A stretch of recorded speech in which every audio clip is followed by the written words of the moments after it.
victorious. The battle begins.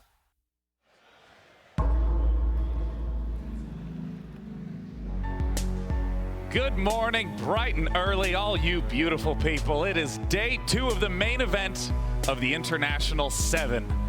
After a series of heartbreaks in the lower bracket yesterday, 12 teams remain, and at this point, it's still anybody's game. I'm your host, Day 9, and I'm so happy you're joining us. Up here on the panel, we got Ake, we got Merlini, we got PPD, and we had a blast yesterday. I gotta ask you guys, what were the big highlights for you? I think that Liquid losing is not a really highlight. It's That's a brutal highlight that I didn't really expect. So I'm very surprised about that. It was almost as though the biggest upsets were in the winners bracket, with Newbee 2-0 against Evil Geniuses and Invictus Gaming going 2-1 against Team Liquid. I feel like this is the sort of thing that, yes, of course, all the teams are very experienced, but EG and TL were favored by a lot of people in the community.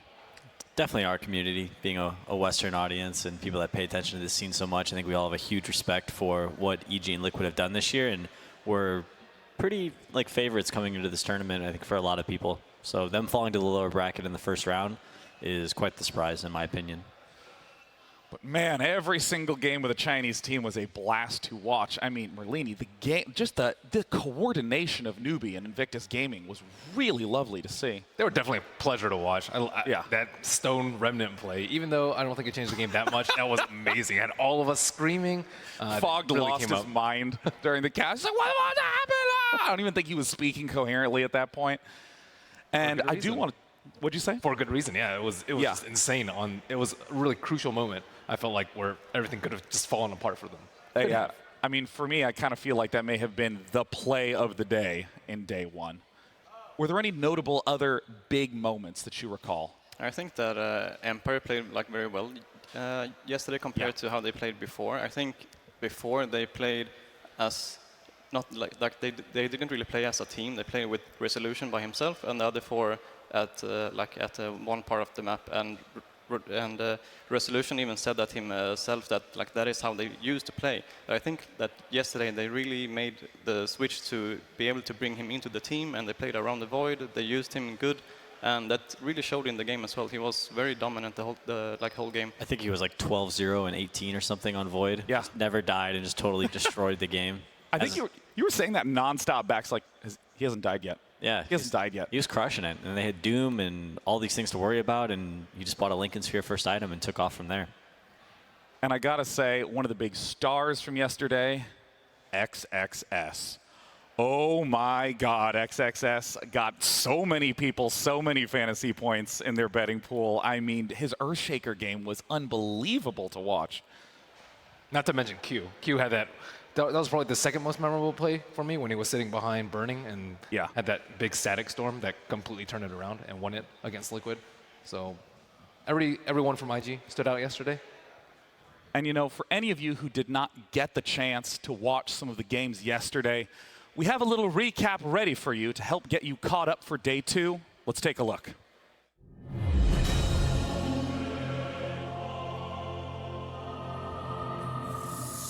The date is August 7th, 2017, which marks day 1 of the main event of the International 7. This year, 16 teams still remain to fight for their share of the nearly $24 million prize pool. $10 million goes to the winner, and of course, they get to call themselves this year's world champion. Game 1 is underway. The Quills are stacking up, but Bobosa continues to rampage through Liquid. Mind control in, mind control dead, no solutions. Invictus Gaming absolutely slaughtering Liquid, and top 6 is theirs. Newbee and EG are 2 names in Dota that have stood the test of time. It's time to see who will come out on top. EG, they're knocking on the doorstep of Newbee, pushing down the mid lane. Do they actually have the damage to finish him off? Zai comes in with the epicenter. He found him! Oh, he saves him! Oh my God! It keeps KP alive! Beautiful play from Kaka! He managed to save him this! The second of Black Hopper Universe is down! They've lost 2! Sonic Wave flies through from SCCC! EG are all dead! we are done with the upper bracket matches for today. Now we begin the best of one eliminations. It cannot be understated the crippling pressure of being a game away from elimination. The epicenter damage is nice, but then the clockwork cogs, it traps all of Execration on the same position. They cannot get away. Too much damage and the stolen epicenter from Yapzor. They've lost 4, they've lost 5, and they can be brutally, savagely wrecked out of the International. Team Secret have done it. Cloud9 are falling like flies inside their own base. Vada not trapped inside the wall, but the chronosphere is perfect. Team Empire have taken out Cloud9 in round 1 of the lower bracket. He's just beating it in Otal. The shallow grave is too much. Benjaz trapped in an icy grave. Chaos Knight will survive. OG is finally able to take one step forward at the TI main event. And now is all the DC damage. Digital Chaos will advance, and IGV, the only Chinese team in the lower bracket, are now out of the International. It's so painful that 4 teams have to get eliminated in these best of ones on day 1. With that said, there are now 12 teams remaining here still at TI 7.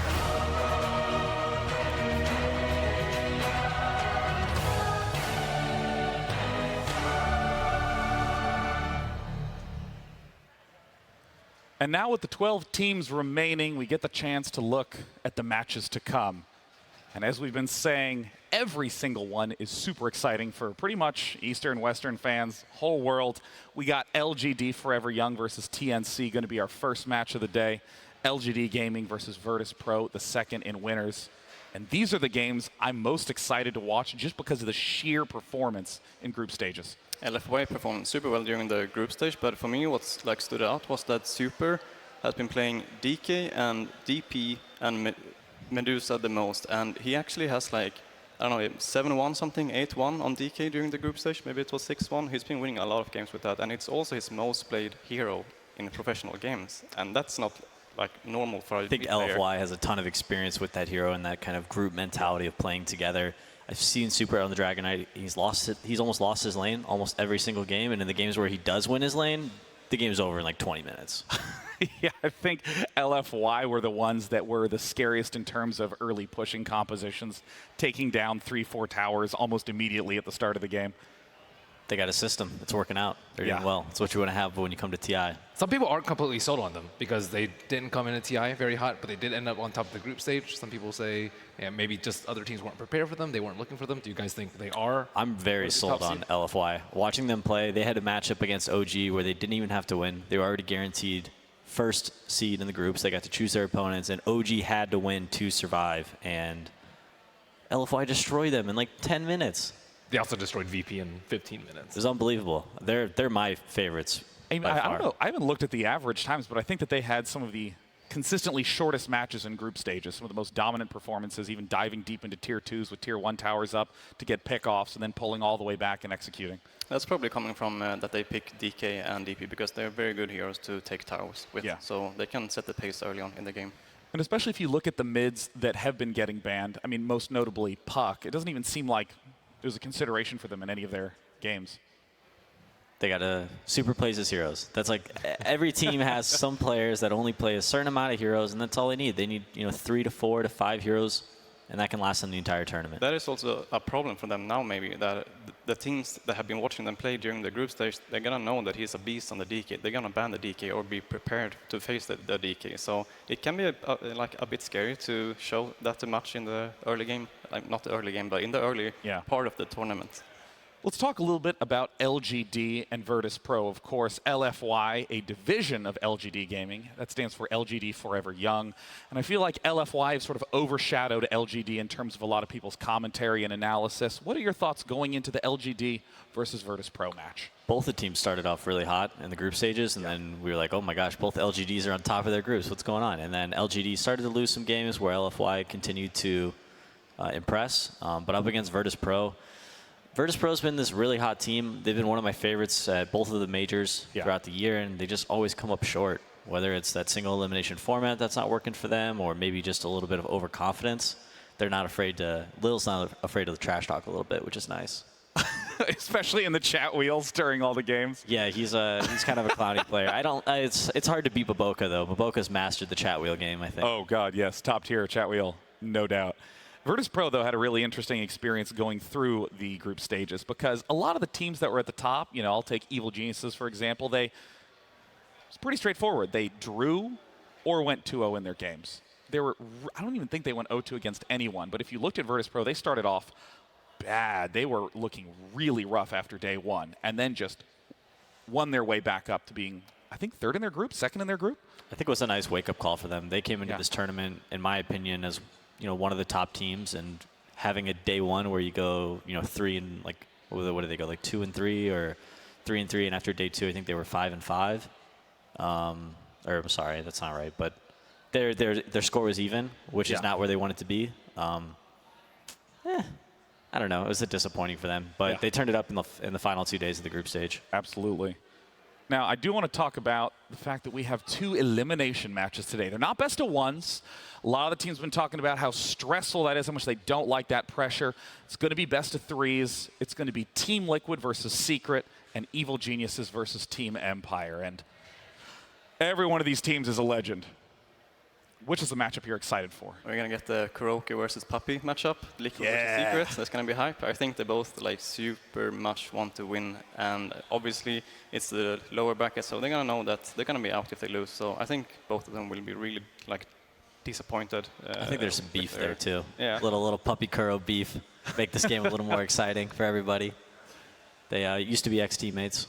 For those who don't know, and now they've gone their separate ways and they're captaining their own separate teams. Oh, that is a great point. Yeah. Who will be the better captain, PPD? I would guess Liquid, but I also thought Liquid was going to win yesterday, so maybe I'm not the best person to make this decision. Maybe there's the PPD curse. Maybe you've suddenly spoiled their chances of winning. Well, then, I guess we're cheering for Liquid then. Great power inside of you. Now, with all of us getting excited about the matches up here, we also have the brilliant cosplayers and hosts, Casey and Sir Action Slacks. Guys, how are things going? Oh, man, things are beautiful. It's another gorgeous Seattle day. We got the Space Needle. We got it all. I mean, Seattle's the best, right? Yes, but the Space Needle, we're so much more than the Space Needle, Jake. No, I think that's about it. Okay. Well, then forget what I was about to say, which was welcome to our fair city. Oh, we were so excited to have you here. We made you come early by a few weeks, and I said, you know what? Why don't you let me take you on a tour of some of the lesser-known areas of Seattle? All right. Don't know that I've ever driven a minivan before. And just because I'm pregnant doesn't mean I'm going to get one. Sure. That's what they all say.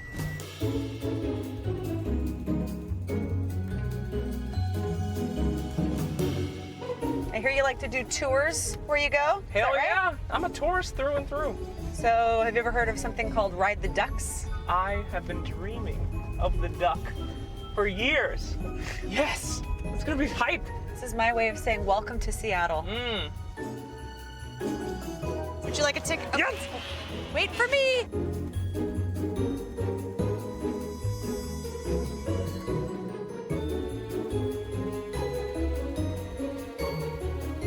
Hey, we survived. We did the duck. That was great. What did you think of our fair city? There's some water, there's some buildings. It's beautiful. You know what? We need to show you more stuff. Okay, more stuff. Where are we parked? All right, who's ready for some dicks? Woo! Big bag of dicks. Wow, that is huge. You're eating a patty. I'm eating 3. You're ruining the memory. Can I show you a troll? A mythical creature? No, the people who are your friends in Dota. Yes, bring me to the trolls. There's 2 ways to win a Dota game. You destroy the enemy ancient or you destroy the enemy mentally. Can't do that by being a nice guy. No more Mr. Nice Guy right here. Although I got trolled after being too mean to you last year. That's because you weren't trolling. That's because you were being an asshole. Oh, this is getting creepy. See, he's like not super scary. He is a little scary. A car is ramming into his face and he's crushing everyone inside to death. But at least it's not our car. That's what they get for driving a bug. Damn hipsters. Oh, bugs are cute. They're cute little cars. Okay. Next thing. Oh, wow, okay. thing is actually... If you ever catch me driving a minivan in real life, punch me in the face. Where are we going now? The fish place? Yeah.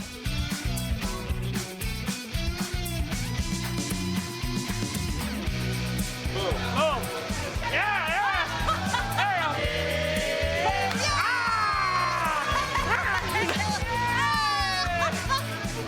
To the gum wall.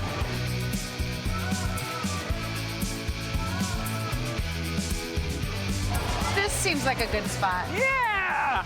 I'll be right next to you. Wonderful. Any smells I like there?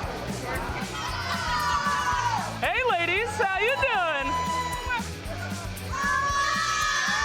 What? Yeah, girl. I've had worse. Thank you, ladies. Well, that's Seattle, my friend. What do you think? Oh, that is beautiful. We saw a lot. We went on the ocean. We caught the fishes. We ate the gum. This is a pretty good city. Yeah. Yeah. Are you hyped? Yeah, it's pretty. Yeah. Oh. Still smells like fish, too. Did you seriously put your tongue on the wall? Not on the wall, just on the gum. That's even worse. I mean, they're outside. They're cleaned off. Who cleans off the gum? The air, Casey. Slacks, I have some follow-up questions. First of all, did you really think licking the used gum would make the ladies excited to see you? Is that what you thought was going to happen? I don't think I'm allowed to answer that here at TI, but you told me it was tradition, all right? To lick the gum? Yes, and I thought I was honoring your fair city, but I've licked worse. It's not a big deal. I definitely don't know where to go Ladies. with that, if you know what I mean. What did you think of this city? You've been all over the world, so how does Seattle I have. rate? Seattle actually measures up pretty good. I like the overcast. I love the beautiful everything, the kind of hipster tech culture. It's pretty sweet. No better place to hold the International, in my opinion. Well, it was our pleasure to show you around. You did a great job. Hey, thank you. You ate some dicks. You licked some gum. Yeah, and I got myself licked a fish, too. So, I mean, overall, it was a pretty standard Friday night, actually. All right, Great. thanks. Standard Friday night. So we have some conversations to have, but we're going to send it back to you guys. Well, I got to know, Slacks, tell me, how many attempts did it take for you to catch the fish? One. Zero. Zero attempts. It appeared on my head. It No, was all one CGI. attempt. No CGI. Zero. Slacks math. What is that? I'm North American. I don't know. Slacks needs to be disinfected and boiled. That Yes, he was does. gross. That was just awesome. Did anyone else here love when Slacks licked the gum? Thank one you, guy. audience. There it is. Yes, there. See you after the show. Took a moment. They're like, do we clap? Is it okay to clap for this? I don't. Thank you.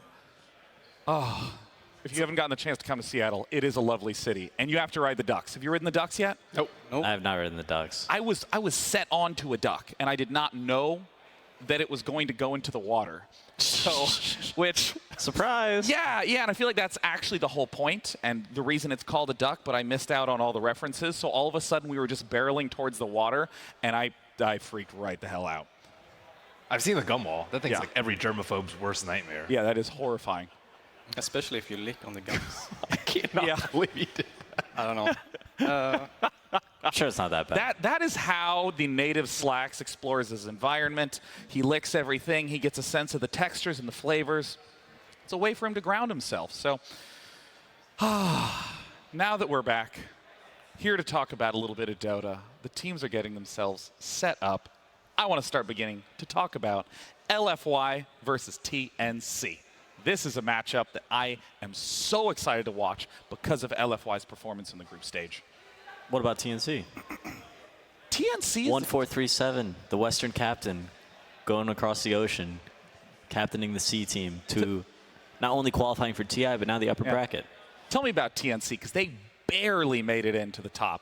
They were just I talked to Thiemann actually before he joined TNC. This was when we were at the Kiev major. And he was telling me, I have a plan, and it's either going to go really, really well or really, really poorly. And I had no idea where he was going to go. And then a few days later, it was announced that he was joining TNC. You talking about 1437 or Demon?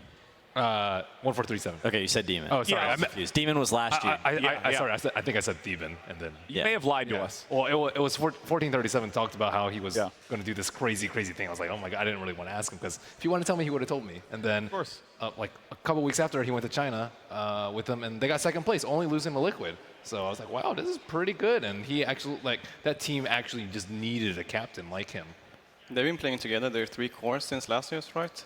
Raven, Cuckoo, and Sam H. Yep. So it just seems like, as you said, they needed a they did a captain and brief stint on Fnatic this year that didn't work out. Oh, yeah. And they decided to bring it back on TNC. It's kind of funny how you, like, 2 years in a row a Western player goes over there and captains TNC, and they brought out some really great, surprising results. It could be that they just lack the captainship there in maybe that team. That's what who was talking about that yesterday? The Execration team. He said or Abed even. He was talking about how they just take things a little less seriously there than Western teams and than China teams as well. And having that Western leadership or a different style has really brought them all together. Yeah, I remember hearing sort of the same analysis when Demon joined the team, that they just needed someone to have a little bit more captainship of the team. And watching them at that TI was such a blast because, I mean, as you saw in these matches, a lot of the teams when they won, it was sort of a, okay, let's just stay focused. But I mean, TNC lost their minds every single win. Every single win that year looked as though they had just won the main event entirely. That's the beauty of the underdog, right? Yeah, They never expect to win, so when they do, they get ultra excited. The teams that are the favorites and the teams that are the favorites to win this tournament, every time they play a game, they play a little scared, I hope I don't lose. Yeah. Dude, I talk to me about that sort of fire that comes in when you're the underdog, about that feeling. I mean, is it a sense of comfort? Is it a sense of motivation? Because I don't know if I can speak about that. I've never been there before. It's been a while since I've been an underdog. Which is kind of, it's sad in a way because it's just a feeling that actually brought us to competing and wanting to go to TI to win games. And after we won TI 3, going into TI 4, it was exactly the same feeling. We just didn't want to lose. And if we won, it was okay, we should have won this game. And it's just, I don't know. Yeah, I think the last time I was an underdog was in 2014 at the Summit when we played up against DK in the grand finals, which we were happy to even be in the finals at that point. And we were content with our performance, and we just wanted to prove ourselves and do our best, and we actually ended up winning, and it made that victory feel so much better. And getting to see these feelings from TNC and the other teams that have had these feelings here now, it's just amazing, and that is what is fun to watch as well. It's not fun to watch a team as, we just won a game, right? But we were supposed to win. Fly talked about that a bit yesterday in his play interview. He was talking about how it's really, it's very mental. It's, being able to motivate yourself even when you're on the top, and how it's, it's all up here. In terms of that type of momentum, it's LFY versus TNC. Do you think TNC still views themselves as the underdog? Do you think there's more pressure they're putting on themselves now that they're getting consistent results? I don't think so. I think that being in the upper bracket, there's that little bit of ease where, you do have a second chance tomorrow in the lower bracket. But I don't think they consider themselves a favorite. I don't think they consider themselves an underdog. They're probably pretty confident going into this matchup. And I expect it to be decently close, but still leaning towards LFY. I think they're just super impressive. Group stages are a lot different, though, than the BO3s because you have the preparation involved that you can prepare. We saw DC versus IG Vitality. DC made quick work, and I think a lot of it, Bob was really good at preparing, I think, for one certain team. Whereas OG as well. They looked very prepared for their draft. Mm-hmm. Whereas the group stage is a little bit, just a lot more chaos going on. I don't think there's an esport in the world that doesn't have that quality where if you're playing a lot of matches in a row, it's a lot about fundamentals. It's a lot about what you've automated through your practice. The group stage is mostly about focusing on yourself and making sure that you're playing a solid enough game to, get a good scoring going into the main stage. But main stage, you really get to pick apart your opponent and find out their weaknesses and try to exploit those. And, we've gotten the chance to see LFY perform extremely well in the group stages, and to get even more insight into LFY, we're going to go ahead and head over to Jack's corner, the corner where we get to envy Jack's tailored international suit. Oh, I want that so badly. I was looking at this. Have you seen this? It's the Aegis tie-pin as well. No. Yeah, I mean, no tie, so you're slacking a bit, Jack, but step in the right direction. I love it. I'm very envious, and I'm your host, Machine, to hopefully pick this brain just a little bit, get some insight into that Chinese scene. And I think the first question, as basic as it may seem, is just, Was this expected from your perspective, from the scene's perspective, LFY's 13-0 run into the group stage? Not by most. Even on the Chinese panel, like Lanham and some of the other players here panelists didn't really expect them to do that well. Then again, it depends on who you ask, because if you ask Newbee for the last month or two, you ask them who's been the strongest team they've practiced against in China, LFY comes to the top of their list. So I think, they surpassed some expectations. We'll see if they can continue. TNC is known kind of as a China slayer in Chinese circles, so we'll see if they can get past that. I mean, that's kind of good in one way that it wasn't just one side underestimating them, it was just across the board underestimating LFY and their potential. Currently, about to be doing battle versus TNC, but more of some kind of the fun insight that we wouldn't otherwise get now, Jack, because you were telling me, albeit briefly, that there are a lot of nicknames in China. Now, this is not just a nickname as in Machine, which I made when I was 11, and it shames me every day, but more of it's like a badge of honor. Yeah, you have an ID, and then, of course, the people give you a nickname. And LFY has a lot of them. I guess we'll start with DDC, the captain.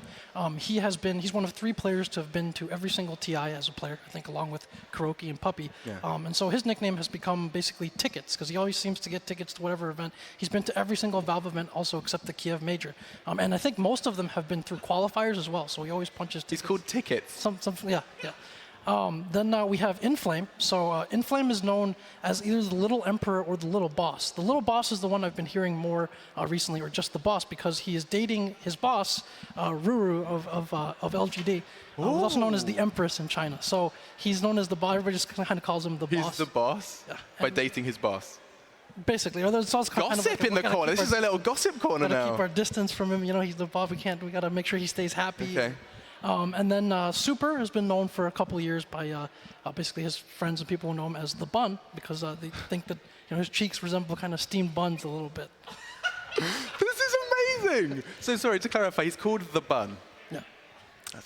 There are worse nicknames out there, but there are better ones too. But possibly the best and worst one at the same time goes to Monet. Because Monet in Chinese, the way they've said it is mo nai te, which in Chinese means something grabby. Basically. Where are we going, Jack? Where are you taking this? Basically to cop a feel upstairs. So that's. That was so beautifully put. That's like when your dad's giving you the birds and the bees. Yeah, he's also the youngest player on the team, so. So Monet, and because I'm already on thin ice, just to clarify, his nickname is kind of copping a feel. Yeah. Well, I think we've learned enough. Sean, you've got a beautiful smile on your face. Do you feel like you've learned a lot today? We're going to head over to Jack's Corner to get some insight into LFY. Hey, that counts. You know what the fans call him? They call him the Bun. The Bun! There was a little bit at the beginning. And he just kept going. You know why they call him Little Boss? I was like, why, Jack? I want to know the reason why, because he's dating his boss. Just what a corner. Dude. One of the best corners of the entire event. We'll be back. Well, we're going to just reemphasize that LFY is really good at Dota. And I got to say, we've been talking about the Chinese players' Dota games. I think the memes out of China might be the best in the entire world. Can we go back to the corner real quick? Or is Jack? Oh, he's gone. No, Jack's leaving. Oh, my gosh. When is the next China versus China game? I know. I can't wait. I mean, we're going to have Invictus versus Newbee in the winner's bracket at some point. Not today, but we need Jack back. LGD VP. LGD VP. Yeah. Jack's Corner is coming back next series. Oh, Jack, yes, give us some insight. We need to get some of the Polish crew out here to give us the insight into VP now. I don't know. I think the Chinese meme game is just on another level. It's powerful. It really is. It really is kind of depressing over here in the West. Yeah. Maybe we should start to copy it and make nicknames for each other, like new ones. Yeah, like PJ Spice Salt. it up a bit. Get real creative. Yeah. I mean, are there any good nicknames in the West? Officer Merlini. That's an old one. That's from TI3. Oh. Oh, do you know about the story? No. Oh. No. Do we have time? Yeah, absolutely. Oh. Let me check. Yeah, hell yeah, we have time, Merlini. Tell us why you're Officer Merlini. Okay, so Puppy and myself had a little scuffle back in the old days. Probably 2013. Scuffle. That's such a mild term. He used to be my captain. We used to play on the same team, and then I stopped playing for a bit, and then he went on to be on a very successful team with Navi. However, there was this one incident. I used to do a series called Merlini's Mailbag, and people would mail me questions about whatever. What, like physically mail you? No, email. Okay. Email. Come on. Right. They would email me questions about things that they thought were interesting. I would sift through maybe 25 to 30 a week. And there was one particularly interesting one. It's like, oh, there was a series in between Navi and I forget the other team. And there was this particular moment in the game where, well, interrupted by the horn. Okay, I'll try and finish. Come on. So there was a particular moment in the game where Puppy had paused the game, and then the outcome of the fight had changed. What I thought was just completely changed. Like the Puppy pause. The Puppy pause. It was infamous Puppy pause, and there was like a Nyx that was invis, and he knew that he was invis, so he kept pinging on them. Except Havos wasn't responding. So then everything just changed. There was like a blink, there was like a 4-stab, there was a lasso, there was just like a Sentry Ward popped down all in a matter of a second, and then he claimed that Havos had mouse issues, and I claimed that they had kind of seen what was going on and kind of altered their play a little bit. So that was a very nice way of putting it. You accused them of cheating, right? Yes. And he, like a true officer. And then when he Skype messaged me, he was like, you know, I would never do something like that. And then I'm like, dude, I'm just calling out what I see. Like, I know you as a person, but. And how did Officer emerge out of that? I don't know. That was. Puppy broke the law, the Dota law. There it is. Officer Merlini will be in charge. We shall not step out of line. The horn has sounded. We now know that our very first best of 3 is about to get underway. Let's introduce our first team, LFY.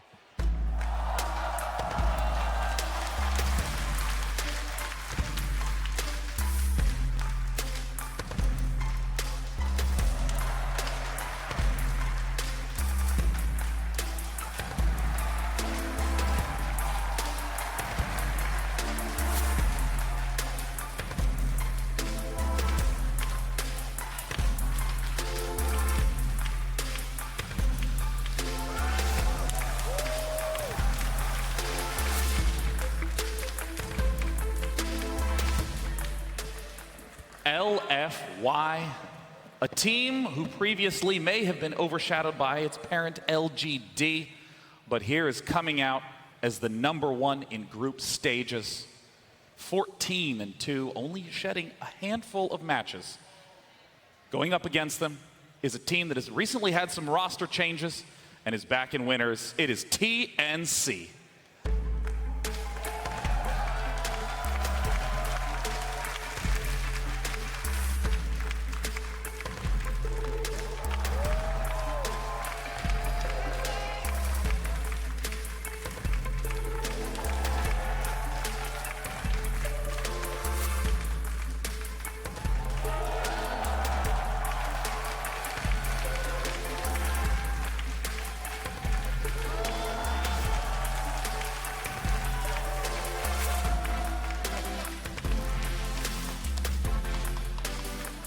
Of course, TNC made an extraordinary run in the lower bracket of last TI, just winning game after game against heavy favorites. And here they are in the winner's bracket going up against LFY. They were in the same group during group stages, so it will be interesting to see how they match up. And if 1437 can manage to help swing favor to their side. Getting a chance to catch up with him, we got Casey. The last time you were at TI as a player was TI4, but you've been to several as a coach. So how does it feel kind of coming into TI7 knowing that you're back to playing on the main stage? It's really surprising because just a couple months ago, I thought that I wouldn't even attempt to play at TI. And just to have this opportunity is a true blessing. I have to ask about what's happened in the last year or so. What brought you to an SCA team as opposed to going back to a Western team? We've had a lot of changes with you since the beginning of the year. Yeah, I was playing on team Cloud9 or NP from the start of the year. We were all like dedicated to playing together throughout the entire year and competing at TI7 together. But there were some changes that happened there, and I was left without a team. And all of a sudden, TNC approached me. As far as being a coach versus playing, I mean, your resume is incredible. Not a lot of people can say that they've done both or that they've gone to coaching and come back to play. And you've done that. You coached Team Secret in 2015. You left coaching to play again. You went back to Team Secret as a coach. And then, as you mentioned, you formed Team NP, which is now Cloud9. What are the things that you love about coaching versus playing? And what are the things that you missed about playing that brought you back? When you're coaching, you are like this outside point of view. You can really see the bigger picture. You can see more strategies, perhaps, because there's less emotions and there's less stress about like your own performance involved. So when I was coaching, I was learning faster and I was able to teach. In that sense, my Dota knowledge improved at a much faster rate when I was coaching. But playing is like, it's very thrilling. You feel much different. There's a lot more pressure involved, and sometimes that can be really fun. Do you think coaching made you a better player? For sure, without a doubt. We touched on it, but I want to go back to what happened. I mean, you were part of the group that formed NP, which is now Cloud9. So that means you were really part of it from the ground up. So when you're able to kind of get in on that way, to then have to leave the team or decide to leave the team or be forced to leave the team is really, really tough. Yeah. So what did you go through when that happened? It was a really tough time because we had just finished a tournament. It was a DAC. We were doing well in the groups, and then there were some things that went wrong, and then we ended up still last place. And then all of a sudden, we had a meeting, and they're like, oh yeah, you two are removed from the team. And it wasn't really any good explanations or anything like that. It was just like, okay, you're just out. And for me, it was a shock because I don't like to give up with my teammates or anything like that. I always want to figure out how to make it work, because I think it's important. Over time, you will create a lot of strategies. And at TI, the most important thing is that your experience throughout the year that you're going to bring to the event. So after that, I really wasn't sure what I was going to do from there. It was a very tough time for sure. What if you were to face like it comes down to the wire? It's you versus Cloud9. Okay. How do you hone in, like, because that's got to bring up a little bit of emotional competitiveness. Yeah, it will. But at the same time, I also understand them in some ways too, because they have like 3 players that I played with, and one of them I've even coached. So I understand a little bit about them, whereas for my team, they would only understand how I am. So maybe I have a little bit of advantage there, at least there. But yeah, it'll definitely be an emotional thing to get over, but we're professionals, so we really need to just understand that and just move on. And will TNC get that opportunity here in this winner's match, best of 3? 1437 making the big career move to help support TNC. And on the other side, we have from LFY, Casey got the chance to catch up with the captain in Flame. First question is a very simple one. How did you come to join LFY? 老干爹的经理找到了我，然后当时他们队少3后卫，然后刚好我那段时间想进一步的提升自己吧，就来了。You and Afu came on board in May. How do you think that transformed the team the way that it needed to be heading into Epicenter? 我觉得，加上我们2个的话，就我们几个人的性格啊、游戏打法、对游戏的理解，然后都会比较的相对的协调吧。就大家都会游戏风格比较类似，然后沟通起来很顺畅。我们平常的交流啊，然后感觉在一起比较放松吧，就大家就很简单的、自然的就打得会比之前大家各在各的队伍打得会好很多。Were there any big takeaways from Epicenter that might help you as you look ahead to TI as far as the biggest differences in style between Chinese Dota and Western Dota, if any changes? 就感觉我们的阵容啊搭配比较单一吧，然后我们会吸取每个队的打法风格啊，然后再加上我们个人的选手的习惯啊，会有更多的打法和应对不同的队伍的风格吧。Are there other teams here that you're most looking forward to going up against, or any other teams that you have your eye on? 我们在 TI7应该是最想战胜 Liquid 的吧，因为我们之前训练和比赛对他们的胜率其实是比较低的，我比较想战胜他们。How would that feel to beat them on the TI stage? 应该算是一个比较惊喜的事情吧。因为我们其实算输给他们挺多次了，就不算比赛在训练啊。就我们队是一个比较少争执的队伍，但是可能每次因为跟他们训练，我们都会有很多的争执。You did an interview with Cybersport and you said that your team plays easily together. Why do you think that is, and why do you think that's been so important in your success? 我待过很多的战队，在 LFY 的话是，我们大家都会比较的就能沟通吧，就大家如果有谁犯了错啊，我们会一起讨论啊，怎么样？然后我们大家都会比较虚心的接受队友的建议啊，然后我们大家一起进步，就会不会让气氛很尴尬的那种，就是大家觉得一个人很厉害，然后都要听他的。So someone told me that you changed your name in honor of the name of an upcoming book of a Chinese martial arts series. I'm curious about that and whether you draw inspiration from the entertainment, anime, comics world at all.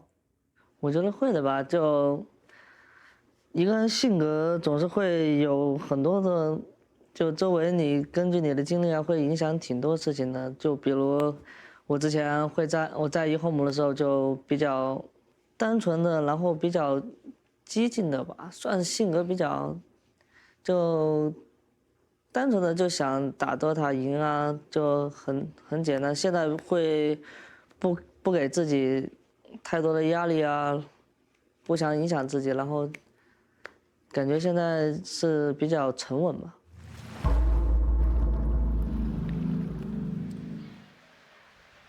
Interesting interviews from both of the players, especially like how Inflame talks about trying to improve his mentality as time is going on. Of course, 1437, trying to cope with all the shifts. That was an impressive interview. I don't know how you guys felt about that, but he seems like a really, really bright kid or guy. I don't know how old he is, but he seems very well spoken. Very aware of himself and what he's doing here and the opportunities that he has in front of him.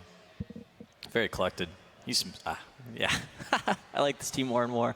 Yeah, I love when he said we're trying, or that we're able to play easily together, because I feel like big moments in Dota are decided in quarter seconds, half seconds, and the ability for a team to coordinate in that sort of environment is just remarkable, and it's so important to succeed. So let's get ready for game one between LFY and TNC. LFY versus TNC Pro Team. Game one. And the least surprising bans of the tournament. We got Nyx and Batrider out for LFY. We got Lich and Earthshaker out for TNC. Yeah, before we get too far into the draft, I wanted to bring up a little bit about 1437 talked about in his interview. Like KC was trying to egg him on about the C9 thing, but they've already placed better than C9, and they're still in the winner's bracket. And he's also had quite an amazing journey. Like these past years, after Tier 2, we actually went to China to play on a team there. And he's not afraid to take charge and put his fate in his own hands, and it's working out really well for him here. And that together with having the journey with Secret to coach them, I think he learned a lot, and it's really what TNC needed. That was an interesting comment that he made, that he felt like he was able to learn at a faster rate as a coach without the pressure of having to play so much. So, I mean, Bulba talked about that a little bit as well, learning from the time he spent coaching on a couple different rosters. It's, you know, when you don't always have the opportunity to play at these major tournaments, but you want to be involved. There's a lot to learn here. I also think that just trying to force yourself to be able to articulate what you think about a certain strategies can often reveal where there's inconsistencies or issues or problems, or just highlight what's good about something that someone's already doing. Yeah, let's do exactly that as we get into this draft. Yeah. I saw that Monet had played like almost a different carry every game. So that kind of makes sense with them revolving the draft around Super, that they really want to make sure that Super has a good hero. Look at this Jakiro. First Jakiro of main stage. Constant flight mode. 1437 hero, Jakiro. He really loves to play that hero. 10 seconds. Yeah, I don't mind it at all. I think it works well. It gives, you know, it synergizes decently well with Naga sleep. It's good setup here. It gives them, he's one of the supports that gives you some tower push along with Rasta, and sometimes you can see a support Pugna, which will give you an ability to force towers, force your opponents to fight you, which is exactly what you want to do against Night Stalker. Kind of just want to ball up and take these massive team fights. You were ragging on carried Naga yesterday. I think TNC is the only other team that runs it. Yeah. Do you think it's good here? I doubt it. I think they just want to group up, and Naga Siren will buy some mana boots, spam out some illusions, maybe get some solid nets, and just be there ready with the sleep. Build a mech. Jakiro will probably go for the pipe, and they'll look to end this game decently early or take enough of an advantage to secure a late game win.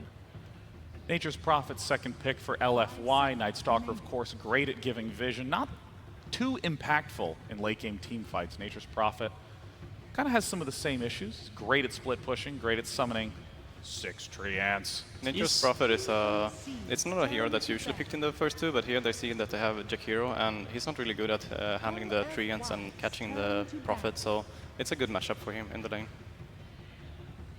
Also not good at getting tower dove, too. They definitely have that potential with Night Stalker, Nature's Prophet. And Flameout also has one of the strangest hero pools. It's like Elder Titan, Zeus, Nature's Prophet, Doom. These are the best heroes in the game! But no one else plays them.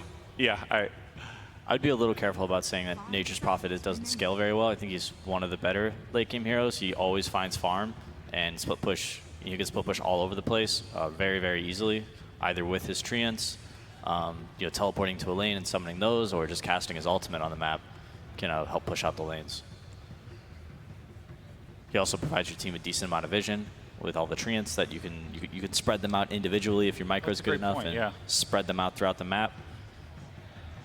Also just so fun with early game ganks. And LFY did beautiful things with Nature's Prophet ganks before 15, 20 minutes in group stages. He was one of their linchpin heroes in a variety of matchups to help them close out immediately. It's very easy for him to port in, sprout somebody, secure a kill, summon Treants, and start pushing that tower immediately. And it really fits well with NS as well, because NS during the night is going to scout, and he's going to find a kill, and then Prophet is going to be there to be able to TP in and help him to get the kill.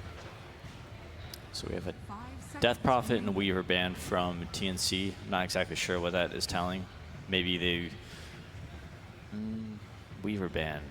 Huh. Death Prophet makes sense, at least. It's a hero that Super has been playing a lot, and it is very good with Prophet for some more tower push. Yeah. But at the same time, they still have the DK, but... Sand King, okay. Probably their offlane hero, I would imagine, unless they do decide to do some sort of core Naga. You know, I'm just noticing that as we've been talking about other teams, we spend a lot of time talking about some of the key star players and building around them. But LFY, continuously it's been about how the team is functioning as a whole, as a unit. Yeah, I think you look at Monet, who's been playing all the different carries, right? He's probably the standout player on the team. Super's one of the least flashy mids in this tournament, but he's been getting the job done consistently. Afu's been pretty flashy, too. He's been consistently really good on the roaming heroes, Shaker or Spirit. Okay, picking up the Dazzle. I like the Sand King, I think, was kind of set up to lane up against the Nature's Prophet, perhaps. The Caustic Finale will allow Sand King to have a pretty good time in that lane, especially if he buys a Poor Man's Shield to start, to help him reduce some of that right-click harass damage that Furiant's capable of. Ooh, Razor. And a Razor. Wow. They want to be able to fight because they probably understand that LFY really wants to commit to the push here with both Dazzle now and Prophet. So, yeah, when are the big strengths for Razor? He's usually good against a melee carry that the opponents have, because then he needs to go in, but Razor makes him being like kind of want to go out to drop the static.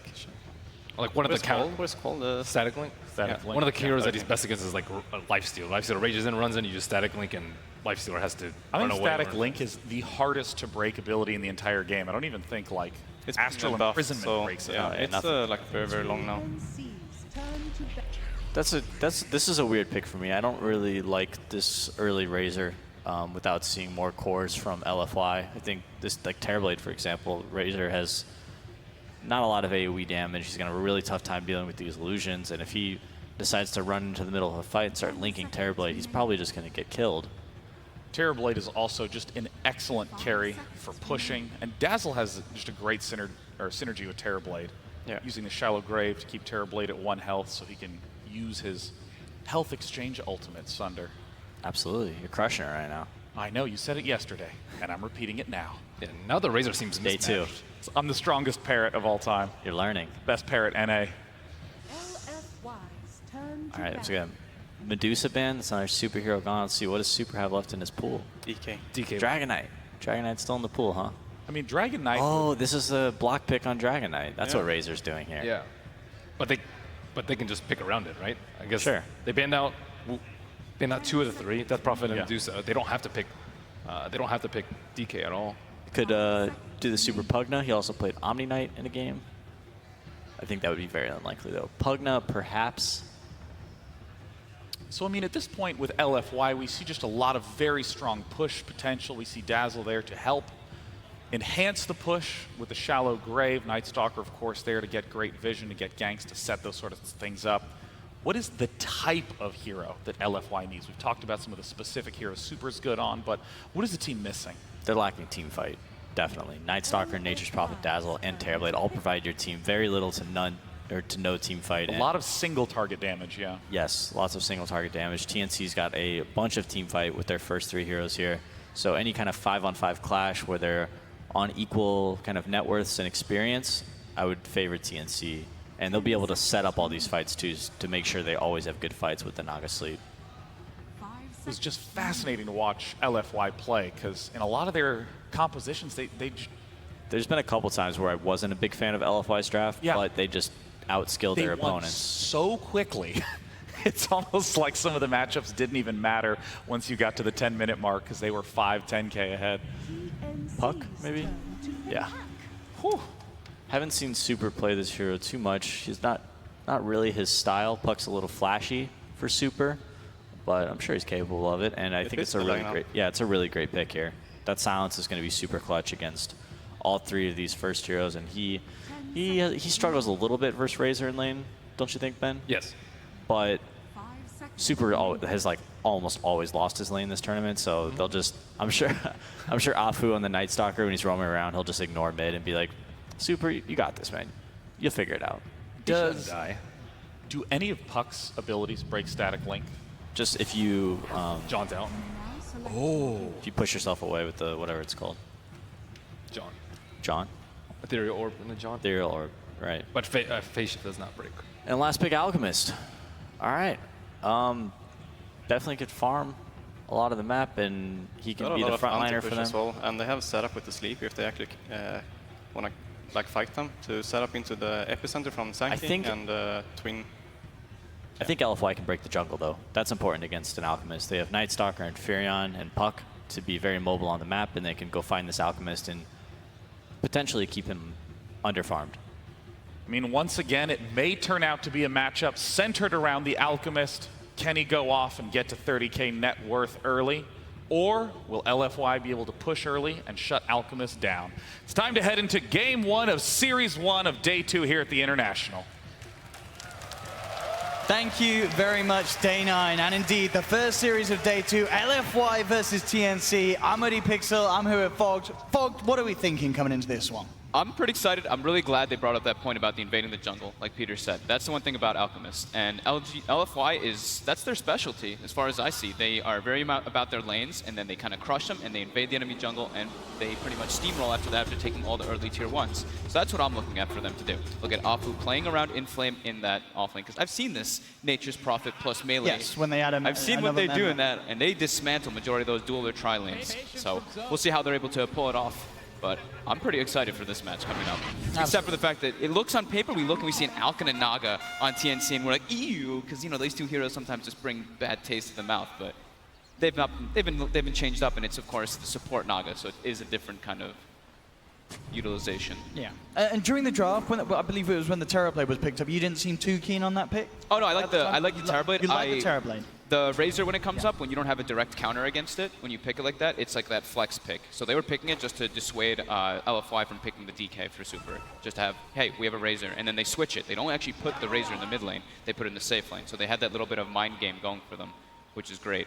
And right off the bat, they actually find themselves a D-ward. They're already expecting, they understand how LFY likes to play. They know that they want to block the pull camp, they want to put a lot of pressure onto the enemy safe lane, and just constantly run at that. So if they at least are able to alleviate that they can pull, it's extremely important for them to be able to get that experience and maximize. We do see a smoke actually coming out from TNC.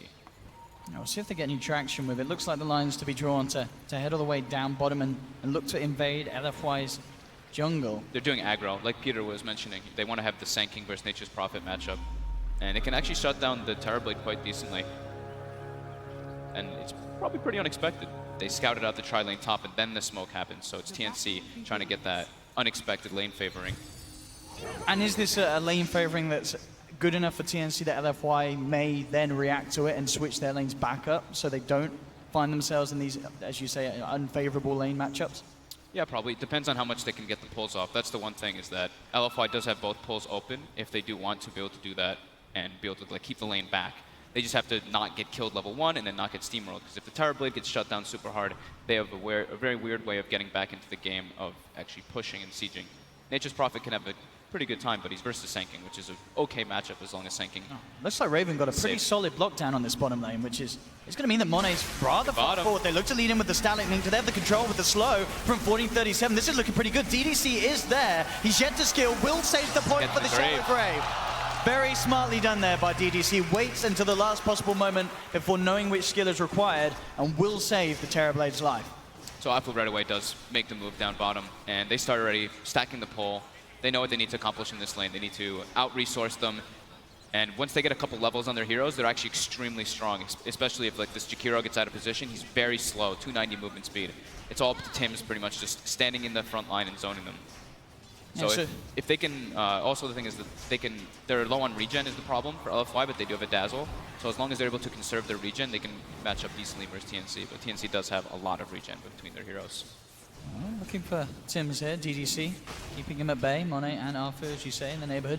The thing is you're mentioning, these two side lanes definitely seem to have strengths for TNC, but this mid lane, if Cuckoo doesn't get any help, this could become a bit tricky, couldn't it, for him in this 1v1 against the Puck? Definitely. Puck is able to heavily harass his bottom. That thought, though, because bottom lane, DDC's gone on by TNC, and they'll pick up the first blood just like that. As soon as Monet unable to do anything. Tim's gets level 2, the net comes out.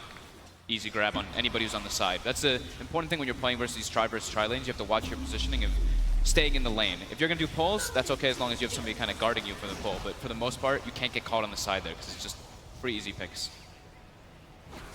You see it as well. This mid lane CS looking very good at the moment. Super. He is going to jump forward for this. Puts the point into the Waning Rift. It's not going to be quite enough burst. In fact, the acid spray. Turn around, man, it up a super. Oh no! Oh no! Super. Maybe should have stuck to playing Dragon Knight, but that is not how you want to start that mid lane matchup. There's a TP coming in from the They're going to try to find something in return, indeed. They are looking for Cuckoo. He has got that poor man's shield. We'll see if it's going to be enough. He does need the proc. The courier's coming. He's got a salve on it. Salve's up. He's going to keep himself alive. Goes for the deny. Cuckoo is loving the mid lane. He is smiling all over. And in fact, bottom lane, some positive action as well for TNC. They're moving in onto Monet. Does have the backup from DDC. That will be enough to hold TNC back. TNC here off to quite a start, making a big impact here on the main stage. One thing is, though, he does get the salve delivered. He uses it, though, and then dies. And dying to Ancients, dying to neutrals, you're dead for 24 seconds as a mid laner. That's actually pretty devastating, because now Super pulls way ahead in the last hits and is actually acquiring more net worth. So you don't want to give the kill, but at the same time, it hurts a lot to die to neutrals like that this early on as a mid laner. He's back now, though, and going to continue that acid spray spam. Absolutely, yeah, this is the thing. Yeah, Super CS still off the charts. You know, he's farming like an absolute beast. 21-11. So despite that death, Super definitely still maintaining the lead here in this mid matchup. Afu probably wants to get a couple more levels before he makes that move. It's also going to be nighttime soon. I think he wants ideally level 3 so he can decide if he can save a point in Crippling Fear. It can be very useful to kill the Sand King and the Alchemist early on. And they're actually just switching lanes. They decide, this aggro tri-lane is too much. They need their Terrorblade to have something, and put him top. Not the greatest matchup, though, versus a Sand King who's already level 4. But there's no Caustic actually skilled on Sam H, which is a bit surprising versus the Nature's Prophet trains. But Inflame is one of the best at playing Nature's Prophet in the laning phase, so it can be understood why he was dissuaded from doing that. Cuckoo now, just goes to the jungle. It's too much threat. Once Puck gets like level 4 or 5, there's too much damage coming out and too much threat of the Nature's Prophet TPing behind you. So he just has to resort to that. It's bottom lane, Inflame does have the phase boost, giving Raven quite a bit of a punch. Arfu looking for the chase down. Raven quick to cut himself out of the Sprout. will be fine now. The reaction from TNC, 1437's there, as well as Tim's from the Invis, jumps forward with the ring turn, with the static link. And TNC, they're looking for Arfu. There's no DDC in the neighborhood, so there's no save for the Night Stalker. And a third kill is picked up by TNC. Very strong aggro tri-lane. So much slow and control, and the damage comes all from that Razor, who already has phase boots, so they have the chase as well now. And this is where Arfu maybe wants to make moves elsewhere. Actually smokes up, starting to commit maybe toward that mid lane, it looks like. He puts a ward to watch the movements of where the Naga's going. Cuckoo's very low. Very susceptible to death here. The Only Courier's one coming tango out, left. but They can certainly look to die for this, and indeed they will. He has the infused raindrop. It's not enough to save him. LFY. Oh, they TP for the They may just get this as well. Are going to look to try and juke it across the tree line, but Arfu with the flying vision gives it to Super. So Super has that vision to make the connection. damn, I didn't think that they were actually going to commit so hard for the Courier, but with the Hunter in the Night making it so much easier to be able to see it, even though it is sprinted up. Still, definitely the biggest issue for LFY being that Monet's start has not been great at all because of this aggression from TNC. Still lacking behind in CS. Levels as well. They're not quite there. Top, though. And now they're looking for a fight. Yeah, with the Metamorphosis and the Poison Touch connecting, they'll go in, they'll take one. SamH tries to hold them back with a Burrow Strike in the Sandstorm. Not enough to get a kill in return, but we'll push them back. But still, this is perfect. You know, LFY, they need to find Monet involved in as much action as they can to kind of bring him back from this very, very slow early 5 minutes from LFY. It's a catapult wave right now, too. Bottom lane, Inflame, getting committed on. Should be just fine. Able to TP out after the net. So catapult waves coming in. Metamorphosis was used, but SamH is able to Sandstorm and push out top. Bottom lane, maybe TNC is able to put some tower pressure here, which could be very nice for them being able to. Both teams, they want to be able to get those early tier 1s to get the access points into jungle versus this Alchemist and Terrorblade. Those invasions are super important versus those two heroes in particular. Mid lane, 1437 takes a step too far up. Straight away with the Dream Core down, Arfu and Super going to work, bringing down enough. I mean, yeah, Super, you know, as much as we made Joe, he is doing amazing. Is it 42 CS, our highest farm on the board? He is definitely going to be the real threat. If they can start to utilize this puck, getting him moving around, use the Dream Coil to enable Monet to do work in the fights with the Metamorphosis, it's going to get crazy. And in fact, already 1437 getting jumped on again. The Nature's Wrath flies through. And LFY, they pick up another kill in the mid lane. But Super now getting caught out of the side. Actually, John's on the high ground into a trap, but he's got his orb out. Down to the low ground. Raven's going to see if he can try and chase him. Cuckoo is there with the wraparound. Will block him off. And look, he's trying to... Oh, you know, I thought he was going to give the kill to Raven. But he says, I'll take him myself. And does beat down upon Super, so they will catch him. At the same time, Monet and DDC looking towards SamH. He's got the stick charges, does have the Burrow Strike. They were thinking about bringing in Inflame as well, but as soon as those charges came out, they knew they couldn't go for it. Very high level, level 7 already. Lots of, he's 7.4 HP per second as well. Hard kill to get with that max Sandstorm too. But they also almost claim mid tower, so this is a little bit of a change up that we usually see from LFY. They're playing a lot around Super, which they have to do right now because the other lane got shut down so hard. It's pretty much up to Super and Inflame to get Monet back into this one. Yes, they've got to somehow enable the recovery for this lane. Every time coils up. Super being so proactive with the help of Arfu and Inflame, just jumping in, joining him, and there's nowhere to run with these Treants in the way. They will have the Sand King TPing in. SamH may find Arfu in return with the Sandstorm. Because of his skill build, it's doing a lot of damage at this stage of the game. Takes down one in return, but still, nonetheless, it is this Alchemist now getting heavily punished by LFY. This pressure in the mid lane's giving space to Monet up on top. SamH, another kill he's going to get maybe? Oh, so close. That's silent, saving the life of both of them. Super does have the Invis, was thinking about going back in there, but as you say, this level 8 Sand King, very, very scary for LFY. LFY is making a lot of space around the map, though. They're forcing aggression, they're forcing rotations, which gives Monet a lot of space. Up top, wailing on that top tier 1 tower. TNC also trading bottom. So they're like we said, they need to have some way to kind of get Monet back in the game, and there's two ways of doing that. You either get him involved in fights and you play around him, or you make space elsewhere on the map.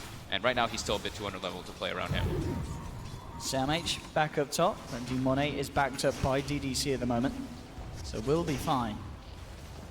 Looks like Super as well did pick obviously the null tallies up for the lane, but not going for the Veil, maybe saving straight for that blink dagger this game. Top lane, SamH coming in with the Burrow Strike. Monet is there, looking for the turnaround. Inflame comes in with the TP. No Burrow Strike for SamH for 5 seconds. He'll try and get himself out. But again, yeah, these Treant blocks causing a huge issue for SamH. He does have the stick charge. We'll let the Burrow Strike back up. And that's enough. He's out of there. Sam with the plays. Bottom lane, Raven diving in deep. Steals a hefty chunk of damage from Arfu. Arfu will get himself back to safety. Raven might be in some trouble here. Super's got Coil. got him isolated, but... He's a little scared, though, of Raven having that stolen damage. Yeah, don't think they have TP follow-up. I think Inflames is still on cooldown for 10 more seconds. 5 for 5, very close showing for both of these teams in the early 10 minutes. TNC with the slight edge, but as expected, with having the Alchemist on their side. Yeah, and running a very unexpected aggro tri-lane, which worked incredibly well. So something I always like talking about is the levels. Of course, after aggro tri-lanes, we take a look, and it's pretty well dispersed. The 4 and 5 on the Naga and Jakiro, and 4 and 6 actually on LFY. So Afu is level 6 on Nightstalker, almost level 7 actually. But now they're looking to try to make aggression on him bottom, diving to tier 2. Yeah, they're ready to go. Out comes the root. 1437 following through with the slow. There will be TP reactions from LFY. They turn towards Tims. Will get taken down here by Inflame on the back lines. LFY maybe see if they can chase down for more.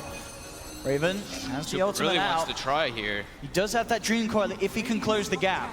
They're really the Nightstalker's very fast with those phase boots. They might be able to catch up to him eventually. They do see him going into the tree line as well. They should be able very to hard for Raven him to get out. Yeah, they've got the vision. Dream Coil's down. He will break the coil on an attempt to escape. 1437 is there with the slows. Does still have the ultimate up for a couple of seconds there, Raven. And backup is on its way. LFY may now be turned around upon. Jump forward from Super does get the two-man silence, trying to bring down the Sand King, but Samh still gets the time for the Burrow Strike. The Graves there from DDC though. Super survives. Samh down.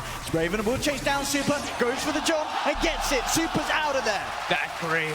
Perfect DDC. timing by DDC. I mean, we saw it time and time again in the group stages. Afu as well with the Duke and TP out of the tree line gets himself back to safety. And again, they force a ton of reaction toward the bottom lane, which frees up a lot for Monet to get that farm. Still not really completely recovered yet. They don't kill the Razor. They get a Sand King though, at least, and lose nobody.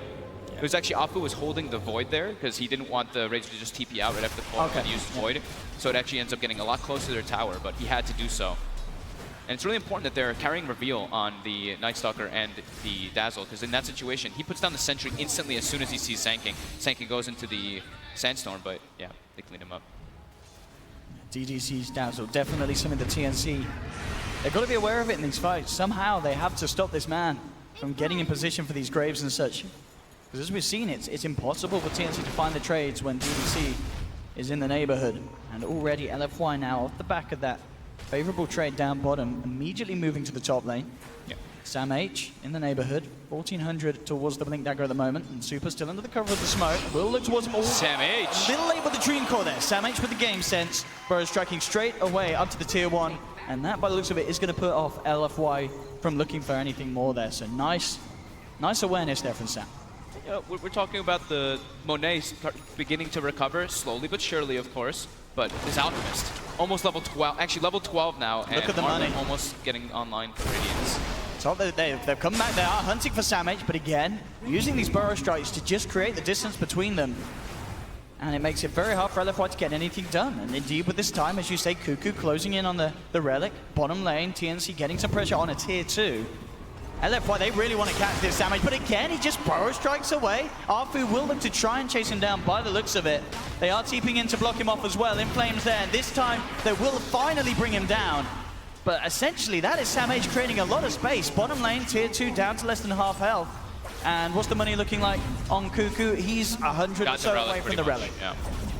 And they're going to get this tier 2 by the looks of it down bottom. So LFY's trying to punish as much as they can, because they're like, oh, Alchemist is just farming this whole time. We have to make as much happen with these R4 4v4.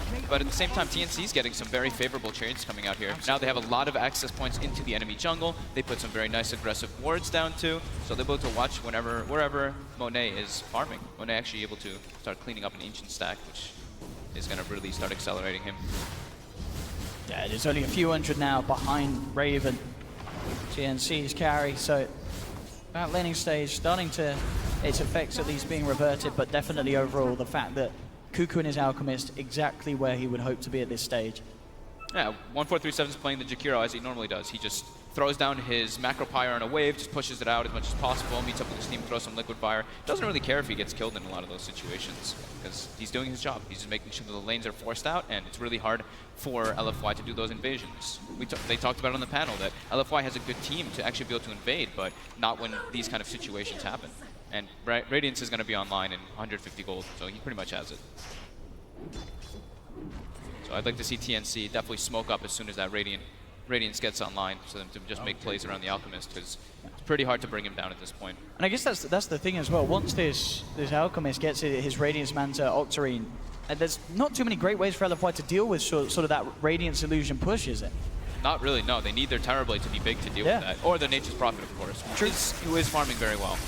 Down bottom, the Ruin Super, but he will be able to jump out, of course. Same time, Cuckoo being backed up by 1437. There is the Radiance now completed.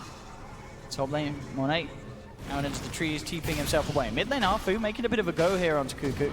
And it's got the down silence low. rage. The Armlet's still there though. And of course, with Armlet toggling at his capability, there's no chance that Arfu can dive this low.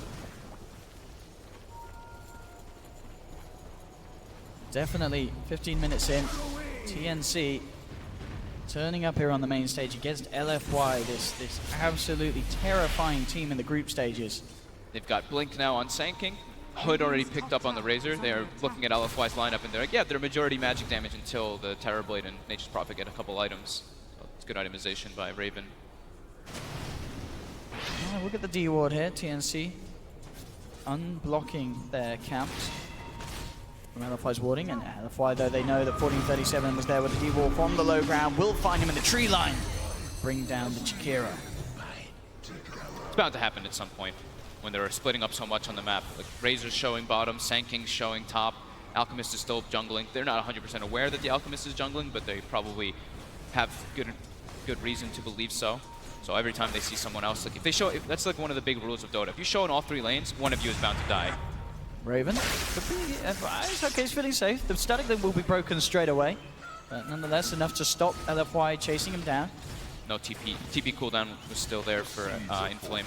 If the nighttime was still lasting maybe a bit longer, if they had that TP cooldown with Darkness, they maybe could have committed for it, but they wanted to just relax since that was not up just yet. Samage continuing that pressure top. Oh, of course, some TP reactions, but he's straight up with a blink into the trees and nothing there to hold him back. They're just shoving lanes in constantly. TNC, the Samage has literally just been parked top, Sand King stun into Sandstorm over and over again to force the lane out. I mean, he's just making so much space across this map. And DDC, chased down by Raven. Monet is there. Will pop the Metamorphosis for this one, but immediately just held back. Arfu's going to try and chase down Raven, see if they can get this Razor kill. But Samage is there on the high ground, does have Epi and Blink if he wants to try and turn back into this. Dream Cold drop down only onto Raven. He gets silenced right away. Nicely done there from Arfu, making sure that there's no return play coming in from Samage. They've also managed to sprout Tim's up on the sideline. He does still have the song. Not going to bother popping it by the looks of it, as he accepts his fate. That is the Naga Siren down. Now, TP was still on cooldown for the Naga, so even with the song usage, was almost certainly dead anyway. So deciding to save it for potentially another hold here back at the base. LFY forced him to split in two different ways, so Naga got isolated a bit by the Dazzle who threw Weave on him, and Nature's Prophet just chasing him down, right-clicking, while the Night Stalker and everyone else chased through the river. So it's just really good play by LFY, but also TNC maybe slight misplay, just running in different directions and splitting up rather than running as a group. But during all that time, Cuckoo just farming, gets the Boots of Travel finished up, so he's got ways to be able to join the fight with his teammates. Fight they will. TNC smoking up. Totally unbeknownst to the side of LFY, no vision down at that area, so TNC do have a chance to make a jump here. They're really relying on the Alchemist farm though at this point. It's 3k lead, and the Alchemist is the one who has the 6k lead over the next hero. So the next three are LFY's. I mean, they see DDC mid. It's obviously not the biggest kill they want, but it is a kill nonetheless. He'll make sure to waste their time with the Grave. He's going to look to see if he can get the timing with a deny. It was just a little bit too early though. The Grave was still up. In fact, TNC said, all right, we'll turn this into a Roche attempt. Straight away, they're into the pit. I mean, LFY are probably going to be aware that this is happening. They've got a pretty decent Roche lineup. They don't really take too much damage because of the Chemical Rage and Liquid Fire, so the Roche doesn't really attack and they have to sustain through it. I mean, this is going to work out perfectly if TNC just get away with that. DDC sort of making the call for TNC there. Say, come and take Roche. They say, well, we will. And LFY, they're not even going to try and challenge it. Free Roche down there for TNC. Aegis into Cuckoo's pocket. How convenient. Excellent call there by TNC, though, to make their way in with that stolen damage. And they do have a decent amount of minus armor, like we said. Acid Spray with Riptide. Puts Roche down quite a lot. Still Monet on the farm. How's he doing item-wise? He's on his way toward Manta. Nearly at the ultimate orb, yeah. Still very much the road to recovery is still there. Yes, as we said, you know, at the start where he was very much behind. in a much better position now. Decent levels as well, level 12. Gets an arcane rune, that helps a lot. More conjure images. TNC has some very deep wards to watch wherever that alchemist, or to watch wherever that Terror Blade is farming. Right time to be popped, Raven. Just a few hundred away from having the blade mail on the Razor. Still certainly all the space in the world for Cuckoo's Alchemist. Yeah, it's just Cuckoo really farming though. That's the one concern I do have for TNC is that no one else is really able to get farming. Here we go, they are trying to fight here around the shrine, and they're not going to get away with it by looks of it. Savage comes to the midst of it all, gets the 2-man burst strike, graves out the time. DDC, but indeed the MP chase down coming through, forcing the side of LFY back. DDC has already put the grave, the Dream Cold Stone will hold them back. Silence onto Samex to make sure he can't burst strike forward. Nobody died? That could have got a lot messier for LFY there, trying to fight around that shrine. But it didn't. They all survived. DDC again with a very nice grave. He's been on point with those. I actually cannot believe that nobody died there. TNC had to expend a couple ultimates there to defend that. Now LFY able to siege a bit toward that tower, but TNC's all in the area. They still have sleep too, and like the panel mentioned, they do have a decent combo with the Jakiro and the Sanking on top of that sleep. So if they can do anything off the back of this, they are going to jump forward with the Burrow Strike onto Monet. Still on the sidelines though, Arfu's still by the shrine, looking to see if he can get behind them for a clutch silence. Cuckoo will have his eyes upon him. He's not going to look for the chase though, Arfu too speedy. Cuckoo just farmed a massive ancient stack. About to have Manta Style already finished up now too. Double the net worth of the next hero. Alchemist. He's going to try something here with this haste rune. Looks to see if he can get a bit of a cheeky play onto Super. Super jumps back, will jaunt off. Phase shifts there. Dodge the concoction. He's got to use it now. Raven. Into Wars, DDC has got Sam H in the neighborhood. See if they can get anything done. 14:37 around as well. The wards this game have been crazy by TNC. I'm pretty sure every single ward they've placed has been put in the enemy jungle. Or watching that one ancient spot, the one on the left side. But other than that, yeah, they've been completely focused on sticking on LFY's side of the map. Other than Cuckoo. Cuckoo's just chilling in the jungle. And Flame keeping up the split push pressure as well. Shadow Blade complete, so he's going to feel a lot safer doing so now. And definitely something that TNC had to be aware of. But of course, yeah, with the Naga, with the Alchemist, they themselves, very good methods of pushing out the lanes. I mean, you mentioned Jakiro, Sangi, and their whole team as a whole, a lot better at sort of bursting down the waves in comparison to LFY's lineup when it comes to waves pushing. Yeah, definitely. They have the Nature's Prophet though, which is he's a little bit of a different creature. He can go everywhere. Mid lane, quick jump in onto 14:37 with the Veil, of course. Massive amounts of magical damage from LFY. They did see a couple people bottom, or they saw at least one hero bottom with LFY. Now they're starting to pincer, looking for a couple kills. They ported. There's actually no reveal on the side of TNC except for that one sentry ward they have in the middle of the jungle. And in fact, LFY maybe wanting to try and fight this. Alfu comes in immediately with the silence onto Sam H. Holt from a Raven comes through. They'll start to force back here onto Inflame. They have the root as well. He goes for the TP out. Graves there to make sure he's safe. But no, the Burrow Strike comes in from Sam H. He's going to be left behind. Inflame's down. They do lose Sam H in return. But TNC seeing what they get. So more Cuckoo comes in with the bots with the pre-prepared concoction. And that will set up for a second there for TNC. Nice response. The beauty of having Boots of Travel on Alchemist at an early time. You can always join the fights and outnumber. LFY probably thought that they could outnumber them there, but unable to. Now they go high ground. They are going Still up. got the Aegis. They've got the Manta, the Radiance, and as you say, the Aegis on this Alchemist. Cuckoo feeling ready to frontline. They are without Sam H, but LFY themselves, no DDC, no Inflame. Getting very close to bringing down this tier 3. The fortification comes out from LFY. They do have... No, they don't quite have Dream Coil yet. How long until we're seeing that one up? 2 seconds. 2 seconds, Yeah. so they've got it now. Now TNC realize they start to back off. They're a little scared of this. They're The song, though. The 3, indeed the song. Coming through, buying time for Cuckoo at least to TP out. Tim's TPing out as well. 14:37. Looks like he will be the one to be left behind. Raven trying They get Raven but as he's not well. going to make it. Wasn't quite quick enough for a bit. Now with the Void Stone coming out from Arfu. Raven, he will be taken down. So LFY able to punish TNC off the back of that push down bottom, taking 2, and TNC, as you know, they did get a lot of damage to the tier 3 tower, but they didn't quite finish it off. Could be worse though. If they weren't able to get the song off at that time, if he got silenced somehow, it could have been 4 or 5 heroes dropping. So losing 2, not the greatest, but can definitely be more costly. And they got, yeah, like you said, majority of that tower brought down. Aggressive TPing in, they're looking for Tims as well. Coming in, Arfu with the setup, Sprouts out with the silence. And of course, Song still on cooldown, no chance for Tims. LFY. Quick with the plays, knowing that there's already a couple of heroes off the map, and straight down the bottom lane. Monet, with the last of his Metamorphosis, putting pressure onto this tier 1. They've got the full 5 man around it for LFY. This is a very, very risky tower for TNC to try and hold, and indeed they won't even give it the time of day. They'll let it go as LFY playing the tower. We mentioned how much these two guys do. Inflame and Afu on LFY are having incredibly good games. 5 and 2 and 11. He's involved in all 16 kills on Afu. That's absolutely incredible. And 4 and 1 and 5, of course, of Inflame. Very impressive for what he's been doing, but still, Afu is absolutely everywhere, involved in everything that they've done so far. Cuckoo's deep, though. He's in LFY territory. Afu is actually gonna kind of let him go there. Did spot him out. Now he'll go in on him with Monet. And no, Afu's not bothering to throw anything down on him. I guess he knows there's the Manta there, and so it just feels like he can't do anything about that Alchemist. Just have to sort of let Cuckoo be and get on with his life. That's just the fear factor of the Alchemist.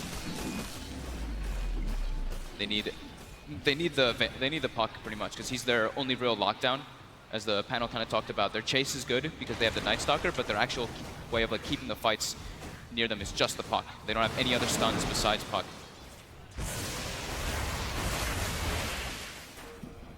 Cuckoo will be getting that Octarine at a good timing, 25 or 26 minute mark.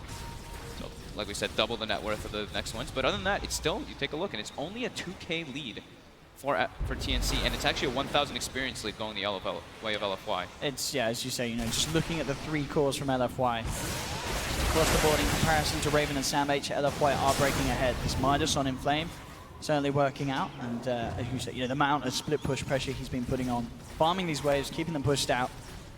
And the really impressive thing too is that Monet, he's 0 and 0. Has not died yet, even though he got aggro tri-laned, has been doing a great job of just recovering. His team is making all the space in the world for him to do that, which he desperately needs. He's now got Manta style though, so he's a lot more threatening. I'm going to see a smoke on smoke here coming through from both sides. TNC coming down the river, LFY entering from the bottom. It looks like here. They are going to look to jump onto Cuckoo. Cuckoo get the Chemical Rage out. They'll drop the Dream Core. Nature Repertoire has the man style. Now the back up of TNC coming in. SamH looking for the epicenter. There he gets it. Comes in, only catches the Night Stalker. They're sleeping though. And in fact, yeah, the sleep epicenter. They sort of said we can't fight. We've got to get out. But now, LFY, they are going to certainly chase this down. They look towards Tim's, jumping forward with the silence. SamH still down the high ground. They have got the concoction built up by Cuckoo. Tries to throw it out, but super easy phase shift there for the puck. Will be fine. LFY continuing to chase up the high ground. Ice Path holds back the Night Stalker. Raven with the ultimate still and the Blade Mail, returning a lot of damage. Super still trying to jump back in with the silence. Looking for SamH. Can he quite find it? No, SamH still alive. Inflame's going to TP onto the side. Looking for him, but the Sandstorm's there. SamH keeps himself alive. Not only the Jakiro to have died yet, but TNC, they're falling very low. SamH again with the bow strike, trying to break the distance, but Super jumps forward. Will finish off SamH. Tim's holding down the puck underneath the range of the tower. The buyback still though. Super too tanky, has the phase shift. Sandstorm's there, but he's going to be used up.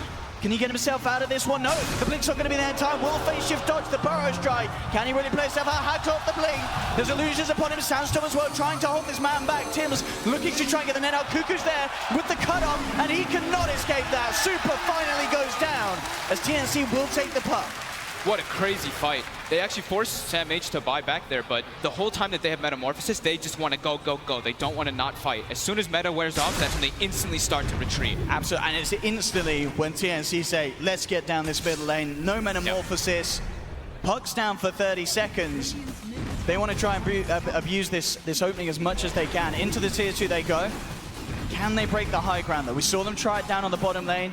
I think they're going to go down bottom, it looks like. I see the line drawn by 1437. They have a creep wave coming in mid, so they're actually able to go up to that tower. They're still glyph up, and now they're all aggressively weaved. Armor is starting to take it down. This could be risky. 12 seconds till puck's back. Fortifications there. TNC have to be very careful about how they go about this bottom lane push. Courier snipe coming out.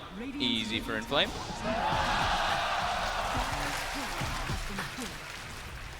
And yeah, TNC, they back off from that bottom lane. As soon as the puck's back up, they realize they cannot afford to overstay their welcome like the last time they did down there. They get a nice deep ward in the base though, and I don't think LFY is going to know that that's there. Usually you expect it when someone commits more to a push, but in that one, that's just a really sneaky ward coming out from 1437. Bottom lane, 1437, out alone again. Will try for the TP out, but the damage is more than enough from LFY. I like this by Super too. He didn't use it in this situation, but now he has the boot to travel finished up on the puck. So he can always TP to inflame Streams and always get involved in all the fights. They're going to look for Roshan as well. With one man down, they know that they've got the numbers advantage for 22nd, and LFY. Solar Crest too, yeah, they should be able to bring it down at a decent pace. This is the important one too. This is the Aegis and the Cheese. Song is available, Epi is available as well, but without that Jakiro... This is going to be such a terrifying push as well. You know, Monet has Metamorphosis back up and available. That with Aegis and Cheese. They have a very strong possibility of being able to break the high ground of TNC, and TNC, indeed, they are nowhere near this. They'll start to send some Naga illusions out, but it's going to scout it out too late as LFY do get themselves Roshan, Aegis, and Cheese. TNC probably doesn't want to take straight up fights now versus that. Trying to split push. They've got the means to do so, though, with the Alchemist, of course. And Cuckoo's about to have Shivas, which is a huge pickup. That one item actually makes Alchemist insane. Just the amount of it increases your tankiness is massive, because that armor and as well as the slow and attack speed slow can be quite crucial on Monet. They pretty much have to focus everyone on that out to have a chance of killing him. Or somehow get like a silence off before he's able to, like after the Mantis style comes off, so he can't get the Chemical Rage, but it's still super hard to bring him down. They have to isolate him, or get a heavy weave ticking down from Monet to just find a place where Bottom lane, again, you know, anyone that comes down here will be hunted down. Arfu closes the gap, has the Crippling Fear, trying to go for the TP straight out in the sideline, but coils down. And that will be another pickup for LFY down in this bottom lane. I mean, both Arfu and Inflame just so scary to push out in a game where these two are playing this Night Stalker Nature's Prophet. Is time and time again, they are catching out these solo lane pushes. And for the first time in the entire game in 30 minutes, it was a 100 gold lead for LFY, but now it's gone back for TNC. Cuckoo back on with the farm train. As soon as that Shivas is done, he's up to 2k on top of it. Arfu eyes towards the mid lane. Down bottom as well, 1437. They're starting to get a lot of their itemization coming out, though. Monet has completely recovered, as we see, that 13,000 net worth. But now, with the Mantis style, which is the super core arm, but Hurricane Pike, now he has that tool to actually push himself away from that Razor to not have to worry so much about that static link. Raven. Look at this, talking about the Razor. He's been spotted out in the tree line. He needs some backup. A super jumps in. Beautiful silence on the back lines. Make sure that there's no response immediately. The stun does still come out from Cuckoo, but TNC keeping their distance, not wanting to take the fight against LFY whilst they do not have good vision around that area. LFY will back off. TNC do hold this tier 2 for the time being in the middle lane. But again, I mean, you talked about it in the draft. These puck silences have the potential to be so clutch in these team fights. Every time the super's in position, it's pretty much impossible for TNC's backliners to react as quick as the rest of the team need them to do so. Arfu on the side. Gets spotted out and will immediately go for the TP back to base, because mid lane, TNC... They really want it. They're immediately coming down this. The cliff is still cooldown for 1 more minute, so they want to try to force something. It's every time that Metamorphosis has been used. Exactly. Every time that they know that's not there, TNC know that they have this nice little advantage. They have to. Like, they are actually starting to be in a point where it's just the Alchemist who actually does much in the fights. Everybody else is... I mean, Razor's 11k net worth. Sand has dropped down to all the way 7,000 net worth. So not really having the impact that you would want from your core Sand King. But that's the nature of their draft. It's the Alchemist versus the world. And LFY is slowly but surely getting means to be able to deal with it. TNC, though, still playing it safe. Take the tier 3. Don't stick around for more. Back off. Clean up the shrines. And there definitely is still some sort of solace and safety knowing how farmed Cuckoo is. You constantly got this Alchemist, which is getting to the point where he's sort of borderline unkillable. And you can give Ags to every single one of their heroes, absolutely, which will be super helpful. Who's getting it first? Probably, I would say probably the Raven, just because of he's underfarmed. Sand King is probably like one of the best ones because of the stun, how massive the range is for him to catch and everything. But I think just because Raven, his farm has completely stagnated, you have to give him a way to accelerate.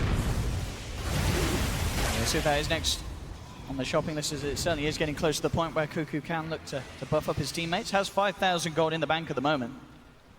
Like all the eggs are pretty cool. Like the Jakiro is probably the most underwhelming. It's great for high ground defense. What about the Naga Ag's fault? How many times have we seen that? I think I've seen it twice ever in competitive Dota or something, maybe less. It's very rare. I mean, I know it's been picked up, but you don't see it often at all. I think full duration ends up healing like 56% of everyone's HP or something. It's a lot. It's a lot. It's a lot. 70. 70%. Okay. I mean, yeah, that can absolutely turn a fight if they get the clutch moment to use it. Especially with an Alchemist, right? You full heal him, and then he pops Chemical Rage again, and then you're like, uh-oh. But for the time being, Cuckoo, focusing on the necessities for the team, does pick up the gem for the side. Super finished up the Aghanims. That's also the thing is we were talking about the Alchemist being able to pull Ags, but Puck when he gets level 20, 25 can pull the Moon Shards, and that 420 GPM starts to become pretty absurd for himself. So he actually chooses the minus 3 seconds on Waning Rift. Okay. You see a lot of players go for the Spell Amp because you get level 25, you get your Dagon fast, and eventually you'll be able to just burst people down like that. But the Waning Rift, like we said, it's been super relevant in this game and can prove to do so. I mean, what's the kind of the timings then? What, on a 10-second cooldown? It's like the same cooldown as your orb. Yeah. Like that's the, you know, you orb in, you're able to get silence off pretty much every single time because they're, 11 on the orb and 10 on that. Ayascati next on the menu for Monet. Now level 18 for that low cooldown Sunder. And I think definitely to kind of harp on what you've been mentioning, the thing to know about this game is the fact that LFY are only 1,000 behind when TNC have an Alchemist with 31k net worth at 35 minutes. It just goes to show how kind of well-rounded and farmed up the remaining members of LFY are in comparison to that of TNC. The rest of TNC other than this out are really, really falling behind. Yeah. They're having to kind of run around because they're afraid of the pickoffs. That's what was happening in the mid game. Like 10 minutes ago or so, people were showing bottom. They kept getting killed over and over again. So they're at a point where they're like, okay, we kind of have to stick together because this Nature's Prophet and Nightstalker are putting too much pressure on us, and it's causing them to get very underfarmed. It's just Cuckoo. Now it's up to 6,500 gold. I mean, he's got enough to pick up a Scepter and have the buyback. See what he wants to do. If he wants to maybe finish up the armlet for himself and buy like an AC instead of getting the Aghanims Sure, for teammates swap out first. something for that. Could be a possibility. Look at the Halberd now on Raven, so a bit of an answer to the main man Monet when the TV turns up to the fight. He's picked up a couple items. That Hurricane Pike, Halberd, and Blade Mail Hood. Now that there's a Blood Thorn though on Inflame, definitely that sort of same thing applies, as you said earlier. If they can get that silence onto the outpost Manta style, then they've got the potential to even bring him down. It's a lot of damage if they have that on him, and the whole team focusing it. 3 different ways to silence him, and also now to break that evasion, of course, with the Bloodthorn. I think his teammates can hit through it at least, unless it gets manted off. So both teams do have that gem picked up, so the Vision game will be slowed down on both sides, but LFY should be able to win it because they have Nightstalker. Looks like Cuckoo is just going to continue to buy items for himself, as you said. So he's going to go swap out the armlet. Okay. Yeah. So instead of going for an extra armor item, he wants to be able to do more damage and better ways to push out the lanes, because they're starting to struggle to deal with this Nature's Prophet split push. There we go, armlet gone. Honor in the recipe picked up. Just needs to get that Hyperstone from the side shop. Mjolnir's, then we can definitely expect the axe. Mjolnir is super useful though. With the Mjolnir, with the Shivas, with Octarine, you throw that on yourself, you just kind of run into the fights. It's also great versus the Tower Blade Illusions, of course, so he can get a good amount of healing and able to actually clear versus it. And yeah, Ayascati now finished up for Monet. That recovery. Yeah, he's played it perfectly, Monet. Top 3 now. 1-0-7. All of that down to, of course, DDC's play as well. Many times that we saw Monet living on the edge, but DDC came in with the clutch saves. Roche should be spawning relatively soon. TNC with this movement. They're looking for some action, hunting down Arfu. They will manage to find the connection with the Burrow Strike. Ice Path and Concoction. Finally, after a bit of a slumber in the game, TNC break it by finding Arfu out and alone. Super's there, though, cutting the wave, so nothing more that TNC can do with their presence down on this bottom lane. TNC made a play around their only ward vision that they did have, the one that's half duration in the enemy jungle. So they just tried to make something. Because they definitely feel, that map is starting to close on them a bit with LFY all farming all over the place. They only have the Alchemy. Keep mentioning over and over again who is farming. Super looking for the Lincoln Sphere next. Once that is on, he is going to be feeling incredibly free in these team fights. Top lane, Cuckoo's being eyed up. LFY with 4 in the neighborhood. They're ready to try and make a play here onto the Alchemist. Cuckoo, is he going to get himself house? Already has used the Manta, so now there's the chance for Inflame to go in with that silence. Oh, they might think that's the real one. He moved it away. Indeed. Oh, the bait is perfect. Cuckoo, he's out mind game them now, goes for the TP. Super They've got a Yules. Still have the Yules and will manage to hold him back, cancelling the teleport. But Super, he can try and turn a fight. He needs backup from his team. His team are on the way, but it's actually Arfu keeping TNC away from getting there in time. Cuckoo has one more use of the Man Star, will bring down DDC, but that's Cuckoo down. That's a massive kill. Arfu seeing if they can maybe set up a ball. Look at this trap here. Tibbs is just surrounded. No escape from there as the illusions from the Terrorblade and the Treants. Did anyone pick up the gem that the Jakiro, I think, had? Or that somebody... I see it. Oh, no, it's up there. They're pinging it. They know, though. Still at the top. That's the Dazzle had it. He was pinging it. Yeah. DDC's like, wait a minute. They didn't take it. So they send the courier up there. But really nice engagement. Even though it wasn't the smoothest of entries, we saw them go on the illusion. But then Arfu, as I say, we kind of saw it at the bottom there. He sort of held back TNC. TNC were trying to make their way up to help Cuckoo. But Arfu was kind of like, hey, come and look at me, guys. And indeed, that sort of slowdown has enabled LFY to now be in this position to break the high ground with the last few seconds of Metamorphosis. It is now gone. Super jumping in, two-man silence, get the Dream Coil onto the Sankey. There's the sleep from Tims. They're all lined up for the ice path. Very lined up here. 1437, he lays down the ice path. Does it connect onto Inflame, but the combo comes in. They're falling there. There's the epicenter from Savage. Takes down two. Super trying to jump his way out, but Raven's there with the ultimate. Tims as well. Looking to chase down again. No, the ice path won't connect. Blinks out, but the root's through. Tims closes the gap. TNC hold. Perfect song there from Tims to set everything up. And that push ground to an absolute halt. You couldn't ask for a better situation to happen right there. Literally all four of them in a perfect line for the ice path, for the Sanking follow-up. Great defense there from TNC. It only required the Naga to buy back there. I was worried. I was like, I think they might have to buy back the Alchemist, but yeah, perfect. We'll see it again. Look at this lineup. I mean, as you say, yeah, Tims having the fortitude to buy back. Look at that. I mean, 40, he could have got all four, did only get 3 of them. Oh, it's still pretty. Nah, he goes for the 3 big ones. Make sure that he gets both Super and Monet in there. And indeed, Samh, no hesitation as he follows through with the combo. And now Roche respawns right afterwards, so TNC makes their way in there. Gonna pick up an easy Aegis cheese. And now the Aghanim Scepters will be coming out. Did he actually buy one yet? No, he's got 4,000. He's ready to go. There we have it, indeed. Roche is down. TNC. They're trying to make a move right away. They still have 20 seconds until the puck respawns. They're trying to get a pick off to keep LFY 1-man down.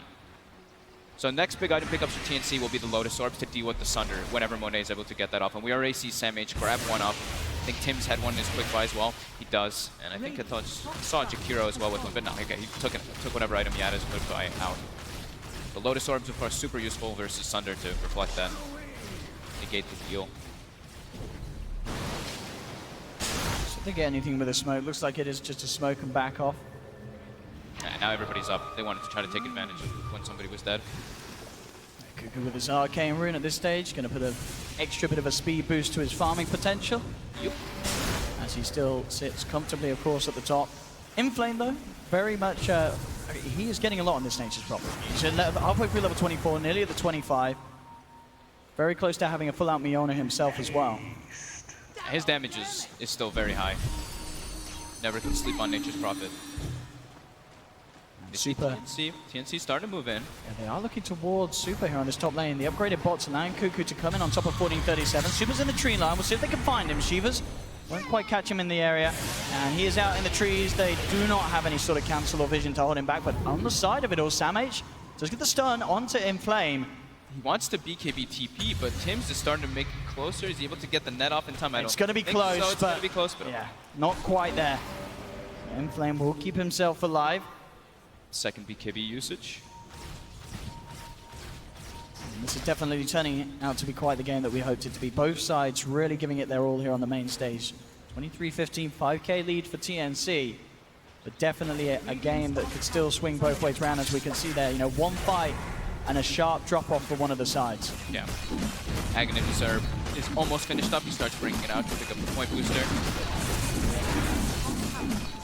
Giving it to Raven also doesn't just make it so that he's more farmed, of course, which he's started to catch up heavily because of the fights, but then they actually have better siege to kill towers with that Aghanim's upgrade. Which is really just the Alchemist who can start hitting towers at this moment. Ooh, until that illusion nearly took down that Aghanim's delivery there. They will still get it over safely. And Cuckoo, where's it going? It actually goes to Tims. It goes to Tims. I mean, he did pull off a brilliant sleep play. I think you have to reward that. And as you know, as we're saying, the heal, it is incredibly substantial. And it's Tims. It's Tims. If you're going to trust anyone to get the sleep off at the clutch moment to give you that 70% health regen, I mean, it's just essentially, it's a second life for your whole team if it's timed right. And Tims certainly playing at the top of his game here in this first game of the series. We can expect some big plays to happen with that. And definitely, this is something as well that Tim's, he can make his name even bigger with this. Lane. We don't see a lot of Aghanims. Nagasaran plays bottom lane though indeed. 1437 jumped upon, does manage to Gets the cheese out. And now look for the turnaround. Super will use up to dodge the concoction, but they still find the connection, has the phase shift. Will be able to blink out of this, and indeed down to the bottom. Can they actually catch him out? He's in the trees with the orb. He's fine, just a little too slippery. Cheese Still force. very hard to catch this buck, no doubt about it. Cheese forced, reactions forced as well. Now they go back to the other side of the map, pushing the lanes. And it's going to be a little harder to do as well for LFY for Super if they see 1437 out on his own, because he now does have a Yule Scepter himself. Now they've got level 25 Nature's Prophet. Oh, he actually misclicks his BKB. Oh. Just testing to see if it works, right? We didn't see that on the mainstream fault. He's just testing it. That's right, that's the way it works. See what can do mid. Monet. Raven, finding Monet here. Cuckoo's going to charge up the concoction. We'll throw it out. BKB comes out straight away. Monet, no messing around. Knows that he has to save himself. Can't leave open any opportunity for him to be caught out like that. Doesn't even risk trying to go for the Manta dodge. Just all out goes for the BKB. So 45 minutes in, we've got double catapult waves coming in. We've got double ruins, of course, too. So start playing a favor. His bottom lane, Tim's bringing in Cuckoo. They are going to try and set up with the sleep. They've managed to find him. Do they have the connection? The concoction's going to come out earlier, but now with the back of the damage, Super's actually trying to TP in to save this. The silence agreed comes through, but Inflame just melts, disappears immediately. Super down deep in the trees, will be fine. But this is 90 seconds where they don't have to worry about that Inflame Nature's Prophet being out on the map. TNC can definitely give it a good shot, trying to force out that buyback. Mid lane though, 1437 being gone upon, has the self-fuels, but with 3 heroes surrounding him, very little chance of him getting home alive, as 1437 will be gone. Yeah, he's but probably straight away, making a call. it's, TNC down bottom, they're fine with this attention being drawn towards mid. Aegis gets reclaimed. What can they do to stop this? Metamorphosis is popped. Starting to beat into Cuckoo. They're getting pincered on, though, here in the back. Oh, they are. This wraparound coming through. TPL straight away. No, he cancels it. Wants to try and fight this Cuckoo and help his teammates. They get the silence out to the Night Stalker. Super bringing them away. Has a haste run as well, Monet. Forcing himself forward, trying to close the gap. They really want to catch something here with this metamorphosis. Oh, that dodge of the concoction. Very nice. Super is not going to jump forward, though. They're unable to get anything. So meta now will be down for the next engagement. Yeah, TNC. They're already resetting. They're trying to get in there while that meta goes down. Yeah, this is the perfect time with those last few seconds of Metamorphosis. If they can get that jump, and Cuckoo's being spotted out again by the illusions being spread out from Monet. LFY knows. How much can TNC do with that Metamorphosis down? They are still without 1437. Only 10 seconds until Inflame is back as well. They really want to be able to kill Tims in these fights, but with the Guardian Greaves and how innately tanky Naga is, it's really hard to just move all the silences and always able to get that sleep off, so it's super threatening. And we've got the next Aghanims coming out as well from Cuckoo. This one, it is going to go the way. Who's he giving it to? It does go the way of Raven, as you expected, yeah. Those are the 2 more important ones. I mean, Sand-Kings is also super important, but letting Raven get that surge of gold is important because he's still not he's not where he ideally really would want to be as a Raven. Super. Don't really have any sort of instant lockdown though, so Super is fine. He'll jump back up. Inflame is not there.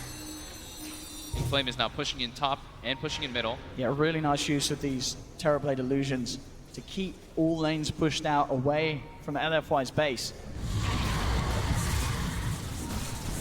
TNC, they really need to, they've got to back up, they've got to try and push one of their waves up with and protect it against this illusion spam from LFY that's coming out from Monet to make sure that they have a chance of actually doing damage to the barracks of LFY. Cuckoo has enough for that. Aghanims almost with Ags and buyback for that final one. Then he can start giving moon shards and eating moon shards himself. I mean, don't forget the Jakira Ags as well. Yeah. That does a hefty bit in the fights. It's more about high ground defense for that one at least. But yeah, sure, it could be. It's the last on the list. Yeah, it could be massive. MKB now out for Monet, so he is really going to be packing a punch. It's getting to the point where it may even be impossible for TNC to think about taking a fight when he has Metamorphosis up. He definitely has the potential to kill the Alchemist. And almost level 25, so he gets that extra stats that push him forward, unless he chooses for the Sunder cooldown. But See what we've got here. TNC. Again, ready to push forward. Raven trying to build up his damage from the illusion. Being from Inflame will have the Sprout. Still teasing around. No one yet to commit anything heavy. God, Reflection is such a strong spell. Every time they walk up with the Alchemist, the Reflection starts to do a crazy amount of damage. Straight out, look with the blood form. Cuckoo has to Manta and get himself forced out immediately. Dreamcore's dropped down, only connects onto Raven. There's the song though.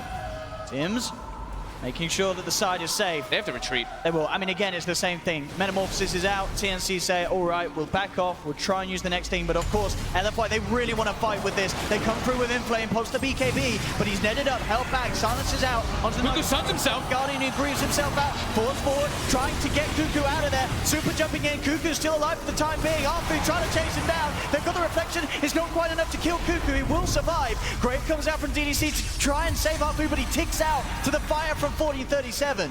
So all in all, LFY that wants to lose one of these, and now TNC is ready to go back in. They know that the Metamorphosis is falling down. They get the Burrow Strike connection. Super will jump in with the silence. There's the buyback. There's the Grave, looking for the Sunder, but the Lotus off. He doesn't get the Sunder. The Lotus play is there. TNC, they break down the Terrorblade.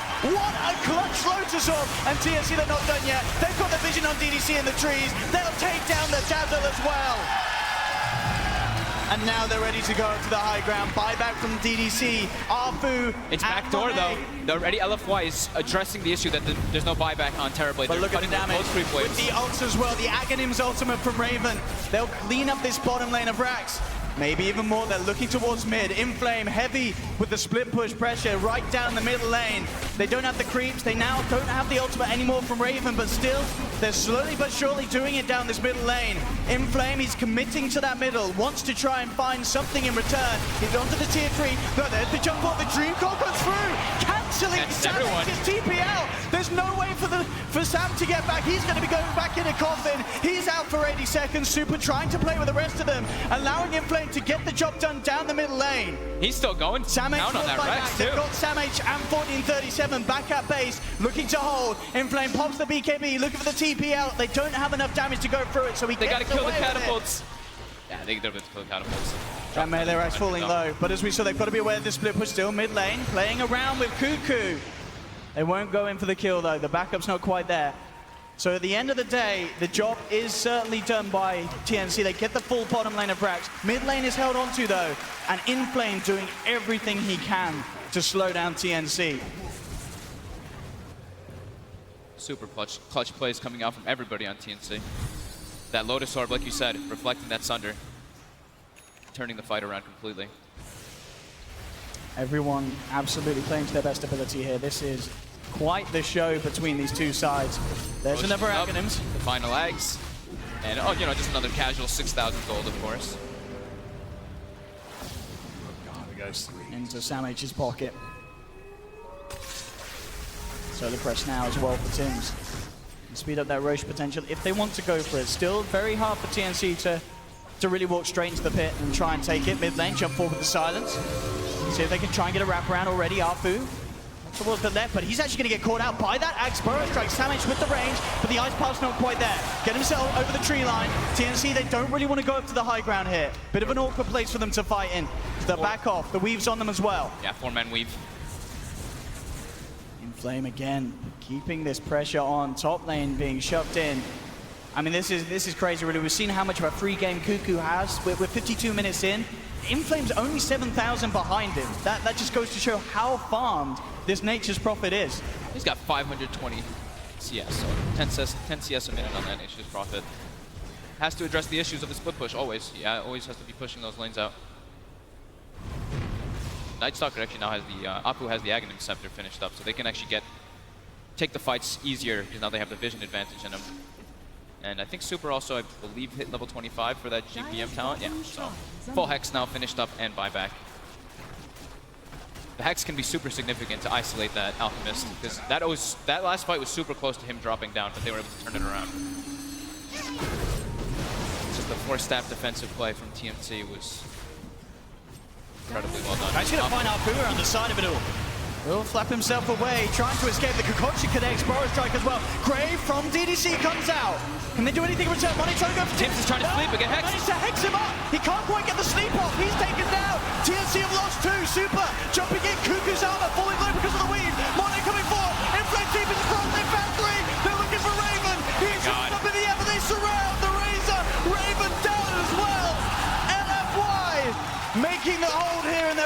jungle, and now Raven and Tims without buyback. Inflame already in position in the middle lane, trying to push down. 1437 buys back in. They do have the Alchemist, so still good amounts of deep push. Super's Hex, so clutch in that fight right there. Not allowing Tims to get the sleep off, and then the MKB and the Weaves just started kicking in. Now they're going into the Roche pit. Meta is still active for about 10 more seconds, or 15 more seconds, and they should be able to bring this Roche down. But yeah, he gets the Hex, and within 15 to 20 seconds makes almost a game-winning play out of it. Absolutely. That swing is almost 10,000 gold now going for LFY. And we saw that as well. I believe that the Lotus Orb was already on the target, but he just goes for it anyway. He says it's all right if I self-X. We need to get that target locked down. That's the thing. They do only have that one Lotus Orb. They don't have several ones. That's what we were addressing a little bit. Several Lotus Orbs is the way to go versus Terror Blades especially. And now that there's a Hex, we're probably going to see them address that issue by picking up more of those. But here we see the Hex comes out as the Lotus Orb comes out. Oh, and actually, he has a Lincoln. He has the Lincoln, so he doesn't care about the Lotus. Indeed, the Lincoln still blocking that return. So indeed, perfect build from Super. I mean, if they had got that song off, it would have been an incredibly different story there. Yep. No doubt about it. How many buybacks was that? That was 2. So we have the Alchemist buyback and the Jakiro buyback there. Now they're scared. Now this is where TNC is in a position where they don't... It's just that super, like if Alchemist dies, they just lose the game. Yeah. So you actually buy a full BKB here just in case to be defensive. And they can't really leave their base now, which gives LFY a huge opportunity to farm the whole map, which they're not really needing too much anymore. They're all kind of hitting their critical mass point. But it is that double runes that we were mentioning. That could be the crucial thing they need. Maybe they find a clutch double damage as it's bottom, or an arcane rune, something along those lines that can help them for those type of fights. And we actually did see Monet went for the Sunder cooldown. Okay. I'm a big fan of, because it's that 10-second cooldown can be so absurd in those fights, especially when you're playing with Dazzle. I think that's one of the You're always going to have the chance to get that second life off, unless you're getting mass silence down and such. But yeah, with the BKB and the Manta, like if you get graved, there should be the chance. Yeah, if you get graved and you get your Sunder off right at the start of the grave, then you have only 5 seconds where the grave wears off, where you have a secondary Sunder. So I think that's one of the instances you just want to go TNC for. with the smoke up, but Super's there with an invis. He knows what's going on. Get the Hex up immediately. 5-man coil! Oh, and the coil onto all 5! Inflame up at the high ground. Tims gets the ultimate off. It's starting to regen the backup. The regen doing work as they're brought back up to full HP. Now the turnaround with the Ice Path. They've got the lockdown on Inflame. No BKB now, but Monet is tag teamed in. The Grave coming out rather early, but it's allowing Monet to go ham. Looks towards Raven. Raven, can he keep himself alive? There's the buyback from Inflame. He's looking to come in for the finisher. They've taken down the second. Inflame, can he fight Kuka? The sprout from Inflame, forcing him to take the long way round. Buying time for Monet to force himself forward. Cuckoo's still slowed down by the Skadi, but he does get just enough far away. Can they turn back into this? They're looking for Monet. Concoction's out, will connect. Ice Bath off the back, but now with the ultimate from 1437 is bringing the Terror Blade down low. Not quite enough to finish him off though. LFY. So they really want to go in for this push. Inflame straight up on the top, making sure pressure's kept in on all sides of the map. Meta's down. They got to reset. Wait for that to come back online. I think did DC misclick the grave there? Is that what I'd seen? I think went very early. He graved Monet, I believe, there instead of the Nature's Prophet who was dying. So I think that was a slight misclick there coming out from DDC in that last engagement, and it forces Inflame to buy back. So now there's that thing for TNC where if they kill the Nature's Prophet, it can be a pretty good access point for them. But absolutely, the rest of LFY does have buyback, and he's not as crucial as, let's say, the TNC's Alchemist. Oh, look at this though, smoke up immediately. Well, this is not going to be expected at all. LFY, yeah, TNC, they're just hanging outside the base here. This is very scary. Tims does have the song, he needs to use it. Hex comes out, there's the Dream Ball, there's the song. Comes through, Monet pops the BKB, roots out, but he mantas it off.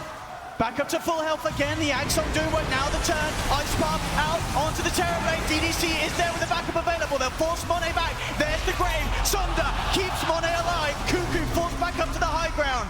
LFY, they do still do this, there's the disarm onto Inflame. Held back, TNC still keeping LFY away from the barracks. 10 seconds until Sam H is back in. So again, despite Monet and DDC's play, it's enough to keep them alive, but it's not enough to get the kills on TNC and actually break this mid lane. They tried to go for a very cute play there that no one would expect. Meta's down, you're expecting LFY to completely back off. Tried to get a nice kill off of it, but unable to with Tims' positioning over there on the right side. So still, same thing. They need to find a way to isolate Tims, get that Hex on him so that he's unable to get those sleeps off. These sleeps have been absolutely massive from Tims. Yeah, perfect. Perfect positioning. Money racking up on Super. Definitely can start to look to get the moonshots out. There's already the moonshot on Monet. Does he give one to Inflame? Not one yet given to Inflame. Could be next on his shopping list. From the puck. Eyes no, it's the refresher. He goes all in. I mean, to be fair, we have seen these big Dream Coils and Waning Rifts and the Hex. If he can get this all out twice, it's going to be incredible. And Super, to be fair, you know, the panel said, and I joked about at the start, seeing him in on the puck, but he has had an incredible game. 10, 4, and 12. And these late game plays and decisions that he has made. He's been getting super clutch silences in the back, and we saw, what, 2 or 3 4-man, 5-man coils, and then the sleep's following up. If the sleep wasn't there, those fights are absolutely one for LFY. And now, yeah, he has double Hex too, so he can choose a little bit better. And if the Lotus Orb does remove the Hex, then he can refresh and go for it again after he uses all of his other equipment and spells, of course. LFY still very much ready to try and do something. Metamorphosis is back and available. Many of the heroes approaching their level 25. TNC's coming up, they're raining on the high ground here. The jump in Super gets immediately in with the Hex onto Tim's, removed by the Lotus Storm. Falls back, but he's stunned. He can't get off the song. And the coil stunned. I think I'm ripping it out. Off in time. He's trying to see though. He can't. That's Tim's down 80 seconds. They've lost 40-37 as well. TNC are down 3. Savage coming in with the epic Burrow Strike. Is it enough to get the kill in return? Looking for Monet. Raven's stolen a lot of damage here, but Monet's dead. Oh, they get the kill. They're moving on to the mid lane of Rex. Razor will buy back. So will Savage. There's no creeps. But there's no backing for the rest of the 3 of them. They're trying to fight against this backdoor regen. They should slowly but surely be able to get at least one of the racks. They're going to clip it and heal it up. Are they going to be able to hold this? Savage, him in the burrow. They've got a minute 20 for Alchemist buyback. LFY knows they've got to try and get the kills on the side. Inflame does TP in immediately with the Sandstorm. Savage gets away. There's your fortification. And now the glyph is gone. Or now the backdoor protection's gone, the creeps have gone. And it plays back in immediately, looking to finish off this mid lane of Rack. They're looking to potentially go for the game. They get the Hex in time. They're going to your forest, they're going for the game. They're going for the finisher. 30 seconds until the Naga's back. Maybe could look for a sleep play to slow things down. But the speed that LFY are moving in means that it may be too long. 20 seconds, no Naga. They're onto the base. LFY looking to close up game 1 here. No way, by the looks of it, the TNC could slow this one down, despite their best attempts. And indeed, GG is cool. Wow, LFY what a game. Game 1. Holy crap. What a start to this series. What a back and forth game, though. Incredible plays coming out from TNC with their coming to their 4 stabs, to their sleeps, of course, to the setups with the Jakiro Ice Path, Macro Pyre combos with Senking. Everything going super well for TNC, but LFY coming in clutch at the end. Afu and Inflame carrying super hard in that early to mid game, and then Super coming in clutch with that Hex at the end. The Hex plays from Super at the end, absolutely incredible. And just, again, this sort of coordination we've expected from LFY as a team. Giving DDC the dazzle, you're going to have troubles. And we saw time and time again those last few sieges as well. DDC enabling Monet, enabling Inflame. And Inflame, such bold plays as well, consistently TPing on the other side of the team, coming in from behind them, and they just didn't expect it. They found so many pickoffs in the mid game with that Night Stalker, Nature's Prophet. They played it super good to let Monet get back online. That was incredibly impressive because of such a deficit that they're playing at for the first like 20 minutes pretty much. This Alchemist is just raining chaos all over the place, but able to get some map control coming out, and they take it away. Yeah, just the right amounts of pressure as well being put on from LFY at the end. You know, getting these openings, making sure the buybacks aren't there for TNC, and coming in with that hard-hitting finishing push. What a game 1, ladies and gentlemen. Myself and Fob, we'll see you soon for game 2. But for now, back to Day 9 and the boys to hear what they have to say about that 61-minute spectacle. Thank you, OD Fog. What a game. At 60 minutes into the game, there was less than a 3K net worth difference between the two teams. It was hard fought, and frankly, the closest game of the tournament thus far. For sure, and I think it just comes down to what Peter said in the beginning, that their cores from TNC just wasn't good against the TB. They had Alchemist and they had Razor, and none of them is really good, like super late game against TB. Razor was pretty underwhelming. He worked really well in lane when Terrorblade was mostly fighting in melee form, but as soon as Terrorblade got a couple items, got the Manta online, started, you know, popping off meta in fights and spawning illusions, Razor just really didn't have a place. I still thought TNC were going to win, though. They had that great execution in the team fights with the sleep. Super's puck was a hero questionable he hasn't played a lot this tournament. minutes. It started off slow, but I thought towards the end of the series, or towards the end of that match, he really started to pick it up, and he made some really great plays. Yeah, the incredible Dream Coils. I mean, especially in mid, he got just solo killed by an Alchemist. Yeah, I'm sure he was he was making some aggressive play. You know, we would have been like, oh my God, super if he killed the Alchemist. It just, it didn't work out. And I got to give a huge shout out to Afu on the Night Stalker for again and again and again getting, he had 100% kill participation for the first 16 kills. 4 players are the stars of this tournament. Yeah. It's been like that for quite some time now, that the 4 position is so important for a team to actually work. Yep. Yeah, the 4 position, most often the position that is roaming around, trying to make plays, not staying in lane.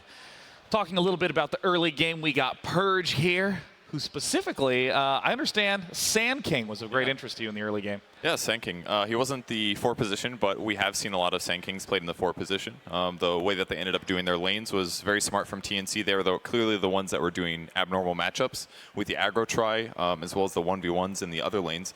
And we really did see a lot of the value. Razor was good against Terrorblade at the laning stage, as well as with their 2 supports. It worked out really nicely. They forced a Grave from Dazzle. So as a whole, it felt like TNC was putting pressure on and allowed the other lanes to actually be 1v1s. But the player I really want to talk about was Sam H, because his early rotations here ended up at least trading kills. So even though Alchemist did die in some of these engagements, I thought he was really instrumental towards making sure that they at least stay caught up and that their aggro try is not completely for a full loss. And I was very surprised how much damage he did. And it really comes back to the map. He was in a 1v1 situation against the Nature's Prophet, normally a 4 position, or in a rare case, maybe a solo offlane. So because he had all of these early levels, it really helped him have bigger impacts in these early parts of the game. And this is maybe the most crucial areas at the 8 to 12 minute mark. That's usually when the carries leave their safe lane. He was always staying top and doing so to ensure that his team was able to split push off on the bot lane. If we take a look down here, you can just kind of see. They're just always pushing the bot lane out. Sam H is dodging the ganks, making sure that he doesn't end up going down. And because of this, and all of these engagements, he's putting himself in danger. He's split pushing a little bit and forcing 4 heroes to spend time trying to kill him. And these clips are all in a period of around 8 minutes to about 12:30. And yeah, he does end up dying at the end here, but the same kind of principle shows. If you, again, look at the Tier 2 tower, his team ends up trading a Tier 2 tower for his own Tier 1, which is really not a bad trade at all. So I really liked what he did between the 8 and 12 minute mark. Really gave his team a lot of space and helped them stay even despite the early pressure.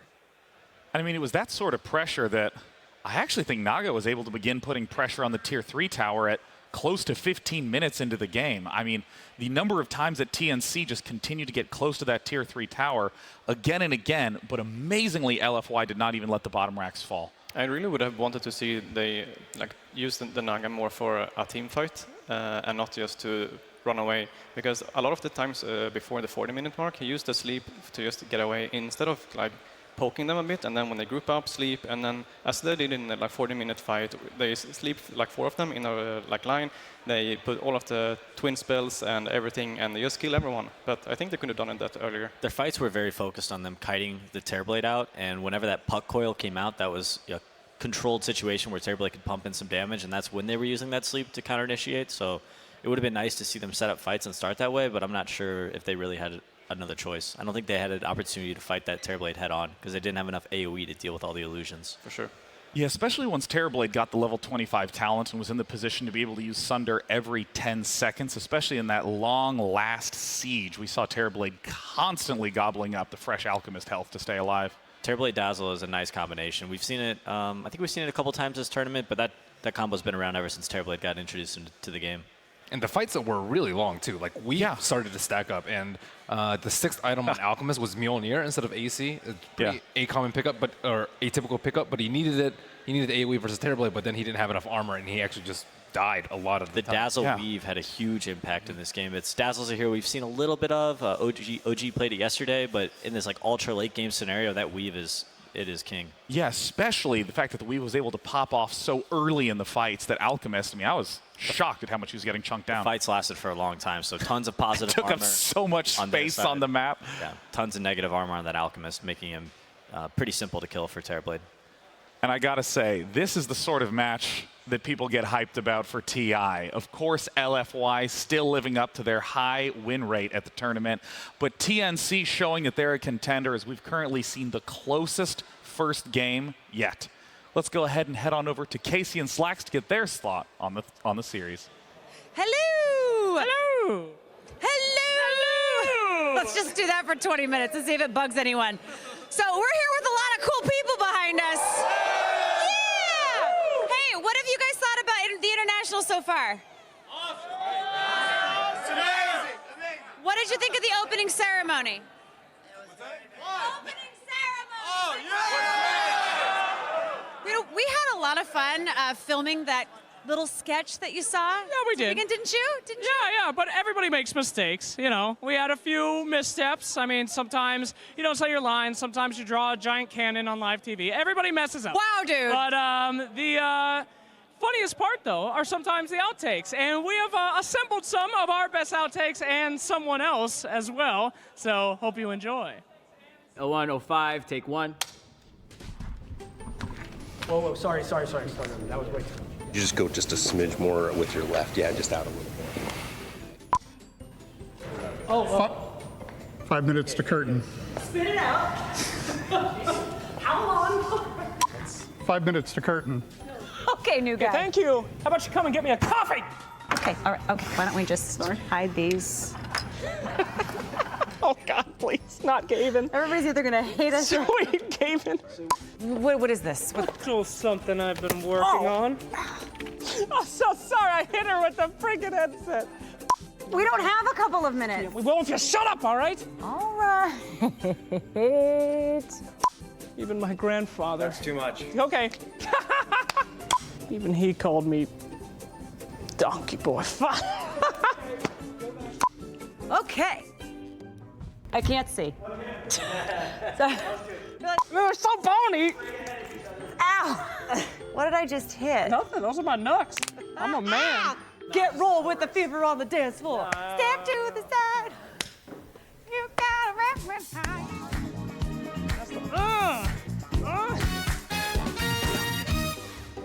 my clothes are falling off. Yeah, mine too.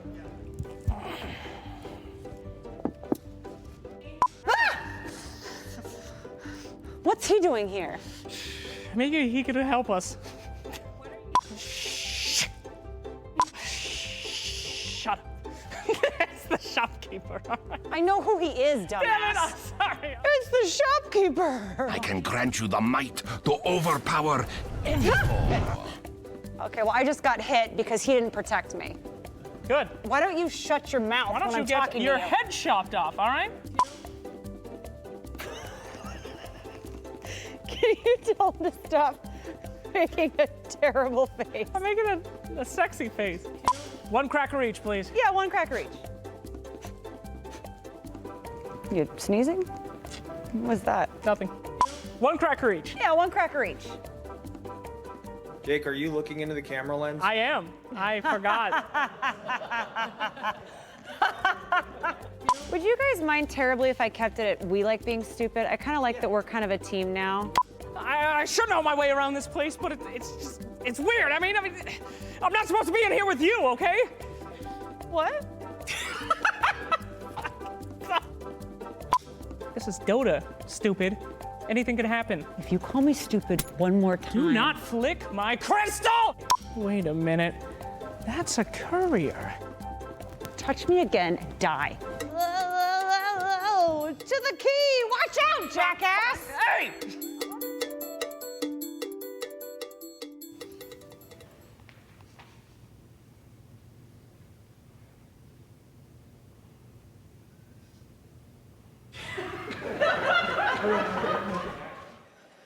What a good sport. What a good sport.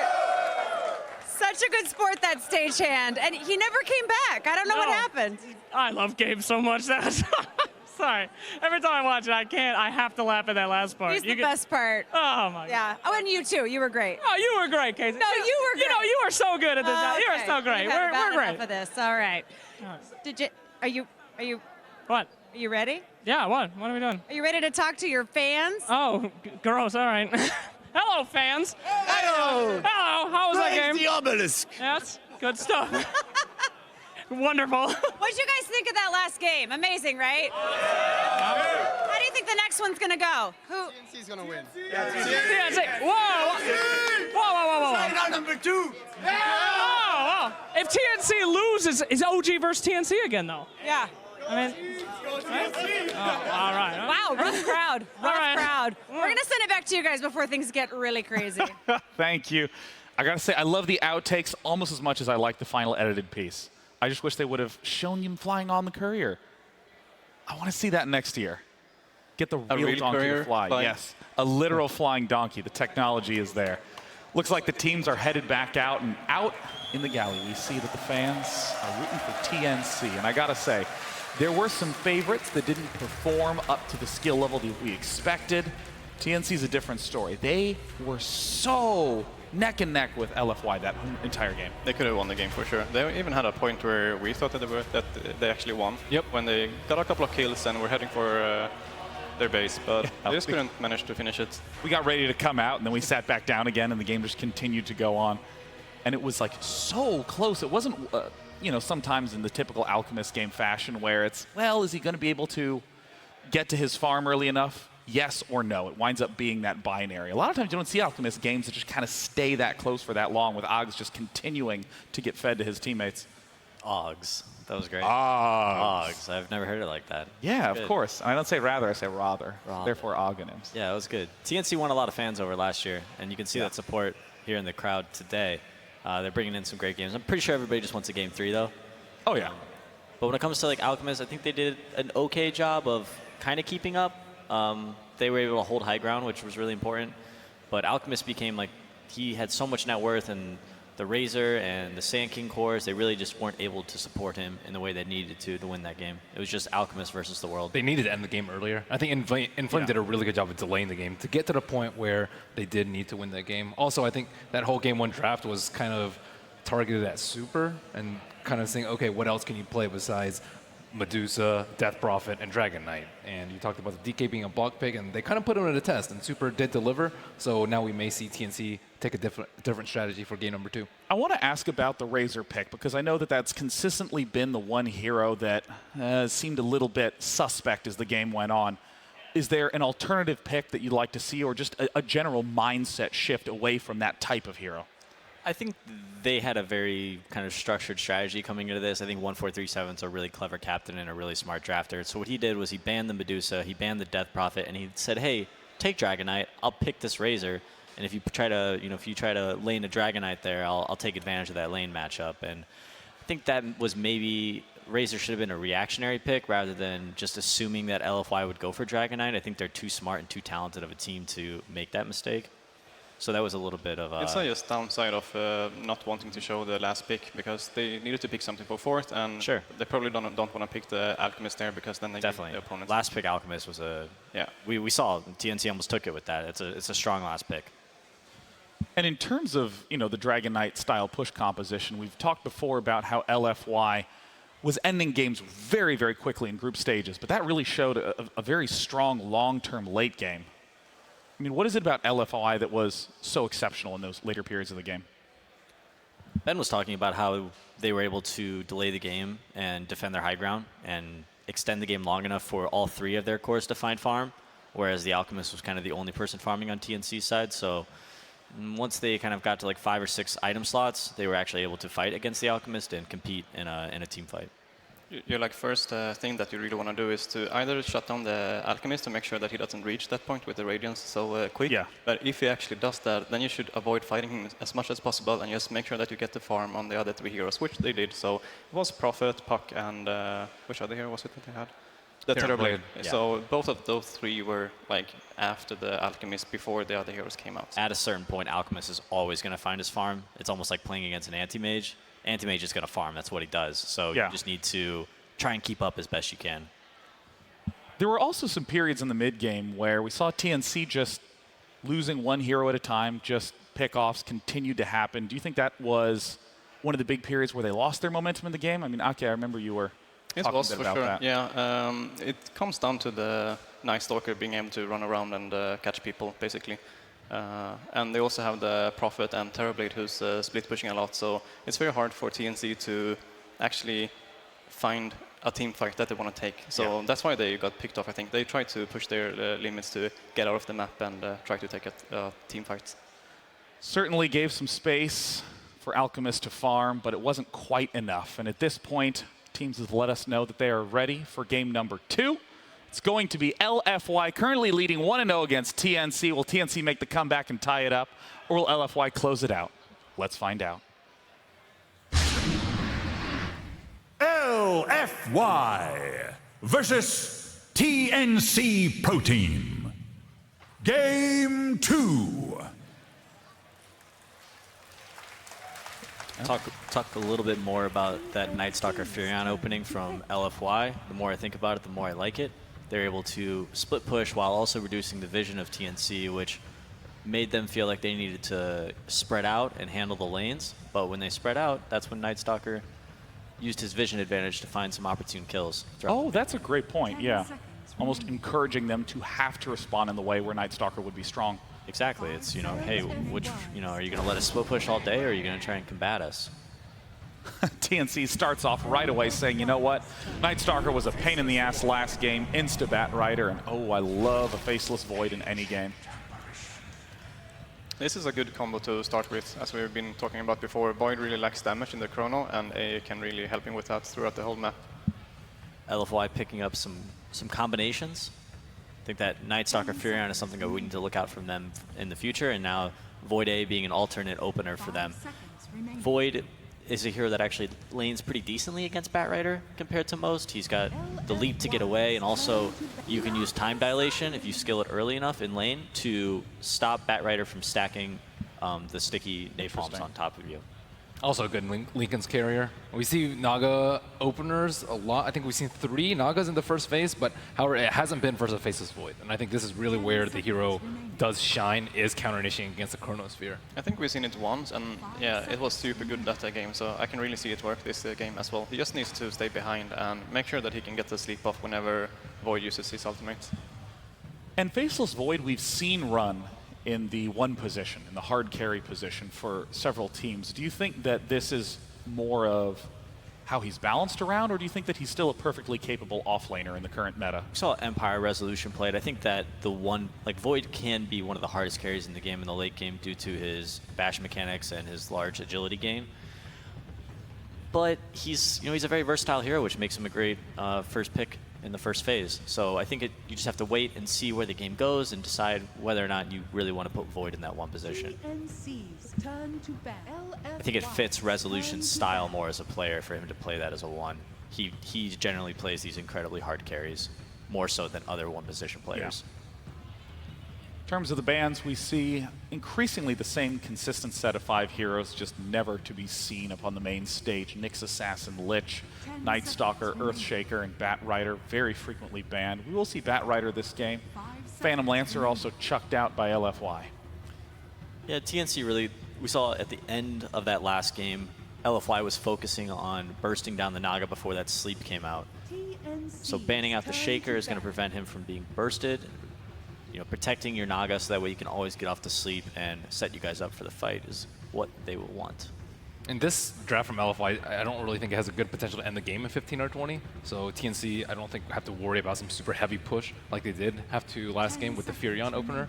TNC can go for something a little bit slower. I think something like Tinker that Cuckoo has played is pretty good versus this type of lineup. You want a Blink hero that can get out, and a lot of his counters are already taken out the pool. Night Stalker, TNC has played Tinker this tournament, right? Yeah. It's one of the heroes they do like. I like the idea of them focusing more on the split push style and having vision from the Naga illusions spread out throughout the map, have some Firefly vision as well to keep track of this Void. Being able to find Void and either stay away from him or be prepared for that Chronosphere coming in, you know, having your Naga in the opportune position to sleep after that Chronosphere is going to be a huge key for them. Yeah. And of course, for anyone listening at home, Furion is an alternative name for Nature's Prophet. Those are the same heroes. Yeah, sorry, we got some Dota 1. Oh yeah, here. so yeah, same way that Wisp is another name for Io. And of course, when I first started playing Nature's Prophet, people were saying, "Who's this idiot Fur?" And I was like, "Well, that's not my name, so I'm totally in the clear. I don't know who the idiot Fur is, but probably a tough guy to have on the team." Got the counter to Bat here now. Kunkka with his X mark. Yes. Your teammate gets lassoed, you X your teammate and slurp him right back out of that lasso. What's the range on X marks the spot and Naga sleep? Can you, is it like? Naga's 1,000, 1,400, 1,800 on the radius. Kunkka, I'm not exactly sure. If you get Aetherlands on Kunkka, can you X people while they're TPing? from sleep? I think Very so. likely. Yeah. Even without, maybe? Yeah, even without, I think you can. At least a level 1. Oracle is a hero that TNC has been picking a lot, and most of the times they've been picking it with Sven, so it's not like other teams who usually picks it as a counter to Batrider or the Beastmaster ultimate. They pick it with a carry that a melee carry that really wants to run around and hit people. So they like using the ultimate more in a way to make sure that their carry can hit people. There's that Furion again. I'm not so sure if I like Sven here though, because they have Void. It's okay, I guess, to burst him down, but... Oracle pick is weird for me. Generally, we see Oracle, he matches up pretty well. We've seen Alchemist, even like Huskar back in the day, and there's an Ancient Apparition in the first 2, and of course Oracle can make his teammates magic immune, so they don't have to deal with that Ancient Apparition blast, but they also can't heal during that. I think a lot of teams like it versus the Kunkka as a X. Oh, it's really great against Kunkka. It's great against that initiation. You make your teammate totally immune to whatever's happening to him.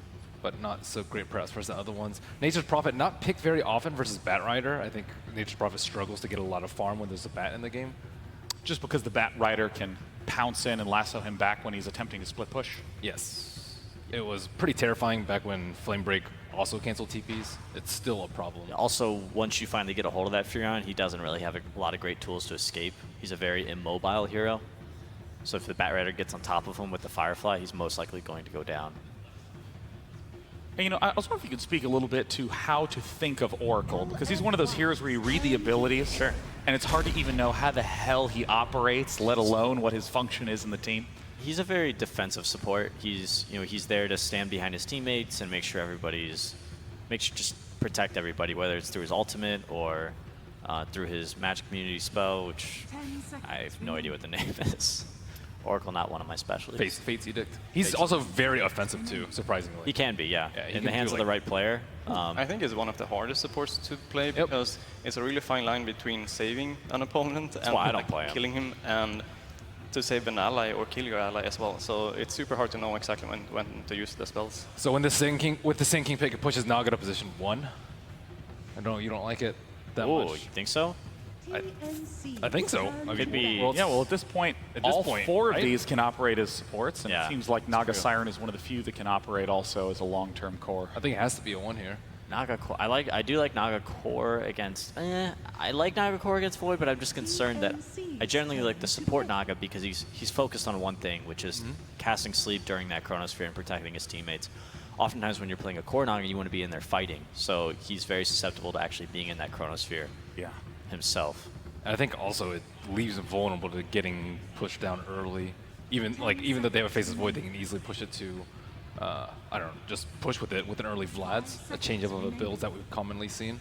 It's not really the best here with Oracle as well, I would say. Like, it's not that you will ult in the Naga and then he will like run in and just... yeah, it's not that it's bad, there's just not a lot of synergy. Yeah. Sand King, however, picked again for TNC. This is a hero that they matched up last game versus Nature's Prophet, and Sam H had a really great early game and had a huge impact throughout the entire game. We probably won't see an aggro try this game though with Naga and Oracle, I guess. They could though against the Void. Yeah, Naga's a pretty solid aggro tri-laner actually. For sure. And at this point, we also see the Huskar and Alchemist banned out. Huskar, traditional. Wow. Oh, yes. Here it comes. Oh my goodness, Broodmother. Whoa. So this has got to be Naga Siren in the safe lane and Broodmother in the mid lane. So there's going to be just a lot of pushing from TNC to give space to Naga until Naga can come online. Yeah, we'll probably aggro try, as we spoke a little bit about with Naga against the Void, because they again have the Sand King against the Nature's Prophet, which really worked well the last game. So is it going to be support Bat or support? That's Oracle Sand King, I think. Oracle Sand King supports. So then maybe Naga mid perhaps. Well, they have to come up with a superhero really quickly. They can deal with Broodmother. The old counter was Bristleback. Axe. Sounds like a superhero. Tidehunter. Well, we've seen Broodmother played in mid lane from Matumba Man previously in the tournament and just stomped almost every matchup. I like Tidehunter, man. I'm not a big fan of Tidehunter at all, but it could work with our Bristleback. Bristleback. He lanes really well. I guess the Brood can go offlane as well, yeah, because the Void is very bad against him. Cookie is taking it though, so it's gonna be mid, right? Yeah. Wow, and super mid on Bristleback. An interesting lineup very excited to see Naga Siren that is traditionally played in support in this tournament taking the position 1. Casters, take us to game 2. Thank you very much, Day9. And what a setup we have here for this game 2. We had an incredible game 1 for game 2. TNC switching things up a little bit. We're having a core Naga come out. Yeah. And this final pick, the Broodmother, it is instantly responded to by the Bristle that Peter mentioned, does have its strengths. What are we thinking overall? I was just confused when I'm watching TNC's draft just because how many curveballs they're throwing in, but they did address a lot of the aspects here. The Oracle pick versus the Kunkka is amazing. Probably one of the best. You counteract literally everything that comes out there. They get the Sanking matchup versus the Nature's Prophet as well, and then they get their Broodmother pick. But now it's Broodmother versus Bristle. It's a bit different. I'm not too crazy about TNC's draft overall. Okay. I think they're going to struggle a lot to really take any fights versus LFY. And I've seen Inflame on this Nature's Prophet over and over again, what he can actually do, how much he can dismantle lanes. So I'm personally liking what LFY's got and how much they can actually team fight with, and the fact that they actually have like physical damage to force it. The only physical damage from TNC at all really is the Broodmother to push those buildings. I mean, as I said, you know, mentioning that mid lane and mentioning this Broodmother, how bad is it for Cuckoo that there's a Bristle there? I mean, is Cuckoo still going to do fine in lane, or could he get totally beaten out of the lane in this matchup? It's a hard lane. It's a really good matchup for Bristleback. You always farm. They both kind of trade farm versus each other, but you have to watch your position of the quills. And Broodmother, ideally, you want to be able to have kill potential on the enemy mid laner, and you just don't versus Bristle, unless you have like some rotations coming. Well, we'll see how TNC react to this, whether they want to send in an extra bit of help towards that mid lane, or if they do sort of go for the lane swaps. But I feel like the lane swaps very unlikely, really, with Cuckoo already on that Brood, already heading towards the mid.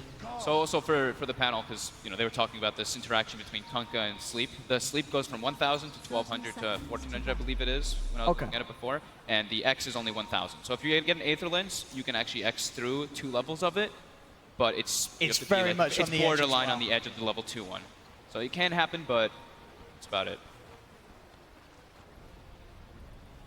Let's see what we have going on here. See if we have any sort of early smokes and rotations during this rune spawning, but it doesn't look like that's going to be the case. It's both sides seemingly securing their own.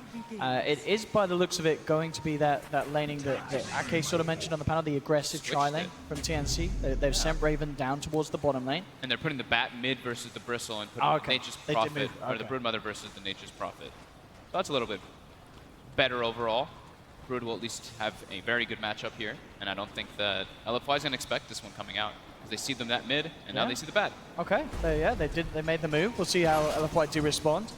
Bristle can do fine in this too, though. You just get a magic stick brought out, and you can farm perfectly fine. Both of them probably will do exactly that, bring out wands, and we'll have some trade farm. Super just has to watch how many sticky stacks early on until he gets a couple points in that Bristle back, so he doesn't have to worry about the dive. Yeah, so all in all, with this switch around towards the mid and the top and having this aggro try, it certainly feels like this is TNC getting the lanes that they want coming into this matchup. Yeah, I'd say TNC win the lanes a little bit here, just because that, aggro. And Kunkka, AA, not really the best heroes in a try versus try, unless they can find people on the sides. Once they get some levels, sure, they're super strong, but they need that for certain. Once they have the Chilling Touch, once they have Cold Feet combo with X, then they have high kill threat. So if TNC can punish the first 2 waves, it's perfect, but once it gets, first 2 levels, it's perfect, but afterwards, they have to be super careful of their positioning versus this Kunkka and AA. Lots of damage coming out from the AA Chilling Touch. Yeah, and a stray Torrent setting up for the Cold Feet to kick in could certainly result in a kill. First try there onto Arfu. Well, to set up with the root and the hole coming through from 1437. Exactly what they bring need this to do. Man down really low. Arfu tried to throw the Torrent to block it, but Raven jukes it out, going in for the kill. Oh, and they get the first blood on Monet. Yeah, he gets it first. That's what they need to do, though. TNC needs to try to make that blow happen right at level 1, but that must have been fractions of a second that the Monet got that in time. But he did indeed that extra 100 or so bonus down to the first blood. Very much welcomed here on this safe lane for LFY. Yeah. And I don't know, I'm pretty in fear of TNC keeping that tri-lane down there now, to be quite honest with you. If they expended a lot of their resources, they used a lot of regen, they used a lot of their mana as well, and they're playing into a first blooded, a Void who just got first blood. So he gets that surge of gold, he's able to pick up his wand, or pick up his stick, and he already has 6 stick charges. It's going to be very hard to threaten this Void. They can kill the supports, but actually testing the Void's farm is very difficult for them. Looking at the other lanes as well, we have a slight edge in the mid lane here for Samh. But I guess it's about a 5-6, about a wave or such ahead of the Bristleback. So making use of this slightly favored advantage, but as you say, the wand is out onto Super, has 10 stick charges. Very unlikely for this Bristle to die in this matchup, just to be kept a little behind when it comes to CS. And on the top lane as well, in Flame, slight edge for him as well. We saw them fighting around with sentries down and such, but the quicker D ward was out from Cuckoo. The nice thing is you can always just TP out because there's no stun from the Broodmother, but Brood can overwhelm at one point with too many Spiderlings, and you have to play pretty fearful on the Nature's Prophet. I don't really see this matchup happen too often. It's been a very long time since I see a Nature's Prophet versus Brood. Bottom lane again. Blue Town to Arfu, just holding him at bay though. Trying to bring Monet down low. Does still have the salve, 8 stick charges still being saved up on the Void. So very hard really for any of the games, any of the lanes to get the kills early on.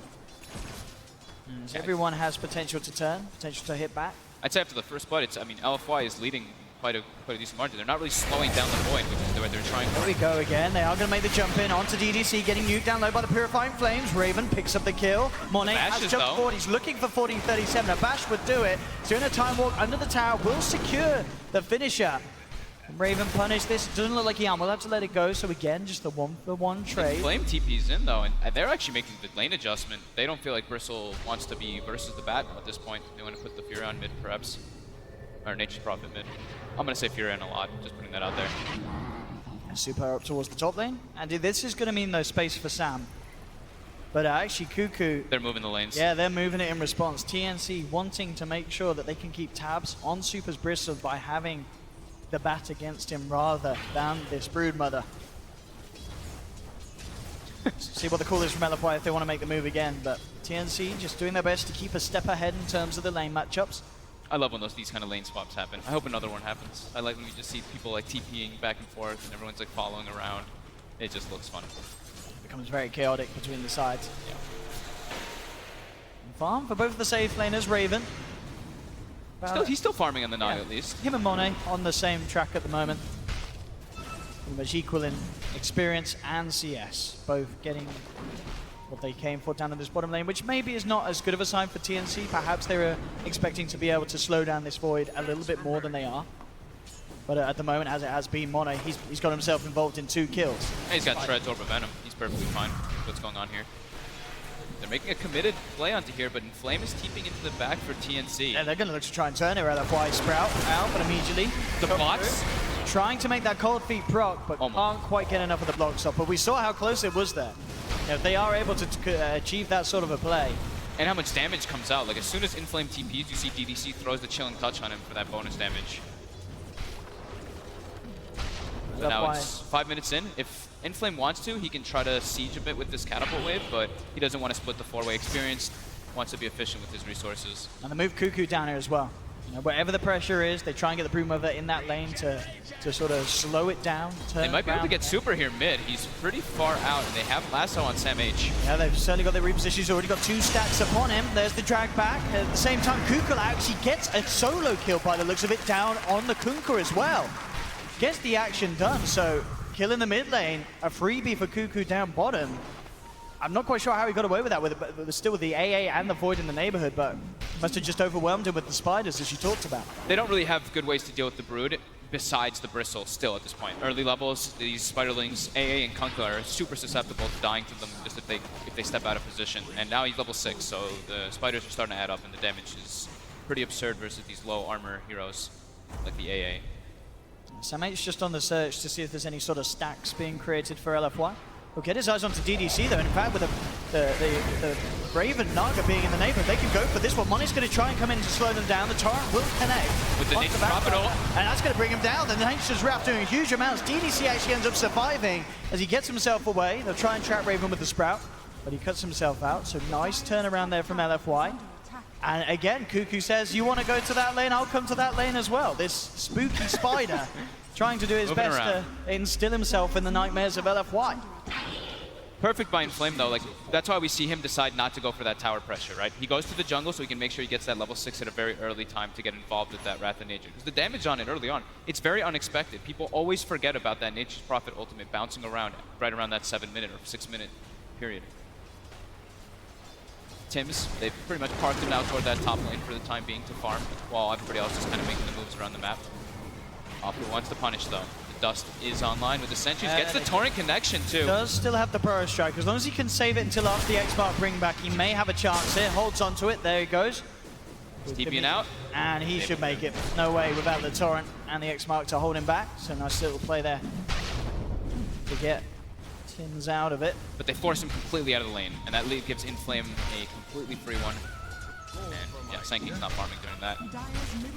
And Cuckoo's moving again. I mean, he made the move all the way towards the mid lane. Now he's back down towards the bottom. He's going to look to put some pressure on Monet. Has still got a fair amount of spiders. It's scary. Like, honestly, Cuckoo's making a lot of moves around. He can get a kill and stuff, but his net worth is starting to suffer because of how much he has to move around. It's only 2,800 net worth. Of course, it's the same as the Nature's Prophet, but this was the last pick Brood. You know, this is supposed to be like last pick Brood. This is the game winner, and it's not really having that effect so far in the laning phase. Top lane. Tims towards farming up that blink. We are going to see the setup there by the Torrent. They've got Wrath of Nature this time, and they know the TP is still on cooldown for Still Tims. a tricky one to catch. Yeah. Arfu, he did have the X-Mark, but of course wouldn't have the secondary Torrent to combo it with. Scared to dive. Diving under towers, their damage isn't really that great, so they got to just wait it out, find a better opportunity for that one. But yeah, LFY going out of the laning phase, their team fight is way stronger than TNC. TNC wants to split up the map and get pickoffs and have the Broodmother kind of dominate the lane while the rest of them fight elsewhere and use the Naga Sleep to avoid those fights. But it's very hard for them to avoid fights with the momentum that LFY will be gaining once they've got the Vanguard on the Bristle to force buildings. Sam H just seeing what he can do here, has found himself a double stack. Oh, convenient. Prowlers. Clear it up. I mean, this is going to put him very close to that Blink Dagger. 1,600 at the moment. It's going to get them large camp as well by the looks of it. The Dream Creeps, the Ancient Prowlers, are so amazing for Batrider and like Shadow Fiend, like these heroes that farm with magic damage. And getting an Arcane Rune, he's going to have Firefly up again in no time to be able to continue that. And like you said, yeah, Blink going to be at a very good time. So they can maybe play around that one and try to get some pickoffs onto the Nature's Prophet or the Void. The Bristle's starting to get pretty tanky though. Arfu up top, looking to set up, does get the X-Mark into the Torrent, onto Tims. He will go for the Sandstorm, but the dust is out. Presence of Inflame and DDC. And more than enough damage there with the Chilling Touch to claim Tim's life. Monet just wants to have no business with a Broodmother. Moves out of that bottom lane. Starting to become overwhelming with the amount of spiders. And Kuko's going to be able to pressure that tower quite a lot. He's actually able to kill this bottom tower super quickly with that Brood. And now maybe they try to make a move with the Chrono, but they want to instead do their own pressure at the same time. How's our levels looking on supports? We're 4 and 4 on Oracle and Kunkka, and Sanking AA are both level 5. So they're doing, as expected, the Tome is now online for the 10-minute mark for those 6s. Super trying to farm out some of the spiders here, but don't quite get the finishing Quill Spray Splurt to do so. Him alive, mid lane, Monet, manning up onto 1437, not quite finding the bashes though. Does have this Chrono, he sees a chance to finish off a kill. And Inflame with the drums, definitely a pickup that can help enable the Void. You know, get that Chrono, get the Natures in, pop the drums charge. It's just such a good item on Nature's Prophet. Yeah. Right, making a bit of a try here, but they actually forced the Chrono out. And with the disarm, can they actually keep Cuckoo alive? Looks like they can. Very nicely done. The Chrono baited out, and TNC lose nothing. 2 minutes, no Chrono. But what can they make of it? They have to use the Batrider Lasso. He's going to have Blink Dagger soon. They can try to make a play around that one. Super trying to keep control of Sam H down at this bottom lane. Super still at the top of the net worth. Not moving in. Sam H does need help. In fact, Super's going to be the one to tell. Inflame TP's in. Firefly is not enough to get Sam H out of there. Can TNC punish LFY for diving this deep? That's the question. Bristle's very tanky. He's with this Vanguard and with this Cloak. He's not an easy takedown, and he's got the presence of Arfu. They're making their way back out. 1437's there, but LFY, they have the numbers. They're just going to look towards the Oracle, try and make a go. He has got the Shrine Heal. Raven coming in with the sleep. But TNC, can they really actually do this? They've got to sleep and get out. They cannot fight LFY around this Bristle, around this point. Indeed, they just have to leave it be, and if anything, potentially let LFY take this tower. They've got Sam H coming back in. We'll see if they can do anything about this, get some sort of a grab. They have the route onto the Bristle. He's the hardest target to go on. They are going to try and make They've got the X. as they drain back, but indeed, Arfu breaks it with the X, meaning the Tim's Epicenter are not quite in range. Now they get back in, but Tim, he's going to pop. This is Bristleback getting to his full potential. The false promise. Beautiful, but very nicely done by 1437, and with the heal, that should be enough to keep Tim's alive. Very clutch save there from the Oracle. And they do bring down Super, that big old kill. That's given the money for Sam to finish off the Blink Dagger. Very nicely done there. Defending that tower too, that early tier 1. Maybe see if they can get anything straight off the back of it. Looking towards our food. See. Oh, DDC got a bit of a spider problem. Oh, the Centaur stun hits Cuckoo. Trying to help out DDC. Tim's there as well. Maybe they could look to try and catching out Mono in the mid lane. He is in the webs. They have a lot of burst. They are going to try and close it in. At the same time, bottom lane Sama, he did get the kill on Arfu, so they get the kill top. They get the pick off bottom. Now Super sort of on his own here. He's stuck in the Firefly. Same time, a lot of Quill spray stacks building up onto the members of TNC, so they have to be careful. Raven will hold back the Bristle with the net. And he will continue to be chased. I mean, Super knows that there's no shrine here, as it's already been used. He's going to dive in for this one. He's straight committing. In Flame's still not TPing in. 3 Quill Spray stacks on Raven. I don't know, can 1437 save this? He hasn't quite got False Promise, I don't think. He's got the Face Edict and the Purifying Flames, trying to heal him back up. And maybe Super's now overstepped the mark. He gets Flame broken back. Stick charges are used. Purifying Flames, nuking him down low. But 1437 didn't quite have the mana to purge it back off. So Super's only going to get healed up from this. Cuckoo coming in with the rotation. The boat in onto the Spiders. It's not going to connect. Monet does find the Chrono onto Cuckoo. The bash there as well. They'll bring down Brood as well. Those are huge kills there. Super just with no fear whatsoever. He knows his team is going to be coming for the backup eventually. And this is the problem we're talking about. Yeah. This Bristleback with the Vanguard. He's building toward the hood as well to deal with that heavy magic damage that TNC does have. And then after that, there is really limited chances for him to kill this Bristle. Yeah, the damage certainly lacking from TNC at this stage of the game in comparison to what you need to have a chance of bringing down a Bristle. Side, Tim's playing around with DDC. LFY relatively low. DDC may just get taken down here, in fact. He's going to throw back an Ice Blast. But the Sun actually goes up the mark. He misses the Burrow Strike, and for that, Tim's is paying with his life. The cold feet kicks in. DDC's the one to take the kill. And they want to keep going. They're looking for the Blind Torrent, won't quite get it. Jump forward for Samich with the lasso into the Purifying Flames. They get Arfu in return.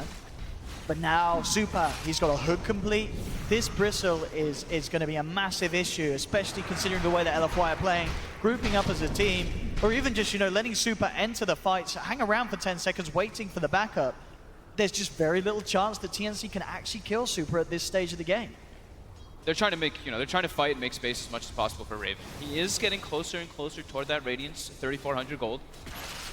So that's going to help a bit, but he's still very squishy and they're still very susceptible to the team fight of LFY.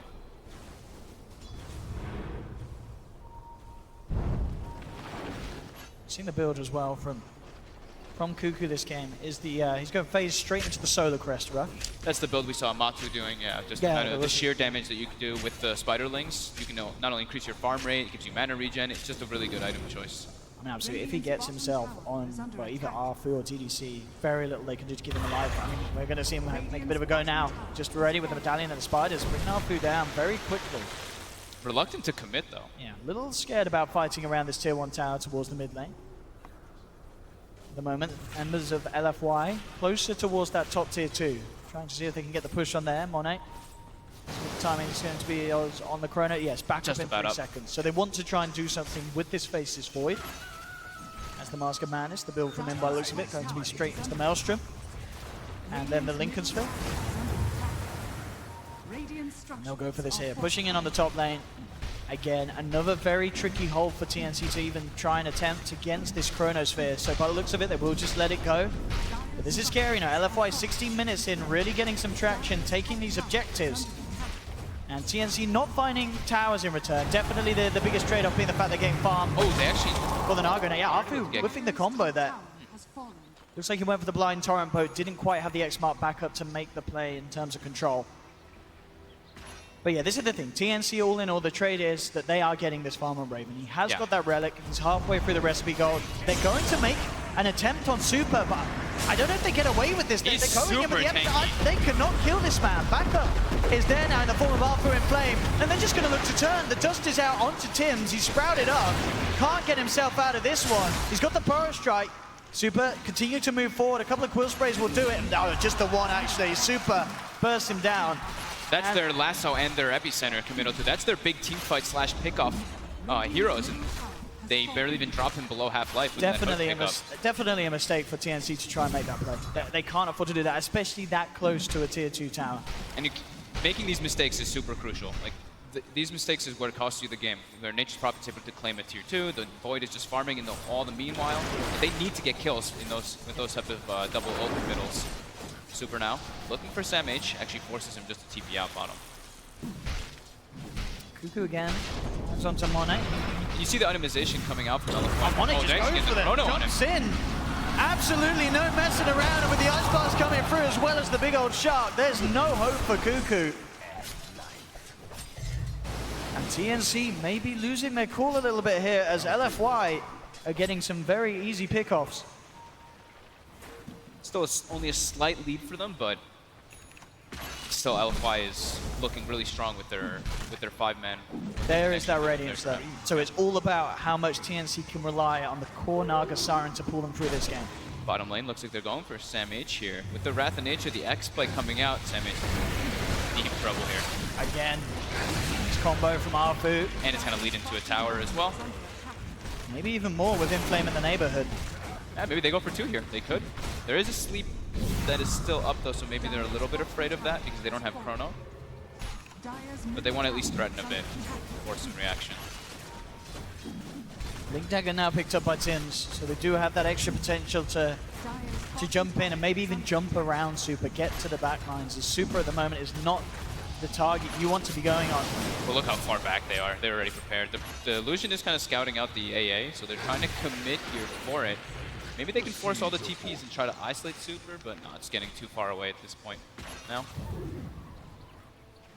So yeah, look how the 3 cores on the side of LFY, they're all itemizing toward being these late game kind of carry heroes. We see Nature's Prophet went for the Shadow Blade, going for the Orchid. We see the Void, we already mentioned that one. Mask of Madness into Linken's Maelstrom.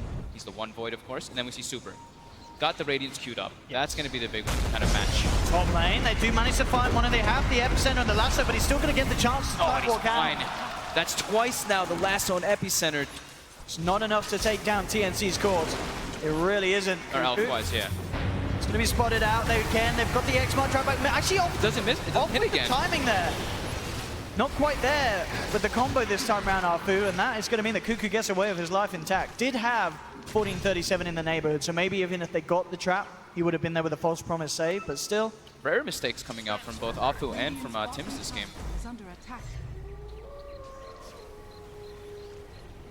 How's Super doing towards his relic? Very close. Very close. Very close to having that done on this Bristol as well. 3K gold lead now going their way.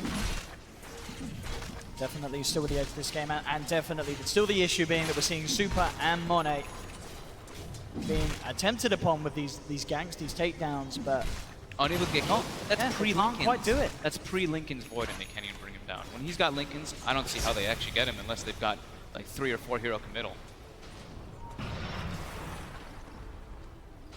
Really is the problem here for TNC. They need time, they need space for Ravers. LFY seems very content with this pace of the game too. They're not trying to like force too much action. Even when Chrono is up, they're not really trying to force anything to happen. They're just like, let it come to us. Let the kills naturally happen when TNC tries to go on the aggressive. Look where Monet's just been perched up. I think he's been up here for the last like 4 minutes just farming these creep waves and this enemy jungle. I mean, yeah, this is crazy farm for him. 21 minutes, he nearly has that Lincoln's on top of the Mask of Madness. And as you said, with that as well, how do TNC even think about bringing down this Void? They spot. They look like they know where Cuckoo is. They actually get the dust on him too. And the Blind Torrent. Blind Torrent does connect this time round. The boat flying in with the X-Mark bring back. There's no escape for the Spider. LFY. Apu's just warming up. Plays like that. Definitely impressing. Top lane TNC. They are going to try for this. I mean, do they get away with it? I feel it's going to be hard. He drops the Chrono. It actually gets the bat. It does indeed. It stops the bat right on the very tip of it. And I mean, it's enough to hold it back. But Monet turns. He time walked in aggressively there. The Conquer Torrent actually. Oh, they actually get the courier from Inflame again, just like last game. So they actually, a cool thing that LFY did is, you know, they're playing versus a Broodmother, so they actually defensively warded their high ground. I didn't really notice that one too. I mean, look at this. Monet is just forcing this 3-man gank that came in for him all the way back to their base. No fear. Even without Chrono, just time walking towards them, terrifying TNC. Radiant's top tower is under attack. Radiant's pretty much there for Super. 300 gold and he has it. A lot of catching up that TNC need to do. Raven nearly has the bots, but... How do they kill this Bristle? How do they kill the Void? Both these two guys are super durable now and they have the exact things that they need to deal with TNC's aggression. And with that Radiance, that's going to be their timing. Maybe they can just go into the Roche Pit with that LFY. With the Chronosphere once it's back up.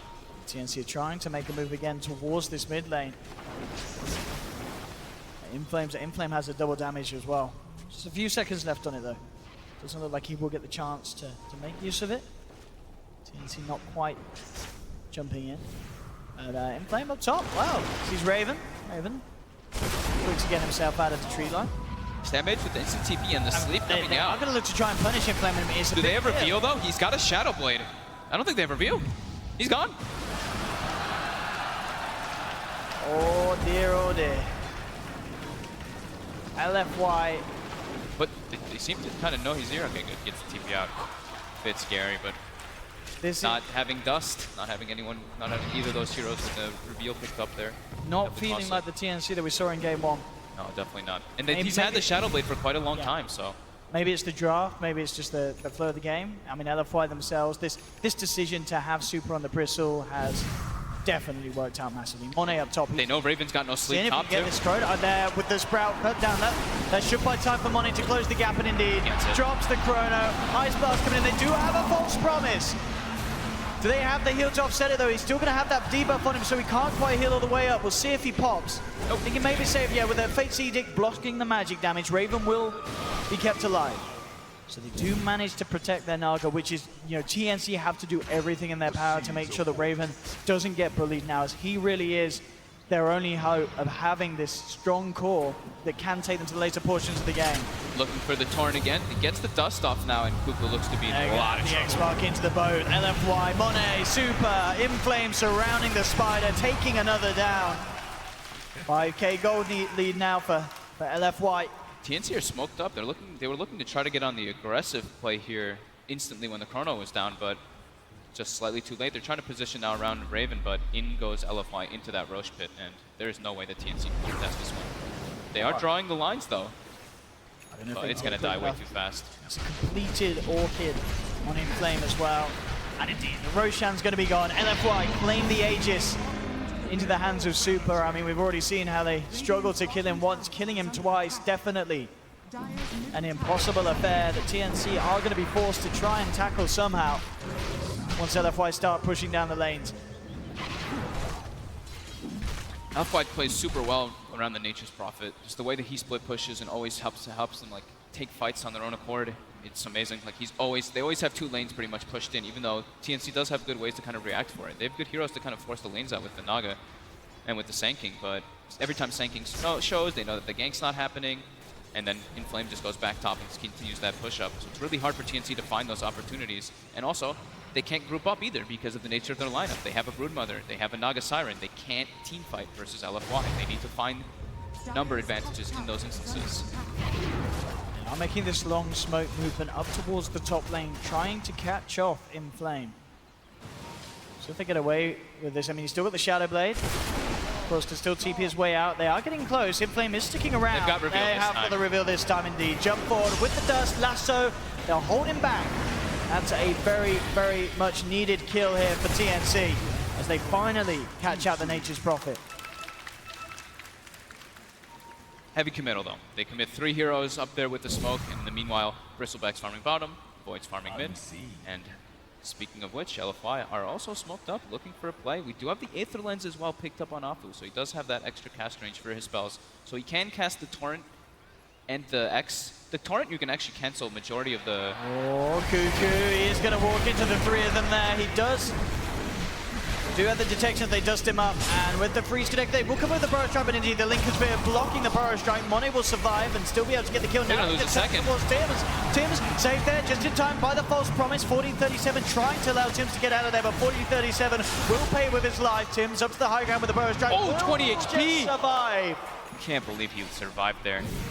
1437 making some very big plays. They do still have Chrono on Monet though. This is LFY killing 2, forcing these ultimates out, and still having potential to move in for more. Straight down to the bottom lane, they'll claim the tier 2. He held the Chrono, that's the important thing, the whole time. Monet did have it. Still got it. See if they find a chance to use it. I mean, still not too many reasons for LFY to hold back too much with this sort of pace that they're setting. Raven still working his way towards the Manta style. I mean, all things said, you know, considering the pressure that LFY put on, Raven's still doing a great job in terms of finding the farm. You know, it's up there, we're pretty much on par with the cause, other than Super, who really is starting to break ahead, of course, with his own radiance. But Raven, he's not getting totally shut down. No. The thing is that ideally when you're playing like this, oh, they actually able to find 1437 out of the base. Oh, there's any saving him. Monet's there. If anyone comes in with backup, he's got the Chrono to spare, and he doesn't need it yet again. Just finding these pickoffs. Such far range for them to find that catch with that Aether Lens Kunkka. Still with that Aegis, they very well may be looking to go Tiger Run again. Another catch from Arfu. X-Mark onto Sam. Just managed to force himself away from the Ice Blast. Super doesn't care. Diving in deep. And the Chrono. Drops the Chrono onto Raven. They've caught the Naga. Burrow Strike comes in for Tim's. Trying to hold them back, but Raven's down for 50 seconds. Diving in deep. Raven will buy back, but TNC losing hero after hero. Cuckoo comes in with his BKB. Trying to see if he can bring anyone down in return. 1437 is on his way back, but they're sticking around. They are getting around below Arfu and Super. Arfu turns straight towards the Oracle, cuts him down with his blade. Sleeps there from Raven. But of course, Super still has that Aegis. He may be low, but there's, by the looks of it, no chance they can even kill him down. Cuckoo's just turned up. That might just be it here. TNC losing 4, none of them with buyback available. We'll see if they hold on here for one more attempt. They are fairly short death timers. They're just too incredibly durable, and the catch range from Afu is just way too far. They're able to chase always, and with this frontline bristleback, he just doesn't care because he has the lifesteal as well as Radiance, Hood, Vanguard. They're able to siege first racks down, going for the secondary one. 30 seconds until Bruno. Oh, look at this. Arfu goes back to base. Is the Mango delivery service he's picked up to. Has he got them still in his stash? I definitely saw him pick up a couple. He used them right away to be. Oh, he used them himself. Okay, no mangoes for anyone else. Just for him. So yeah, keeping himself topped up immediately, making sure they can stick around to finish the game. Ice Blast looking to connect onto Raven. False promise a little early, but just to make sure they can save it. Tim's jumps in with the FB. They do have the control of the ball. They bring Monet down. Monet. That's a big kill, but Tim's will pay with his life. Cuckoo's now back up. Samage trying to find DDC, but DDC has the hood. He can't even kill the AA. They will disarm the Prism, but the Quill Spray stats continue to build up. They have managed to find AA. Cuckoo manning up towards Inflame. Doesn't quite get him as Inflame goes for the BKB TP out, turning his attention now towards Arfu. With the Solar Crest, they do have enough damage to find the Kunkka. So TNC do get kills, but again, it's costing them so much. They lose 3 heroes themselves. They keep the bottom melee racks alive. Naga dieback. Yep. But they do keep them, at least they keep the melee racks alive, but they're still in the game, but only just. And it really is, you know, LFY definitely with the sensation that they have to just rinse and repeat that push once more and go for it. Yeah, TNC are in the game, but by most means are quite out of it. They can try to still keep on taking the fights, try to push these 2 side lanes out, but that five man, when LFY groups up and starts that ball up, it's just no way for TNC to really respond when all their ultimates are up. Monet now, Chronosphere is going to be up when he's alive. And that was everything. That was like the perfect scenario for TNC to get that jump. It's like Monet was like a little bit low on life, they break the Lincolns, and then they get the lasso epicenter, perfect follow-up with Cuckoo in the back lines. So it's like perfect case scenarios. Now they're able to claim, LFY able to claim some shrines, reset themselves, continue that aggression. Oh, and Cuckoo is being hunted. Do they have the catch to get him? Dust is out upon him. He does have the BKB, will pop it straight away. No messing. Knows that he can't afford to be caught out outside the base as he'll head his way back up to the high ground. Same time up top, they've actually found Inflame, but he's immediately BKBs, TP's out. And that was the lasso committal. Now Samage could be in trouble. They look for the blind torrent. Samage will be able to force himself back to safety, and with the blink just out of range of the Shiva's guard, will get himself back home. Let's see, keeping everyone alive. Yeah, LFY definitely ready to go down mid. They themselves, with all the ultimates that they require, Chronosphere, Ice Blast, Nature's Wrath. You see Tims and Raven are just desperate to push out those side lanes as far as Look at the possible. Super is just forcing them back to the base. Raven going for the TP back to join the rest of them. Arfu is sort of spotted out here by Kuku on the side of it, but he's got to be careful. BKB not quite ready again for him. Had the spiders upon him, but LFY take the second melee ranks down on this bottom lane. And they're jumping forward. Chrono at the ready. They'll look for the courier. They do get it. No, they don't. The courier's alive. Oh, the courier lives. Mono comes in with a chrono onto Kuku. Kuku is saved just in time by 1437 with a false promise. They have the song trying to get the spider out of there. It will work for now, but it looks like 1437 is going to pay off his life. He has the Glimmer Cape, but Super's got the vision with the sentry down on the floor. Moves in, takes down the Oracle. TNC being forced back. Raven trying to hold Super away from TNC. They get the connection. Torrents there onto Tim, sanking down as well. 2 down without buyback once again on TNC. They've gone for that last Rax now. They can get DDC. Kuku turning towards him. Solar Crest down. Imposter BKB really wants this AA kill. Will get it. It is 1 down, but at the same time, Raven going for the TP out. He's actually going to make it back to base by the looks of it. They've got the lasso onto the Kuku, but the damage is too much for Super. The Quill spray is building up. Kuku down as well. GG is cool. And it looks like LFY were only warming up in game 1. Game 2, a very, very convincing victory there for the side of LGD.Forever Young. 28-15, 33 minutes in, 22k net worth lead. And with the draft and the start to this game that TNC had, there never really was any hope of them bringing it back. Yeah, that's pretty much what it was. LFY had just a super strong draft to deal with what TNC had. We've seen Naga carry a few times.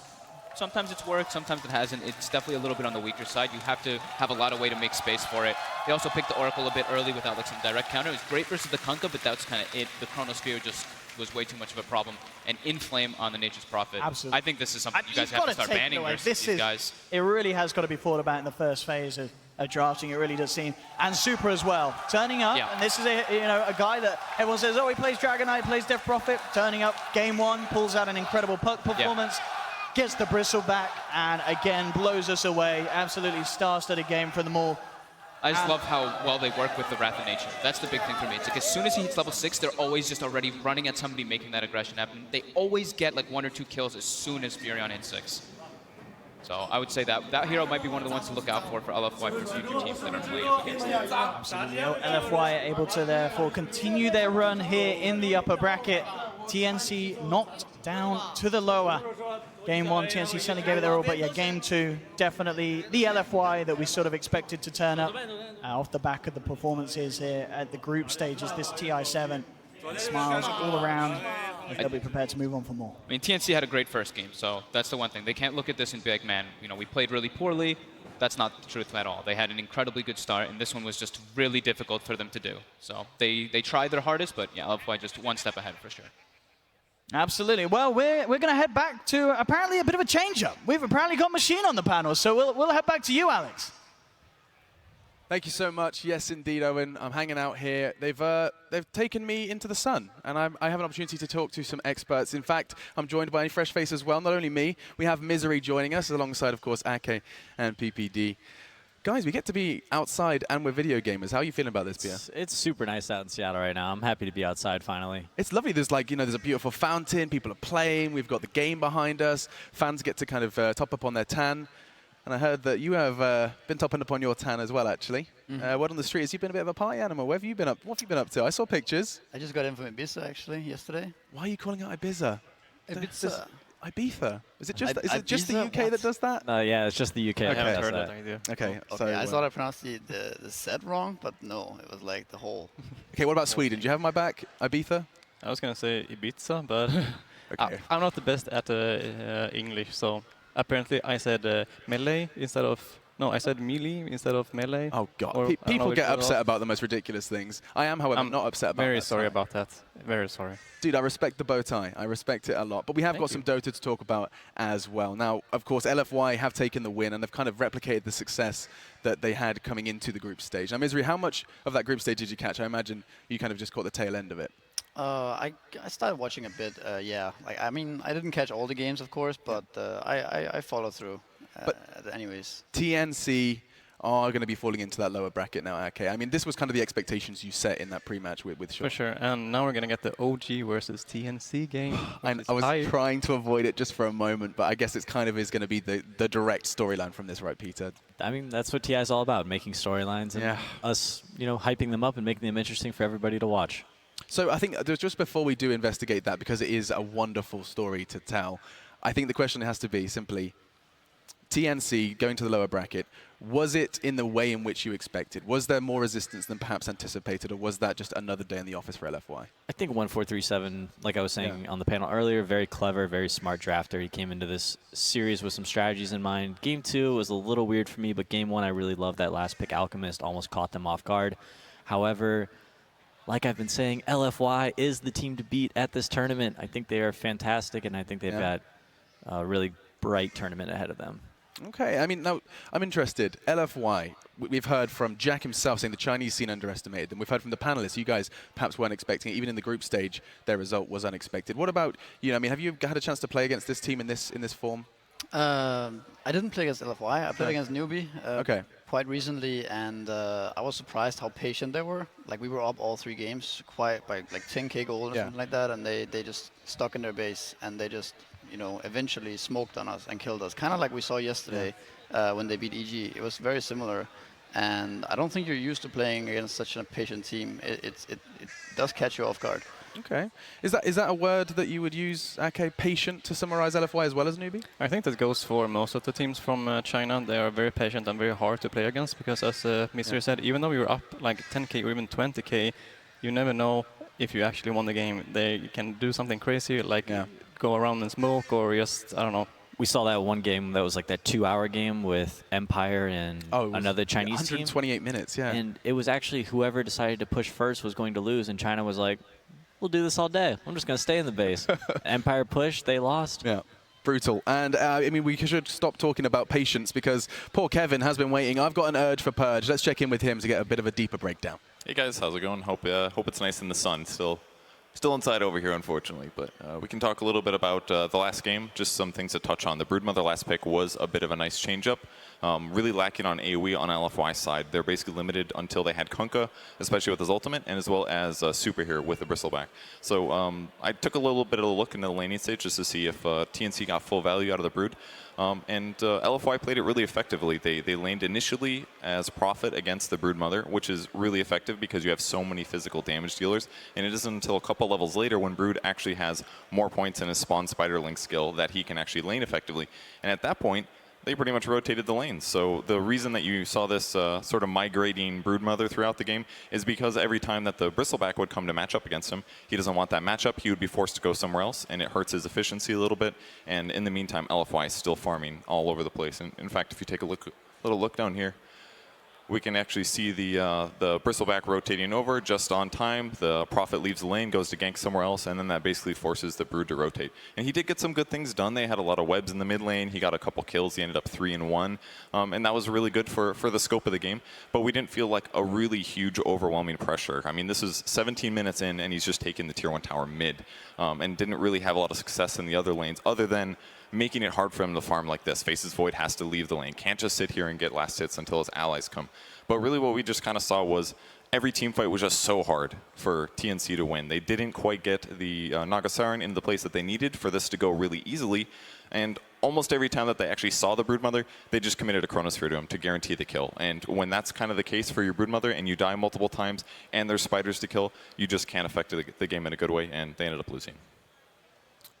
I'm always impressed. Love it. Thank you so much, Kevin, getting to break down some of the intricacies, especially of that Brood. And now, in fact, we are going to go ahead and slink our way somewhere else. Before we continue our discussion, we're going to go ahead from one hero to another. In fact, Superhero this time, standing by with Casey. Congratulations, Super. We're really excited to see you here. That was an exciting, epic first game. So we want to know what it was that, in your mind, was the turning point when you were finally able to get your footing and really win in the end there. 当然是恭喜你们1200战胜 TNC。那么你们刚才打的第一把就特别的焦灼，打得特别激进。那么你们是如何找到就是胜利的一些细节和如何是转换上你们达成劣势的？优势。主要是我们第一盘我们的他们选出来一套我们在我们意料之外的阵容，我们列示了之后，我们在赛前就说过了，如果我们出现意外，我们就要及时的调整，我们冷静，慢慢的一步一步找机会，千万不能急。So before the game, they drafted a lineup that was a bit beyond what we predicted, outside of our expectations. So we told each other before the game, like if we get into a situation where we're behind, we have to come back, just stay calm and don't lose our cool, and that should be okay. What kind of conversations did you have after that first game to change your approach? Because the second game felt a lot smoother and more evenly played on your part. 就是你们第一场获胜之后商量了一些什么，做一些什么样的调整？因为你第二场就是明显的就是局势更顺风一些，然后打的也看上去比较轻松一点。第二场我们打完以后，我们还是先优先想他们有没有会再出一些我们意料之外的阵容。如果他们选出来了以后，我们要更加小心的想到他们意料之外的，他们的蜘蛛就被我们想到，所以我们应对的更好。So after the first game, we said to ourselves, are they going to pull something else out from up their sleeves, something else that's unpredictable? And we actually, one of the things we accounted for was the Broodmother, which they ended up picking, and so we were prepared for it. You guys dominated in group stage, and some teams have told us that it can be extra difficult to come in with such high pressure and high expectations. How did you interpret coming into main stage, having done so well in the group stage? 那当然，你们小组赛的表现特别亮眼，也特别出色。于很多人来讲，就是进入主舞台时，要是小组赛打得那么好，就会有更多的压力，或者人家会更关注或针对你。那你小组赛的表现对你们有些什么样的一些启发，或者你们是怎么看的？我们小组赛良好的发挥，其实到了正赛，其实也就跟别人一样，只是在胜之组而已。然后我们会不停的告诉自己，这个淘汰赛才是正式的舞台，才是正式的比赛开始。我们别因为小组赛太膨胀了，而且我们最后两天我们输了2场，也给了我们敲了一个警钟吧。所以我们正赛会把心态放得更平缓一点。So doing like we did very well, obviously in the group stage, but we want to remind ourselves that it's a brand new situation coming in. Like don't get arrogant, don't get cocky. When we get to the upper bracket, everyone's on this equal footing in the upper bracket, and they're all good teams, and we can't take ourselves too seriously or evaluate ourselves too highly. So we told ourselves that, and this is the real match that begins when we're on the main stage. And then finally, we also dropped 2 matches later on in the group stage, so I think that was a bit of a wake-up call, or just humbled us a little bit and kept us focused and not getting too full of ourselves. And next up, you'll face VP or LGD, so we wish you the best of luck. Super, thank you so much. Jack, thanks for your help. We appreciate it, and we'll send it back to you guys. Awesome stuff. Casey and Jack, you guys are phenomenal. Casey just asked this beautiful kind of intricate question, and Jack just does a Chinese monologue for 30 minutes, and we still get to hear stuff we otherwise wouldn't be aware of. So getting to hear more from Super and staying in the upper bracket. I saw a very subtle nod, Peter. I could be over-reading into it, but when he said the real game comes next, I saw a kind of an acknowledgement from you. I like Super. I've had a lot of experience playing at tournaments with him and against him, and he's had a lot of success at TI, and he's also had a couple of failures along the way, so he knows that this is just the beginning and there's a lot of tournament ahead and a ton of things can still happen. Absolutely, and one thing that I want to happen actually, Ake, is just to hear your thoughts on the Brood, because we heard from Super that there was something they acknowledged, they were well aware of coming into the game, that was a possibility. Now for someone like me, or perhaps those at home that are unfamiliar, why has that thought crossed their mind? Why are they aware that that's a possibility? It's just a thing that people can try to pull out here to get an easy win, in a way. Do we call it cheesy? Am I allowed to do that? It is a... Sorry, what is it? I don't say anything. Misery actually used to play Brood. He used to be an offlane player before he transitioned to support. Well, what makes a good Brood game? Why did it not work that game? I mean, I think Brood got changed a lot since I played it. Back then it was... I think the Broodlings were stronger. Like pretty much all his skills were significantly stronger than they are now. I think it's pretty hard to pull off a Broodmother these days. I think the only one that has been successful with it has been Liquid. Yep. Yeah. And they also run it with a lot of fast heroes everywhere, so there's pressure everywhere on the map, and that can easily rotate to the Broodmother and help them out. Whereas this game, it was kind of like 4 farmers, or like Naga farming. Brood Naga together, maybe just a little too slow. It doesn't really work out, I think. They had Kunkka to catch him, and that is like a very long catch and a very easy like setup to kill him, and that really makes the game hard for Brood. We could see him like tag 3 or 4 times at the same spot, and it was always the Kunkka who caught him. Yeah, and they used the 9th pick of the draft on the just Brood Mother. Before the Bristle, yeah. Yeah, and then last pick Bristleback, and we saw in the laning phase they just sent Bristleback to wherever Brood Mother was, and you can swap lanes with Brood Mother, but you really don't want to. You just kind of want to take over a lane, sit there, start expanding into the jungle, and then eventually, when you're really farmed, you start moving around. So just to kind of put a final stamp of approval or close this case, as it were, okay, I'll leave the final thoughts with you on this series. As expected, TNC, we'll see more from them, right? Do you still think we can see that maybe that bit more of progress in the lower bracket? I mean, they're up against OG, so I think Scary. it's... Ake is an OG fanboy. I am. Oh, he is? Their tournament's over for him. But I would say that I think OG is the team that has the highest skill cap, but the problem for them is that they haven't really been able to perform like at their top all of the games that they played. So it's just up to them if they can find their play style. And we'll find out. There is so much to be talked about with that game. That will be coming up another day. For now, though, it does sound like our teams are getting ready for our next battle. And so without further ado, it's time to get some players into the KeyArena. First of all, it will be LGD.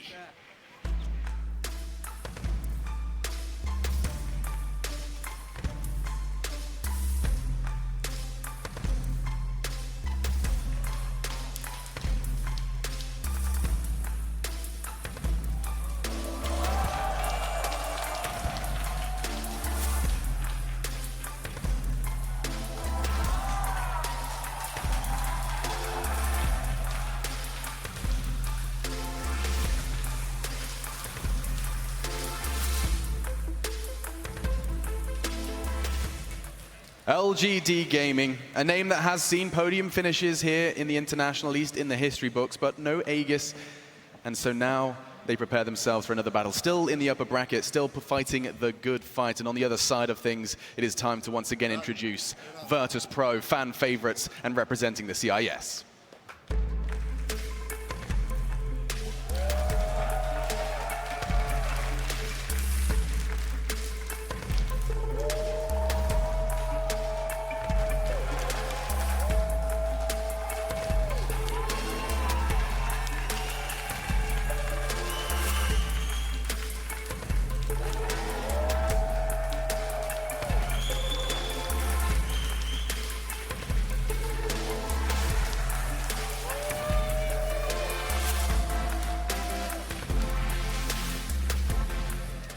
So many personalities, so much skill, and so much to talk about. I mean, this is where I kind of want to give you some degree of freedom here, Misery. Virtus.Pro, a team that, you know, everyone says they're playing that CIS Dota, they're in your face, but also they're a team that you really came into this one, came into previous tournaments, you know, Boston perhaps as well, as a team to watch. Would I use the favorite tag to Virtus.Pro? Is that a bit too much? I think generally Virtus.Pro kind of took CIS Dota to the next level and wasn't so much, like they play aggressive, yes, but they're also very good at maintaining that lead that they get. They're good at team fighting, they're good at farming, they're pretty much good at all facets of the game.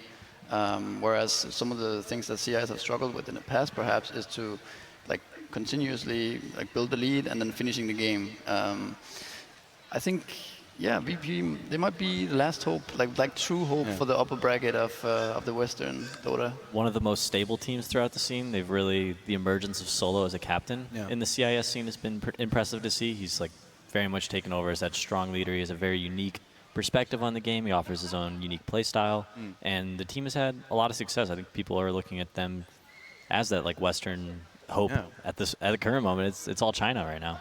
No, absolutely. I think Solo is an interesting kind of discussion to have as well, just regarding his leadership. We got to see, I think, a little look under the hood. In the same way Jack provides insight on China, I feel like that TrueSight gave us a little insight into how Solo leads and how, you know, what's going on under the hood of Virtus.Pro.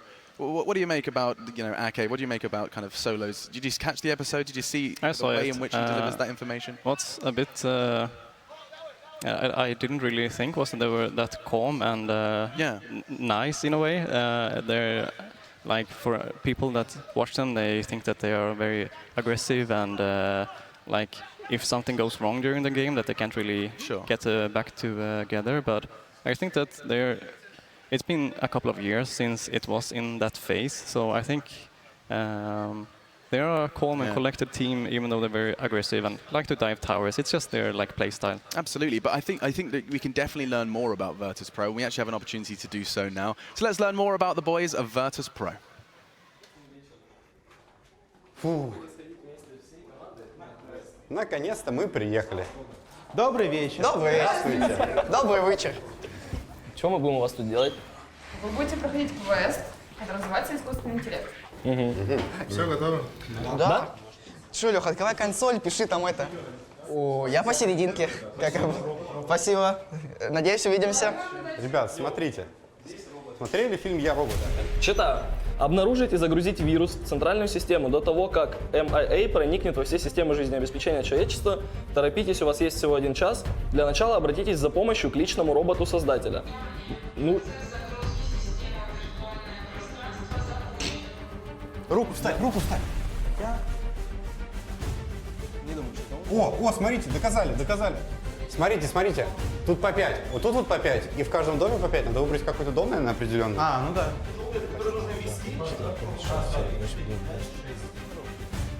Вот, Илюх, вот это. Давай, поехали. О. Вот. О, гений! Паша!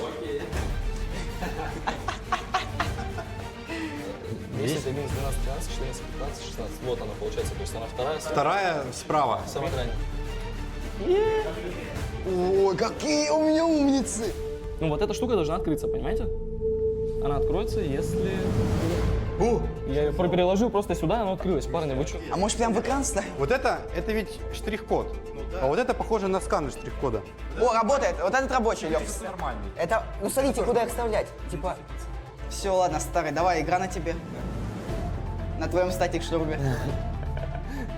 Ты мне их слева направо даешь, я надеюсь? Справа налево. Ну так, на всякий случай просто спросил. О! Ой! Прикиньте, если бы он средний палец нам показывал. Так он сейчас пойдет что-то делать. Мне кажется, надо было забрать его руку и прислонить его туда. Пошел, говорит, руку можно роботу оторвать. Станьте проводниками, он правильно сказал. Как? Проводниками станьте. Серьезно? Я гений! Что делать? Я гений! Ну я думал о таком. Го-го-го-го, быстро. Быстрее. Так, необходимо отключить две видеокамеры, тогда магнитная карта сработает. А, давайте передавай друг другу. Вставляй там, а потом сюда. И быстро карту вставлять. Ну это надо по очереди, давайте. Давайте. 1, 2, 3. Ну быстрее, да, через одну руку можно, через некоторые. О! Серьезно? Да, видеокамера, надо Что? Стойте. Как же? Надо что-то крутить, старый чудище. А подожди, не все линии зажглись, тихо. Ну, вроде да, не все. Их слишком много, что ли? Открылся. Вставляй. Вставляй, USB, давай, сюда. Всего-то за 4,5 часа мы разобрались. Не получается. Как не подходит, в смысле? Ой, Лёха, что? Вообще нам оттуда сейчас бежать. То есть там кто-то сейчас будет, ребят? Давайте кто-нибудь первый. Может, он туда пошел? Да, пойдем. Мы забыли вам сказать, мы просто гении, понимаете? Вы вошли в топ-10. Топ-10. Если бы мы немножко еще, пошмушали чуть-чуть. Знаете, на капельку. Я надеюсь, Valve использует где-то секунд 17 примерно из этого квеста. Знаешь, самые хайлайты, когда мы, такие по полчаса просто вырезать обсуждения наши, как мы 2 провода не можем вставить, такие себе. Ой, ладно, спасибо вам большое. Мы уже можем материться там или нет? Не, надо еще микрофон.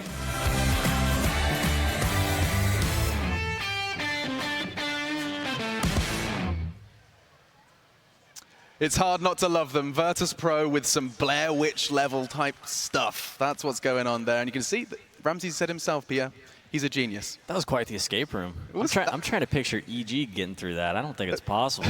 Not seeing it. Different kind of team. That was on another level, escape room. Mine just usually like a puzzle with, I don't know, a security fence and some handcuffs. Love how Ramses would just sitting there in the chair doing nothing, just belittling them the entire time. Yeah, old geezers, I'm a genius. I loved it. And actually, Ramses is an interesting discussion, because I did just lean towards you, Misery, just to clarify it, but this is his first TI. The youngster. I think so, the young gun.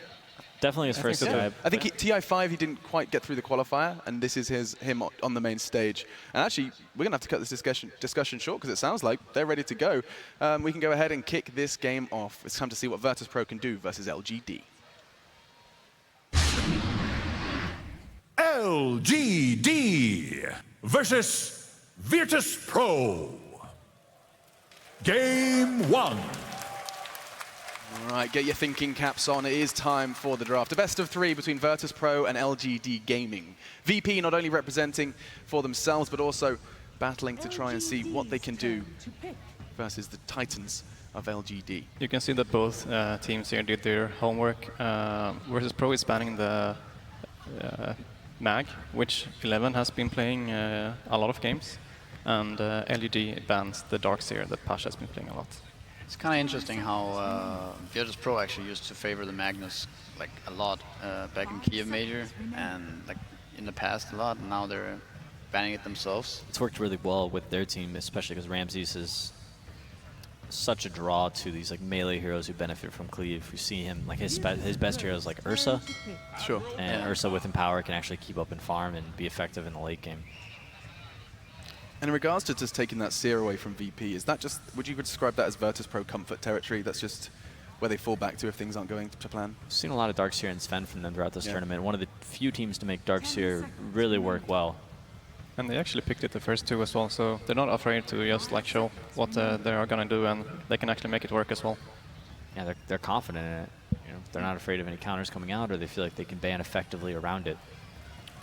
VP is one of the teams that actually, they're not afraid to show their lineup or draft in the like first 2, and they're like one of the teams that seems like they want to have a good lineup themselves more than countering the opponent. Yeah, we've seen Solo first pick himself a lot of Witch Doctor and Ogre, which aren't really counter picks to any specific heroes generally, just they offer your team things. Yeah. I mean, Rasmus, is there a balance to be struck with that? You know, drafting for yourself as opposed to deliberately trying to get I think specifically Virtus.Pro is probably one of the most confident teams you can find. I'm very surprised how confident they always seem to be when they're playing majors and like tournaments in general. They always just pick Magnus Troll first 2. They don't really care what you're going to do. It's more like, try and beat us, you know? You know what we're going to do, try and beat it now. So yeah, it's definitely something that they don't mind that much. For those watching, Virtus.Pro recently at the Summit picked unique heroes throughout the entire tournament, every single game up until Game 5 of the finals, which then they just picked their favorite heroes and won the tournament. It was I was there casting. It was. What were the favorite heroes though? It was like. Can you remember? Ursa, Magnus. And stuff like that, yeah, just. That was the only game that they repeated heroes. They brought out all these old strategies, Shadow Demon Luna, Magnus and Power plus melee heroes. And still made the run to the finals. And won the tournament. We are seeing Crystal Maiden come to play. That hero's bad. It really upsets me because all it does is remind me of Slacks now. She's just really slow. I think she's down to 270 MS. She has gotten nerfed to the point where it feels almost unplayable. However, I feel if she comes online, she can still make the lineup very fast. Like, she does give the aura to all your heroes, and the thing is, she jungles fairly quickly still if you get the right camps, and it's okay. And actually, like this lineup against Lich and Kunkka supports, it can actually work because like none of them are heroes that is gonna go into your jungle and just kill you. Like Lich is gonna stand on a lane, and Kunkka is gonna try to gank some like mid or safe lane. That's true. But whatever lane VP decides to put up against the Lich is really going to struggle. I don't think Crystal Maiden is going to be able to help out at all there. I think her best efforts are going to be in the jungle, getting a quick level 3, probably 2 points in aura, and letting Nightstalker run around and grab as many bounty runes and have mana for constant voids. Keep your eyes on those two. Now, the Lich hasn't been discussed as much. In fact, we haven't actually got to hear your opinion on this because the International 7 has been plagued by Lich. It's been kind of the hero of the draft, at least in the group stages. What's your take on it? Something you've been playing around with as well? Yeah, I actually felt like I was one of the only people that appreciated Lich when he was when he was never picked. Back in the day. Yeah, like a few months ago even. The hero has definitely become stronger as the game has developed a bit throughout this tournament. It feels like the 5 position doesn't really have that much of a place as much as it used to. Sure. The pull is pretty weak. It's hard to zone the off lane. There's usually a lot of pressure on the safe lane though. I feel like it's this hero has a lot of potential now. He can go to any lane, like Aka mentioned the other day, and you know, he gets his own experience, he gets his own sustain, he can armor towers. I mean, he always has an impact. Yeah. And a lot of other 5 heroes just don't have that, especially in the laning phase. Right. So getting that additional impact, and whilst you do say that, it does seem like it's quite polarizing when you have a Lich played correctly and incorrectly. Could you shed a little insight, Peter, as to what like Lich's kind of checklist is going to be? I mean, you yourself have said that, you know, stats don't tell you everything. Bad teams can pick the same hero.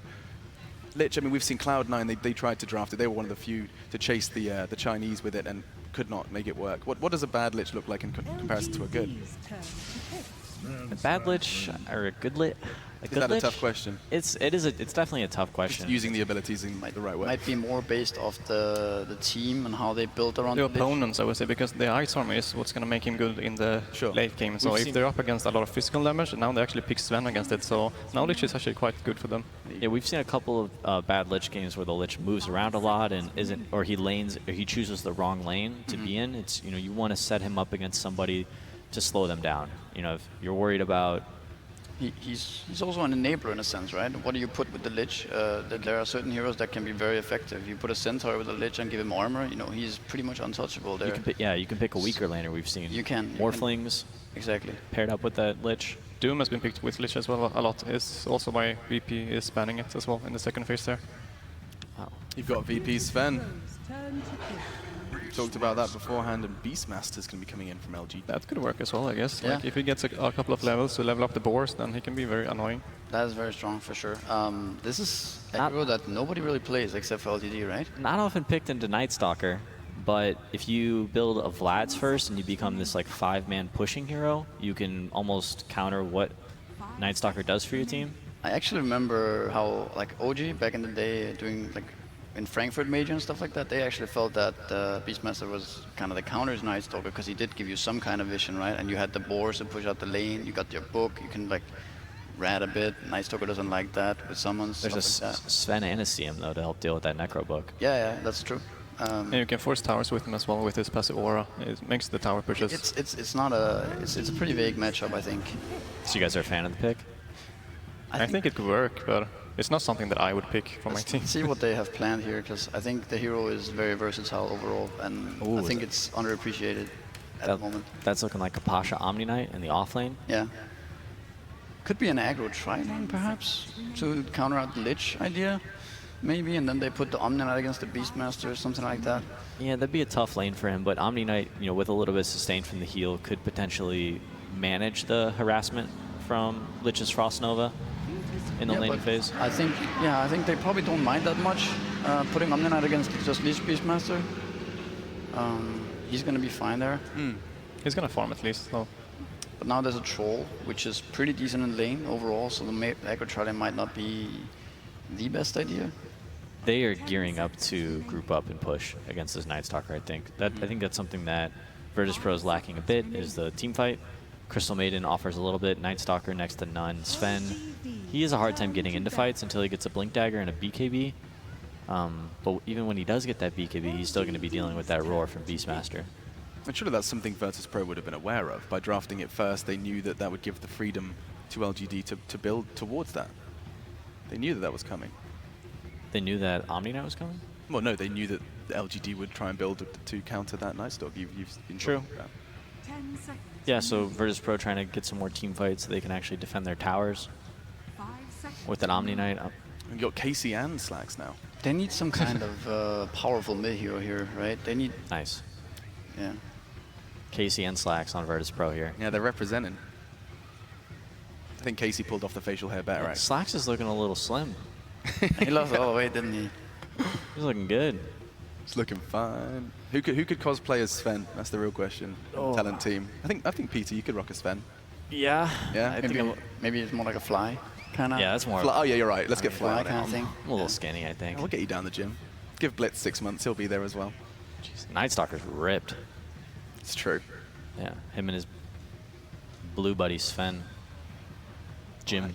There is a recurring blue theme, and we have, as with all the drafts that are manned by me, gone on to a topic of aesthetics. Good job, Alex. Solid work. Yeah, Waiting really, for LGD's draft. You're definitely derailing the panel. That's my job, yeah. That's what they were like. Day9's keeping it on topic too much. Jump in and talk some nonsense. You want to talk StarCraft? Sure, man. Medusa banned from Virtus.Pro. I like that. Medusa's one of the hard counters to Sven because you can cast Stone Gaze even during his BKB when he's looking to connect the majority of his damage. He's got to turn and run away instead of fighting. Necrophos, the last pick. It fits well with the other heroes, as we said before, that they really want to push and push the tower, so now they actually have some sustain and heal. What do you think VP is looking at? Yeah, this is the big question. The DP would be good for them, I think, but it's banned out. Queen of Pins banned as well. Puck? I think Puck is a little bit on the weak side for their lineup. You want more firepower? Yes. Yeah, I definitely want something stronger. I could see... Is the Invoker is not banned. No, Invoker could be interesting. They have some setups. Yeah. I could see maybe Storm Spirit being good, but it might be a little bit. OD? Storm. Yeah, they have like Beast ulti and they have Kunkka X as well. I don't know. I think Storm looks good, but the problem is if it becomes a bit too slow. But they do have Repel. They have like Omni-Night Heal. They have CM Aura. CM Aura. I think it's nighttime Storm would be good. Lina. All right. I mean, that's a classic with she hasn't been picked so much lately. Yeah. Compared to before. She was very popular during the qualifiers. I mean, you said they needed firepower, and they get quite literal firepower from Lina. Omni-Knight, Sven, Crystal Maiden, and Night Stalker coming in from VP. Now, the question is, and it has to be asked, Ake, throwing this one towards you in terms of, is there a draft that you significantly like more than the other? I think LGD has a more clear plan of what they want to do, and Virtus.Pro kind of ended up in a way in there where like they had to try to counter LGD's lineup instead. They're going to be reacting a lot in this game, and those team fights are going to determine who comes out on top. Yeah. Perfect. It's been an absolute pleasure, guys. We're going to go ahead and continue to top up our tan as we go ahead and jump into another fantastic game here at TI7. Your casters are waiting in the wings. 10 seconds remaining. Greetings and salutations, Dota fans. Welcome to what promises to be a real barn burner of a showdown. Lumi, we've got LGD taking on VP. VP, the last Western hope remaining in the upper bracket. They've got a very fearsome opponent here. Do you have to pay copyright to use that line? No, that's just my homage to AC. I miss him, man. I miss his hype. You know, it's the best I can do. Well, I got to tell you, I think out of all of teams coming out from China, I personally think that LGD is the strongest one. Really? Yes. You know, 6-8 months ago when I was casting LGD on these online games, they were just kind of muscling people down just off the raw skill of Ame and maybe, or Somnus as he's tagged up in this game. But in the last 2 to 3 months, I felt like they have a complete package. Yao has been literally outdrafting their opponent pretty much every single time that I've casted their game. So they have made the final evolution. You got this raw skills, you got the draft, and now they are ready to take down TI, I think. Yeah, and looking at this LGD team, you know, like the old storyline for Yao, you go back to TI3, LGD got bounced by Liquid. That was a huge upset at the time. And then Xiao8 left. Xiao8 moved on to Newbee. He won a TI without any of his old teammates, and so the question became, like, were they holding him back? Did Xiao8 just need to get away from not just Yao, but everyone else on that team, Sylar, who was with him at the time? Now it seems like maybe we've come full circle, and Yao has finally fully stepped in to that role as a captain, as a drafter, as a leader, and has taken LGD very far. But that said, they've got a fearsome opponent here, and VP want to get this party started, and guess who they find? The Jinx is in, and Yao down for the count. Giving up first blood to no one. That is not a good sign here for your mid player. Every time you see your support give up first blood, you're the mid, you're like, dang it. Why'd you gotta be there? But that will give Somnus, or I guess for the remainder of cast, I would refer him as maybe. He's better known for that tag. Or do you think we should? No, we can call him. Maybe. All right.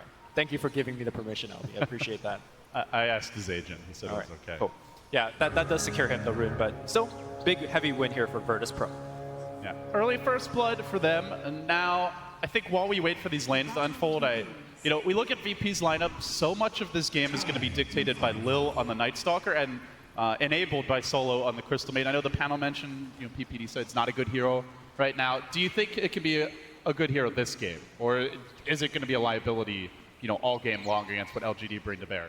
Are you talking about the Omni Knight? The Crystal Maiden. Crystal Maiden. I think she will be fine. She's going to be mostly staying in the lane. One of her strongest or weakest point is that she's so slow, and this patch is really about contesting the bounty runes. But she's going to let the Night Stalker to do most of the bounty picking. So she's here, you think, mainly for the aura to give a little bit of extra experience? Her allies, all 4 of them, takes advantage of the allies extremely well, especially with Lina on the mid lane spamming away, as well as Omni Knight. Definitely needs a mana to keep himself gassed up on the top lane. Often when we see the Omni, it is with some super carry that really takes advantage of the repel. Like, in theory, they do have that with maybe the Sven, maybe the Lina. However, there is some lockdown to go through that, whether it's the Night Stalker ultimate, the Necrophos, Reaper Sight stun, or potentially, just looking at some troll bashes. So bottom lane? Not automatic that will be a good lockdown, but 11 does get caught out here in the bottom lane. Good pick to start things off for VP. They get 2-0 early. They're also pulling during this time. So this bottom lane seems clearly won, at least for now. Yao staying there for the moment. Curious to see if he makes a rotation as he's being bullied a bit in the river. The board's going to lend him a bit of an assist as Lil makes his journey towards the middle lane, running away from that board now, wrapping back in. So they're leaving the Lich bottom. And I want to ask you, do you like the Lich staying here? Do you think he could be more effective or useful elsewhere? Well, not if he's giving up kills like that, right? I think the idea here is what exactly LGD or IG did yesterday. Remember, they ran the Sand King Lich in the off lane. They want to control this lane and just solely win, but instead they're just giving kills after kills after kills. Crystal Maiden. No more mana here on VP, so they won't be able to get the follow-up, but it's now 2 deaths in the lane. It's a 3rd kill on this bottom half of the map, and you really have to wonder, are they going to make an adjustment? Yao TP's in again. He's going to deny that range creep, so content to at least try and slow this down, but I think LGD is just getting a little bit too ahead of themselves. Lich as a laner gets really, really strong at level 2 and 3. Not as strong at level 1. It felt like they gave away a little bit too much when they don't have any ability to fight. You take Sacrificer 1, you're a glorified range creep, just stay back. And unfortunately, they got punished pretty hard. That does mean 11 is on his own, though, and they're moving in again, looking to punish the Lich. Yeah, and this is where Lich gets stronger in the lane, right? You put the Frost armor on 011, and he's got 7 armor with the, of course, the attack slow applied to them when you do attack him. So he should be absolutely fine. And so this lane is not winning for LGD, but eventually it will win. So how about the other lanes? In the mid lane, no one. Duke it out with Maybe here. For a while, Maybe widely considered to be by far the best mid in China. Nowadays, I think some would say SCCC can challenge him for that crown, but certainly one of the premier mids, and doing well early on against no one. A slight edge to CS. He's getting a little help from Victoria. They are moving in while simultaneously in the bottom lane, the Frost Armor saving the day. Can they get this no one kill? The Lina's low, about to fall. Crucial that LGD gets this. Not dead yet, and no one makes it out. Wow. I think maybe used his Ghost Route a little bit too early. I think he could have gotten an extra attack or two, not taking into account of the Ghost, the Fairy Fire that the Lina activated. So slight mistake there by Maybe, but still having the lane advantage. Great gang from the Kunga, giving their mid a little bit of advantage there. On the last lane that we haven't really looked at is Pasha on this off-lane Omni Knight, who for now is getting his experience. Already level 4. They haven't been able to force him out of the lane, although they are going to try with the turret now. He's relatively low, has the level 2 heal. Still the pursuit. They're going to be looking for some timely bashes. He gets pulled back by an X, but the creep wave comes in, and Pasha will be absolutely fine. So the early laning stage definitely belongs to VP, and now Wolf Howl's nighttime kicks in, and Lil starts to get aggressive. All those kills, Lumi, they're coming in daytime, but now VP can ramp up the aggression. One of the downside of this defensive tri-lane for Virtus.Pro is that they're not getting that much level. You have 3 kills in the lane, and your Night Stalker is still level 2. And that's just kind of a byproduct of Crystal Maiden nowadays. She used to be a very efficient jungler. Lich. And Lich, yeah. Of course, more so than the Lich in the CM. But now it looks like the Night Stalker will be roaming to the mid lane to perhaps set up a kill. And maybe is relatively low. Yeah, does Ghost Shroud up. Has a few stick charges available as well. So VP aren't going to be able to commit for that kill. You in fact see 4 LGD heroes in the vicinity, just ready for a potential dive while also trying to farm the woods. And one thing about this Night Stalker pick is the presence of the Beastmaster. I think very important to talk about. It might not be the easiest Night Stalker game. There's always vision if the Beastmaster position's right. So VP can't just count and bank on being able to dive towers with impunity. There could well be a punish and anticipation from the LGD side. I do want to point out this ward that Virtus.Pro lay out in the very beginning of the game, overseeing the Ancients. That's something that Lich offlanes would like to do, especially with the Beastmaster in the game. And of course, when you have a Sven, if you do know that there is going to be a stack, you can easily steal it after a good fight. So I think that's definitely something that Virtus.Pro will be looking towards to do. 11 feeding his Hawk into the waiting arms of Solo, who is now just dual laning as the Night Stalker continues his journey around the world, heading towards the top lane. Didn't really see an opening there. In fact, the Lich also making the rotation. I think he was hiding in fog, just waiting for that potential Night Stalker dive, and they're going to go again on the bottom lane. 11 could be in trouble here with the Frostbite coming out. He doesn't have the plus armor, the attack speed slow not there, and down he will go. Brutal start indeed. VP up 4 kills. Great start for them. They're not really that far ahead, all things considered, Lumi. LGD still farming well and otherwise keeping the game relatively close. But I guess the question is, how do LGD get back in this game? What is their strategy moving forward? LGD needs a lot of levels on their heroes before they can do a lot. I mean, maybe is level 6, so he could start rotating around and set up some kills, but not before he gets ganked here. Three-man rotation. Not where he wants to be. Laguna comes out, stick up pop, but it was after the close drop. He could be in danger. Then the Torrent comes through. The ult from the Necro, they get the kill. CM down. At least a small trade, but the Lil looking for more. Wants some revenge. It's a double for no one. It could be a triple. Lil wanting to chase, but no one. Doesn't want to commit with those quick respawns coming through. Much bigger victory here. VP grabbing cores, only giving up supports, continuing to extend their lead. 6-1 now. Remember when the question was proposed at the panel, what is a bad Lich game? You're watching it right now. Lich is supposed to give you the lane advantage. You're not supposed to fall 6-1 behind. You're not supposed to be losing out on so much gold. He was picked for this off lane, they didn't win off the lane. And now he's kind of rotating around, and that's not the reason why you pick Lich. Moving forward in the mid game, he's really going to be lost in terms of what he can do. Smoke gang going up top. Yeah, you pick the Lich, you'd love to have passive lanes, but Ame getting trapped down. The Troll eats the heal bomb, mauled down. Virtus.Pro continue to gain steam here, revving up the plow. They are in full control now, but soon this nighttime will end. And we'll see if LGD can start to get some momentum back their way. Ramsey's left alone bottom. There is soon going to be a Primal Roar available. LGD might be able to make a move to actually baiting this one. 11 doesn't have his level 6 yet, though. He's just going to give up a free kill. Or maybe not. Victoria, big save from him. The Torrent comes through, and now the slow. Just looking to retreat, though, as Lil's on the chase. Doesn't have the mana. He gets baited in. Now from the side comes maybe with the flank. The ult's cooling down 1 second. He won't get the bonus death time on the Night Stalker, but they do salvage the fight. And now Beastmaster level 6. LGD even bringing the Troll in for that engagement. They might be looking to push off. They're going to steal this big stack. Ame, I believe that was a 3 to 4 big stack here, and they just cleaned it up. That was supposed to be a Sven, so that engagement, not only did Ramses not get the kill that he intended to go for, it also lost pretty big economically to LGD. I think that was a pretty good comeback here. And look at the transition from LGD. They get the kill, and they're just going to group up the Beastmaster and the Troll together and force the fight. They're diving onto Solo, but reinforcements are arriving. Pasha wants to take this. He's got the heal. That's going to bring the Troll low. Now Ame needs to back away. Where's the follow-up? Still that Primal Roar available, but nobody on VP low enough to continue this aggression. So a good job by Pasha of blunting the onslaught, and now VP going to settle down a little bit. LGD forced to back away. This is the time where their lineup starts to ramp up in the push department, Lumi, but don't have a point in that Troll ult just yet. No battle trance, so perhaps not quite ready to go for it. No, I think they definitely need a little bit more levels before they could actually group up for a concentrated push. I'm also worried moving forward in this mid game. I feel like Navi Pasha's Omni Knight is just going to be way too big. He got too much in that laning stage. Maybe walking into a gank squad, but looks like he's going to be okay. It's 3 heroes from LGD looking to dive. Still no ultimate on the Lich. We have often seen the Chain Trials come out. 2 heroes stunned by Ramsey's. Good connection to start. Now the heal to follow. Chasing the back. The Lina comes through. Clutches the kill. And all 11 in danger. Continues his retreat, but the onslaught is there. VP storming forward. The Roar has to be committed just to get back safely. And still the stun's going to take him. Solo isn't even needed for this kill. No one scores. Another Virtus.Pro are on fire early. Meanwhile, Night Stalker successfully TPs out from a gank up top. Yeah, they are winning pretty much every single lane, every single engagement.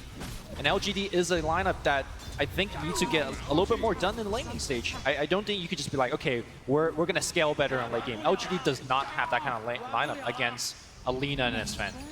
It is, you know, to emphasize the point you were making before the action broke out earlier, like, you pick Lich, you'd love to have a very passive laning stage. Just sit back, win through the war of attrition, through constant sacrifices, but they fought a lot early, and those were not favorable engagements. It was before the Lich got his level advantage, before the sacrifices kicked in, and then VP have been able to snowball it since. So I suppose a small silver lining for LGD is that VP has not been able to stack much. Still no ancient stacks on either camp as of yet. LGD smoked next to the shrine, spotted out by a well-placed observer ward by Virtus.Pro. Feeling the pressure to make something happen with this Necrophos. Did go for that early Veil. Obviously armor will be essential against the Sven. Yeah, LGD just gives up the gank. They kind of know that maybe they got spotted.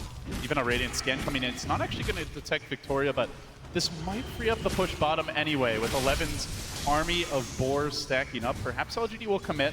Sneaking in from the side, Victoria gets down a key deep ward. So far, so good for VP, though. They have mostly thwarted these ganks now, letting the darkness fall and closing in on natural nighttime. They look to defend this tier 1. Still no towers claimed. LGD, their lineup was predicated on taking at least one tower by now.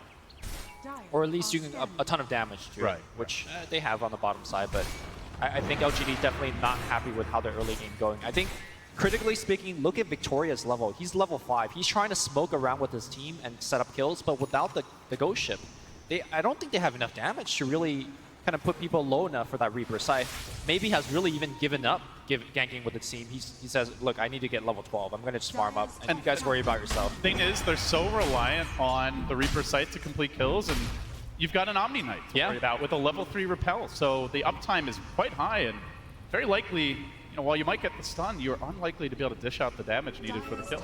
Yeah, LD, I gave you that little look when they picked Necrophos into the Omni Knight. Generally, Omni Knight's seen as one of the better heroes to pick it against the Necros. Unless you crush the lanes really hard. Which they didn't. So, you know, LGD is in a lot of trouble. Mid lane looks like the rotation is coming in. Are they going to make that dive? Or maybe? Maybe trying to tank up now as he works his way back towards a hood. Still Lil eyeing his prey, but it's a rather reinforced hide he'll have to chew through if he wants to get that kill. But while this is all going on, Pasha just getting some precious me time top. He takes the tower down uncontested.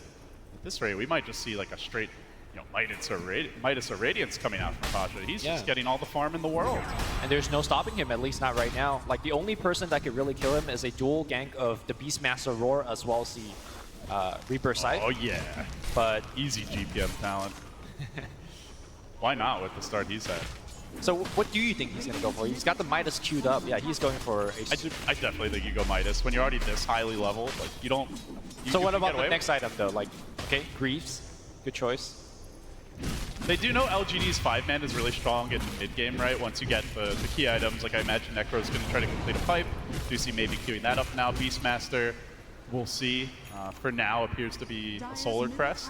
But they're likely to go for that 5-man push. They're likely to try to take Roche. So you do want at least something item-wise from the Omni that lets you take fights. And I mean, Mech certainly fits the bill there. Actually, looks like he wants to change out for a 4-staff. Okay. But yeah, just something to help the team. Like, you can go back for something greedier later. But sure. 4-staff seen as one of the best counter to Beastmaster Roar. You know, you spend a long cooldown ultimate for a single target hero. Boom, push him away, and you're fine. And LGD finally make a smoke work for them. It's tough to do it at night, but they are going to try. One showing himself mid for now. Did opt for the Yule Scepter on the Lina. LGD move in. Arcane Rune here, maybe. Gonna snag it, VP. Immediately looking to back away, and Victoria unable to get the initiation. So again, VP correctly anticipating these LGD movements. That's the third failed smoke for them. They have just had LGD's number all game long. That was a very curious time to make that smoke. Hold on, I thought 11's gonna get initiated. It's getting completely blown up. 5 VP heroes on the chase. Little flying forward, giving vision. Pushing up the daisies now as VP starts to take this tower down. Tier 1 under siege. No frost armor on it even.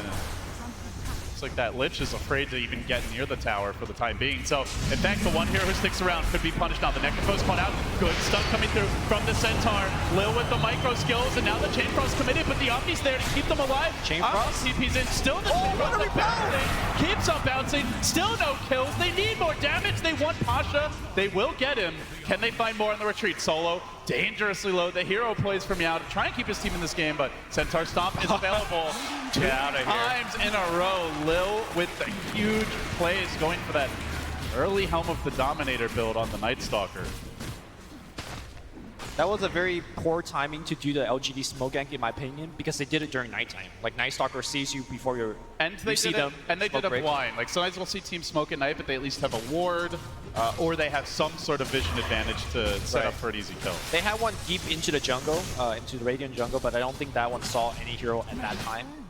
But finally, LGD with a slight momentary lead after that fight will take at least a tier 1 tower. VP probably not in position to trade just yet as Ame cracks open the Mask of Madness. Raw attack speed so far for him. Grab the Yasha as well.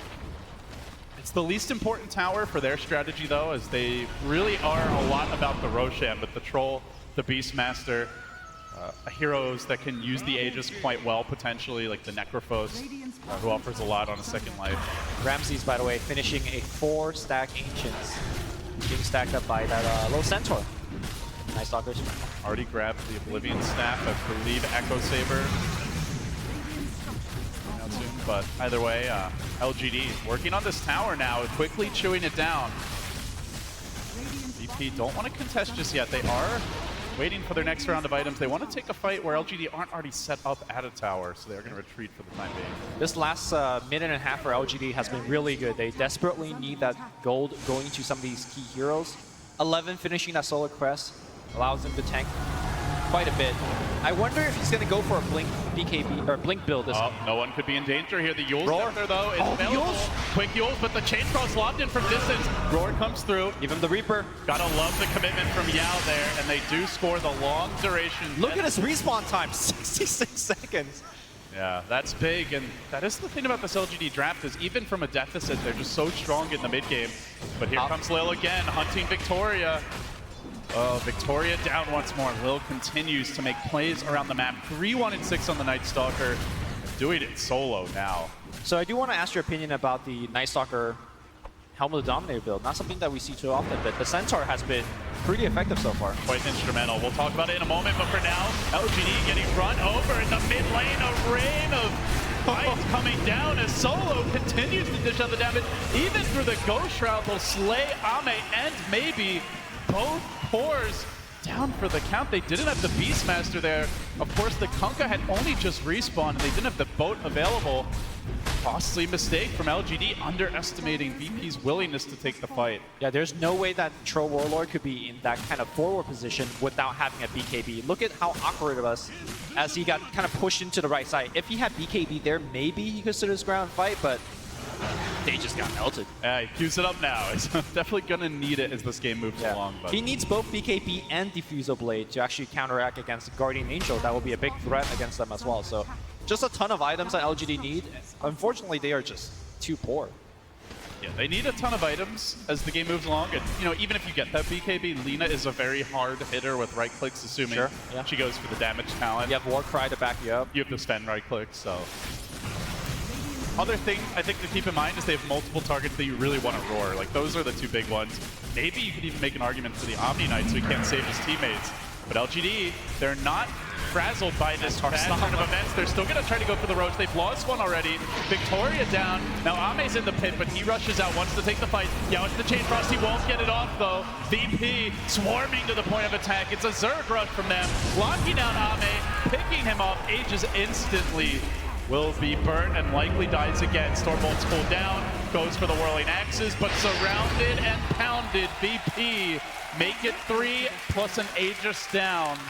They are fearless here on the big stage. Yeah, they gave away the Roshan, but you know they just took it right back very quickly, and now invading into the enemy jungle. Do we have a second to talk about that Helm of the Dominator? Because Little has been microing out of his mind. Known as one of the best Visage players in the world. I guess this is Visage light as he's sending in the Centaur.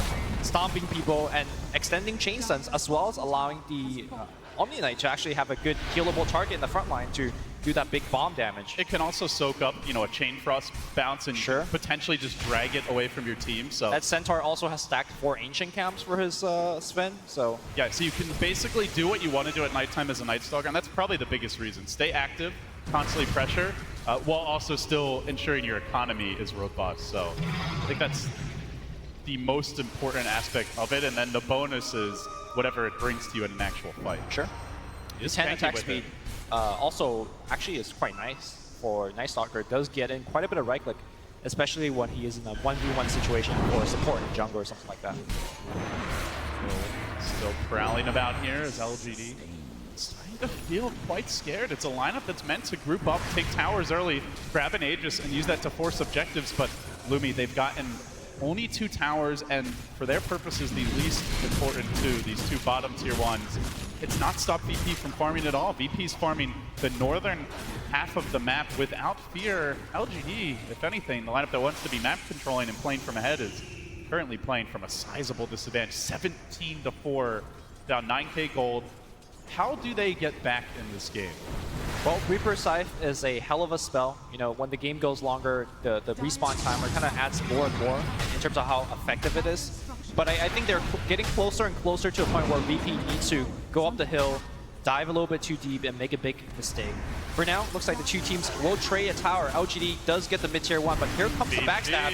They want to fight. They're bringing in 5. The tower's low, but in goes Ramsey's head full of steam. Gets up the stun. Ame on the run, and from the rear comes Solo with the zoning.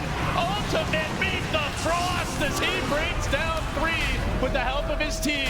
Now onto Somnus, and maybe no calls to be accepted by this Necrophos. He will drop as well, the lone survivor to tell the tale of sadness of the plow. We're going to watch that one more time. You see in the front line, Sven just goes in, and on the back line, great rotation coming in, and they just cut off everybody. Crystal made an ultimate, and like you said, it was a zoning one, and there was nowhere to go for LGD. They don't get a single player. And now tier 3 is being sieged on. This is what we all knew VP was capable of. This was the reason why we saw swagger and confidence from Virtus.Pro at past events. Some have knocked them for being overly confident, even cocky at times. As mentioned at the summit, going for the, pick a different hero every game, never play a hero twice. Hey, they want that strategy. And they ended up winning the tournament, and perhaps it made them a bit stronger. Now they come into TI and on the big stage, on the verge of finally taking a game off of one of these top Chinese dogs as LGD find themselves on the ropes. Yeah, so far I think LGD has not really shown up and played Dota just yet. They had resemblance of showing up and play Dota. They made some good moves, but ultimately I think they didn't execute the Dota that they want to play. The draft to me is not the draft that they intended to show right now. I mean, biggest thing, is it just that they didn't get enough mileage out of the Lich for you? Not just as Lich, but a laning stage as a whole, right? Like, Lich is a big part of it, obviously, but I think Beastmaster is supposed to do more in this stage of the game. Maybe supposed to be getting a Reaper Scythe kill left and right. How many Reaper Scythe kill have we seen? 1, 2? I think just the one. I mean, they have 4 kills, so we could, count it up really quickly. It's not more than 4. Yeah.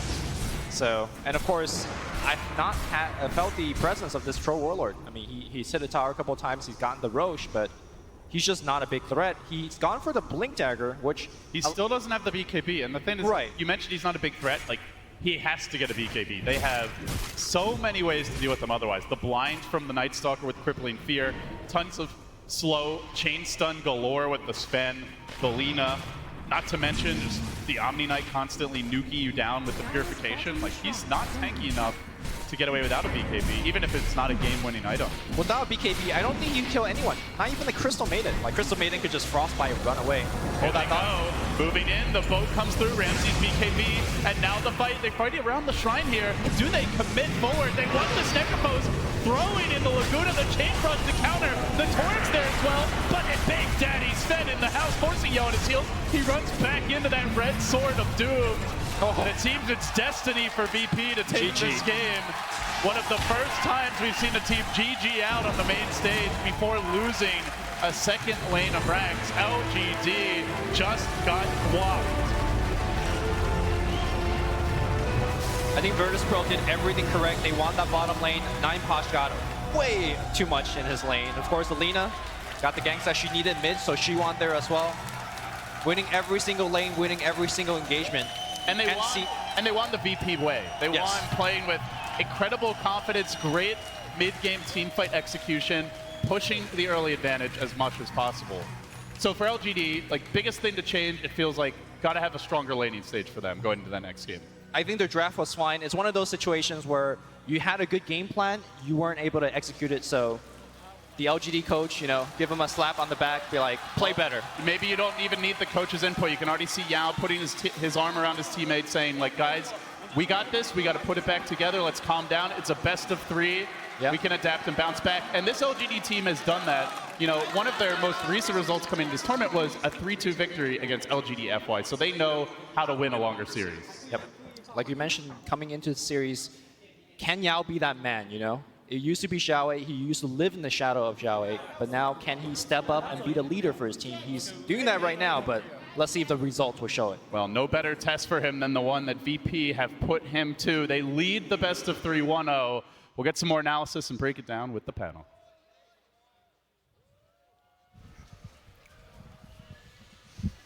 Thank you so much. Yes, indeed. We'll be back with LD and the gang in just a moment. First of all, we try and understand exactly. We ran. I ran. I'm out of breath. I do apologize. But we are certainly somewhere else. If you have just joined us and are unfamiliar, wait, this isn't the panel. Indeed, we are not in the shadows, but we do have the Rasmus. That's an old school music joke. You're a lot out of breath. I'm really unfit. That was like a... It was quite a run. That was you running. That was me at full pace. That was a slow, like, yeah, that was saunter. Full pace. You could have seen me. I was like challenging Usain Bolt at that point. Yeah, maybe we'll race on the way. So I should probably stop talking so I can catch my breath, but I'm going to start with you, Misery, just because you have to shed some light on this. A game that ends that quickly, that convincingly. Can you try and put into perspective as to how that happens? How does that come to be? I mean, in the draft, you were even saying that maybe LGD had some degree of an edge. I think it just this type of lineup that you're facing with Crystal Maiden, Night Stalker, Lina, these type of heroes, they're so fast in laning phase, and if you maybe do like incorrect moves, if you lane wrong, if you place your wards wrong, you might just end up losing in 2 minutes. And this is what happened here. And it snowballs so quickly because this is what Crystal Maiden excels at. She has been nerfed, but her aura is still the same. So she keeps giving mana to the Night Stalker. He never stops. The Night is like feels like 2 minutes longer because he's never out of mana. And yeah, this Lina pushing in the waves constantly. It's hard to deal with. So by just drafting like the CM and the Night Stalker so early, was that just kind of VP saying, this is exactly what we're going to do? What can you do to respond? Yeah, I was a little thrown off by the CM pick. I haven't been a huge fan of that hero, but they definitely made it work. Giving these 4 positions that we see, these strength, melee, 4 positions who have low mana pools, they really do excel a lot when they have increased mana regeneration from the CM aura. So that allowed Lil to really have a great game, and he was so farmed. He had a medallion, Helm of the Dominator. He's running around with a Centaur creep following him, so he was free to. A lot of times when Night Stalker will cast Void on someone to slow them and catch up to them, they'll just TP out. But he would do that, and then the Centaur would be right behind him in case, so they couldn't TP out. So that was cool to see. He was dominating. I just think that this Maiden actually, it's just worked this game because they were facing Lich and Kunkka. I think if they would pick it again and be up against maybe a Night Stalker themselves or some other hero that's like to move around a lot, it would be a lot harder. We'll talk more about the Maiden and other things in just a moment, but actually we do have to check in with Kevin. Want to make sure he has ample time to discuss it. It certainly isn't his maiden voyage over at the Analysts. It is not, and I'm glad you guys brought up the Helm of the Dominator. That was a thing that I actually really enjoyed when the item first came out. I kind of theory-crafted supports using it, but lately we've been seeing cores. Items been nerfed a bit, hasn't been purchased much. And Lil used it very well this game. Grabbed a Centaur Conqueror, was using it to scout. The other thing that they used really well with it was comboing it with the Omni Knight, in that it would be a upfront melee tanker kind of thing that could disable, and very often they would put heals on it just to guarantee damage without putting somebody on their team in danger. Really like that usage. Also provides some attack speed, some HP regen, all useful things that you can actually use. Like Peter said, it's also very good for ensuring that you can actually gank heroes because it gives you 2 stuns, which guarantees that your opponent can't escape. So this big, heavy dominance across the map that Night Stalker has can be paired with an extremely fast other creep. So it's not just him that it's fast, it's also the creep itself, which combos really well together. Sometimes you can use it kind of like a Pokemon if you really want to. You can fight other pets, things like that. I imagine if you really needed to, he could have stolen one of his opponent's pets, maybe a Necro 3, something like that. And the other cool thing is that even if it's during daytime, you've still got the Centaur that can stun for 2 seconds. It's still really fast and can catch up and helps your team win the game. And Lil, excuse me, had a really good performance this game, and I love the Helm of the Dominator usage. Thank you so much. I mean, how often do we see a Helm of the Dominator kind of not that often on show supports. its face? Definitely not on supports, and even on cores, it's been an item that's really phased out. Yeah. So I mean, I imagine there's risk reward attached to it then. I think that item actually, I mean, as shown here, it seems like Night Stalkers might be very good on that hero. Honestly, it's pretty innovative, to be honest, because like he has this downtime during daytime, like Perch said, and well, this creep enables the whole downtime thing. It's not really downtime. It's kind of when you add a creep into your arsenal, it's the skill cap or the amount of things that you can do with that creep are up to how good the player is. And Lil, one of the most mechanically skilled players in Dota, like Enchantress, saying, seen him on that. Constantly scouting. Visage is playing visuals, you're using this Helm of Dominator, this extension of yourself to gather information and figure out where your opponents are, and also be a useful tool in team fights. And that's, of course, just why that looks so damn convincing. And I think just a moment away from the game itself that we did just witness such a convincing win from Virtus.Pro. And now the real question is, upper bracket game, you lose like that. What kind of conversation could you possibly be having here, Misery? Is it just a question of, guys, it didn't happen, let's play 2 games? Well, they probably need to get ready to play some more fast-paced Dota. Yeah. Maybe choose a different floor position. Kunkka might be a bit too slow for these guys. Change it up. Now they kind of understand what they're up against here. Of course, VP has different ways of playing, but I think they need to be ready for another round of in-your-face type heroes. I think they came up pretty flat-footed. That Beastmaster was just feeding relentlessly. No axes at 15 minutes? Well, I don't even think that was, that was weird, but that wasn't even the problem. I think he died so many times in lane when he should have been playing more responsibly. He allowed Lil and Solo on the CM to get a bunch of farm and experience by killing him over and over, when if he played a little bit safer, those supports wouldn't be so farmed and the game wouldn't be so difficult for his team. I actually think that getting these 4 points in the passive is a way for them to come back into the game, because they get picked off because they're splitting up a bit, and by getting that, they can actually force towers without giving up too much space for VP when they're grouping up, but they were a lot stronger than them, and they managed to kill them, even though they were 5. So they might have maybe they should have considered just playing a bit more passive, like Peter said, like just chill a bit more, let the CM and the Night Stalker lurk around but not catch anything and just stay back, be more content. But it might be something with the main stage, first game, exactly. Not really used to it. You it's time to wake up. It's game 2. Yeah. Get ready. You get your one game you get to lose, and that's it. I mean, that's that one shot, one opportunity. You've got to go ahead and just give us an awful quote, reference, song shout out. That was not what I was going for. Then why did you say it? I was going through my cliches. You got one shot, backs against the wall, they're against the ropes. I was going through them all. Let me do them. I'm just waiting for Mom's Spaghetti at any point. Yeah, there was vomit on his sweater, his LGD Gaming sweater. Yeah, but well, we're going to get a copyright infringement letter from M&M's people. I apologize, Valve. Anyway, we should probably start getting ready for that draft, because it is on the way. And I do want to just ask you a big question as you shake your head. You're just a tough one. Don't worry, I think you're going to get rid of me very soon. Bring back Day 9. He's on his way. Don't panic. It's just he doesn't like the sunlight, so they sent the man with a tan to do the stuff outside. So Peter, I think the first question is, VP, you've said it as well, Misery, everyone's well aware, as LGD, they're going to be coming in your face. They're going to be attacking you in your face. Oh my God! This is the end of my career. Yo, can I? They're going to be attacking you full frontal. Okay, you know what I'm saying. That's what's going to be happening. I am just.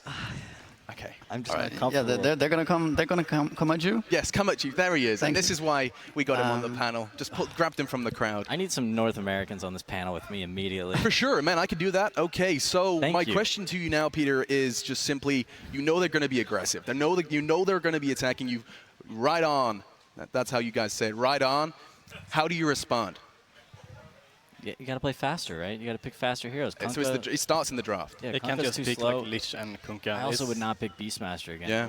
It's like basically changed the draft entirely. It's just really heroes that aren't playing fast. Like the Lich, he can be on the lane, but he can't move really. And then they have the NS like running around and just ganking you. So Yeah, I think the whole mentality of you know, playing main stage TI has to change a bit from them. Like, I think the Lich can be fine. I think even the Kunkka can be fine too, but they have to kind of make sure that they don't have too many of those type of heroes, because Kunkka, Lich, and Beastmaster are kind of the same sit back and wait type of heroes, and you know, you just enable this Crystal Maiden to do whatever he wants, Night Stalker to do whatever he wants.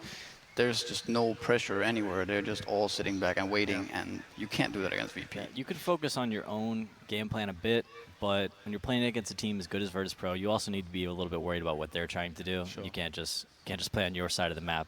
It doesn't work like that. I mean, why can VP get away with it? Well, they attack their opponents. They attacked their opponents had this strategy in mind where they were going to sit back and put Lich in a lane and just farm for 10 minutes, and Lil was like, I'm just going to roam everywhere and grab kills left and right. And I'm just going to be like, the best defense, right? Attack is the best defense, and let's go ahead and jump straight on in. Game 2, LGD are against the ropes. It's time to kick it off with draft number 2. LGD versus Virtus.Pro. Game 2. The crowd finds their seats. They sold you the whole seat, but you may very well only need the edge of it, as we're going to be seeing if Virtus.Pro can finish this one off in a 2-0 fashion. They've got their snacks, they've got everything they need, and now it's time to see if they can get the heroes this time in the booths. We're going to see what VP do bring in. It's going to be the Void this time, going up against the Nyx. Two common faces, common occurrences so far. Are they allowed to eat in the booth? I was talking about the crowd. The crowd have their snacks, and the players have their heroes. It was kind of something I was going for. It wasn't great. Oh, I thought you said the players had snacks, like a little juice box. Dude, I think you should totally be allowed that. You know, like a cheeky Skittle when you get a creep kill or something, or any other sweet. Those cheese crackers with peanut butter in the middle. What's your go-to gaming snack, Pia? Ooh, gaming snack? I'm converted to like nuts, unsalted nuts, cheeky handful of almonds. Unsalted. Wow, you're so health conscious, man. That's right. You could barely walk here. Yeah, I mean, there's plenty of salt when I'm playing Dota, so. Absolutely. I know what that lies about. Ooh. Ogre Magi. Solo Ogre Magi. He's back. Yeah, this is one of Solo's best heroes. It really just shows how skilled of a player he is. No cover. I was about to try and go, really? Tell me why. Yeah, that was a little passive aggressive. But no, Solo's an awesome player. Just Ogre is not a hero that takes a lot of skill to play. Although Solo plays it differently. He walks around with like 3 to 4 salves at a time, and he's just he's a mobile fountain for his teammates. Maybe a branch. Yeah, he doesn't need, like Ogre has a ton of base regen. He only needs maybe like a clarity, a branch. I don't know. That seems a little too much. Yeah. Maybe a smoke. Yeah. Go for a courier or something in the early game. But you just get level 7, you max Bloodlust, and you just buff your teammates the rest of the game. So is Solo going to be spending the majority of this game just being a Bloodlust vendor? Yes. Yeah. So basically how VP plays Ogre is usually phased around mid lane. Like they usually play dual lane mid with, they used to do Sniper. I don't know if Sniper is a hero these days, but they always... Sniper Void. Sniper Void, yeah. Yeah. Why not? We might see a Sniper, who knows? Sniper's okay versus Coddle, I think. But Ogre is very good with the Void here. We've been talking about that the Void really lacks damage before, and now he actually gets the Bloodlust, so he gets the extra damage in the Chrono.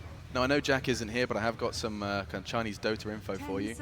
LGD and all Chinese teams refer to the Ogre Magi as Blue Fat. That's how it translates. Blue Fat. So they've drafted Blue Fat. I guess we're not doing Jack's Corner for this segment, are we?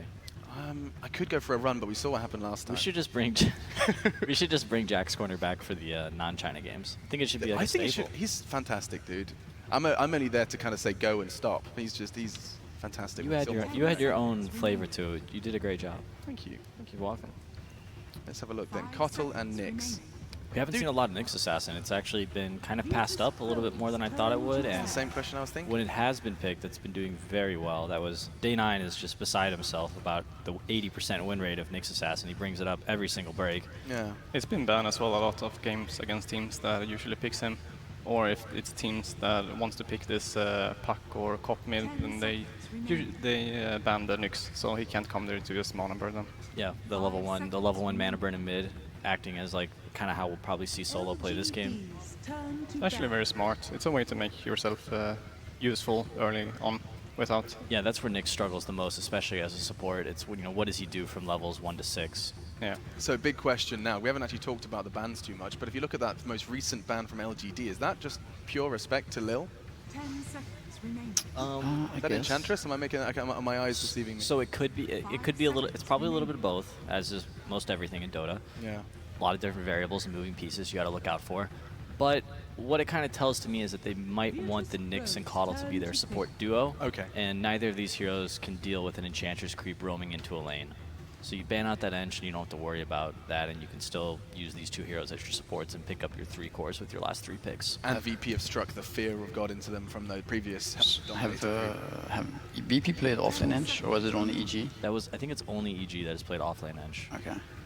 That being said, I think they have played it before, just not at this tournament. Mm-hmm. And I wouldn't put it past them. They're one of the most versatile teams when it comes to hero pool. By the way, Keeper of the Light is not really picked up much either. It's pretty much only Liquid who plays it, right? And this is pretty interesting that they choose it in first two. Kind of out of nowhere here. I mean, we've seen what GH can do with it, right? Okay, I mean, we've seen the impact a Caudle can have. Is it just can be a very is it a good, unique case? It's more about the team as well, that the team played very good around it. They let GH get the space as well, because without farm, Caudle is not that good. So I like it against Void. It's blind, especially like Void Ogre. You see, we talk about Bloodlust being increasing attack speed and allowing teams to do more physical damage. Blinding Light is going to be great for that, because no matter how fast you're attacking, you're going to be missing a bunch with that Blinding Light. And you can also use some elements of split push with Caudle, which is great to avoid team fights and find the right team fights when you're up against a Void who has this Chronosphere, which is a huge team fight. Void's also a hero that can't really kill creeps that easily. Like, he's right-clicking creeps down, whereas Caudle just kind of blasts them away. So if you can get Void to show in lane, you'll know exactly where he is. You can either gank him or stay away from him. And I'm sure you've been asked this question 1,000 times, but wow, never mind. Change of plan, change of topic. Chen shows his face. Is that the second Chen pick? I think he was picked once during the group stage and then he lost. Yeah, definitely. So a 0% win rate. VP is a team that's been playing good with Chen before, so so you're a Chen player. I'm a much more mediocre Chen player. I mean, right now it's kind of the same thing as Ench, like they banned it. They have Colin and then Nyx probably as supports. So then, in that sense, Chen is very good against these heroes. So I agree. I think Chen is going to have a great laning phase, but picking Chen into Caudle and Earthshaker, that's kind of scary, isn't it? I think it's more that you just have to make sure that you don't just push blindly into the tower to make them being able to nuke down the creeps. You have to go around the towers to find pickoffs or kills before.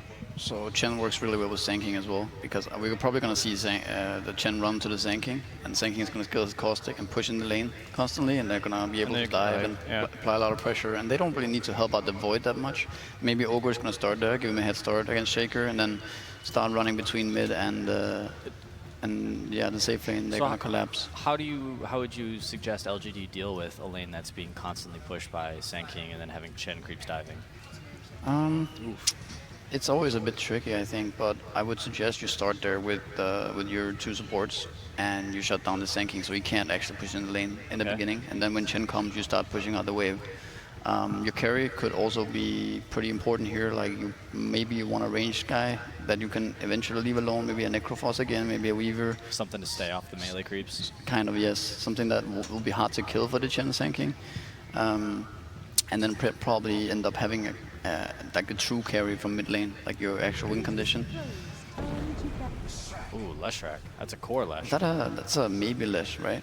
Or is it like a mid Lesh? I mean, we'll have to wait and see. I think that hero would definitely struggle with the Chen Zanking lane. Yeah, exactly. I think it's going to be easier for them to protect him mid than it is to protect him in the safe lane because of the Zanking. So, especially with Nyx kind of floating around mid and backing him up.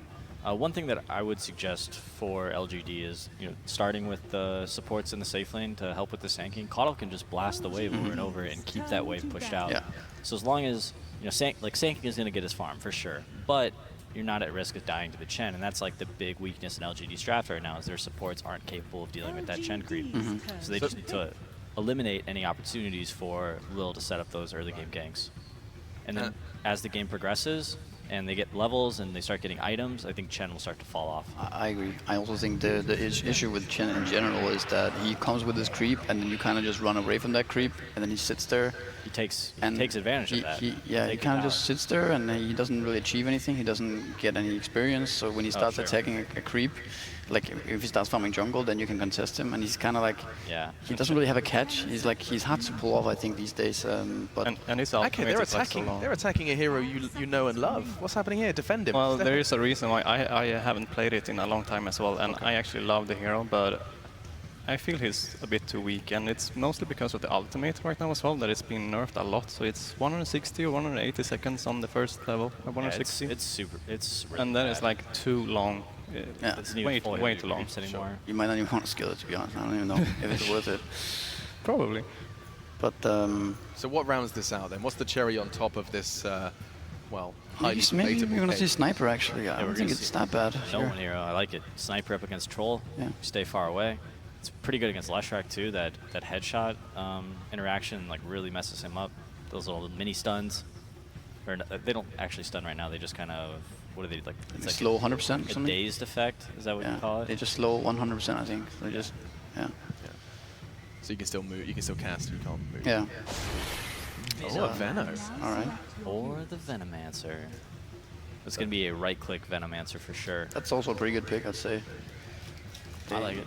Lots of vision. Leshrac has a, he's pretty immobile, especially when he wants to be running around on top of you with his 2 AoE ground spells, and he will not be able to do that with Venom. Guys, I'm hearing vibes from you that you thinking we might be seeing Virtus.Pro continue on the main stage. Oh, absolutely. Yeah, okay. Positivity then surrounding Virtus.Pro, at least here outside Seattle. It's beautiful. Sun is rising even further into the sky, and we're having a fantastic time here. I don't quite understand how the sun works. Let's go head over to your casters, though, and we'll jump into another game of the Dotes. Lumi in game 1, our panel didn't believe in the Crystal Maiden, didn't stop VP then. Now they pick Chen.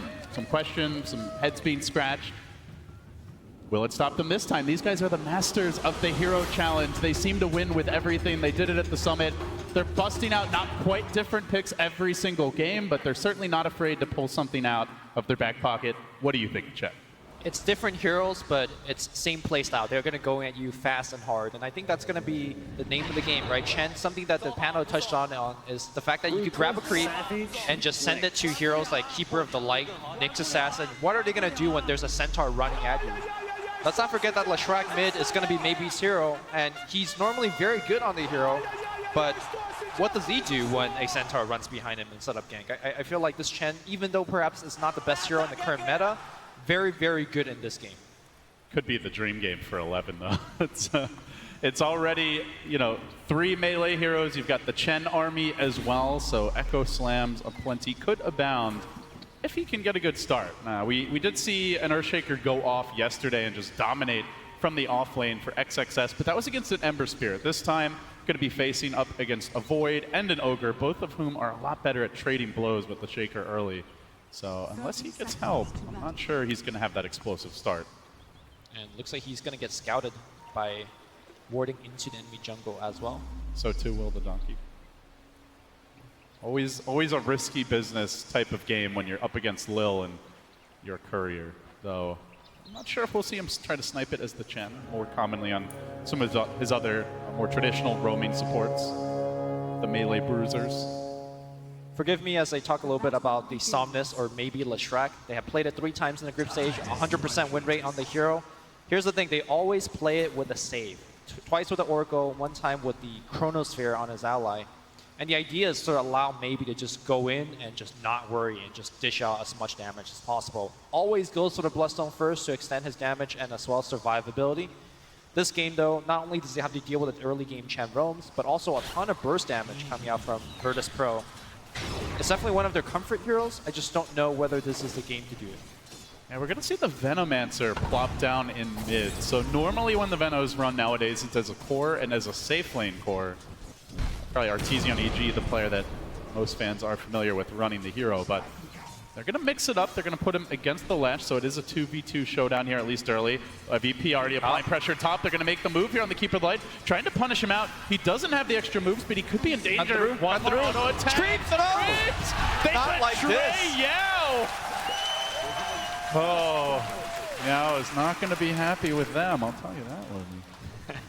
Well, you could talk to your teammates, but the creeps don't respawn well. Back in the mid lane, Venomous Gales flies through against Maybe. He's taking a ton of damage. Very low base armor all around. We're going to work now under the tower, but it's not going to be enough. Deny coming out from Victoria. Still a win here for VP, but not getting the experience from that kill. Yeah, good save there, but it shows you a weakness of the Lesh. He is extremely squishy.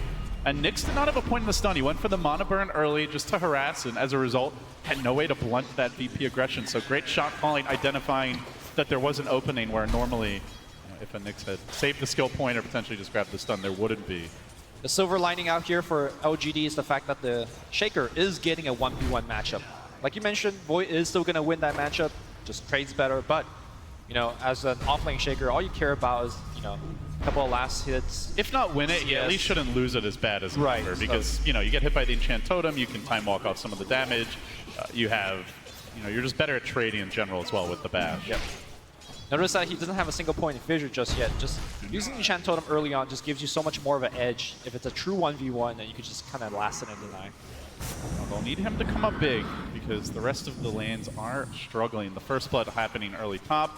Ame, only 6-2 here, not exactly farming up a storm. So at the same time, Ramsey's not doing particularly well, but of course Ame is getting help, whereas at least for now, looks like Ramses has lost his. VP are just going to stick in the 2v2 set up top. Wondering if the Chen is going to make a move at some point. Like, do you see Lil leaving this top lane, or do you just keep on constantly pressuring the Keeper of the Light early? If he's leaving the top lane, he's probably going to go mid for a gank, but I think if he's, you know, calling a place home, it's probably going to be the top lane for now.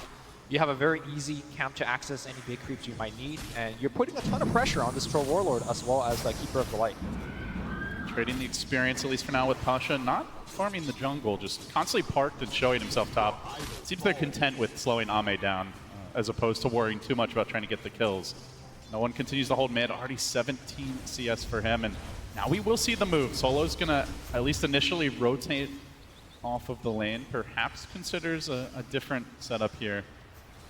11 might be the hero that he looks to zone out. Now the Earthshaker could be in trouble as Solo comes in. He's going to start things off with the Ignite. They use the stun. If they get a single bash, 11 actually no TP. They don't need to hold any stuns. They might be able to kill him off here. The Time Walk's still on cooldown for 5 seconds time. He does have the boots advantage and rings around the trees. Not often you see a Shaker get it, but somehow the Stretch Armstrong stun. Time walking forward, they're gonna need that bash to get this kill. 11 keeps on juking, but Ramsey's cutting him off. The bash! Finally gets it and drills him. Did not think he would be in range there for the Fire Blast, but just barely clipped him. I wonder if he would have survived if he just like walked straight home, you know? Like he did do quite a bit of jukes in the jungle, although... I think probably, yeah. I mean, Ramsey was doing a very excellent job, like body blocking as he's hitting, walking in front of him, so it would have been tough either way. Good gank here from Solo, and he takes away the rune as well, so very good. Haste rune grabbed, and you know, something you touched on, these melee bruisers, generally the main hero's snagging runes, and Solo has been doing that. Grabs the haste, he's grabbed 2 bounties, also fighting the kills. He got a double damage rune earlier, so constantly pressuring them is... Oh, they're going to gank Lil in the jungle. Taking over this LGD jungle, but it might be an overextension by him. The double stun comes through. Lil does not have a TP scroll either, so maybe running him down. The Edict works its magic, and LGD get back on the board, finally getting a kill here and trying to turn these lanes around. Very good ward to actually scout out the rotations of your jungle. Normally you don't put this, the other one, deeper into the jungle. Because, you know, Chen is going to be taking that path a lot of times, and they're actually going to be able to pick up a kill. So earlier you were comparing the Venomancer to something that, you know, EG has been playing a lot, but the mid-Veno builds it quite differently. Maxes the Gale here as you fire off, and there's just so much harass coming in.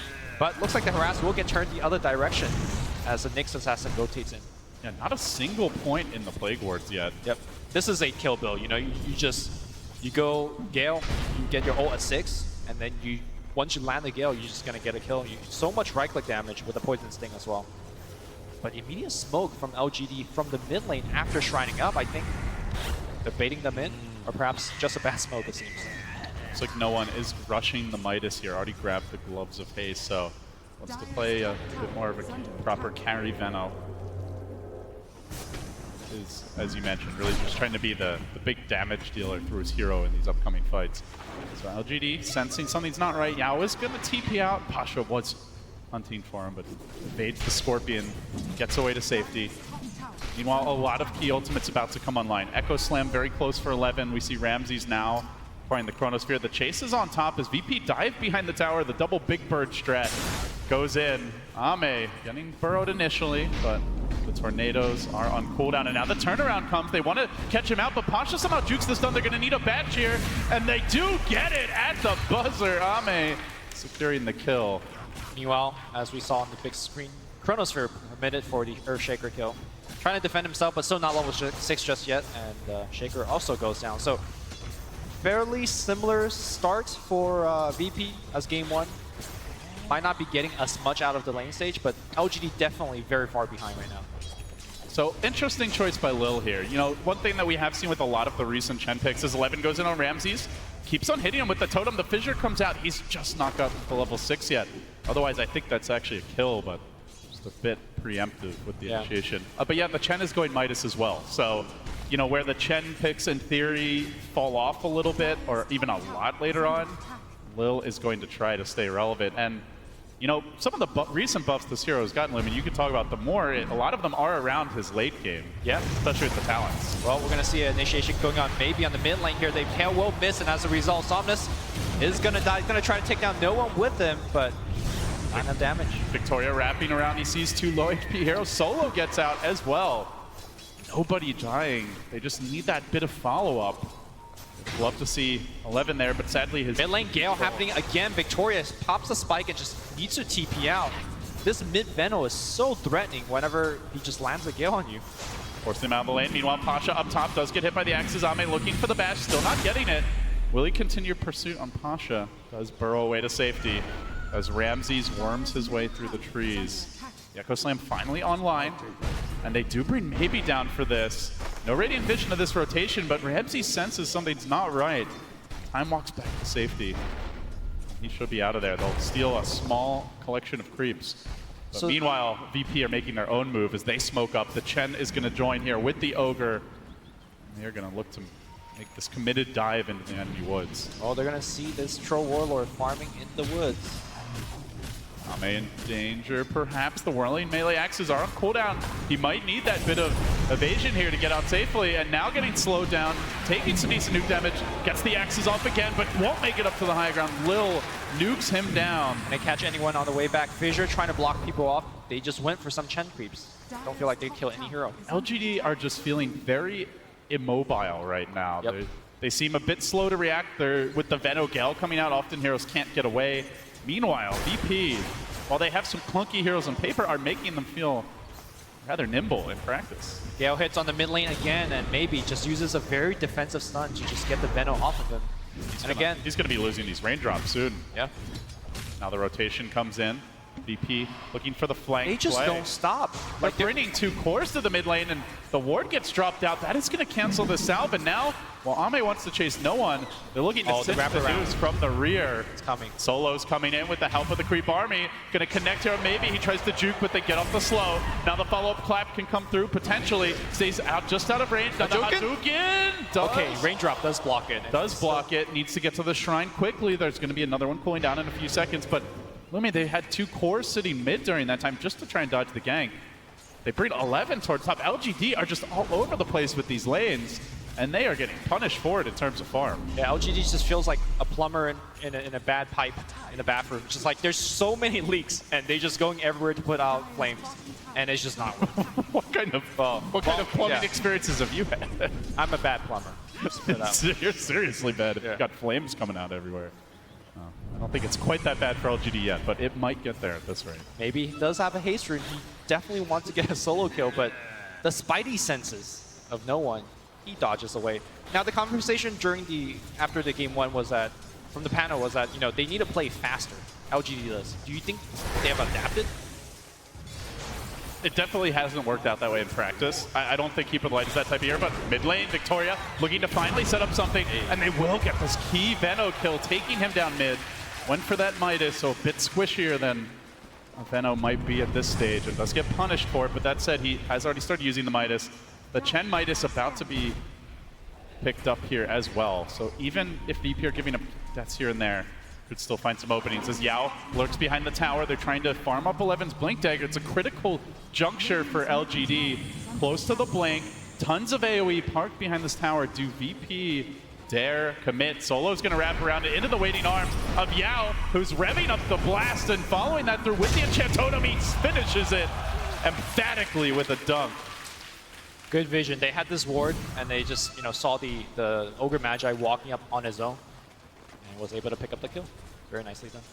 How much pressure do you feel LGD are under, Lumi? There is a double Midas already completed. Yeah, for sure. A ton of pressure to answer your question. And they can't really get out of the map as easily because there are Chen creeps everywhere. Venom wards are scouting out ganks left and right. And you can make the argument that Virtus.Pro are scaling better to the late game as well, especially with that double Midas. That double Midas, especially with Venomancer's level 10 plus 30% experience talent, is going to put him to level 25 so very quickly. Ame forced to TP out. Burst Strike will be here on time. Hesitated for just a second. He gets the back, but not enough damage pumped out there. Pasha scoring the kill and his own Blink. Only 700 gold off. They are going to send Victoria roaming this way. Perhaps he can find no one who's trying to farm up from the safety of the high ground, but maybe looks to close the gap. It's another Victoria special coming in with the help of the Pulse Nova. They score the kill.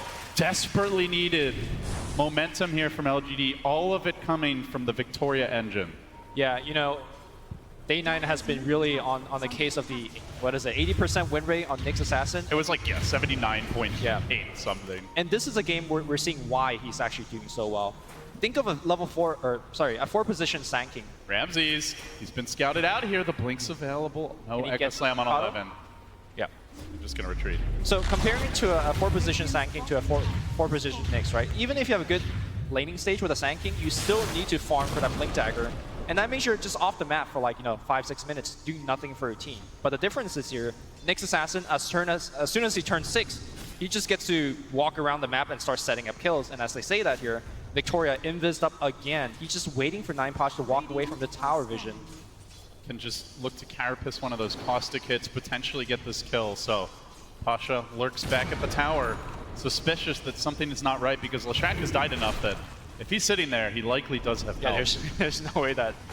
By the way, this ward that LGD have top has been instrumental in stemming the bleeding. It has scouted at least 4 or 5 VP movement stop. That's what gave them the Ogre kill earlier. They saw the Ogre walking around. It just dodged the Void gank initially. It's since dodged any sort of follow-up sticking around. Solo kind of rambled up that way. Lil was doing the same. That ward right now is the 6th man for LGD. Right. I mean, you normally don't ward there as a Dire. It's such a defensive ward, but in this game, LGD knows that they're running at you non-stop, and that ward is probably one of the best in business to kind of stay alive. And again, Victoria, as soon as that Invis is ready to go, he's going to probably pop it and just be on the map again. Smoke Gang coming out this time here from LGD. It's maybe again. They just keep on trying to punish the Leshrac. Constantly being pursued in the mid lane. Chrono's there with the help of the double damage, and Ramses can probably do the solo Gale coming through. Poison Nova committed 11 there looking for the trade, but Ramses just walks it off. Now Victoria rumbling in, wants to get onto no one here. They're going to need a stun. He connects on one, but Lil looking to salvage this fight. Followed from Pasha as they engage forward. Ame going to go down. It's just one to the next here. Ramses jumping in. He is not going to be pushed away by a simple carapace. Now Solo giving a bit of clubbing action. 11 though, backing away, still has the Echo Slam. He's already used the Blink defensively, and then the bash comes through. The Fissure from low ground. Dodges away. Ramses pulling out the jukes, breaking ankles as he time walks over the Nyx stun, scores the kill. They just never had that crucial opening for 11 to turn the fight, Lumi. Too chaotic, too much of 3v1, 2v1, 1v1 type engagements. He just couldn't find a good Echo Slam. Yeah, Shaker is really good as a hero when the slows are, when the fights, are slow and methodical. And this is the opposite of that. It's just VP running at you. You don't have time to set up. And one of the conversations that the panel was also having is that Keeper of the Light is a hero that needs a little bit of time and a lot of farm to come online. Yao is getting no room to get that farm. Moving forward, this bathroom is really looking like it's on fire. It's on fire. There's leaks everywhere. Yeah, it's just not looking good for LGD right now. What is the strategy at this point for LGD? Like, how do you see their overall game plan? Are they a 5-man pushing lineup? Are they a turtle farm lineup? Are they trying to sneak a Roshan? Like, what are some of the key points as far as how they get back in the game strategy-wise? They're not actually down really at all in the net worth department, but it does feel like all the momentum is VP's right now. Right, they're not down like economically wise right now, but you know, double Midas is one thing. The heroes that scale so well in Virtus.Pro is another. But to answer your question, LGD, they are definitely a slowdown and farm. Dodge ganks, get off pickoffs on your own with your Shaker as well as Nyx Assassin. Get that Bloodstone online on the Leshrac. You know, Leshrac with the Bloodstone, once you get going, you get a ton of kills. He can be a big factor in these kind of mid and late game team fights. Better to have the deaths now before the Bloodstone comes out, and maybe that's one way to think of it. Is close. Yeah. Now that said, Leshrac is not the escape artist that many other Bloodstone carriers are, like Storm Spirit, for example. Right, but and here's the thing, you know, it's something I brought up earlier, and what we just witnessed in the last fight, right. that no save. No Oracle in this lineup, as we do see the initiation into the jungle. Nyx Assassin does get off the nice spike against 3, but will go down. And that invites the push on the mid lane. The tower is going to get killed pretty easily. Low on mana here on Ramses, though, so it doesn't seem to matter. He is unfazed as he muscles down the tier 1 mid. Yep. The Midas is slowly kicking in for VP. More so in experience than in gold. At least for now, but still waiting to see when that next offensive will come from LGD. They just constantly seem to be reacting to VP's movements, warding defensively, getting ganked under their towers, just biding their time as finally we'll see some recall action here. I like this. Yeah, I'll bring in 11, and this could be an opening. Yeah, Blink Echo Slam to start the fight, but Pasha would be a big kill. He shows himself with Sandstorm. Could be the opening. 11 lunging in. Oh, the hesitation. 11 didn't want to use his Echo Slam, but I think he wanted to go for the fissure, like the enchant totem fissure kill. Right. And save the Echo for a follow-up. This is no time to save, man. Greed or hesitation, whatever it was. Yeah, just awesome go. there. Not easy for us to say, but maybe he felt like he needed to take the risk. I do want to point out the nice bit of synergy here. The panel does mention, you know, the Bloodlust helping the faces Void quite a bit early on. Just with simply the Mask of Madness as well as Bloodlust, he fights really well. And Chen has also gotten a Frost Ogre creep. Could put the Frost armor to take away the disadvantage of that Mask of Madness as well. He becomes a kind of a pretty sick carry at this point, just with the help of his allies. Pretty nice. This siege is risky business for LGD. There is so much counter initiation available for VP. Pasha lurking in the trees with the blink, Epicenter at the ready, not to mention the Void that you talked about, and the potential bonus damage he could bring to bear. So we will see LGD get nervous, they back away. Pasha being off the map is doing wonders for VP this game in terms of scaring the bejesus out of LGD. So Chen is close to finishing that Aghanim Scepter really soon. I didn't think we were going to see an Axe Chen at TI, but we're going to see a lot more than that at this rate. We're going to see, you know, big creeps being dominated. What's your favorite one here that you think will help out VP? I mean, the plus HP is always huge. Yeah, plus HP is great. From the Rock Golem. I wonder if we're going to see some of the newer ones. What's your personal favorite? Oh, I like my Black Dragon. You know, you got a rain and fire over kid. Setting up on the bottom lane, they want to make the go on Pasha at the same time that Lil is trying to TP out. He gets caught. The Sand King might die as well. Very low, 11. Not quite able to finish him off, and did commit the Echo for that. Yep. I'm not sure whether they changed Sun Echo into Illuminate into Fissure. If you had all of that, it should be a kill, but I did not see how that fight broke out. I believe he interrupted a little bit with the Burrow Strike away, but in any case, not able to finish him off. Good news for LGD, though. They get that first Bloodstone charge for Maybe, and now Maybe can take this tier 1 down as well. But the TP reaction coming in from Pasha.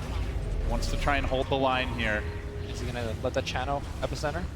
Thinking about it. Don't think he can solo kill Maybe, though, at 1800 health. He'll certainly need backup as VP start to posture near the Roshan pit. TP coming in to the south side from that Void, and no one gets scouted out here. Actually, Victoria as well. He is forced to Carapace to push away from 11. Chronosphere on forward. He catches out 2. They need the follow-up damage. Bring in the Poison Nova. It will start quickly bringing down the Nyx Assassin. Tries for the stun. Down he goes. Decisive play from Ramses there. VP grab 2. Ramses has a double damage rune. That really made short work of 2 heroes with a Chrono. Very nicely done.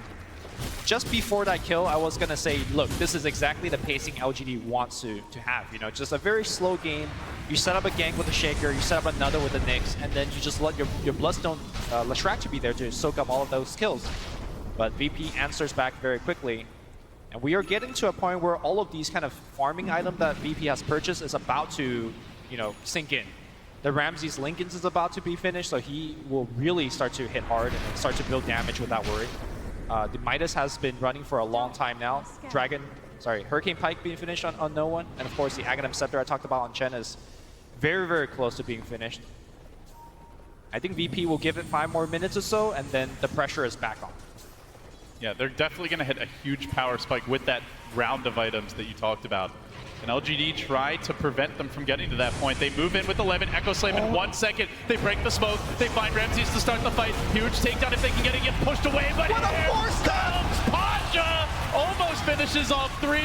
Ends up dying, but will bail out his Faceless Voice. Victoria's low. Brought down. So much poison damage. Also, maybe now getting caught out. They finally commit the Echo. Force Staff again! Force Staff Gaming pulls them out again. LGD have to run.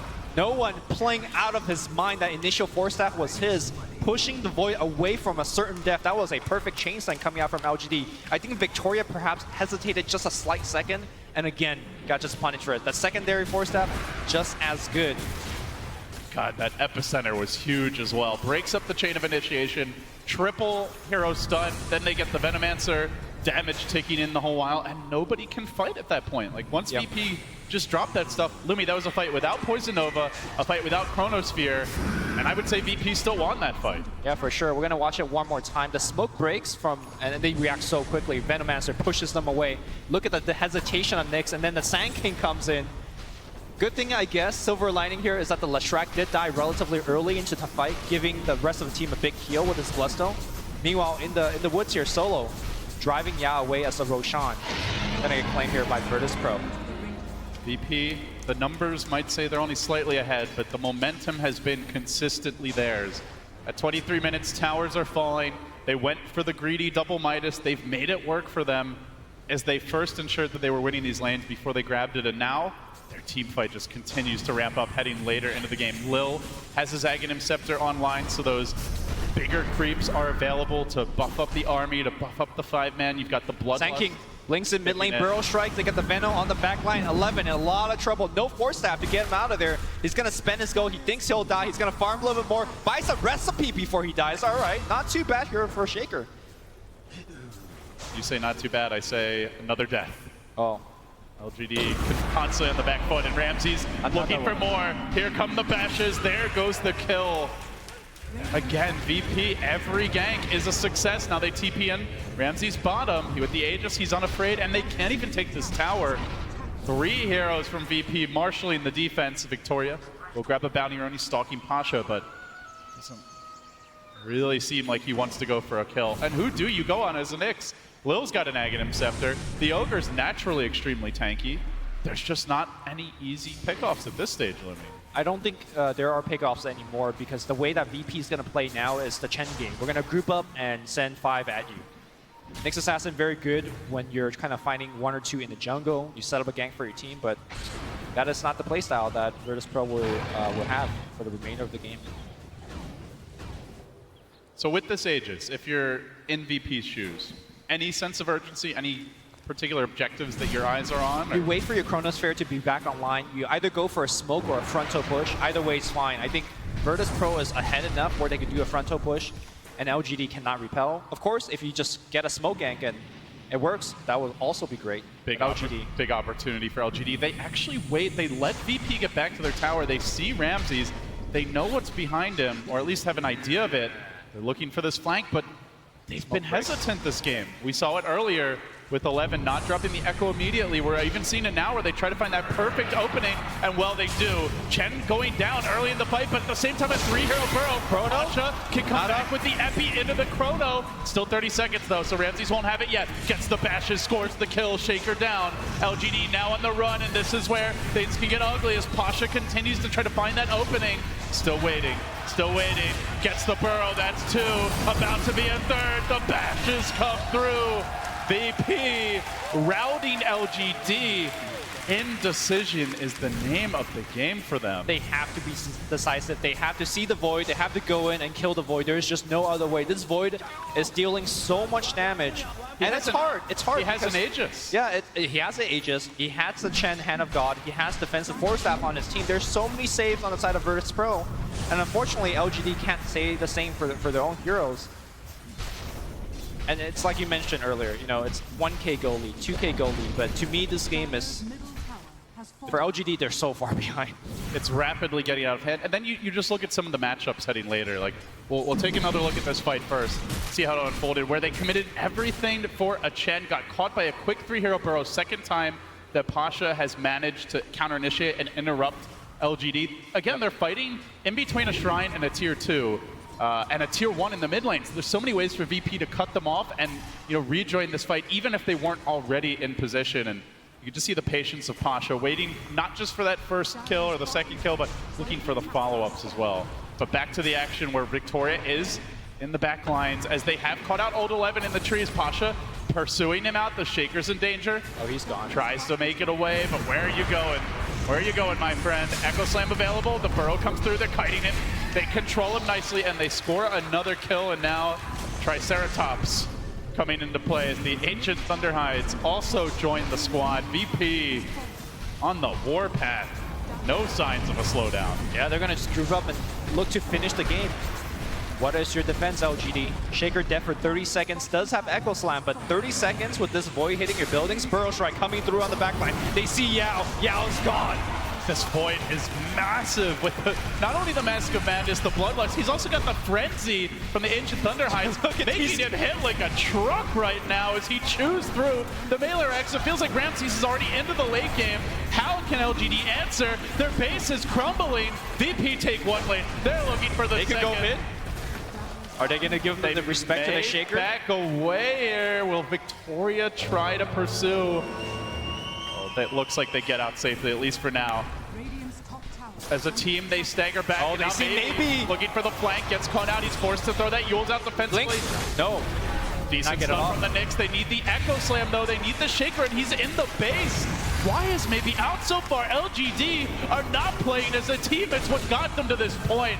But it won't get them any further because they're dying one by one. Now 11's turn. Caught out by Ramses. Getting pummeled by the Hammerhead Shark Man and chases forward on the Yao. They keep on spamming the chat wheel, charging after buildings. VP, head full of steam. Second lane of Rax is theirs. The series is theirs. They have slain LGD. They made it look easy. This time, you know, they got off the fast start as they always do, and then scaled it back. Patience with double Midas. And then as soon as they got enough items for that push, the game was over. I think as we look at VP and where they might go in this tournament, Lumi, we can't question their drafts anymore. They made the Crystal Maiden work, they made the Chen work, and they didn't just happen to win with those heroes. Those heroes were integral in the strategy in both games. Now before we give too much credit to Virtus.Pro, I felt like LGD didn't respond well. You know, Pano says we need to speed up the game, we need to make sure that we don't get run over, but they just got ran over. They absolutely did. We'll see the team shaking hands here now. So, of course, LGD not out of it yet. They're going to drop down to the lower bracket. And they'll have a shot in the BO3s there, but VP feeling it now. They've definitely had a strong cheering section behind the Russian commentators. And I have to say, Palat, he was on his feet. He was really excited for that performance. So, VP now, the last Western hope in the upper bracket, but still tons of stiff competition ahead. And LFY perhaps will have a shot to avenge their brothers from LGD. Yeah, I mean, you talk about Western hope. This is supposed to be the odd year where you know, a Western Dota team is going to win TI, but right now, 3 teams from China in the upper bracket. How do you feel about the chances of West versus East? I mean, I think all of these teams have their own unique styles and way of playing. I mean, for me, LFY has really excelled because of InFlames, the way he stepped up, as well as their creativity with their picks. Like they are playing extremely well in the teamwork department. I think you look at Newbee, they have a much more clearly defined style where they like to go for 5-man. You can see all smiles, all giggles as they regroup with the manager. Yeah. Guaranteed top 6 for Virtus.Pro. Guaranteed top 6, guaranteed $1 million in the bank. What a fantastic performance.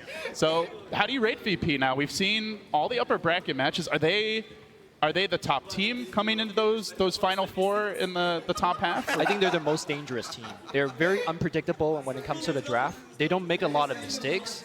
You know, there were some instances where they died behind a tower. It's like, oh, this is the OCIS. But the OCIS, you know, they make mistakes under the tower, and then they throw away their lead, but they don't make any mistakes. They go in under a tower, they kill you under a tower, and they just make you look silly. And then they calmly begin to take their next objective. Yeah. You know, like as much as the stereotype for CIS Dota, a little bit for Southeast Asian Dota historically was, oh, they just like to run at you too much, overextend. VP, they were patient, they were polished. The draft might have looked a little crazy, but they had a game plan, and they make it work. And now to break it down further, it's back to our panel. Thank you, gentlemen. I mean, VP played amazingly as a team, and in fact, we were all watching together and had to hurriedly run out here because at the end, I mean, LGD almost seemed disorganized and scattered. That was a quick 2-0. Yeah. Pretty impressive games from VP. And of course, I'd like to welcome our brand new panelist up here. Pai Lai Dai, how's it going, man? It's all right. Got knocked out, but I'm happy to be here. Yeah, what in your eyes was the big highlight of the series between VP and LGD? I didn't quite catch the first game, but, you know, I looked at the drafts for the second game, and I was like, whoa, I don't know what, like this VP draft, what is this supposed to do? Then pop like 3 smokes in 10 minutes, keep running at them. It doesn't like even work out. I like look away for 5 minutes, and then I'm running out here. Yeah, no, I remember, like, you know, you came in, and of course, everyone has to get made up, you know, before we wind up coming out. So doing makeup, and every time you looked away, literally, there was like huge chronos, huge pickoffs. I mean, Ramses was just beautiful on that faceless void. I mean, PieCat, also welcome. It's the first time we get to panel together. We were enjoying games on the couch. We were. It was an interesting game. It looked for a moment like LGD had a good chance. They were kind of getting some farm on a lot of heroes. The Shaker had a good start, but then they never really got the jump that they needed. The Shaker, he had a good start, but he didn't really manage to do anything with it, and they kept losing fights because of that. Who had the Force Staff that just kept doing the insane clutch forces? I don't know. I think they had a couple of Force Staffs. Yeah, I think so. There's a Hurricane Pike on the Venomancer, and then there was also a Force Staff on the Sand King. And we saw near the Radiant Ancients, we saw Sand King really put out the Void. And they just kept keeping Ramsey alive, and then he would time leap away and get all his HP back. And they really wanted to kill him, but he couldn't. And that's another win for one position Void, seeming to be picking up some popularity. Yeah, position 1 Void, hard carry Void, has been increasingly popular in this event. It's been really exciting to see him shine.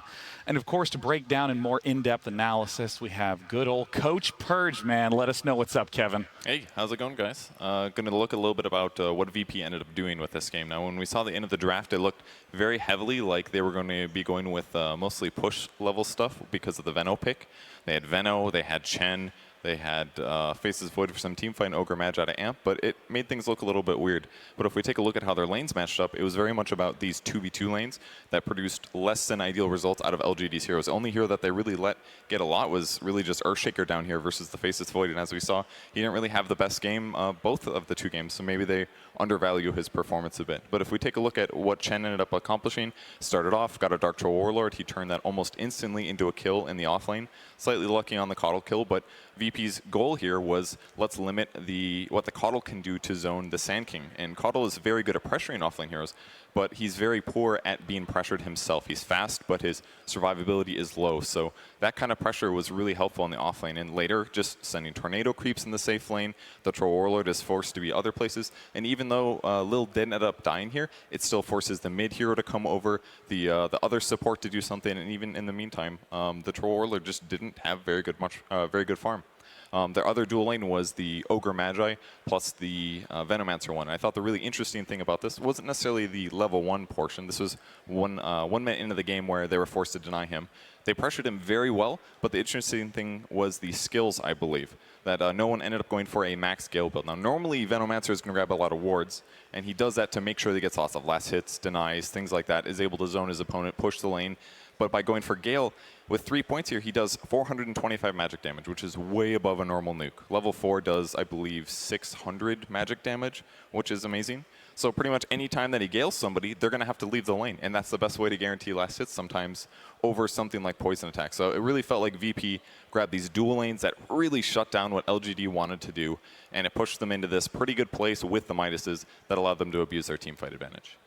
it was really cool, especially to see the use of Chen. I mean, you've talked so much about how Chen can do awesome level 1 ganks. It was a real treat to see it in this game. And also Midas on Chen, keeping him relevant as the game continued to go on. I mean, I want to ask you, PPD, because I know you don't like Troll Warlord. I know you're not a fan. Do you feel like this game sort of highlights some of his weaknesses? I don't think he's the greatest laner, especially up against that Sand King. He could present some problems. Troll really wants to get in there and CS as a melee most times, but the biggest thing for me was like the Chen and actually finding usefulness in the offlane, getting that kill on the Caudle and enabling him to have presence in the offlane. I felt like LGD should have been more prepared for that rotation, maybe smoking at level 0 and placing a ward somewhere just to keep track of the Chen and see what's going on, because that was the only way for Lil to get into that game, and they allowed him to do that. I mean, incredible coordination from Team VP. They will be, of course, as we said before, advancing on to the winners' semifinals. They're in top 6. And to talk a little bit to VP, we got Casey. Hey, guys. Yeah, we've got Lil. Congratulations. Thanks. You guys came out decisively in both games, and you seem to play best as a team when you're able to be confident and bold. Why do you think that played especially well against LGD today? I think because we made some decisions after group stage, and we talked a lot with each other. And now we know what are our weak sides, and we fixed them. And now we're very confident in ourselves, and we can play VP Dota. You came out of a really strong group, Group B, dominating on the main stage, coming out of group, but LFY did best you 2-0, so in the group stage that is. So do you think you need to change your style of play when you get ready to face them, or is it the kind of thing where you're on a roll now, let's just keep doing what we're doing? Yeah, I think we should just keep doing what we are doing because it works. Why is it so fun for you to play in that fashion? Because it's obvious you get a kick out of it, out of picking heroes that really enable you to be aggressive and bold. I don't know. it just works. Like we are playing very aggressive Dota, and Chinese teams can't play with that because they are playing slowly, and that's why it's very hard for them to play versus us. How confident are you that we'll be seeing you in the grand finals? It will be just the same. We'll just smash all our opponents every game, and yeah. Sounds like you think we'll be talking to you guys soon again, huh? Yeah, sure. All right. Very confident. I like it. Congratulations. Thanks. Thanks so much. We'll send it back to you guys.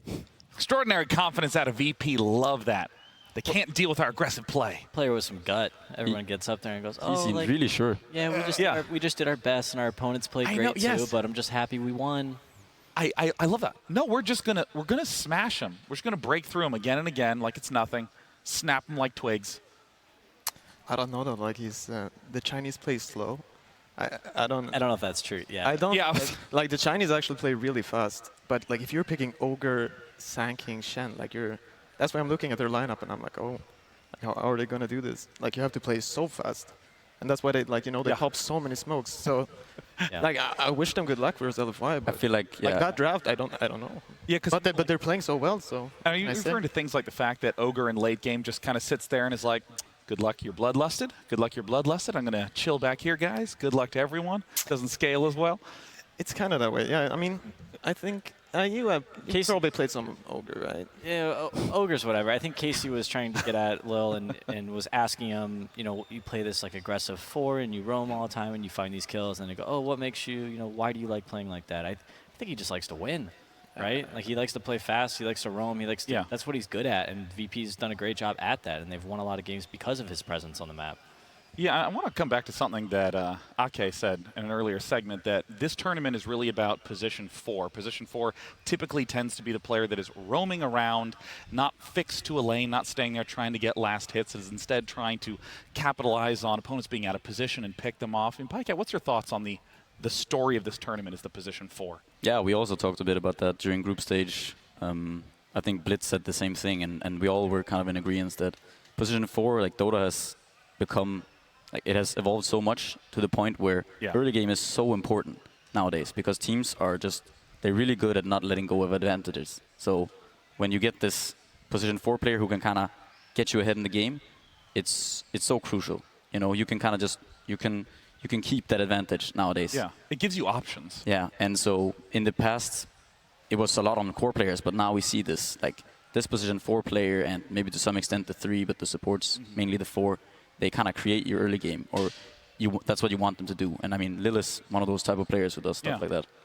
And at this point, if we take a look at the brackets, we now see that up in winners, it's IG versus Newbee, two teams that were an absolute treat to watch yesterday. And here we also see today LFY and VP advancing through. I mean, Chinese Dota is on fire right now. All their players are doing so well. Only VP, the single non-Chinese team, in the winners semis. And of course, coming up next is a matchup we've been so pumped for. It's going to be Team Secret versus Team Liquid. And of course, the captains used to be on the same team. Coming out first, it's going to be Team Liquid.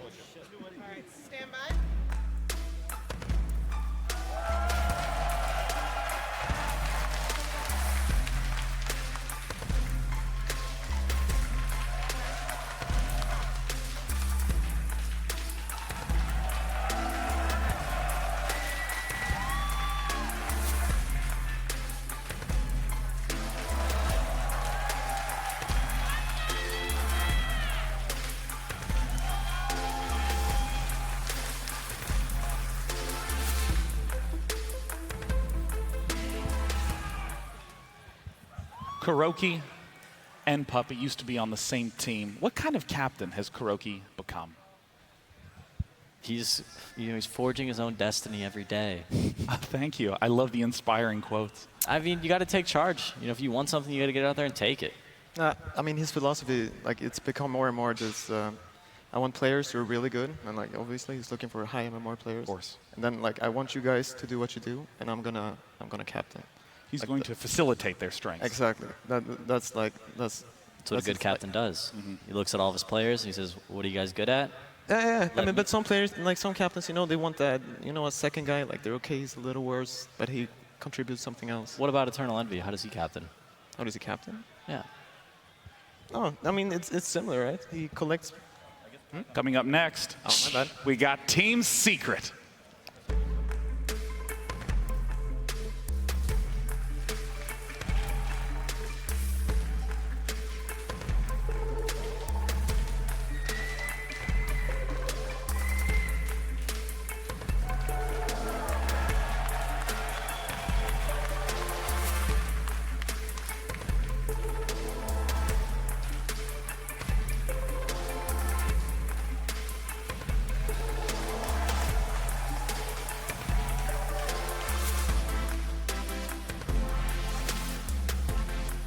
You were talking about that philosophy of trying to facilitate player strengths, and we even heard, Nyapsor in the interview talked about how that's what Puppey tries to do, is to take in all the ideas and form a play style around that. Yeah, no, that's his biggest strength. He's a very good filter.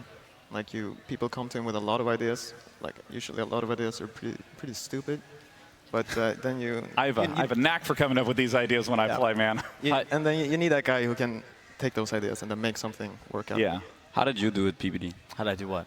Like, how much did you listen to your teammates when they said, when they had some ideas? Or exactly. How did you weed out the bad ones from the good ones? Every other idea. I don't know. Everyone's generally got good ideas. I think if people are confident enough in an idea, or if they're confident enough to share it, then it's worth listening to. So you just try to listen to everyone, and you try to create a cohesive game plan that works for your team.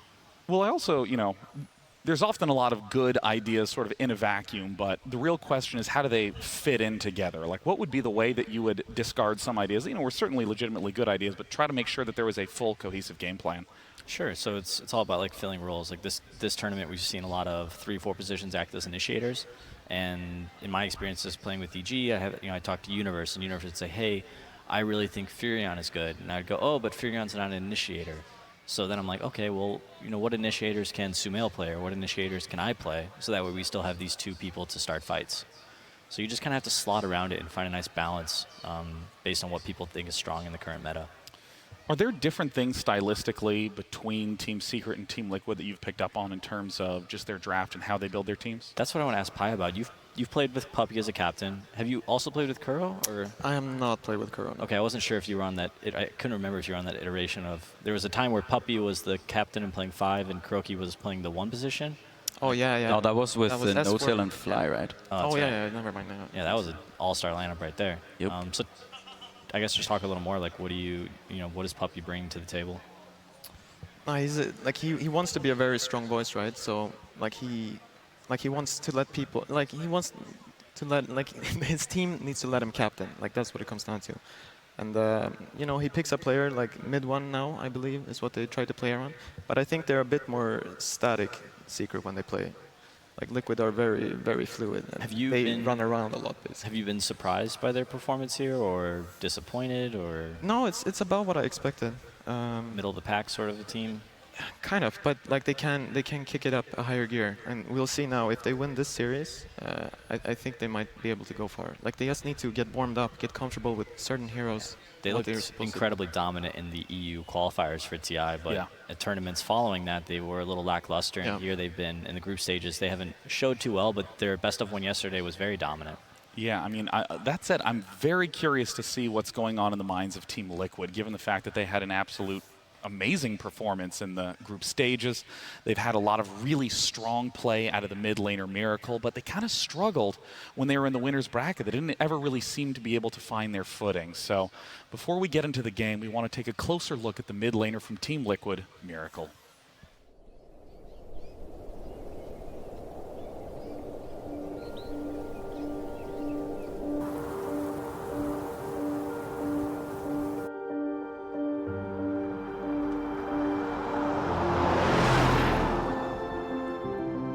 If you want to spend 20 hours a day for like 6 years, no matter what you do, you're going to be good at it.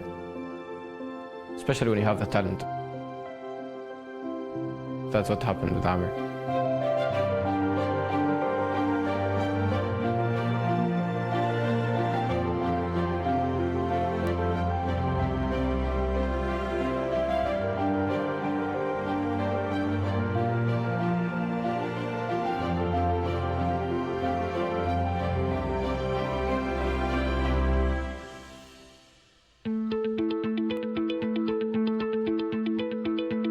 Amir started playing when he was very young, maybe 6, 7 years old.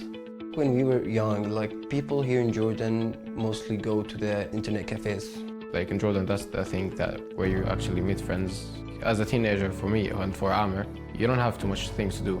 That's why people like the same age of ours play Dota all the time. Amir was super curious where we go.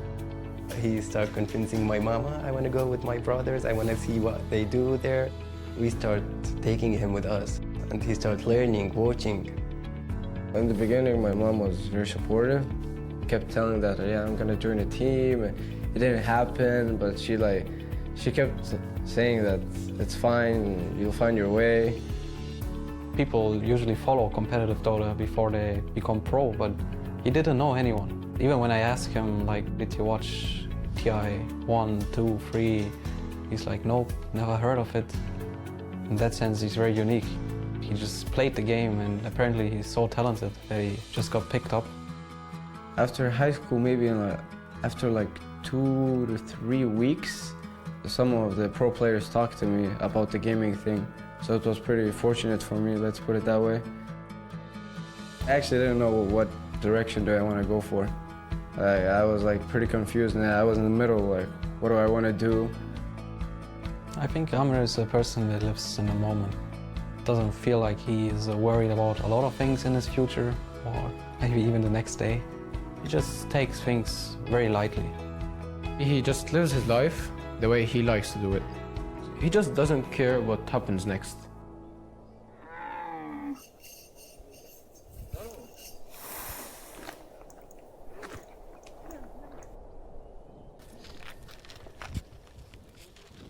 والله لك الله انط عليه نط هذا اوه حلو يا هلا يا هلا هذا شكله راح يعض علي اوبا ايش صغير وين عمر لا مالنا لو اطلع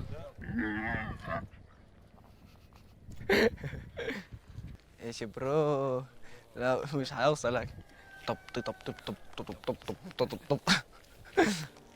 Because of his carefree behavior, he naturally understands that he should just focus on what's in front of him. I don't really think much about the goals outside of the game, you know. Like, it's only in the game. His level of focus is something uncomparable to any player I've ever seen. I've seen a lot of players grow and become excellent at the game, but when he looks at the screen while he plays, it's as if he's in the game, as if he's in the battlefield. It becomes a beautiful picture in the game. Most of the players play Dota because they wanna do something later. I wanna play Dota because I wanna win TI. He wants to win TI, but he just wins TI without thinking about winning TI. He plays Dota because he wants to have fun. Living in the moment, let's say.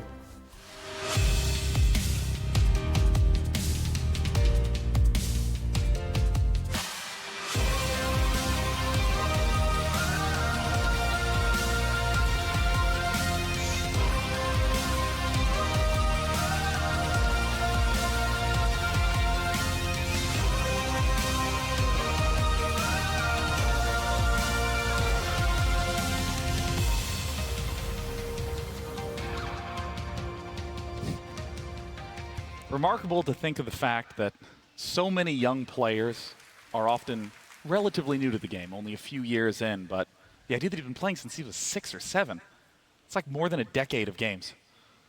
Yeah, I mean that's what I mean. People ask me all the time, like, how do you get good at games, or how do I become a pro? I say, okay, well, when did you start playing? And they go, oh, 5 years ago. Well, try 12. Come back to me in 7 years when you have some experience. Miracle, really one of the big talents. I mean, he was the guy that a lot of people would look to when they talk about the strong mid player, one of the first players over 9K. Excited to see what he'll do in this match between Team Liquid and Team Secret. Team Liquid versus Team Secret. Game 1. Man, 14 different heroes on Miracle in 19 games. That is a very nice little backup to have. That's like the opposite of LFY, pretty much. Oh, all right. How many have they played? What's the difference there? They play like 3 heroes, DP, DK or something? Yeah, it's like Death Prophet. Super's up to like 5 or 6 now. Not bad, not bad. Yeah. I think this speaks to Liquid too, though. Like they have GH, he plays like a very, not unlimited, but like you can see he has some amazing heroes he plays. Like, yeah, you see here, they picked up Caudle, right? So it's like Caudle, Earthshaker. There's one more, right? Zeus? I don't know if that counts. It's Wisp and Caudle. Caudle, Wisp, and Shaker. Yeah, that's the GH. So he played Visage the other day, it didn't go well. Yeah, he played some Night Stalker, that went a little bit better. But Wisp and Caudle where he really excels, which I'm surprised to see Team Secret let through. Yeah. But maybe they have a plan. Well, they banned the Wisp and the Shaker, right? People have been banning. It's those 3 heroes. Oh, so you give him one of the 3. I mean, it's kind of like the Alliance tier 3. Sure. When you had to ban a certain number of heroes, but they would always get something. That's kind of Team Liquid. That's one of the coolest things about competition is it's like a conversation. Your opponent is going to get to do something, right? They are going to be able to get one of the heroes they want. Their team will be strong at some aspects, and it's about trying to figure out where yours slot in. I mean, talk to me about these first picks from Team Secret, Pylai, Rubik and Spirit Breaker. I mean, Rubik is just, that's like their Secret's own version of these Caudles and stuff. Like, Japster plays a really good Rubik. And they've noticed that Rubik can actually play as a 4, like these other, like Sanking, these heroes with a stun. Like, Rubik is one of the few range heroes, like with the same insta-stun. That he steals the other melee hero's stun, and then he's got 2 disables, right?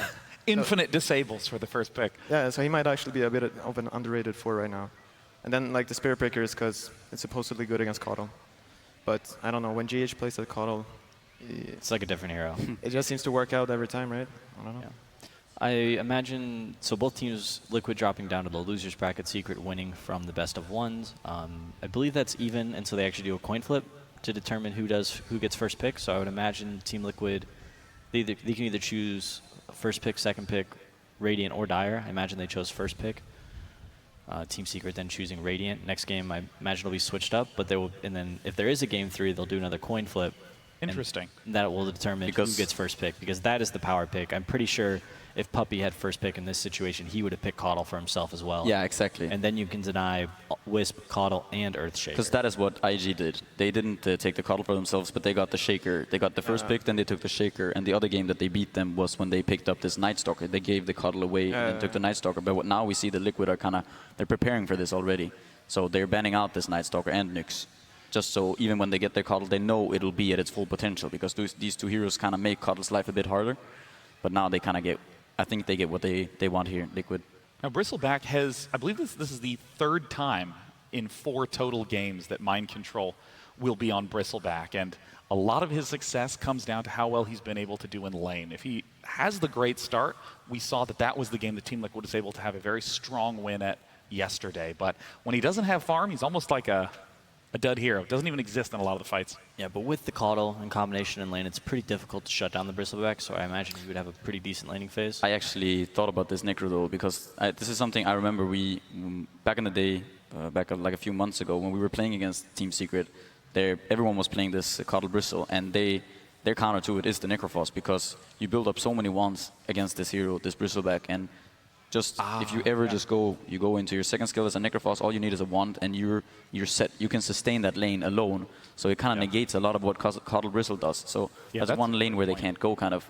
Yeah, I mean, the fact that Caudle can give so much mana to Bristleback, I mean, Necrophos, the fact that what is the multiplier on his self-heal when he uses his second ability? It's like 2x, 3x? I don't know what it is, but when he uses it, he'll use the magic stick as well, and he'll be full. And heal, yeah. He goes from pretty much like 5% to full. The weird thing though is like, Necrophos should really not be a good hero against Caudle, like how it kind of should work out. With the mana leak and then like the high nukes early game. Because I think what Liquid are going to end up doing here is they're going to basically tri-lane it with the Tuskar. And then they'll do that for a couple of minutes, and like if you're not careful, like level 1 Necrophos, like you don't got no stick, you don't have no W, like you're not doing anything. We'll just have to wait and see, Mr. Pilot, because I don't know if I agree with you. Yeah, I was on the kind of also. Because we'll see how, like Secret are going to pick a hero, right? And then Liquid are going to get one counter matchup here for the... I'm sure Necrophos will get a little help. I don't think he'll be left alone. No, they'll try. They'll try lane versus tri-lane, but they have quilts and they have a 200 nuke. Yeah. Also, we talked a bit about we saw the Miracle video there, and now we have a 10K here. So Oh, yeah. What I think Secret can do, and to address what you were discussing as well, maybe their try-retry is a little bit weaker, but what they can have Rubik kind of help Necrophos and just have them survive that lane, and then Puppy on the Spirit Breaker can roam between the other lanes and force rotations out of Team Liquid's tri-lane. Yeah. So picking up this Queen of Pain, a very aggressive hero in lane who can blink onto his opponent, hit him with the Shadow Strike, and with the Spirit Breaker charge in, it'll be difficult for Team Liquid's solo heroes to exist on lane. Yeah. Mid 1, 99% chance going to be on Queen of Pain. Queen of Pain, again, I've never heard a mid player not like playing Queen of Pain. It's just nice, deals a lot of damage, great escapes. This is Phantom Lancer right now. Let's go. Yes, come on, PL. I think Secret are kind of lacking in tower damage right now. They need a hero to kind of be able to break towers. At some point, they're going to have to, and it's Kezu's hero. And I'm not exactly sure which tower hitters he plays. I know he used to play a lot of Abaddon. I know back in the day. Yeah, Abaddon. I've also seen him play some Lone Druid. Right. Do you think Lone Druid is good here, though? No. No, they could don't feel like it, right? Maybe Furion. They're still going to be, yeah. I mean, they're going to wait too. They want a good lane matchup as well, so.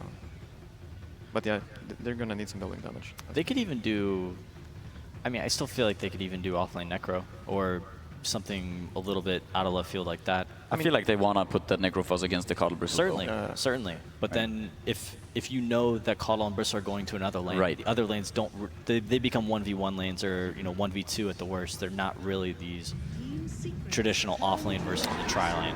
Yeah, I got you. Ursa. Now, where do you think Ursa's going to be fitting into Team Liquid's lineup? Matoma Man's going to be playing him most likely in the safe lane.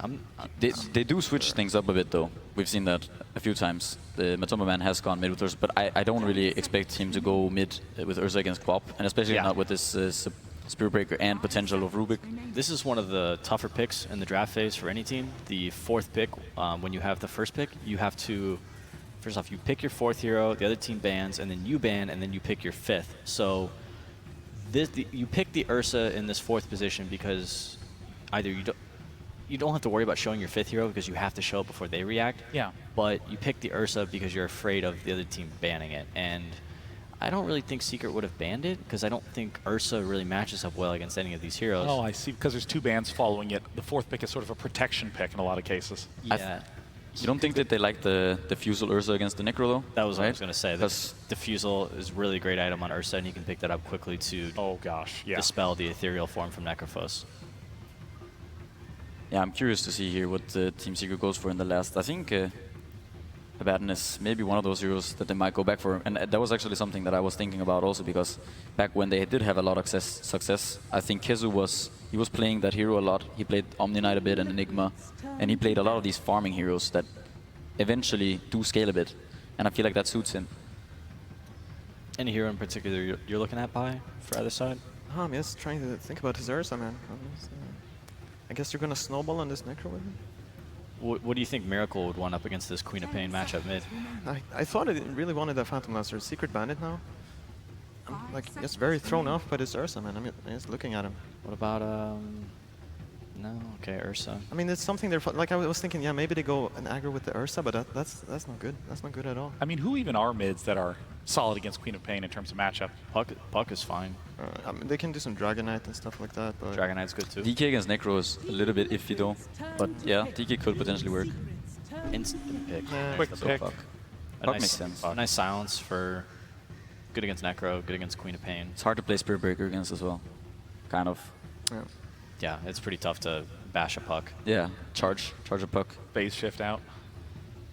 Rubik though, instantaneous disable for Puck. Very good throughout the game. They could easily lift Puck and Necro ult him and burst him. So what's the big thing missing for Team Secret in their final pick? About to find out. There it is. Apparently Wow. Oh, they. Okay. It's nice. Oh, they're doing. That is a Necro or Queen of Pain offlane for KZU. So right. Score one for me. It actually looks like it's MP on Quap, so it might actually be a safe lane, or is he gonna go mid? We've seen Necrophos in all lanes in this tournament. You want the Drow Ranger to be protected. Yes. Right? And Queen of Pain in a side lane can easily get away from any Tusk shards or snowballs, so that makes sense to me. This is kind of curious though. So is mid one then? He's playing the Drow, I assume. Most likely. Because I don't see Kezu playing a Drow Ranger, right? I agree. That's a Necrophos for Kezu. Yeah. Well, we still haven't found out who mid one is going to be stepping into, but we'll be finding out in moments. Casters, take it away for game one with Team Secret versus Team Liquid. It's a curveball here, Lumi, to round out the draft. I think we saw this at TI6, actually, that the Drow picks became such a problem, popularized perhaps most by Wings Gaming, that they just started getting banned pretty early, often a third, fourth phase ban, and sometimes even first or second. Drow is not really at that point right now, and she does slip through here. Yeah, she's kind of hit or miss. We've been seeing a lot more misses this TI round, and that's why, like you said, it's deep in this draft. This draft does feel very awkward. I feel like our panels and ourselves as well are not sure about how these lanes come. Things are a little bit awkward, Panel talked about how the Ursa can be big, getting the Diffusal Blade and going right on top of the Necrofalls, but this is an off-lane Necro, so perhaps you don't have to worry about him as much. He's not going to get as much farm or experience. So many comfort picks in this draft, right? Like, it's a Rubik first phase Yapsor pick. The Rubik just keeps on moving up in the draft. There was a point where they were picking it at the very end, either fourth or fifth. Then it started to be like, maybe your third pick into the draft, and now it's first phase. Pretty soon it's going to be first overall or first ban if Yapsor keeps on delivering. And as I look at this match, I think it is worth mentioning that 3 of the fan favorite teams, at least 2 of them, I think favorites in most people's books to go deep in the tournament, are all in this tight little cluster. You've got Empire as the dark horses, and then EG going to be facing them. And meanwhile, Secret and Liquid, only one of these teams has a shot at getting into the top 6. Yeah, it's really rough when you lose your upper bracket matches, and TI is merciless in that. It really is. I mean, you get a lot of chances, right? You get a big round robin first, then if you start in the upper bracket, you have a series to give, but these teams, they've already done that in some form or fashion, so we enter the unforgiving fields of Dota where, Miracle just focuses on the game, envisions himself being one with the hero. We'll see if that makes the difference here, as Liquid do early on find MP, save the skill point. But probably going to be forced to skill the blink and jump away. So some early harass taken here by the Queen of Pain, but as Puppey revs up the charge, they want to secure this bounty rune, and he is going to back down. Mid one ultimately will be handling the Drow. It's an offlane quap that leaves Kezu safe as the Necro. Huh. Are you surprised at all by the laning setup here? Quite a bit, because I think the offlane quap, especially now that they know that she's skill Blink, she has pretty much no power to really take over the lane. So they're going to charge on mind control. Not sure whether they could actually succeed and get the kill. They're going to lift him back, give him the heal. They're going to try, but these quills are slowly stacking up. They're not that scary at level 1, and Secret's persistence pays off. Big grab for them. The Drow are likely the difference maker there with that bit of plus damage over a sustained period of time. But very good block here on Miracle in the mid lane. Look at how Drow can't even actually walk up the lane in CS. I mean, she can, but she'll just eat a lot of her ass while doing so. This mid Drow, to me, is going to be really, really hard. This is reason number 1. Kuro is going to just be a huge annoyance. Uh-oh. Miracle's actually got to be a little careful. There's a lift available. This charge is coming in. Hot and heavy. They've got the physical damage, and he goes down. Puppey coming in again with the punish. Could be a storyline this game, as Kuro almost dies as well. There isn't a whole lot to deal with this charge, especially early. Yep. And it was a first, second overall pick, I believe, on the Spirit Breaker. Like they grabbed it first too.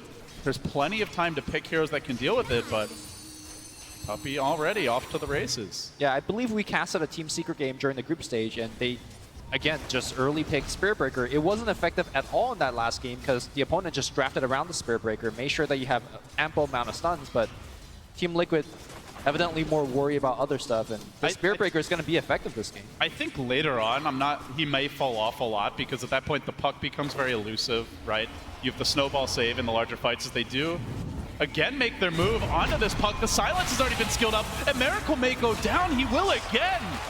It's the trifecta for Puppey. But yeah, in theory, Lumi, right? Later on, Bristle is great against the charge because he's just so tanky. You don't really want to go on him first, in theory. The Ursa also has the Enrage to kind of get out of that. You have the Snowball save, puck is elusive, but this early game, there's really not great solutions for Puppey's movement. And because they're doing so well on the mid lane, Team Secret is able to force a 1v1 for the top lane. You were asking me, how is this Queen going to do? I thought she was going to be in a 1v2 situation, and she's not going to get a lot, but look at her, 1v1 against a melee hero, 2 points into Shadow Strike. It's going to be Matumba Man, actually, that's having a tough time in the lanes. Well, a mild advantage now for Secret with the 3 kills, stretching to about 1,000 gold in experience. Let's take a moment here, as it seems the full-on kills will slow down. Puppey out of mana, so no charges coming until he gets this clarity, but or some sort of mana regen. But what are the overall game plans for these 2 respective lineups? How do they look to execute heading towards the mid game? Well, whenever you have a Drow lineup like Team Secret does, you definitely want to pull ahead in the laning stage. They have done that mostly from the mid lane. And of course, getting levels for your support is going to be absolutely crucial for Team Secret as well. Rubik wants level 6. Spirit Breaker definitely wants level 6 as well. And of course, step number 3 for Team Secret is make sure that you can protect your Drow Ranger in the mid game by getting items that could put her away from the enemy heroes. There's a lot of gap closers from the side of Team Liquid. You got the Snowball in, you got the Blink Puck, you got the Blink Ursa. So multiple Force Staffs needs to be farmed on the side of Team Secret. MP getting his levels in the soft lane, but still under duress as Kuroki coming in. Took quite a few Fury Swipe auto attacks. The Ursa has excellent move speed, so was able to close the gap, but they make the rotation now. Puppey, as well as Yap, grouping up, but there is a ward here scouting out this movement, so Secret, the top lane, probably not one they can find easy kills on.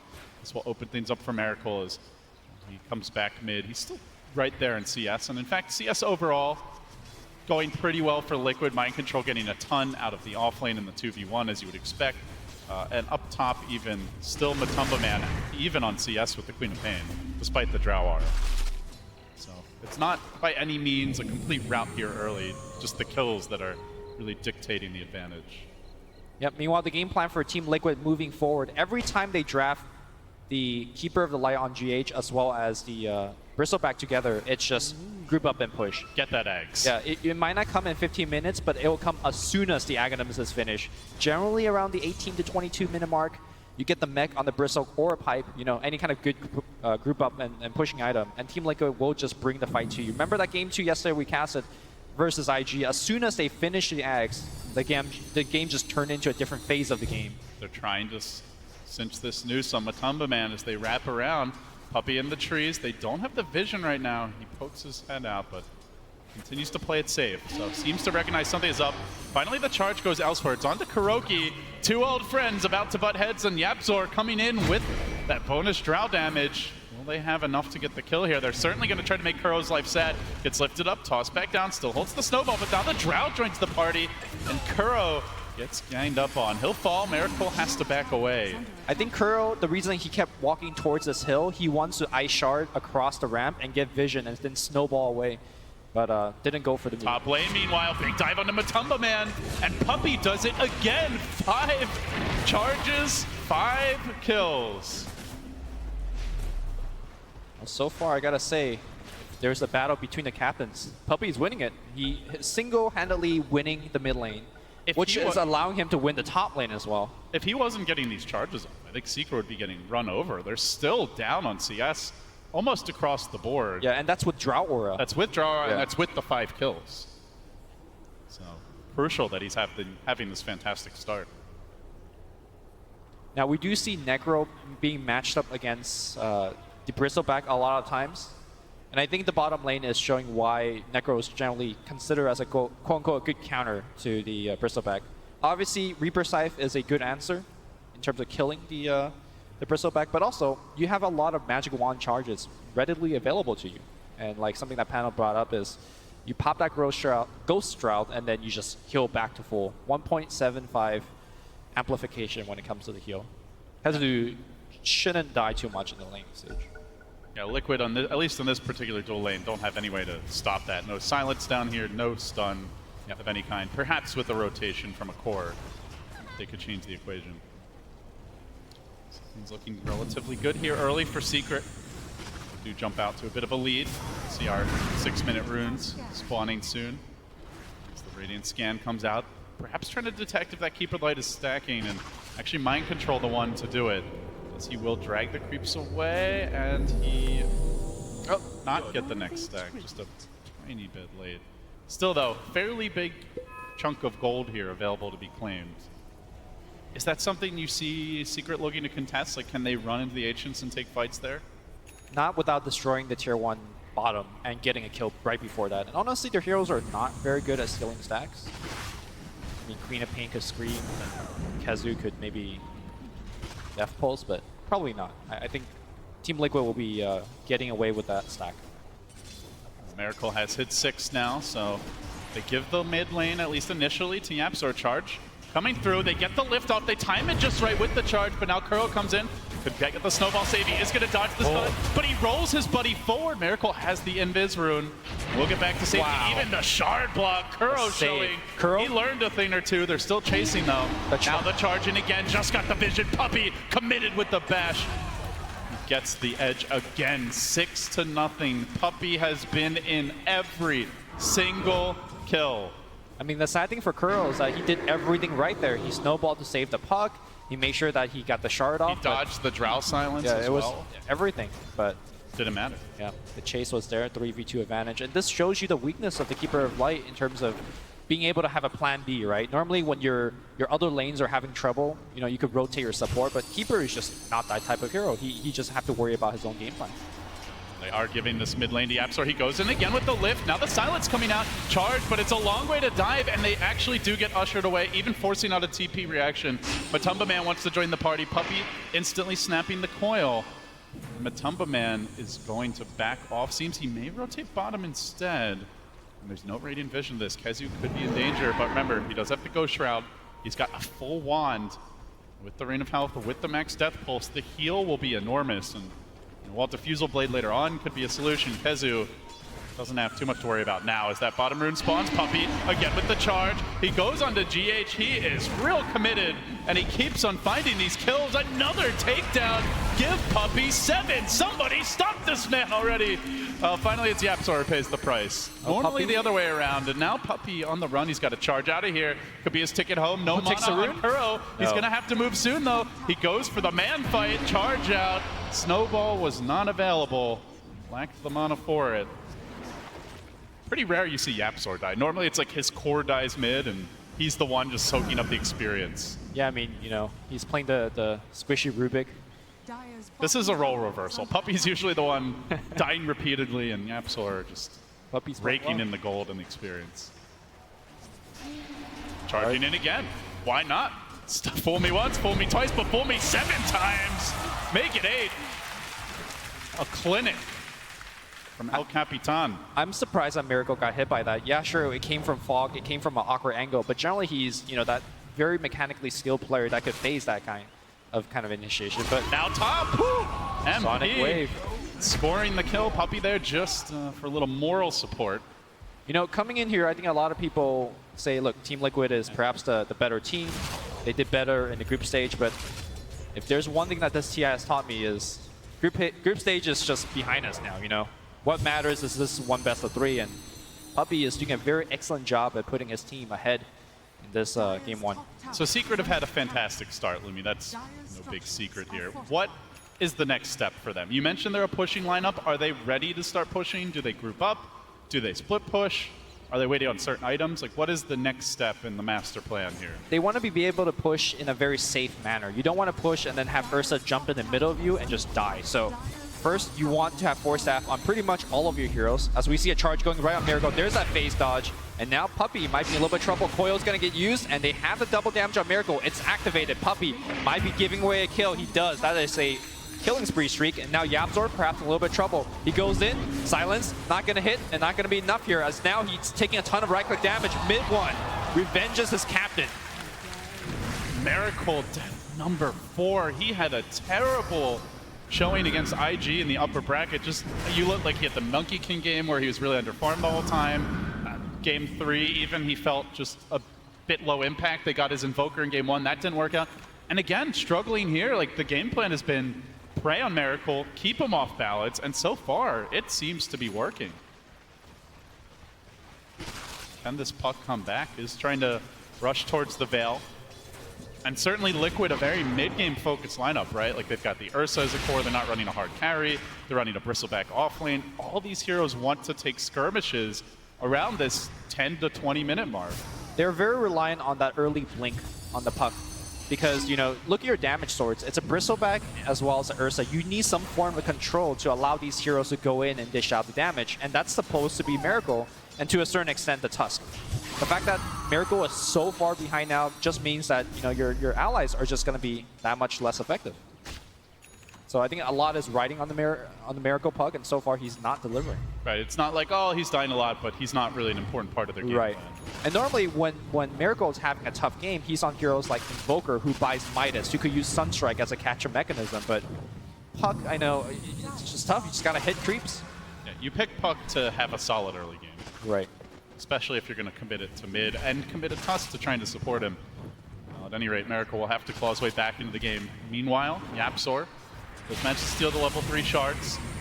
Given that Secret picked it up so early, Lumi, I want to ask you, like, how good of a Rubik game does it look to you right now? Do you think this is a game where YapzOr can have that huge impact and take over? In terms of the spells that he could steal, there's not anything like game breaking, like Fissure or you know, Sand Stun. Yeah, that kind of stuff. But it's more about his positioning. Ice Shard to me is probably the most game breaking steal spell. Like, he could also have, I think, Chakra Magic is pretty decent for himself or for his ally. But it's more about the fact that when you pick it first pick for your team, you don't give away any strategy, you know? Rubik is... Here we go. Trying to set up on Kuro here. The charge comes through. The lift is timed right, but Puppy gets put out of the shards. The shards are saving grace until MP rushes in. He's got his ult available. They're going to have to chain him down. They can't quite do it. Even the uppercut, probably not enough. MP could die for Kuro. He doesn't have the blink ready. Now he does. And he will blink away to safety. Probably could have saved that scream, blinked on Kuro, gotten the kill. May have paid with his life, though. And MP, normally a very low-risk, safe player. He is the space creator for this team. And he's going to score them a kill there. So, tier 1 down mid now, and Secret off to the races with that 6,000 gold advantage. They start to group up. They start to threaten towers. Liquid not looking like they want to contest this, at least not yet. They can't contest it. Honestly, I don't think they're able to fight to Team Secret right now. At best, they should go for tower trades, and they are. Ice Shards on the mid lane, finds mind control. The charge is going to be in there. They have the lift available as well. No Sonic Wave, though. They will have to Reaper Sight, and it's going to fly off and chop his head. Easily dealt with. He had about 1,200 gold there. but hadn't spent it yet, so a whole lot squishier. Had not picked up the cloak, and meanwhile, in the Roche pit, a crucial time for Matumba Man to get bashed, but mid one, not wise to it. He will snag that Aegis. They'd rather go for this Kuroki kill. Snowballing up, trying to roll away. Puppey's there. Just needs a bash to score the kill with MP's help. Not even the bash required, as it turns out. So while they get the Roche, you really have to ask, is it even worth it for Liquid, giving up so much else elsewhere? I think they were going to give up those kills regardless. And it was lucky for Matu that he didn't get bashed to death by Roshan. It looked like that might have happened. But what's going to stem the bleeding for Liquid? What is the? You mentioned the puck blink. He does opt to get it now, delays the Veil, which Miracle was choosing for, or initially aiming for. Is this it? Is this blink going to change the game? it has to. It's looking like it's going to be harder and harder as there are more and more Force Staffs being built on the side of Team Liquid. And GH is not rushing towards an Aghanim Scepter either. He feels so in danger by these heroes that he has to go for a Force Staff himself. So that timing push I talked about that Team Liquid will eventually go for, that is also delayed. Matumba Man, he just got done picking up this Aegis, and now he's about to lose it. Charge gives the vision with the help of the creeps, and the kill secured. Now grabbing the overpower. Get ready for this coil. But Miracle comes in, drops the 4-hero coil. No follow-up whatsoever. Does get Fuzzy Wuzzy back to safety, but still Aegis blown. All the while, Drow farming away. It's still Secret on offense. Miracle pulling out all the stops just to slow down this push. And to be fair, it is tough to push into the Keeper, tough to push into the Puck. But nonetheless, the rest of the map can be farmed freely. Not if you kill heroes first. Insta smoke. And now the move onto Matumba. No vision right now. But they might get it soon. They've got that ward and he just walks in range of it. Puppey could set up. He thinks about the jungle. Doesn't have the vision out, but they know he's up the hill. Dire vision is lacking down this ramp. They could probably catch him out, and Yapzor's the first man up. He actually lifts the Bristle instead, pulling him back. And they say, no, we don't want to go on these tanks. Let's chill. Yeah. I think if he lifted the Ursa, they maybe could force a kill, but I think Bristleback was the first person he saw. Very risky around the shrine to be overcommitting there. Well, I'm glad that Miracle has not gone for the standard Veil first. Instead, he goes back to Blink. I already issued, how important it is for him to set up ganks for his allies. But it's still, they need a little bit more here from Team Liquid. They need the Ursa Blink, and they need Mind Control to get tanky. For Team Liquid, if they could make sure that the game stays the way it is now, where they don't give up too many kills, yeah, sure, they're getting out-farmed, and maybe they're losing a tower every once in a while, but they just need time. They're getting a little bit of it right now. Yapzor lurking in the tree line mid. Loves to rush the Blink on the Rubik, but this game he is picking up the Yules, and I mean, what a great Yules game it is with the Puck silence. You've also got the Ursa with just the constant threat of that burst damage. A good way to kite him and control him, so he's opting to change up the build here. Yeah, very strong defensive item against the silence, like you mentioned. Mono Leak in the future. Ursa jumping on you is also good. Here we go. Mind Control in the mid lane showing himself, and Liquid are going to summon the reinforcements. GH crying out to his team to come and defend, but it's slow chip work being done here. As Matumba Man TP's home. Secret still holding the high ground and retreating back to safety to shove out this top lane. Only lost the 1 tower so far. 2-tower advantage for them around the map. I think we're starting to see perhaps a weakness of Team Secret's draft. You know, they're ahead so much. They've done so well in the laning stage, yet they're really unable to punish Team Liquid for kind of this slow and perhaps somewhat greedy game plan. Their only initiation really is the charge for now. I mean, they're picking up a couple Yule Scepter. You talked about Rubik getting one, and Queen of Pain is also getting one. It's not the best initiate, but it's good. The traps run mid. MP winding up the ult and getting the punish out. Steals the Waning Rift, catches Miracle off guard. Yapzor just keeps on styling on him. Impressive stuff. Now looking towards top where they are trying to bring down GH. Really wants to farm up this Axe. He's so close to the point booster. Oh, missing. MP does miss on the screen, but there's no teleport scroll. The Force Staff's on cooldown. Likely GH still going down. Tries to eat his way through the trees, but one tree stands between him and escape. Will be denied here. Lost quite a bit of unreliable gold too. Yeah, that hurts when you're trying to build up towards your Ags. GH is going to be out there. He has to be out there farming towards his Aghanim Scepter. And as a result, he puts himself in harm's way to things like Charge, you know, all of these Dual Scepter initiations, as well as the Queen of Pain. Secret are definitely being patient here, though, where that early aggression was borderline reckless as far as how committed they were. Now they slow things down. We see KheZu farming up the enemy Ancients, also in doing so, trying to deny these to the Bristleback, and the rest of the team spreading the map. So they're not really playing with huge urgency, feeling like they have to force the tempo. Now grabbing the Shadow Blade. So again, Secret not particularly committed to items that let them 5v5. They still want to be able to split push here. As the Yule Scepter is now en route. Lots of kiting, lots of ways to just reset fights, Lumi. You mentioned the Ursa, but it's also the Bristleback. Both of these heroes are melee. Both of them need to chase for a while to secure kills, and Secret continue to get better and better at backing away and taking a more favorable engagement. I think this is the calm before the storm. The next big point of contention is when Roshan is going to be spawning. And look to KheZu. He's trying to finish a Medallion Courage before that happens. If Team Secret could take away the Aegis from the Roshan, from the Ursa team, that is going to be a big boost to the push. Oh, speaking of which, Medallion grabbed by the Necro here, so might be a tell that they do indeed want to contest. Obviously, evasion, fantastic against Ursa. He wants to upgrade that to a Solar Crest, and now the charge. Puppey finds Kuro. Story of this game, does it again. Now the lift back, the bash as well, and with the Necro ult, Kuro goes down once more. Very good chain stun from Team Secret. Make sure that there's no any snowball shenanigans. And I think very important for somehow Team Liquid to get out of the map and play some wards around the Roshan. We're going to see a charge happening on the bottom side against Marigold. He blinks into the trees, and he's out. He's out, but GH, he's not. Gets silenced up. Mid one gonna take him down solo. It looks like KheZu getting into position with the nuke and will snag the last hit.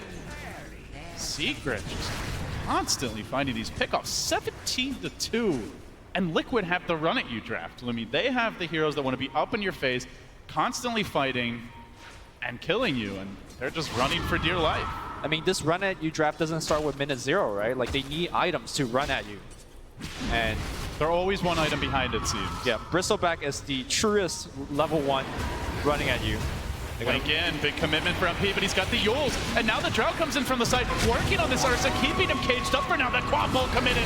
They take the bear down, claws ripped out of his paws, and now Liquid being pursued in full force as MP dives on mind control, forcing him back, turns to just lob out the goo. Yapzor in position, there's the shards, Catchy's done it again, but the force staff of GH gets him out of there. Still, towers can't be pushed away. Another one falls to this relentless Secret offense. They turn their attention bottom.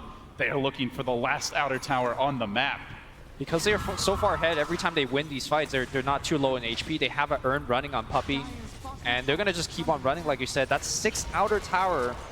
I mean, if you talk about the successes of a Drought lineup, this is it, right? And 22 minutes. And they've lost 1. Yeah. They've only lost that bottom tier 1.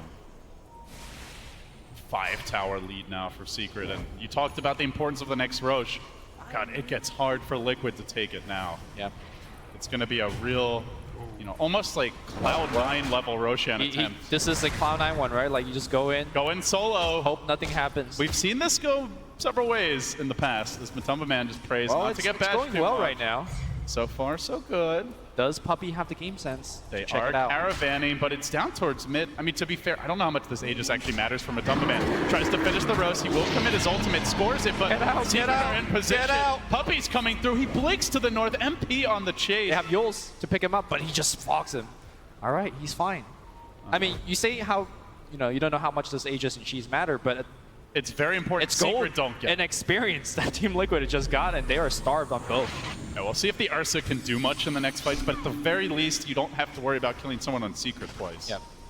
It's very clear what Liquid's game plan is by the way that they're itemizing. Look at Puck. He goes for Blink and second item, Boots to Travel. This is him trying to say, look, the only way we're going to come back in this game is split push. We have to just get out on the map. Sure, we're going to get caught sometimes by the Drow Ranger with her Shadow Blade, or, you know, by Spirit Breaker with a charge, but we still have to get out there, stretch the map open, and just drag out this game. 10k lead is a lot at this point in the game, less so in maybe 10 to 15 more minutes. The 420 strat, that's the plan here. Still though, 19-2, man. This is. I know. He's got to bide his time for a while. It's a puck with no Midas, so and no kills really to speak of. Only level 14, 24 minutes. We've seen them a lot higher in past matches. So Liquid, very much tucked back inside their base now. Secret freely roaming about the map. They did complete the Solar Crest on Kazu, so they gain a way to deal with the aggression of this Ursa. Now it looks like he's queuing up the E-Blade.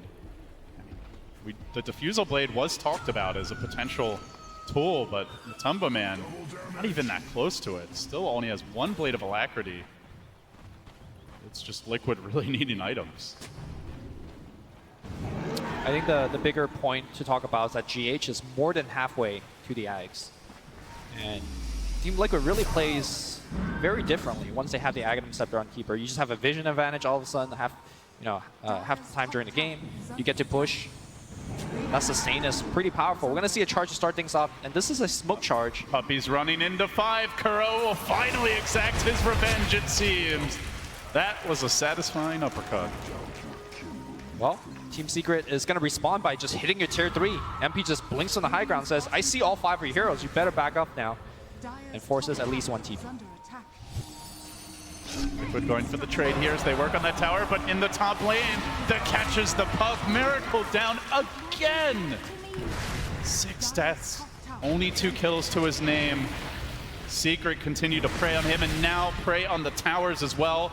They launch a volley of auto attacks into it, forcing out the glyph. It might even be more without the puck, without the buyback. There are no teleports. That's their team fight. I mean, we talked about Cloud9, Lumi. No TPs. It's far too much Cloud9 for Liquid's liking now as they try to dive on the mid one. Kuro the sacrifice. Mind Control now has to back away. The melee Rax is dropping rapidly. Glyph already committed. They pump the damage in. They're about to get the kill and they might get more. Kezu has the ult. Waiting for the moment here. Doesn't want to blow it on the Aegis. Oh no! Yule Scepter not timed right. The quad bolt comes through. They still pop that Aegis. They still get the follow-up kill. 4 of Liquid have fallen and Puppy once more. Charging in deeper, looking for the bash on GH. He needs some goddamn help, and he's not gonna get it. Down he goes. Secret making it look easy against Liquid. The full lane of Rex caved in. It's straight on towards mid. They're picking for mid. They don't want to back off. 2 heroes are dead, blinking in. Silence. They lift up the puck. The puck is dead. Your charge going in, just disabling multiple heroes. Another one perhaps as Kuro tries to kick him away, but he pays with his life. Now the tower. This is game. In shambles. The game likely over. Liquid are on the verge of elimination after dropping this one. They have no buybacks. They have no miracle. They need more than a miracle now. Already the 3rd lane about to melt. Secret basically flawless here on the big stage. One last fight. That's all they've got in them. They'll come in now with Matumba. Desperation, but quickly kited. Yule's up. Mind Control being slowed. Now the charge forward. The end is nigh. Chewing through the Ursa, he enrages, but he's not going anywhere. They're unafraid. This Necro, ghost form for now, keeps him alive, and they can do naught but walk away. Back to the Rex. Back to objective. Secret. Melee to drop. Momentarily, Liquid 1 Rex away from being mega'd at 27 minutes. Miracle jumps in, but again, it's the silences. They prove his downfall. They get 1 kill. Hold on. Do they get more? MP now. BKB expended. Scream. Commitment. Matumba has fallen. Miracle could be next. Just right-clicking him down. Kuro can't do it fast enough. He might die as well. Miracle juking out. Taps the shrine. Tries to keep Kuro alive. It's a triple for Matumba. Liquid hanging on by a hope. Maybe by a prayer. Mid one whiffs the 4-staff. Hurricane Pike won't get him back to safety. But the Shadow Blade will. And Secret, well, they salvage. I mean, at the end of the day, for me, it's GG. And Liquid know it. They get one last scrappy fight. But God, Puppy just slaughtered them with that Spirit Breaker. Do you think this is the draft where, they saw Spirit Breaker 2nd pick, and they're like, okay, well, we're not going to respect it? Because they could easily pick a whole bunch of stunners and be like, hey, you're not going to do much in the laning stage. I mean, you could see that they had an idea about how to deal with it. They're like, let's pick tanky cores that are very difficult to burst, the Ursa, the Bristle, but he caught them off guard too much. The puck also, while he's very elusive later on, those first couple levels, low-level phase shift or no phase shift, the timing was also great. Like, you have to credit Secret's execution here. They would always time that lift to ensure the charge hits. And that combo did seem to catch Liquid off guard repeatedly. I don't think it's just that too. They also put the mid one Drow. How often do you put Drow Ranger mid when you have heroes like Queen of Pain as well as Necrophos on your team? The fact that Drow was able to silence to extend that chain stun, if you will, against the Pug was a big part of it. Miracle struggling in the lane. I think he was 1-4 in the laning stage, 0-4. I don't know what the score was, but I'll honestly say this entire main stage, I have not seen one of those big Miracle like games where he just takes over, outskills his opponents. I mean, he mentioned he just doesn't, he lives in the moment. We saw that from the player profile, but we're not really feeling his presence in the game here, and they need him to step up. Yeah, a big part of it is, you know, Team Liquid always puts him safe lane sometimes, mid lane some other, but he needs to adapt and fast. Well, if anyone can get their heads back in the game, it just might be Coach Heen. We'll find out. But right now, Secret have Liquid on the ropes. They lead 1-0. Story time. We were outside, we analyzed the drafts, and the walk from outside to inside is about 5 minutes, not a long time. And when we got back in, it was already 3-4-0 in favor of Secret. We were all confused. We're like, what's going on? How's Drow already have 2 kills in mid? That was an insane start by Team Secret. Yeah, I mean, I think it was really clever what they did. They put the Drow mid. They put, I think, Secret's matchups, all of them were very favorable. We talked a little bit outside about how the Necrophos goes against the Cuddle and the Bristle, and it's a very nice matchup for him. And then we had the Queen of Pain facing up against the Ursa. Ursa finds it really annoying to play against this Quap with Shadow Strike in lane because he's so immobile, and on top of that, they had the Drow Aura. So I think very, very smart setup by Team Secret. I think they strategized very well. I think going for the Drow last pick was really, really clutch. I think it caught Team Liquid a little bit off guard. And they just really, they got way too far behind in their lanes. Puppey did a great job on the Spirit Breaker, roaming around, constantly picking up kills. And we talked about maybe Puck being a hard kill for them, but they killed him multiple times. Yeah, the max silence, that was really cool to see. That was the difference. When you see a Drow mid, generally you wanna try to play on her, right? You wanna kill her. Yeah. And I didn't see the laning stage. I don't know what happened, but what they had to do is like they had to leave the Bristle versus Necro 1-on-1, which sucks, but you have to do it. And you have to wrap with this Coddle on mid, and the Tusker has to wrap too. But this Ursa pick it makes it hard, right? You have to be in every lane to help every lane, because every lane is a losing matchup. Yeah, and then this is how it goes. You know? Team Secret ended up winning at least 2 of the lanes, and the 3rd lane they did okay with, and then Drow got it up to an early level 6, and they just kind of snowballed their advantage and walked down lanes, and there wasn't too much that Team Liquid was able to do. And to talk a little bit about the laning stage, we got Purge here, our backup man who was inside catching the action right as it got started. Man, what happened? Why did we come back to such a landslide? It was just very good coordination from Secret, and I do have most of those clips there. The first one, and the crucial thing to remember about Puck, he is very difficult to gank, especially because he can move his position with his Illusory Orb, as well as phase shift to phase out of damage or stun that are coming. But what Secret did that was really interesting is that they importantly ganked him before he had both of the skills. And the crucial thing was that YapzOr ended up using his telekinesis to push Puck towards Puppey to lower the amount of time that he could react. They got the follow-up stun, and they were able to barely right-click him down. So because they killed him at level 1, this gets their lane off to a good start, it gets them some gold advantage, and they keep trying to do that. They did this again when Puck was level 2, this time changing up the gank a little bit. Because they're level 2, that means they have 2 abilities of their own, and the important one now is going to be the Drow Ranger Silence, which they could use to fill in any other gaps. So extending their Silence, they get a 2nd kill on Puck, and it's only 1 minute and 45 seconds into the game. And this pretty much transitions, reminding me a lot of Bulba's game last night when he played Spirit Breaker, but if you look at his positioning on the map, he was very constantly in the enemy jungle. So if we take a look about what kind of advantage that gives you here, if Spirit Breaker hangs out here, it's very, very easy for him to reach other lanes. He can approach doing charges like this towards mid so that Puck doesn't see it, and he can also very easily go to the top lane. It's pretty safe for him to be there. There's lots of places to hide, and everything is easy as a result. So he spends time up there. Maybe he sees an opportunity in the mid lane. He ended up getting a kill on Kuro over here with YapzOr rotating. Basically, these two were just all over the map, playing aggressive, trying to further their team and give them a big advantage. And that pretty much has happened throughout the first 5 or 6 minutes to such a point that it gave Secret, like they said, 2 lane wins out of 3, which was just a huge amount, especially when you're running a Drow lineup. Gosh, I mean, such thin timings, too. I mean, it was like the silence was like 0.2 seconds away from wearing off, which would have given Puck the ability to escape. But now that puts Team Secret up 1-0 against Team Liquid, and a lot of people, including panelists up here, have been talking about how Team Liquid was looking so good coming in. and every main stage game they've had has seemed like quite a struggle. What did you guys think of Team Secret's approach to the Tusk Coddle kind of duo support? That was their, believe that was their first 2 picks. It's something they've done frequently throughout this tournament. And what I saw from them is they put the Necrophos in the safe lane up against the Bristle. We talked about him doing very, very well in that lane. And then Queen of Pain in the off lane, which is a surprising off laner, but has some strength with the Drow Aura. I mean, they have to be more tricky if they want to open Bristle Coddle. You have to. I don't even know if you can do that. It's Bristle Coddle, that's right, not Tusk. Yeah. So, but other than that, I'm just thinking back on the Ursa pick. Like, if they peel there, I think their game is, like, they can at least do some kind of lane switching or whatever. You can put the peel against Queen. That's a good matchup. And peel is good versus Necro. But maybe it's even earlier than that. It's just I know they're very comfortable with playing this Tusk, Coddle, and then like any core. So you think the Ursa pick was just a little too weird, or didn't fit? Maybe. Yeah. That seems to be the consistent pick you've been bringing up as the one that. No, it threw me for like I really thought they would pick peel there.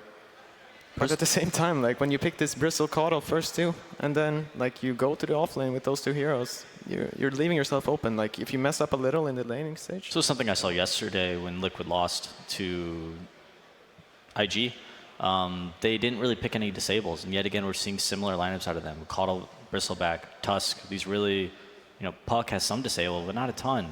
They're just really stunless lineups. Yeah, but that's why I think this Coddle Bristle opening is a bit tough for them. Like, opening those 2 heroes, neither of those heroes have a stun. People have kind of figured out this Coddle Bristle. You don't want to put this weak tri-lane against it that struggles and you don't get those kills. When you just put this Necrophos down there, you're fine. And I think if they want to open with this Coddle, I think, like you said, like Tusk, that can be a fine thing because at least then they can work around it. They can choose their cores and they can get good matchups. But now, just revealing this Bristleback for nothing. I think being a little more flexible with the Bristleback. Yeah, you got to be a bit more flexible, I think. Mind control every single game playing this hero. Yeah. And struggling. And even we saw at the Epicenter, there was one point when Matumbaman took the Bristleback and he went mid against some hero and he just did really well and he just eventually farmed stacks. And that worked out. So at least keep in mind that, yeah, you can put in a different lane, but I think the Necrophos is something you need to be aware of if you're picking this Bristleback. And I'm curious about the fact that, this was brought up during the commentary, that Miracle has not had any main stage game where he's really popped off, where he's gone insane. We did see group stage matches where he went 20-1 with Ember Spirit, just insane carries in games. Is it the qualities you bring up about the Coddle Bristleback openings? Are these what's preventing him, that he doesn't quite have the space to do it, or is it the lack of stuns and the supports?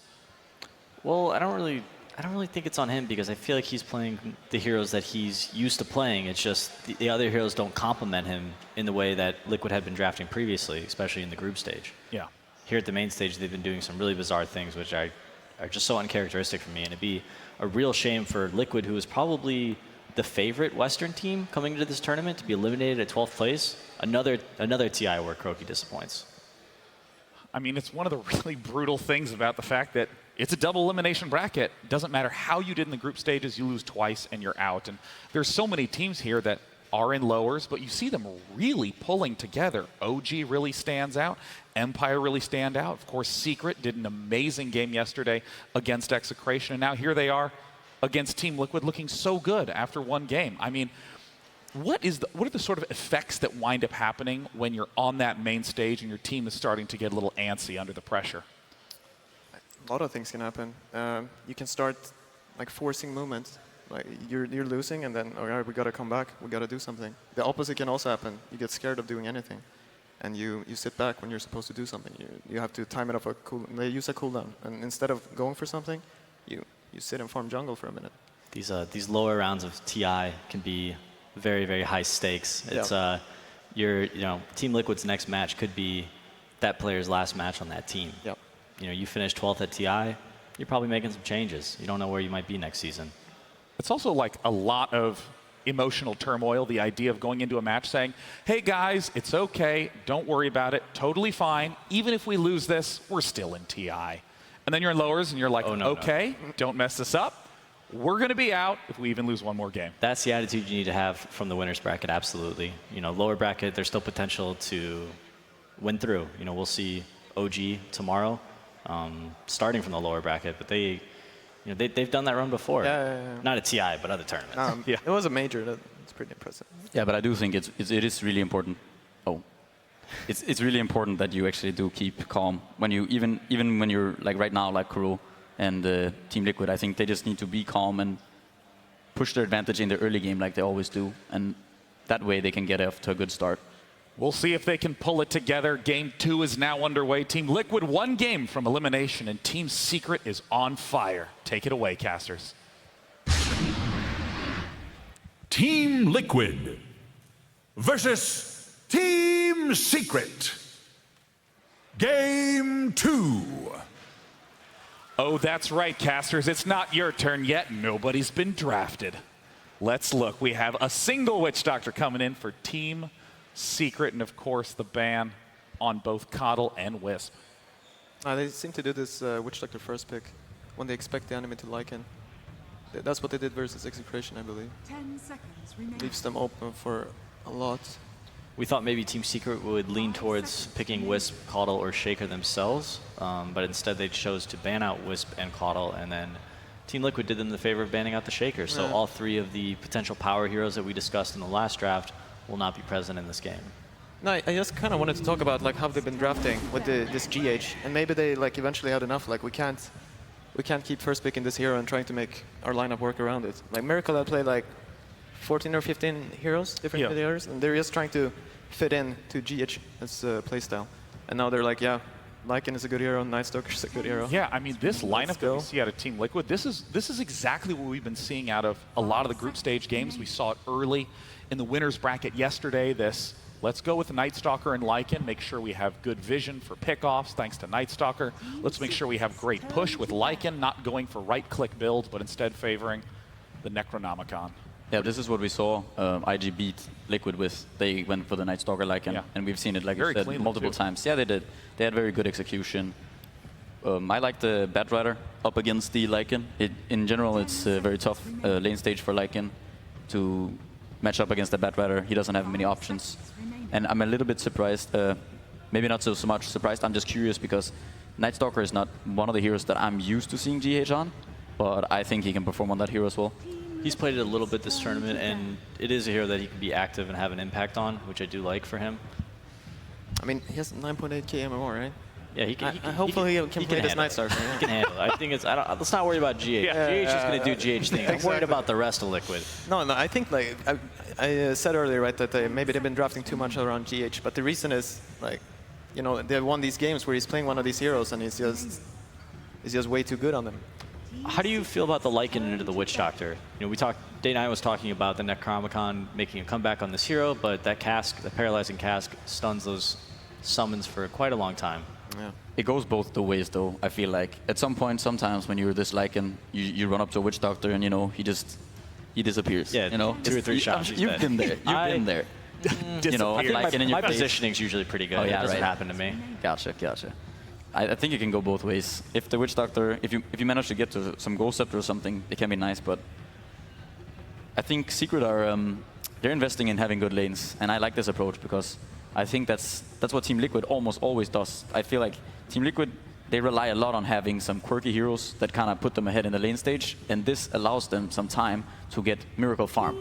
And with this farm, they kind of take over the game. This is also where Liquid has really done well in the group stage of this tournament, is this split push, summon style of Dota, and that's exactly what they're going to want here with the Night Stalker and the Lycan. Yeah, we see the bans from Secret, Puppey being so smart, banning out both Broodmother and Furion. I mean, it's like Wisp, Coddle, and Broodmother are all 3 heroes that we've seen Team Liquid do amazing things with this tournament. I think Puppey's done a great job this series adapting to his opponents, even yesterday as well in their match versus Execration. He really drafted, banned, and picked according to what his opponents liked, and that's a sign of a true drafter or a good drafter. And at TI, it's very, very important to play on your matchups. A lot of times, other tournaments throughout the year, you're very focused on yourself and building, and then the meta is always changing. But here at TI, you have this huge group stage to learn from, and you come into the main stage with your biggest guns. He's had a few years of experience. He's been around quite a while. It's not his first rodeo, that's for sure. How long has Puppey been playing? Dota 1? 10, 12 years? 15 years? More than 12, I think. Since it started, like he's played, and he's been at the top level since the dawn of time. Since the dawn of time, indeed. Ice Frog crafted puppy.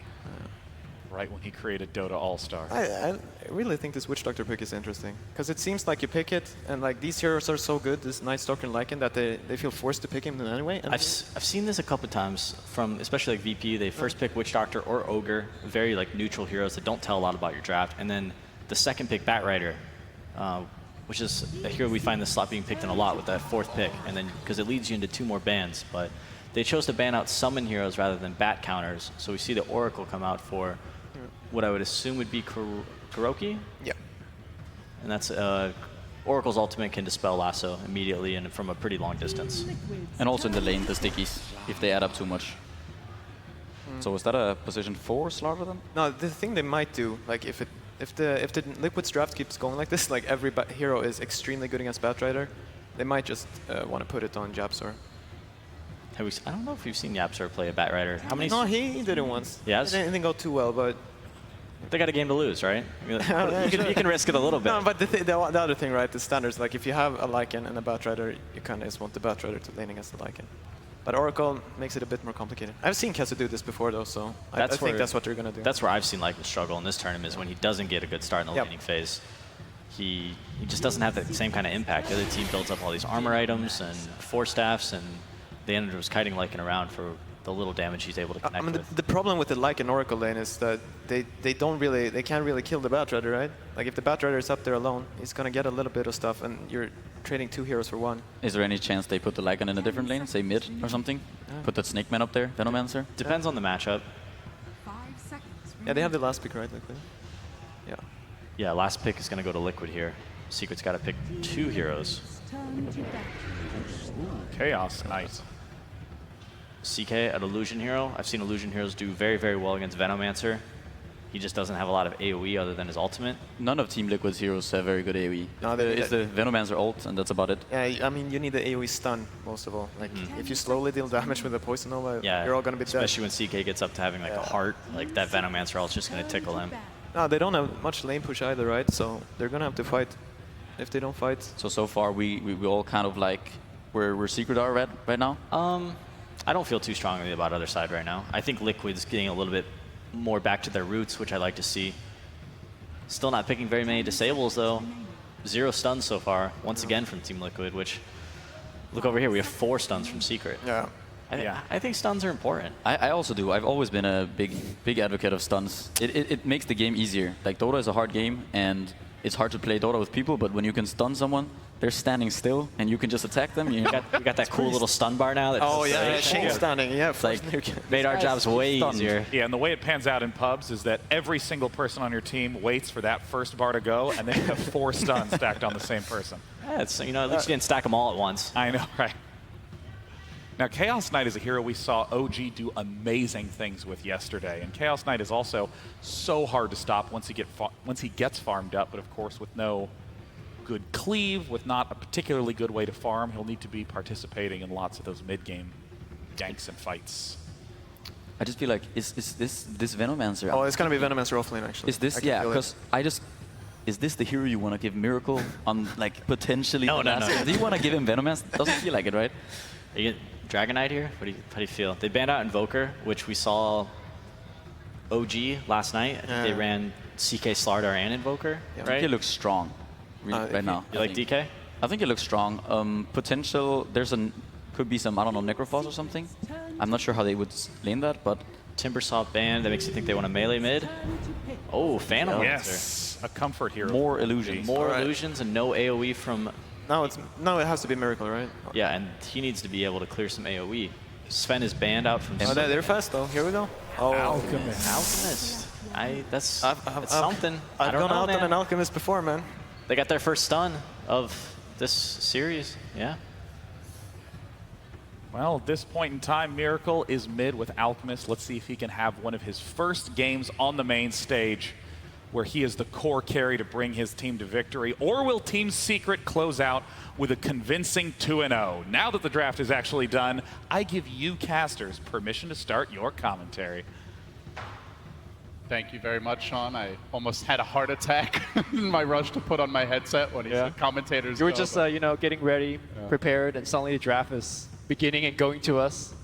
John, you can't kill us that easy. much as you might try. Dota is alive, and so too, at least for now, our team Liquid here, Lumi. But For now. is this the draft? I mean, this is a very risky draft. I think it might have been the best pick they could have gone, because if they try to go for an AoE stun like the panel suggested, think of Lina, something like that. I don't think it's going to be enough by herself to handle both Chaos Knight and PL. So they're saying, look, forget about the stuns. We're going to just beat you in a different avenue. And that different avenue is going super late with Alchemist, and hopefully they could dodge all of the ganks, all of the fights up to that point. Is it a good out game? Like when you look at Alk, it's like how early can he farm? You know, is he going to be able to stay alive? Who can he give Aghanim Scepters to? Yeah, do you think this is a good out game? No, I don't think it's a good out game, because you got a lot of physical damage coming your way. However, you do have Oracle, which is one of the best Alchemist partners. You throw that False Promise, you got a ton of heal just from the regen. It's not a good draft, but it's a draft that they have to play. All right, let's see if Team Liquid can make it work. Backs against the wall. They got to take 2 here if they want to stay alive. They'll search for that. So many storylines with these two teams. I know. There's some. I think like the first big storyline for me is just these young guns that have taken their teams deep in this tournament. You know, we saw the profile of Miracle. He has been here before, but you've got GH, and of course I think for YapzOr, like his first two of the most talented shot at TI, where he could potentially make a deep run with his team, and they have both had amazing tournaments up until this point. YapzOr was saying at his winning interview yesterday, both him and Miracle from Jordan, after this game, perhaps after this series, one of them are going home, so representing the home country a little bit. Good news for the Jordanian fans is one of them will be moving on, so they have someone to root for if they're very... Yeah, he was saying, he knows a lot of people from home will be watching this match, so it's... A lot of people around the world are... I mean, that's just one storyline. You've, of course, got Puppey versus Kuro. Puppey draws first blood and gets that initial jab off, but we'll see if Kuro can respond here. Beyond that, I guess, Lumi, we're going to look at the lanes now. So it was a 5th pick PL. There isn't a whole lot of illusion clear. That's something the panel mentioned briefly. You talked about it not really being a good out game. Is it a good PL game? For sure. You have no illusion clear. You could jump in and without... There's so few stuns. There's 1 stun to be exact on the side of Team Liquid that, you could be very bold with the way that you play with your double ganger and things like that. So it's a great PL game. So look at the way the lanes are being set up now. Secret are going to run the safe lane Batrider for KheZu. They go aggressive, dual, maybe tri-lane, depending on where YapzOr opts to spend his time. Speaking of YapzOr, already creeping around near mid. He's got the boots. He has skilled up the crush, so it does not seem like he's really going for a courier snipe here. More interested in the early harass. The game plan from Secret seems to be, don't let Miracle have a good time. And so far, well, it's certainly working in that regard. Already 2/3 of his health gone. Yeah. Surprised there wasn't a Phantom Lance. I guess Midrun felt that he was going to be able to right-click for more damage. Did skill the rush up early here, and they are going to rotate GH now as... Yeah. Of course, they do have a little bit of assist here. Kuro needs to TP bottom as well. This lane is not going to be possible for a Lycan on his own. And something that the panel touched on is that they haven't seen a Lycan do well on the lane stage. Don't go well for him. Certainly tough to balance your resources and make sure both of them have a good start. And of course, the other nice thing, I guess, for Liquid, what might help salvage these lanes is that the Veno is a very difficult hero to pressure, even for a Batrider. Yep. Do you see this Veno playing rather aggressively early on? No points in the Plague Ward, but got to imagine it is coming soon. As Matumba Man in danger in the bottom lane, almost ticking down to the Maldic. Forces out the Kuro TP, and he will pop on that last tick. Liquid, or level 1 Maledict is not something that does a ton, but they did a lot of damage onto him before that point, so. Oh, that is costly. And I think even worse, Lumi, like we also see the TP coming in, so. Lane switch. He does, I guess, get the experience out of this Kuroki, but now opens up some opportunities elsewhere as they try to pressure KheZu in the top lane, the Batrider. Being harassed a bit, even for now at least, committing the Howl. And as you mentioned, it will be a full-on lane switch here. Mind Control is going to evacuate top. But here's the thing, you're switching a Lycan into a Batrider lane. Like, is that any better? That might even be worse, arguably. Yeah, I mean, Batrider has the level advantage. Matumba Man doesn't even have boots, so if KheZu stacks, like, let's say, 4 or 5 stacks onto Matumba Man, you could just run him down. They're actually going to dual lane up top here. They fire off the Gale, but the tower is smartly choosing to attack Mind Control, so they can't even dive him there either. Genius tower. KheZu, thanks you for your service. They start to descend on mid. They're looking for the miracle kill. Good Void comes out, keeping YapzOr out of range of Crush, but now the Lance follow-up. That should secure it with MP joining the party. Multiple core lanes, apparently the order of the day, as they are still dual laning top with Mind Control. Almost transitioning into that support role. Kuro's just being given the bottom lane solo. He says, I'm going to carry this one. Oh, the 2 captain wants a true 1v1. Let's go. 5 position supports, last hitting. Get in there, boys. The Kuro puppy fight. Thing of dreams. Only at TI7. Yes. Only at TI7. I mean, to be serious for a second, though, like, this is not the way that Team Liquid wants to have their lanes. They have a 1 and 3rd position player laning together at the top lane. Mind Control's playing the zoner here. I don't think they're going to go on KheZu again. The pressure continues. He does have the Firefly, though. Do they actually want to dive for this? They try to take him now, force out that TP, and Puppey is here looking for the response. Lays him with the Maledict, but KheZu probably too low to chase this out. Lobs the Flame Break. Mind Control did stick up. Probably should be fine, but that Maledict packs a punch. Maybe not. One more hit. Woo. Okay. Panic TP didn't actually even get into the fountain there initially, but fortunately for him, he will survive. It's so uncommon to see 2 cores laning together that we just assumed it was a lane swap. Like, you really never see this in Dota nowadays. Yeah, this shows that Team Liquid is really lost in terms of what they could be doing in the lanes. And I think Team Secret is just one step ahead. Like, look at this move by YapzOr. Like, he knows that, hey, stack is coming, he's going to block it. I feel like Team Secret is just one step ahead everywhere. They are getting pretty heavily out-farmed as well, with the Cast Knight already at 20 CS. YapzOr is being pursued, though, as that first nighttime clicks in, and perhaps... Oh, no, YapzOr denying him the Arcane Rune, as he does get the crush off. Still the pursuit. GH very committed, and he will get the kill. Salvaging the game, keeping Liquid in it for now. Try to batten down the hatches a bit here. The good news, Lumi, Miracle is farming well. All the crazy lane shenanigans we saw earlier, it has allowed him to just sit mid and hit creeps, and now he's getting a little assistance from GH as the Howl comes out, continues to pursue it. Mid one looks to answer back a lot of damage with that first Spirit Lance. TPs are coming in. Puppey's going to rotate. Even that is just opening up the other lanes. His first nighttime, getting Liquid back in the game. Before things get a little bit too crazy, I do want to mention that Liquid once again does have the combination of Night Stalker and Lycan. You can just turn into Night anytime you want with the Darkness, and then of course it makes the Howl doubly effective during Night. So a little bit of small something, but something that they have to count on. Mind Control, does fog them, at least for now, but YapzOr on the case, gets up the crush. Kuro coming in, looking for the save. The Maledict's there, but it is already level 2. GH arriving as well, but he's running into 3. Not sure this is a fight he wants to take. In fact, YapzOr was looking for the second kill. The crush was still cooling down, gets away to safety. Mid one continues to bully Miracle, who does not have his level 6 yet. Has to be careful he doesn't overplay his hand. Behind in the experience department as YapzOr lurks, waiting for GH to come through, but actually Liquid have brought 3. He needs to get out of here. Gale comes in, and with that Liquid score another kill, climbing back into this game. This nighttime has really salvaged things. It has, and there's still 2 minutes left of it, so let's see if GH could do a little bit more. Overall for Secret, is this expected that you're going to struggle this first nighttime? Are you at all worried if they're them? Are there any adjustments they need to make in your eyes? I feel like they played the first 4 minutes very well. I think they definitely got way more kills than they should have gotten with the heroes that they have. Hold that thought here, as Puppey will have to turn on the heal as he runs away from GH, but perhaps a bait flies over. Flapping away, but the Maledict is going to take him down.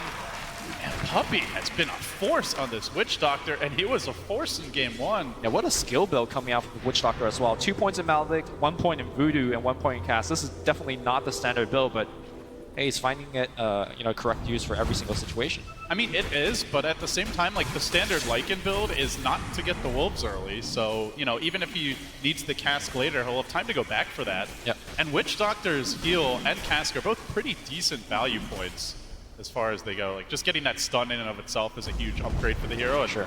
The heal level 1 is quite strong. Oh my god, this is a huge play by the Bat Rider. He's stealing the stack away from the Alchemist. Bone7 is smiling. This is a move This is what he does, dates back to him. Yep.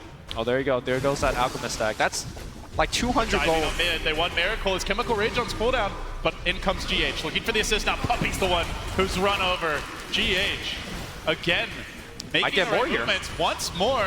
GH trying to play the hero, and GH doesn't quite get mid one, trying to take it down. One more hit. GH is a goddamn hero. He scores the kill. He'll pay with his life, but well worth it for the PL. Mind control, though, might have overextended. Indeed, he will. So the Venomancer drives by. He's going to die in the lane. I mean, you can't ask for more from GH. This guy single-handedly dragging Liquid on his back into the game. Yeah, and he has to do so because their lanes are just so bad, the way that they were constructed. And they are in the game. Miracle does have the boots finish, upgrade, excuse me, going for the standard armlet. He's now going to go into the jungle and get the bad news that, hey, my camp's taken. Again, Team Secret, even though they give away a couple kills in the nighttime, I still feel like that was okay, especially the fact that Batrider took that stack away is what gives me the win for Team Secret. Technically, Liquid, their first lead of the game, at least their first substantial tick towards one, as they have completely erased that early Secret progress. But now we enter the next phase. It is, again, daytime. Secret can use this time to farm up. We're going to see MP building towards a fast armlet here on the Chaos Knight, as the mid one continues to pressure the mid lane. Has the Arcane Runes, so those very low cooldown spears keep on getting pumped out. It's going to force GH to TP away. Not a scary creature at this time. The Secret look to ramp up the push. Not the best pushing lineup, Lumi. That's something Secret really do struggle with outside of perhaps the Phantasm. But they have to get an overwhelming advantage to take these structures down. Not a good pushing paper on lineup, but then what if like they just put illusions in front of your building? What is Team Liquid's answer? They don't really have one, so... It's slow progress, but... it will eventually take down the building. And they do chip it down, only to half HP, but nonetheless, progress for them. As elsewhere, Liquid are using this time to farm out. Mind Control trying to get back in the game, only got 2k net worth. Venomancer, with all the rotations he had to make, is just maxing out the Plague Wards. We're not going to see the extra points in Gale and Sting, like we saw from the mid-Veno previously. Gonna go for mid-1 on the mid lane, but again, there's so very little control for him. He just jumps away. Now a smoke, Secret making their play. They want Matumba Man. Does have the shapeshift. They're going to have to chain stun him. The lasso's available. They want the wolf, and they'll get him, at least initially, pulling him up onto the high ground where Puppey is lurking with the Maledict. The crush comes through. Kuro to the rescue, though. I don't think Matumba Man dies just yet, and now he chases forward. Wants a piece of Puppey, looking for vengeance. The Witch Doctor's overextended, but YapzOr trying to at least get the deny out there. Not going to happen now. YapzOr on the run as well. They hound him. They pursue, enforce. A little bit too far. They are going to back away now, and on the chase is MP. Back the other direction we go. Ping-ponging onto Mind Control. He's got the short duration stun, and now gets up the poison over the crush. Connects on only one. The Snake Man's down. Secret going to back away for now. But this is all buying time. Yeah, this is a Miracle is farming. Very good fight for Team Liquid. You know, like you mentioned, Miracle hasn't even needed to join any single fights. I think Team Secret definitely overestimated what they could have done taking a fight at the enemy shrine. Great TP coming in from Kuroki tapping that shrine. And once that shrine is activated, that Maledict really doesn't do much of anything. So good 1-for-1 trade for Team Liquid. And checking on Miracle's farm, he's up to 1500 with Armlet and Treads upgraded. Hey, they might be actually able to do it. And looking at the tower now, Glyph gets forced out. No darkness available. It is still daytime. Imagine Liquid might want to wait to fully contest this, but with the catapult, hell, they might try it now. Chemical Rage active. DD Rune can be popped. Last hit to Miracle. Give him almost 2,000 gold halfway to the Relic. Can he make it out, though? But can he get away? It certainly seems that case. Okay. Who's the big boy now? Miracle just absolutely shreds him, and the chase goes forward, looking for more. Well, I don't know if Miracle's going to pop off this game, but that's a good start, you know? Tower last hit. Doing it during daytime as well. Secret just not respecting him. Top lane looks like they're trying to pick a dive for Matumba Man, but no blink just yet here on the Batrider. Kazu did opt to go for the drums first. Flying out now. And mid one also rushing the Diffusal Blades. So not even going to upgrade the boots here. Go for any stat items outside the Aquila. Just wants to get that Diffusal out as quickly as possible.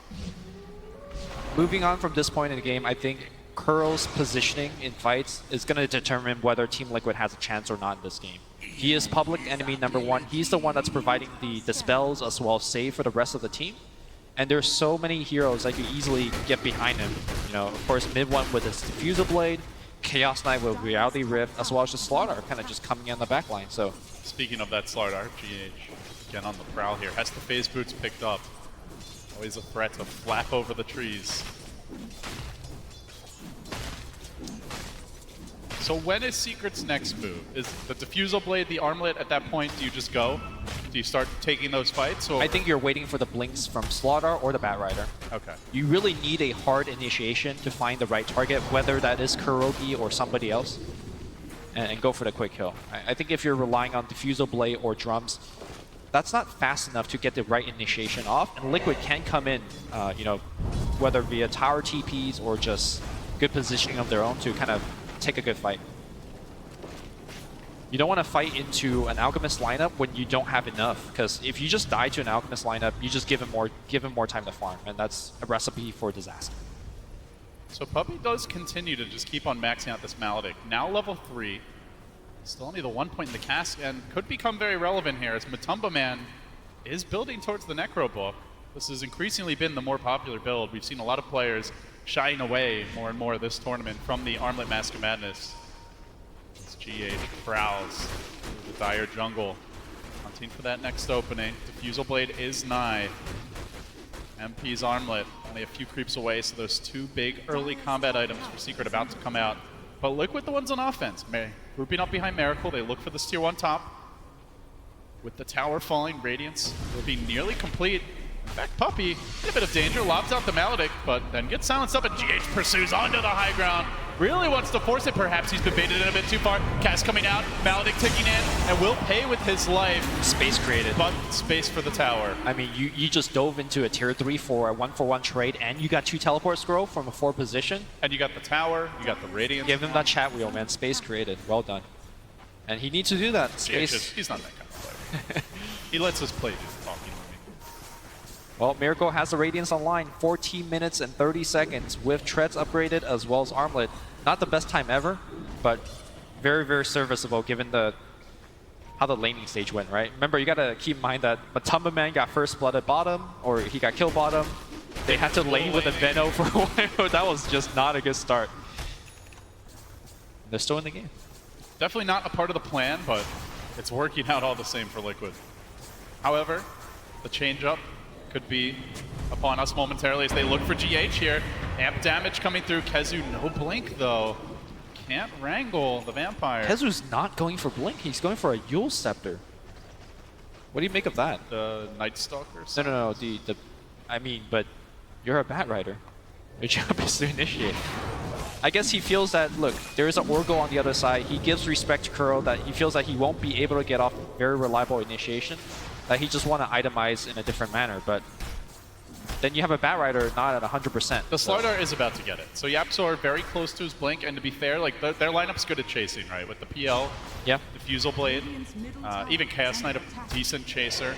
I mean, you're just putting a lot of stock on that Slaughter being able to get that initiate off. Well, they got the scan that might give them the opportunity here. At the same time, it's nighttime, and GH knows he can see when Secret just creep towards that ward.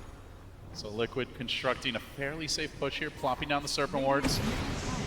And now Darkness falls. Do they commit? Liquid thinking about it. Secret still want to hold this tower. They conga line through the trees. Yapzor in position for his blink debut. Can he sneak up? Kuro would be an ideal target. The smoke actually, I believe, just got a little too close to mind control Kuro across the tree line. Instantly, you see Liquid are confident to back away. They see no one farming elsewhere. PL's still off in the jungle. BOT's coming next for mid 1, so Secret won't find their opening. At the same time, they do hold the tower. How far do you think he'll need to be to take over this game? Especially against CK, PL. I mean, he has an Oracle behind him, right? And they do have like the Lycan Owl as well, so I think they have some ways to help him tank up. So do you feel it's more about how the rest of his team play rather than, you know, how farm he gets? I think it's more about the Oracle. Right. But yeah, I mean, they have a lot of damage, right? They have amp damage, great against Alchemist, who has relatively They're running a mid 1 up top here. Armor, but here comes the chase onto mid 1. They want to kill up this PL. And they will get it. Huge pick off, no punish as Kezu just walks into the Necro army. Yapzor even trying to get his blink off, but constantly the minions are a problem. He's got to crush him back away. Alchemist is joining the fight. Though, still get the jump onto GH, but Tumba Man wants to take this fight, not into that Maledict. That's not Miracle's coming in with their one stun. They're going to go on. Nice dodger by MP. They're going to try to walk it off. Miracle's chasing. He doesn't have his ultimate. They can turn on him right now. Good snare by Kuro, but now the death ward coming through. Kuro's down, and Liquid have to retreat. The stun lopped out. God, if they had the PL, Secret would be diving so hard right now, but they just don't have the pursuit. A Tumbleman still standing in a very forward position. Kuro is out of the fight. They get picked off very fast, and that's where that's the state of the game where you look like, you know, we just want to have more stuns, you know? How do you chase in that situation like that? Just patiently, you know, I think you can be content with the PL kill. Yeah. You don't have to go for more at that point. And I think they shouldn't have. As soon as they miss their stun, we're going to watch that one more time. They do go for the Night Stalker to start things off. And then you see the Alchemist coming down from the river. The stun will miss. And right at that point, I think it was time to back off. Yeah. By MP. Because Rowdy Rift does have a bit of like a cast animation compared to, say, a Manta. Yeah. I mean, at the same time, the Alchemist stun isn't, you know, the fastest traveling projectile, so. Well, Yule's now complete.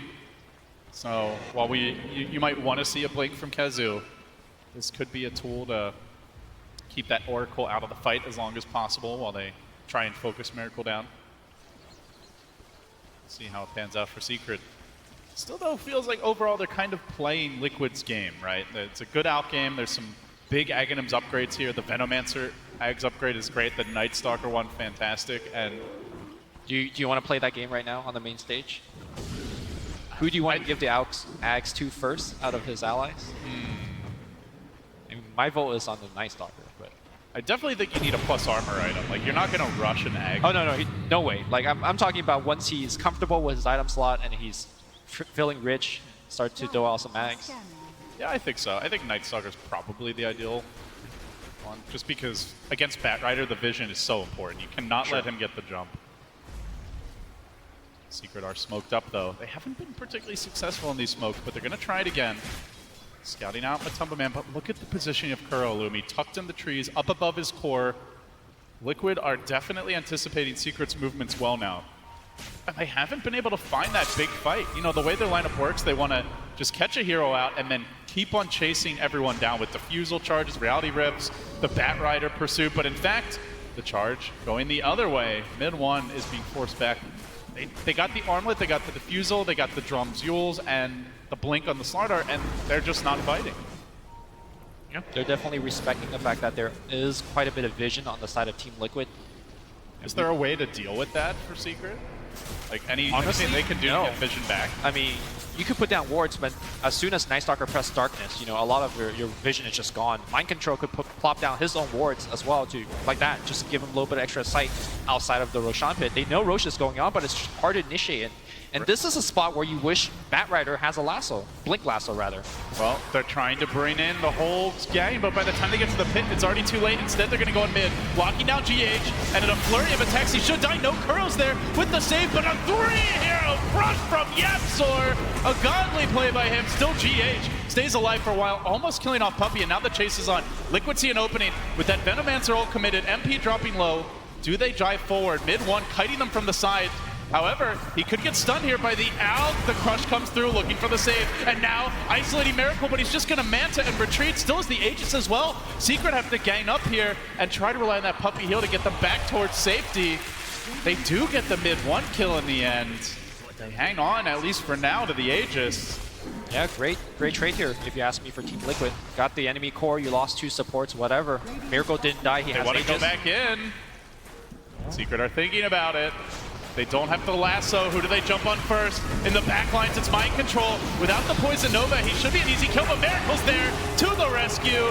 Bails his buddy out, keeps him alive, and forces Secret on their heels. Do they have a stun? The Void's cooling down. Oh, almost got it. GH.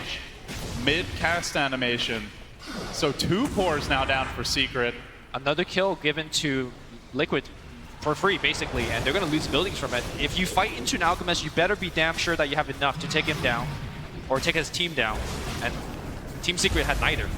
Miracle, as soon as he pops that ultimate, they are able to take down the tier 2, and just start to farm off the enemy jungle, I think Liquid have stabilized. I think they might have able to recover from this game 2 situation. I mean, they're up 7k, and that might seem like a lot, but let me remind you of game 2 of the Liquid's last series, where there was an enemy Alchemist on the other side. They were up like 10, 15k, and Liquid eventually came back, but I think they have stabilized. Oh, they find Kezu now with the Void coming through. He goes for the Yules, but quickly getting purged off. Down he goes. Kuro on point. And Secret on the run, continually being picked off. The Wolves are scouting. Matumbaman knows there's additional heroes lurking here. He sounds the cry to chase forward. The BOT plays for Miracle, locking onto MP, looking to finish off the Chaos Knight. Liquid are going to get another. All of a sudden, 12-12, but that does not tell the story of this game. No, it does not. The Raiding Crew at least sniped something for mid one, a small consolation prize, but the real victory is all Liquid's right now as they continue to scratch and claw, try to force that game 3. They're definitely well back into this one. It's just crazy to think how it started. Puppey was walking around freely as a Witch Doctor, racking up kills. You had a dual lane Veno Lycan that was still almost losing, it felt like, to a Batrider.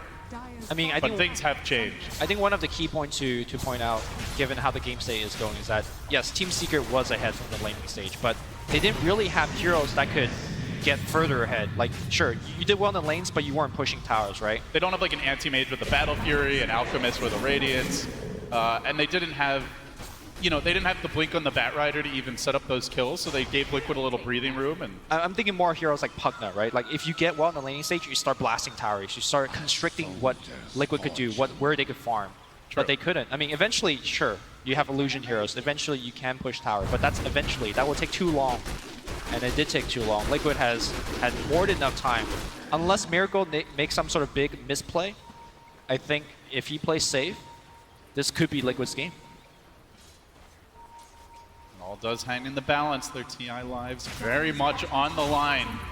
They leave him mid for now, but the BOTs can bring him to join the team as Liquid commence their push. A little chip damage on bottom, taking couple 100 points of health away from that tower. Still the tier 1 remains top. Something that Secret would sure love to eradicate. But they're gonna lose a tier 2. Also, when I say Miracle needs to, play good, same thing with Kuro, right? I'm kind of counting them as a joint unit at this point. False Promise for your Alchemist, that's the combo. There we go, high ground siege. Cast comes a bouncing, Puppey trying to slow this down, but Miracle is undaunted up front. At least for now, the Necro Book gets forced away, but already this tower has taken a heavy punishment. 900 health gone. Still the tier 1 health holds top, and now they chase after mid 1. Matumbaman sicking his minions on the PL. Gonna force him back as meanwhile these Alkalusions, quite an infestation on the Secret side of the map, and they look perhaps for a little more. Outstun lobbed out. Very composed push. I think a lot of teams would have seen, hey, we're up on the high ground, we got the Lycan ult, we got the Wolves, we got the Summon, let's just take the tier 3, but Team Liquid recognizing that the enemy shrine is still up, they could be very liable to get backstabbed. Last time it was the Absol getting a 3-man Slithering Crush. That could just, end their lead, so playing it very safe. Miracle does get the Corrosive Haze on him, but you could easily dispel that with the Mantis out. They'll probably do so soon. So Secret identifying that they need 2 BKBs here. Mid 1 is going for 1 simultaneously. We do see MP has just completed his, just got the gold now. So they're going to go for another timing with the BKBs, look to really take the fight to Liquid. Do you think they'll be able to fight into Liquid with these, or are they still lacking? To me, it isn't about the BKBs. Don't get me wrong, the BKB is going to be nice. Like, it's going to prevent the stuns from coming out. It's going to make heroes like Night Stalker as well as Venomancer somewhat ineffective. But to me, the ultimate thing is, are you finding Kuro? Can you kill him before he lets off his spells? Because once you kill him, then you have real methods to control Alchemists. But they don't have the vision, right? Like, you've got on the side of Liquid, you have a Night Stalker and the Wolves constantly scouting, giving you information. Like, where's the vision for Secret? It's maybe an Amplify Damage or Corrosive Haze here or there, an Illusion scouting in the woods. Like, yeah, they don't have a great vision. I mean, they have Batrider, it'll help a little bit. But I think this is where Shadowblade helps, from heroes like Slaughter or even the Bat. No-Tail has been a big fan of getting Blink Dagger on the Chaos Knight, where you could, use for just your hero and also kind of pull your illusions into the fight if you want. maybe that's something MP will consider, but it looks like he's going to just bulk up. He's going to go for the AC. While he's bulking up, Miracle is already swole. Banging away at this tier 2 top Shiva's guard complete. Octarine on the way. Alk at 22k net worth. All the problems he had early, they feel long gone. Liquid are now about to siege. Grouping up top, shoving that lane in. Roche could be up soon, so they don't want to do it just yet. And Matumbaman's going to sprint to bottom, or at least thinks about it. 6th the Necrobook. Inside this dire base, all the way to the tiers. Gonna hit the tier 3, yeah. For now, at least, there was a moment of backdoor, but that is gone, and now tower nearly down. If they kill this off, the Shrine's gonna be one more hit. One more hit, he does it! Oh, that is huge. Yeah. Shrine's been opened up. Instantly, GH is onto it. But they might get backstabbed. Here comes Team Secret. Secret could have found their opening here. The crush to start, and they catch up. Of all heroes, they catch out Kuro. That's really bad for Liquid. They need to retreat, get out quickly. GH. Oh, looking for the corrosive haze there, but he somehow manages to Link flat in 1 second. Flame Break coming through is going to connect. He makes it back to safety. If it's only Kuro, it's not the end of the world. Yeah, the lanes are way too pushed. Look at Mind Control's position. You know, he's like, hey, I see Kuro gain jump. I'm going to just push top. Now you have to respond to that. As you're responding to that, our other lanes are going to get pushed out. Team Secret says this is our small opening to get the mid-wave push in and maybe look for a little bit more. Gapsaur still hunting. Diving after the Night Stalker at nighttime. That is a tall order. Meanwhile, you see Mind Control infesting this top lane, just constantly shoving it in, trying to draw some heroes back, at which point his team can go and try to deal with some shrines. So the BKBs are complete now. When do Secret get their next fight? They're not itemizing to play greedy. They're not trying to really itemize to just farm their way back into this. That's never the ideal scenario against an Alex to try and play his game, but they continue to slip behind the longer that clock runs. And now MP getting caught out here, silenced up. Alk stun coming through. It's not the longest duration. The Shiva's connected as well, but he gets back to safety. Now it's Puppey who's caught out. Do they turn? Do they fight? When will Secret make their stand? It's not now. Puppey's down. MP hesitates, blows the BKB, still goes down, and it's off to the races. Matumbaman charging in. They can descend on this tower, and a flurry of auto attacks look to bring it down. They force mid one on his heels. Liquid turn back for objectives now. Focus, eyes on the prize. Single-minded, they just want these towers. They want the racks. They don't care about Secret's heroes. It's an even game in kills, but that's not Dota. Dota is a game of buildings, and that's exactly what Liquid are taking down. Melee racks have fallen. They want more. Looking for the range. They still stick around. They're not even hesitating for the time being. The range will drop, and still no sign of answer. They could maybe get Matumbaman on the way out, but I think they're happy to sacrifice him. No, they're going to leave him. Lasso still available, but Kuro just sits back waiting with the false promise. He's going to get Yules, and now the lasso comes through, but Kuro purges it off anyway. Matumbaman going to be able to walk away freely. Maybe GH doesn't even go down here. Secret are committing their BKBs, potentially their lives, to this hold, and it seems like they're losing. They even tried up, but the Alk stun comes through. Miracle on the onslaught here, charging forward, forcing Secret back. Mid one wants to fight. Still, BKBs have been expended. Is this really their time? But Matumbaman's at full HP right now. The Lance comes through. I think Liquid are content to back away, but they need that shapeshift. They're still trying to kill him. Finally, he'll get that kill, but doesn't really feel like it matters. Buildings have fallen. Heroes have died. Long duration BKBs expended. Roche is about to respawn. I don't know that Secret are in position to contest it, Lumi. Yeah, I feel like Team Liquid gave away a little bit too much there. There was no reason to... if GH dies, you know, whatever. We're going to watch the team fight one more time. I believe this is just going to be the first half of the team fight where Team Liquid feels like they're strong enough and they're going to just run at them. There is no response whatsoever from Team Liquid. Sorry, Team Secret. Team Secret play much better when they're the one that's initiating with the Bat Rider, with the Slaughter. And that was just Liquid flexing. They're going in. Not much of Secret. I mean, you can see the idea there for the Bat Rider of Kezu. Yules up the Oracle and then just go on somebody. But the range is long enough with the Aether Lens that Kuroki can still easily just purge that lasso off. Had they done that like maybe 10 minutes earlier, that would have been a good plan. But sure, you Yules up the Oracle, but you're not killing people fast enough before he comes down. That is the other thing. Yeah. Like, what is your burst damage on the side of Team Secret? I guess the Chaos Knight. It's a reality room. Yeah. That's basically it. You know, he was struggling to get into the right position at a team fight as well. So Liquid get one. Now they want the Roche. Bottom lane, remember, is exposed. Mid lane, still the tier 3 stands. It's going to be a tough siege for Secret to stop here, Lumi. Especially if an Aegis Cheese is a part of it. But really how does Secret get near the pit. They got to worry about these lanes pushing in. There's a Night Stalker running around with a gem, flying out momentarily. They already seem to have trouble initiating trouble with vision. Those troubles will continue to increase. Yeah, they even feel confident enough to not give Miracle the Aegis. They put it on Matumba Man. This is generally a bad sign for the other team. Now there is 2 hyper cores that you have to deal with. There's still Kuroki with his false promise on the backline that you have to kill before. And Kuro's got a Aether Lens, so he can stay even further away in a better position. This might be checkmate for Team Secret. It feels like it's already checkmate. They're going to try, though. Secret moving out. They do have their BKBs double damaged and bottled up by mid-1. This could be big. Darkness ends. Darkness ends, and maybe the opening comes Links through. away! Yapzor, though, crushing onto the Oracle. That's probably the ideal target. Now the lasso comes through on him. Mid-1 can commit. They drag him up, roast him in the flames, and Matumba Man gets aggressive. He fights into this. Miracle joins the fray. They're going to back up their friend here. Still that Oracle is alive through it all. Kuro survives. Secret are not getting kills with these BKBs. Finally, the Oracle will drop. The Lycan also brought down, but round 2 is much more painful. Miracle still full HP. Fighting forward is the Lycan. Liquid win the fight. 3 fall. They push in. Well, they got the initiation they were looking for. Unfortunately, they didn't get the kill quickly enough. And meanwhile, Team Liquid. Oh boy. Miracle. The cojones on this one. Here comes the Rapier. That is going to be huge for taking down these structures, but it's the kills that Miracle seems to want. He's diving from P. He's diving with the Rapier. What's he doing? He has no fear. Kessler just runs away. I think they're ahead enough, or even if he had lost the Rapier, it would have been fine. So this is more like, hey, we're winning this game so hard. I'm not even worried about giving a Rapier away. We're going to finish the game right now. Yeah, out comes the Gale. Miracle finally using that Rapier for its proper purpose, which is to bring down buildings. They crush him. They can't control him, though.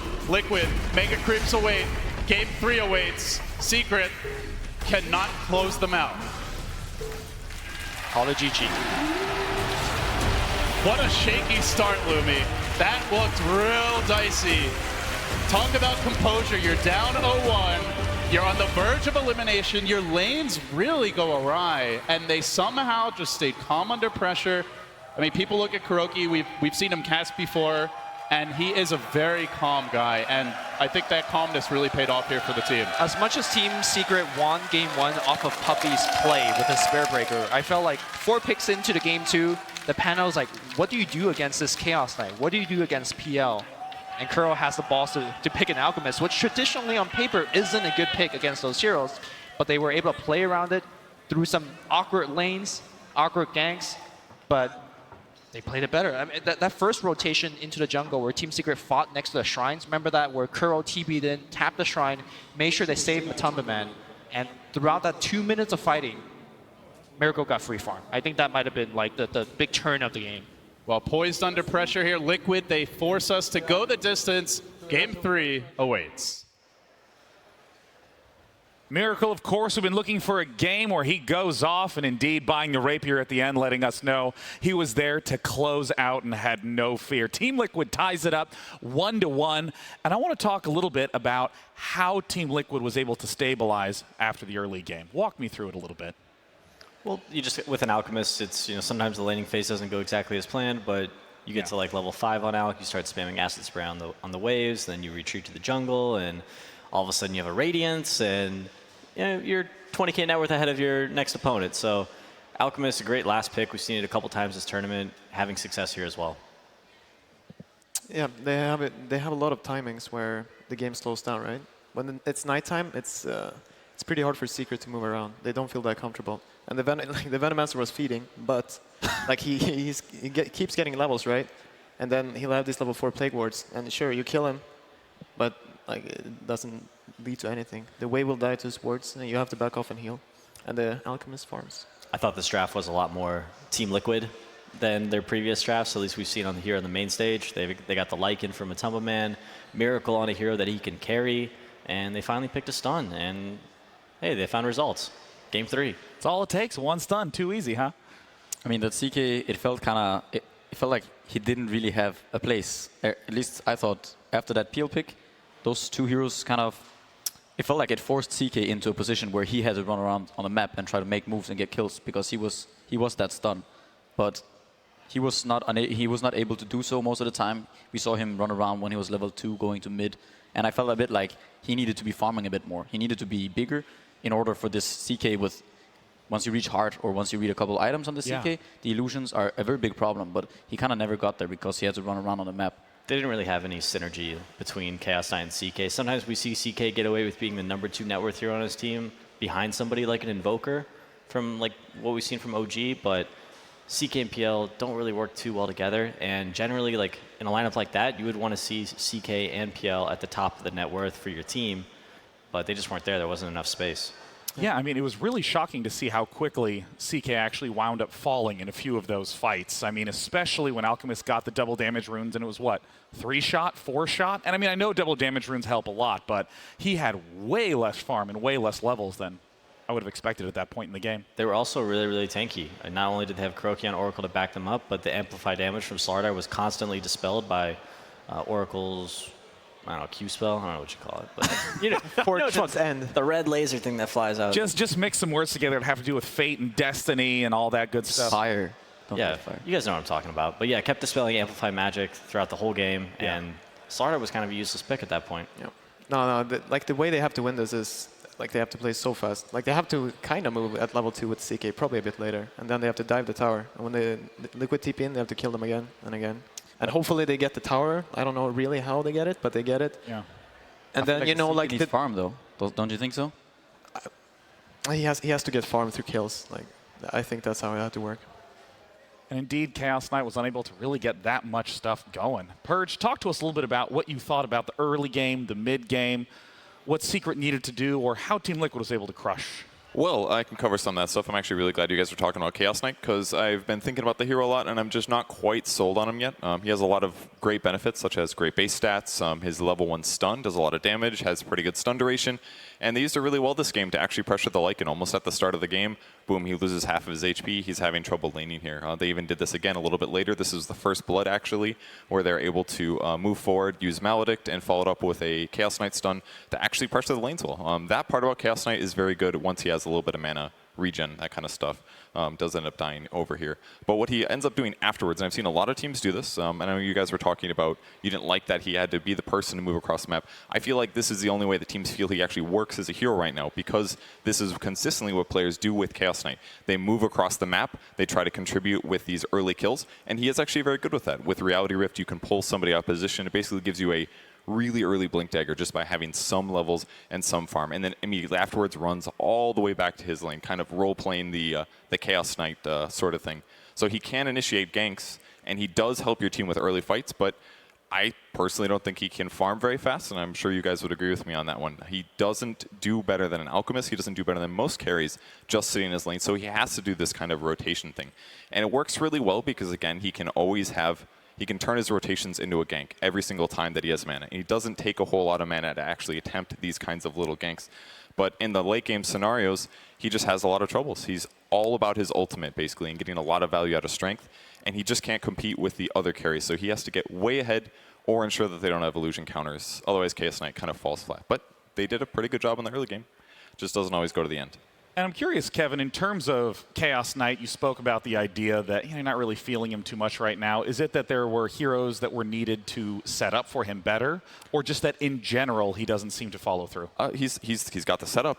That's the thing, but he can't just fall back and continue to gain farm at a really fast rate. There's a lot of heroes that do that far better than he does. So yes, he gets all these early kills and things like that, but I feel like once there's a lot of damage over time skills, he has a lot of trouble re-engaging. He's weak to stuns. There's just like a big plethora of things that he's weak against. And if they have AoE at all, I feel like he's kind of worthless at some stage because he won't be overfarmed and he will be cleared by those. So it's a hard problem to solve. A couple times that I've seen CK be successful is he did stay in lane and he farmed a Midas. And with that Midas, he was able to keep up with the rest of the other carries in the game. But with the early movements, he was committed to this roaming style. And he got a couple kills to just, you know, with Alchemist, it's tough, man. You got to be on top of it. Yeah, you really need that farm. I was also considering if he actually has to go kind of in the lane, farm a Midas, and then just try to keep farming. But I think that was the problem with their PL pick, is that this PL pick forced them a bit because PL doesn't like sitting in a mid lane against Alchemist. He just gets acid spray, and then he kind of eventually has to run away. The Alchemist will free farm, and so you saw that they were forced to make a few rotations towards this mid lane to kind of help out. And I think this led to CK not being able to just sit in a lane and farm, and ultimately I think that led to them not being able to kind of fight Liquid's lineup.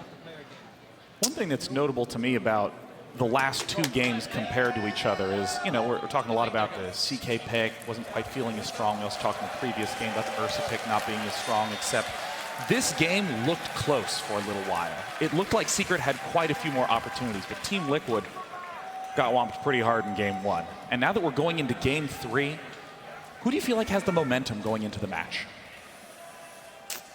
I feel like Liquid's a little bit back to their normal selves. I think they finally identified, hey, you know, this kind of works. Let's let Miracle carry us and let's make space for him. Yeah, I'm curious to see who ends up with first pick. First pick has lost both games now. Yeah. So that last pick being really clutch for both teams. Like I wonder, you know, the Caudle is there. Do they didn't want to first pick Caudle again? I think they'll go for these Night Stalkers and the more common meta heroes for this TI. Maybe the team who wins the coin toss takes second pick. Yeah, that's what I was thinking. Get that last pick. Yeah. This could be an option as well. No, because Liquid should know that. Yeah, they should know by now that Secret, they're not too scared of throwing around their lanes, right? Like they'll lane in any way they can. I have to tell you, there was a bug. I wasn't just swimming towards the camera. You know, I do want to ask a little bit about, in terms of, you know, GH, we saw that there was quite a big contrast in terms of their picking styles, you know, trying to set up the Coddle or trying to set up something for GH in game 1 compared to just going, oh, you know what? We're just going to do the stuff that everyone else has been doing really successfully. We're just going to go Night Stalker Lycan. I mean, I think it's important to put him on a hero that he can have an impact on throughout the entire game, and Night Stalker is one of those heroes. He's played it well. It's, you know, it's when you put him on a hero that he can't impact on, or you put him in a position where he can't have a huge influence on the game, is where Liquid gets into trouble. He's a huge part of their direction, as 4 positions have been for their teams at this tournament. How does Secret get into trouble in this last game? What does Secret need to avoid in order to get the win? I think they need to make sure that their lanes are not that weak. They need to have some sort of a way of either taking towers or going a little bit late, but just make sure that they're doing quite well in the lanes. And I also think that they should make sure that mid one kind of has a good game, because I feel like both mid one and Miracle, I mean, yeah, there are the mid players, but both of them, I feel like both these teams rely quite a lot on these 2 players to kind of carry them forward into the late game and mid game. Both Secret and Liquid have used their last picks. First game on Drow for mid one, second game Alchemist for Miracle. And these heroes have been huge deciding factors in both of the games. Is this just due to the meta that the last pick is that significant? Is it they're setting their lineups this way? Is it that if you're drafting, you always want last pick? It's like that for some teams, but it's not like that for everyone. We've seen like Newbee and EG, for example, draft a little bit more ambiguous, where when the draft phase ends, you know, it's not always Sumail on Alchemist. It's not always Sumail on Earthshaker. Sometimes it's Sumail on Mirana, sometimes it's Universe on Mirana, and they'll switch it up so that way they get good lane matchups, and that way they can win in the early game. Yeah, I think that's a really huge thing that we haven't really seen as much in many of the games today. A lot of it has just been, oh yes, you can clearly see who the mid, who the carry. I think that last round of swapping your heroes around kind of gives you back that advantage from not having last pick. And also the first game, they picked this Ursa 4th pick, right? Like 4th pick is basically the strongest pick for when you're first pick. And that pick what way strongest? What do you mean by that? No, like that's basically, like, you're basically picking 2 heroes in a row, right? You're picking your 4th and you're picking your 5th hero. And so, like, your draft is finished, and you see 4 of their heroes. So you should be able to, like... That's the most information you're going to have to work with. That is the most telling pick. So you see those 4 heroes, and you say, okay, we're going to pick these 2. Which one might they ban? Let's pick that guy first. Exactly. Interesting. Very interesting. Yeah. Yeah. Yeah, well, the thing is that, like, let me explain to you how I draft, okay? Here's what I do. You're a drafter now. Yeah, What is your experience? Let me walk you through it. So, step 1, Purge says, I need to try to play Bounty Hunter. And I go, okay. Step 2, first pick Bounty Hunter. That's it. That's how I draft, right? That's how I do games in pub matches, right? I just want to play my hero. I get in there. I do it. I have so few opportunities. It's just, you know. It's a great way to challenge yourself. That's something that, you know, we actually used to do on EG as well. So you're on the right track. You go into a day and you say, hey, today I want to practice Bounty Hunter, or I want us to practice Bounty Hunter. So you first pick Bounty Hunter. You either learn how to play with it, or you learn how the other team beats you with it. Yeah, no, I feel like it is so important to know the strengths of a hero just as it is to know the weaknesses, to feel how much it hurts. Yeah, we called it Bounty Hunter Day. It's great. Well, I've just gotten word that players are in the game. The lobby has started, so it's time for the final match of Series 3 at today's International. Team Liquid versus Team Secret. Game 3. And now down to the casters. Got you guys. Where it's not your turn yet. First game 3 of the day. Yeah, I love that LD. Get him back a little bit. Crowd's kind of quiet. Can we hear some hype? Nice. Somebody's got to hype this crowd up, right, Sean? Yeah, no, and I love the way you did it with a sigh. Like, well, it's hard for me to be over the top. I'm so dry, you know. I'm just kind of chilling, enjoying some good Dota.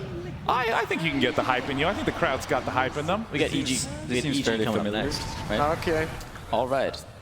So this is the change up. We saw the Coddle into Brazil after this Rubik's Brew Breaker, but now they're going with the Necrophos themselves. So yeah. It's interesting. This is the same first 2 picks out of Team Secret as in game 1. Let's talk about what's, sorry to interrupt you, but Necrophos is the different pick here.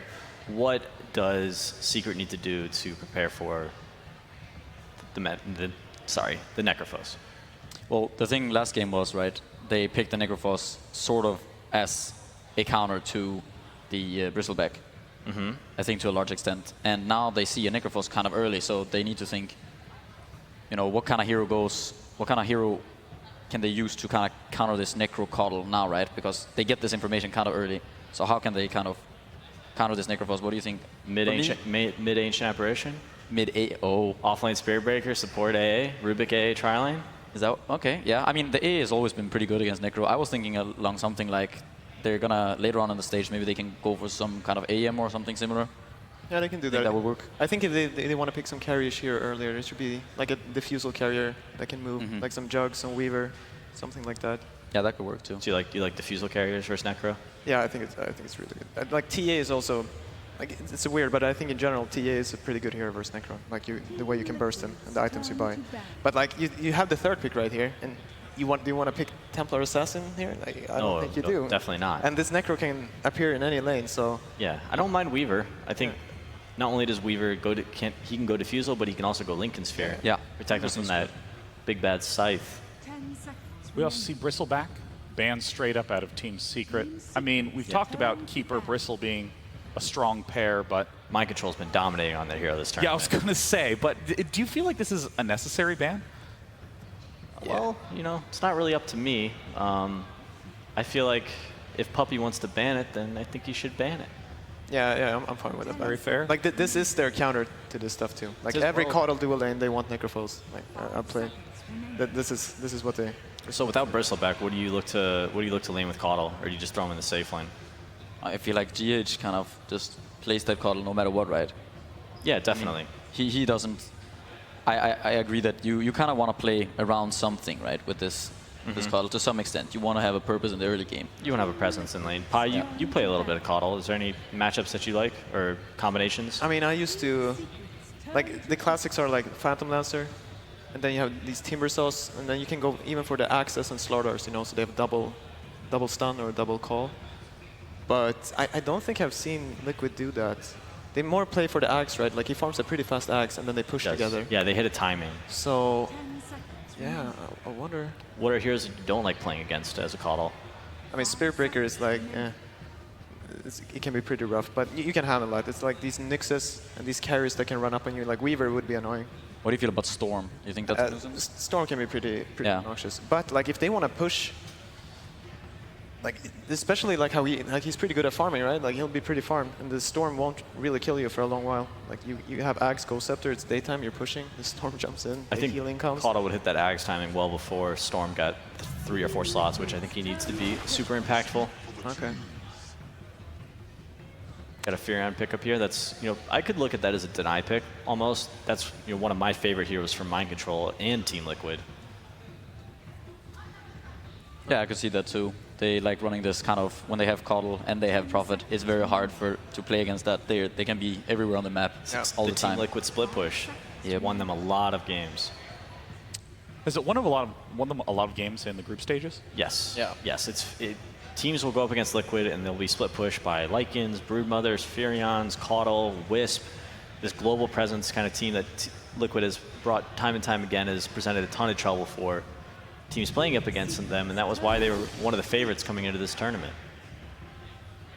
Now this is a third pick I would love some clarity on. Obviously, Witch Doctor is really nice to have in lane. He's great at babysitting. I feel like it looks a lot. It looks a lot like push. I mean, we have the Witch Doctor with the heal. They're gonna have that Caudal with Axe, and during daytime we've seen Liquid. They really like doing this. They really like taking advantage of the Caudal daytime heal from the Axe. So they have a lot of heal, and Necrophos as well. So I think they're gonna go for this. This is the 20-minute. This is the core AA game, man. Maybe. They have very static lanes right now. Three healers. AA is it's banned. Oh no! All right, my bad. I was getting all excited. I mean, does Team Liquid now need just damage in a front line to absorb?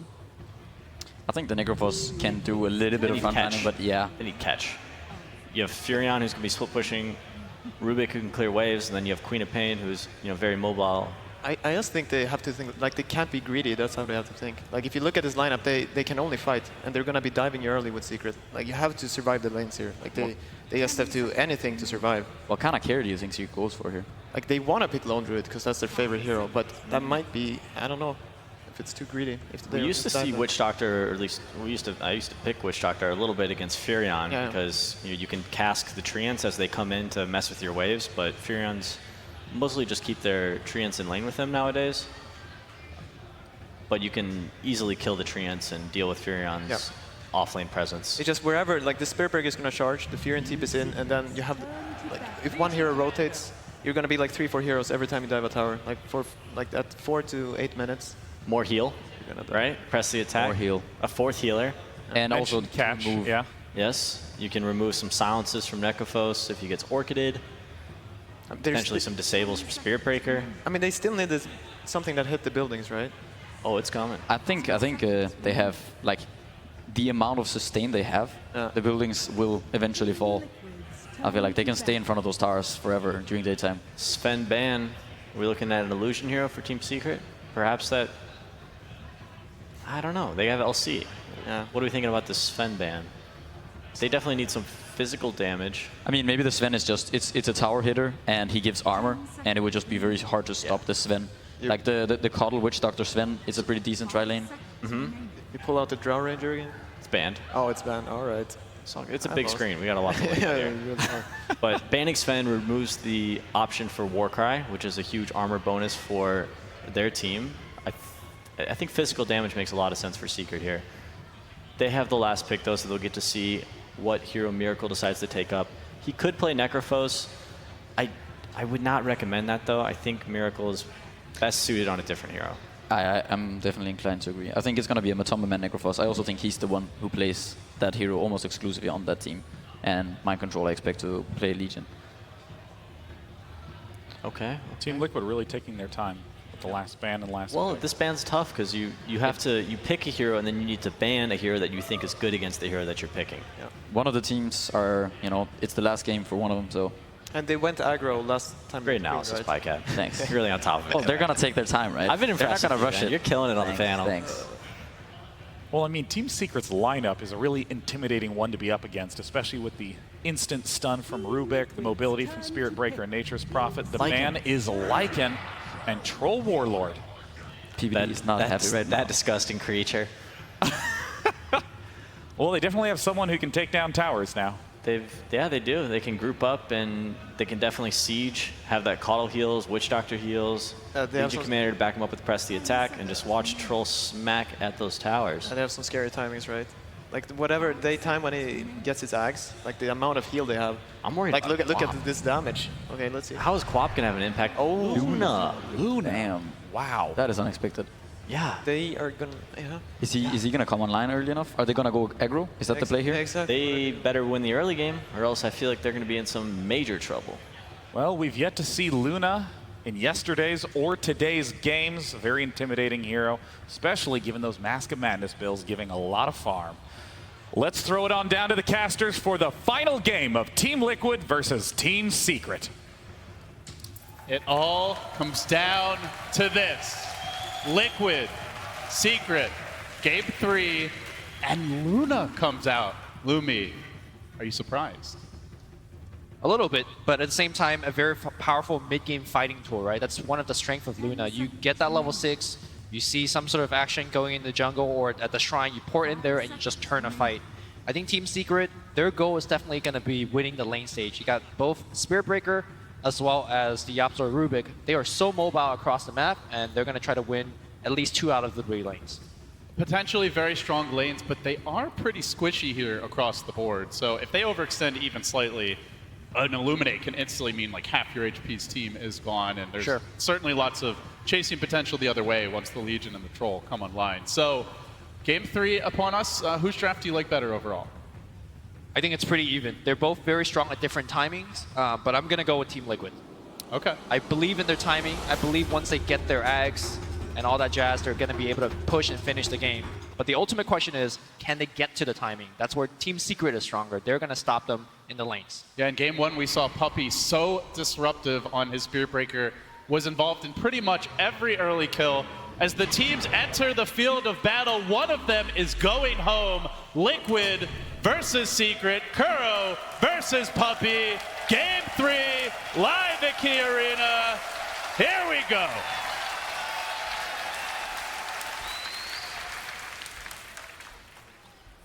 So the teams creep out. Some early smoke rotations, Lumi. I haven't seen this kind of aggression in the laning stage this series. Puppey, the man in front. Okay, just a ward for now. Yep.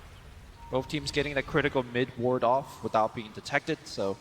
We do occasionally in these elimination games, we do see teams actually go for like that 3-4 hero committed smoke, try to find the first blood. Oh, don't remind me. But not this. Cloud9 TI5, smoke into Roche, level 1.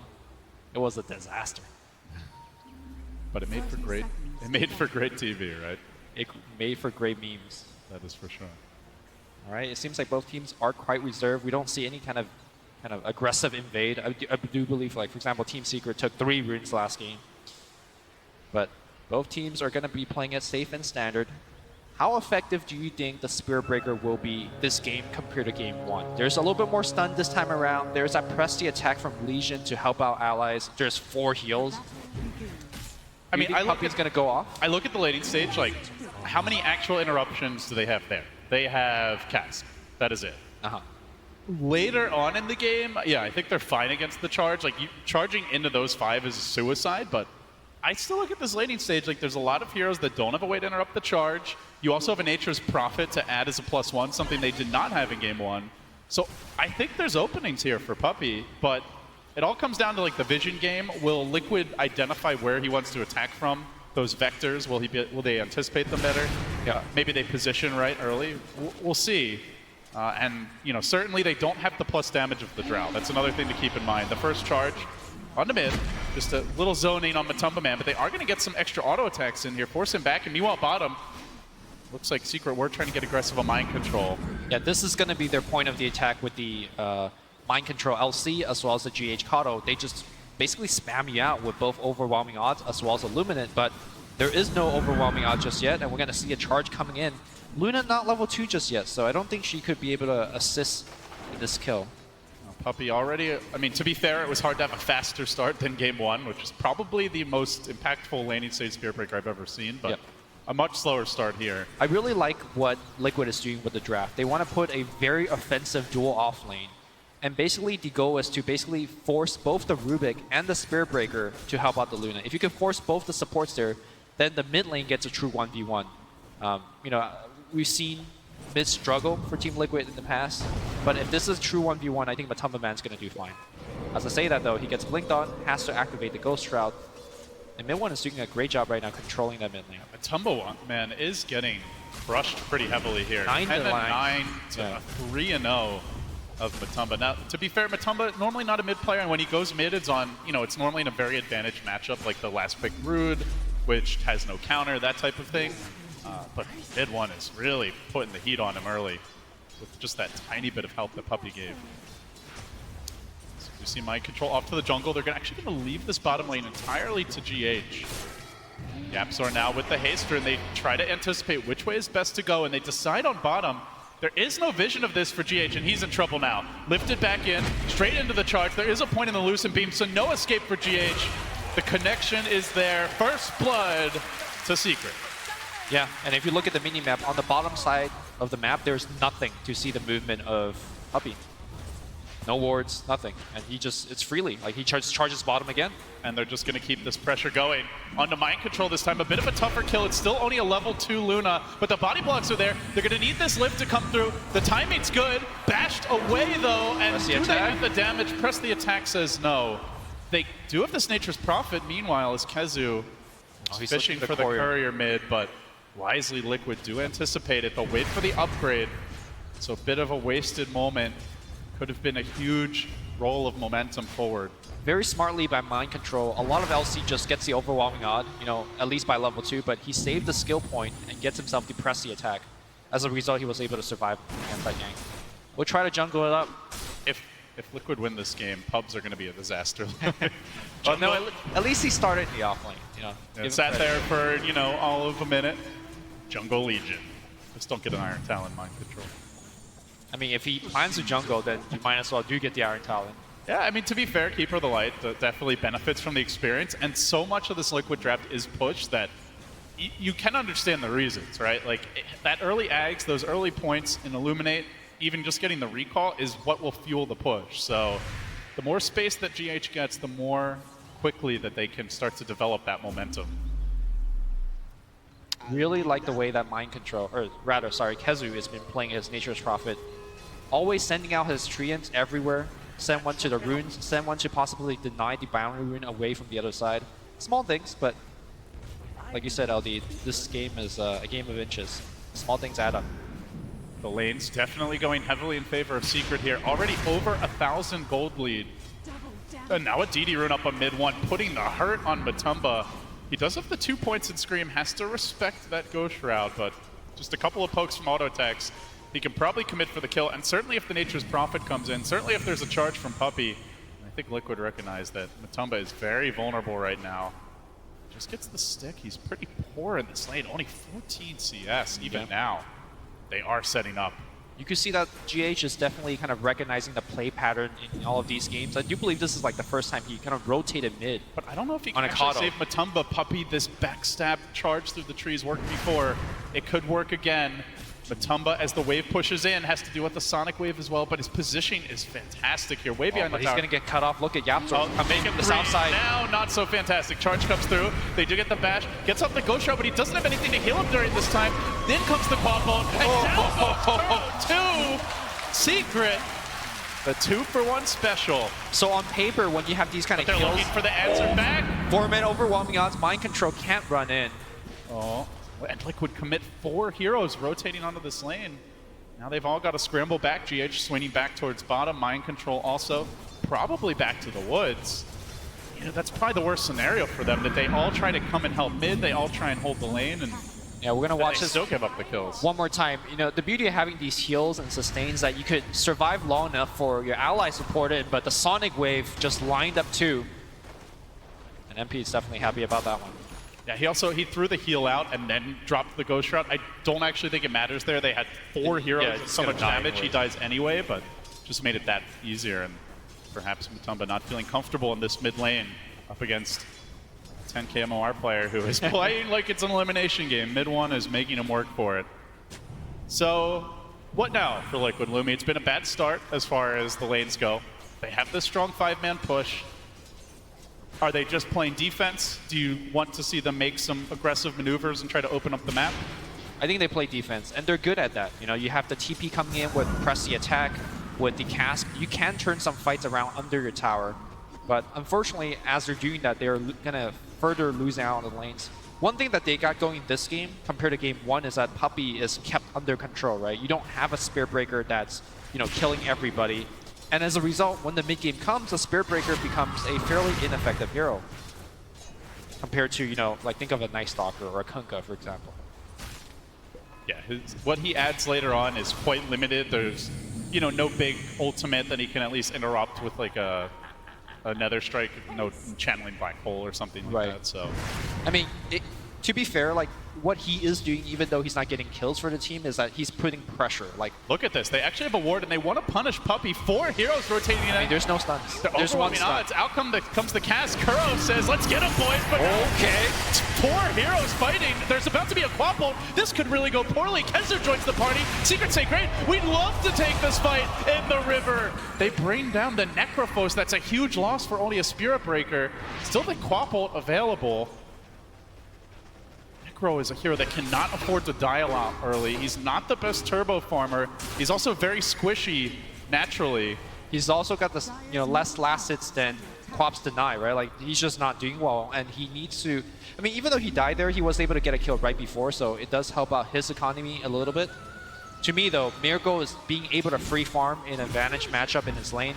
He needs to come up big. Is Troll a hero that can do it? Like, do you view Troll as something like an Alchemist, an Invoker who can take the game over?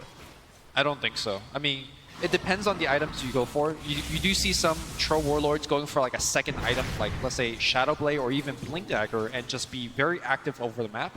But I don't think that's going to be how Liquid plays it. I think they're going to just build for that push. Last game, in terms of the overall game plan, it was a lot of help from Miracle, but did feel like a one-man show in terms of the strategy they employed. This one looking like much more of a everyone has to do their part type of game. As Secret start to poke and prod here in the top lane. Mid one gets aggressive onto Mind Control, doesn't have the duel yet, only level 5. Forced to heal himself up here defensively. Press the attack. Mana is lacking. Secret could try again. Charge coming in, it's gonna find Kuro. Oh, Puppey says, fight me, Kuro! That's a one-sided fight. There was no fighting there.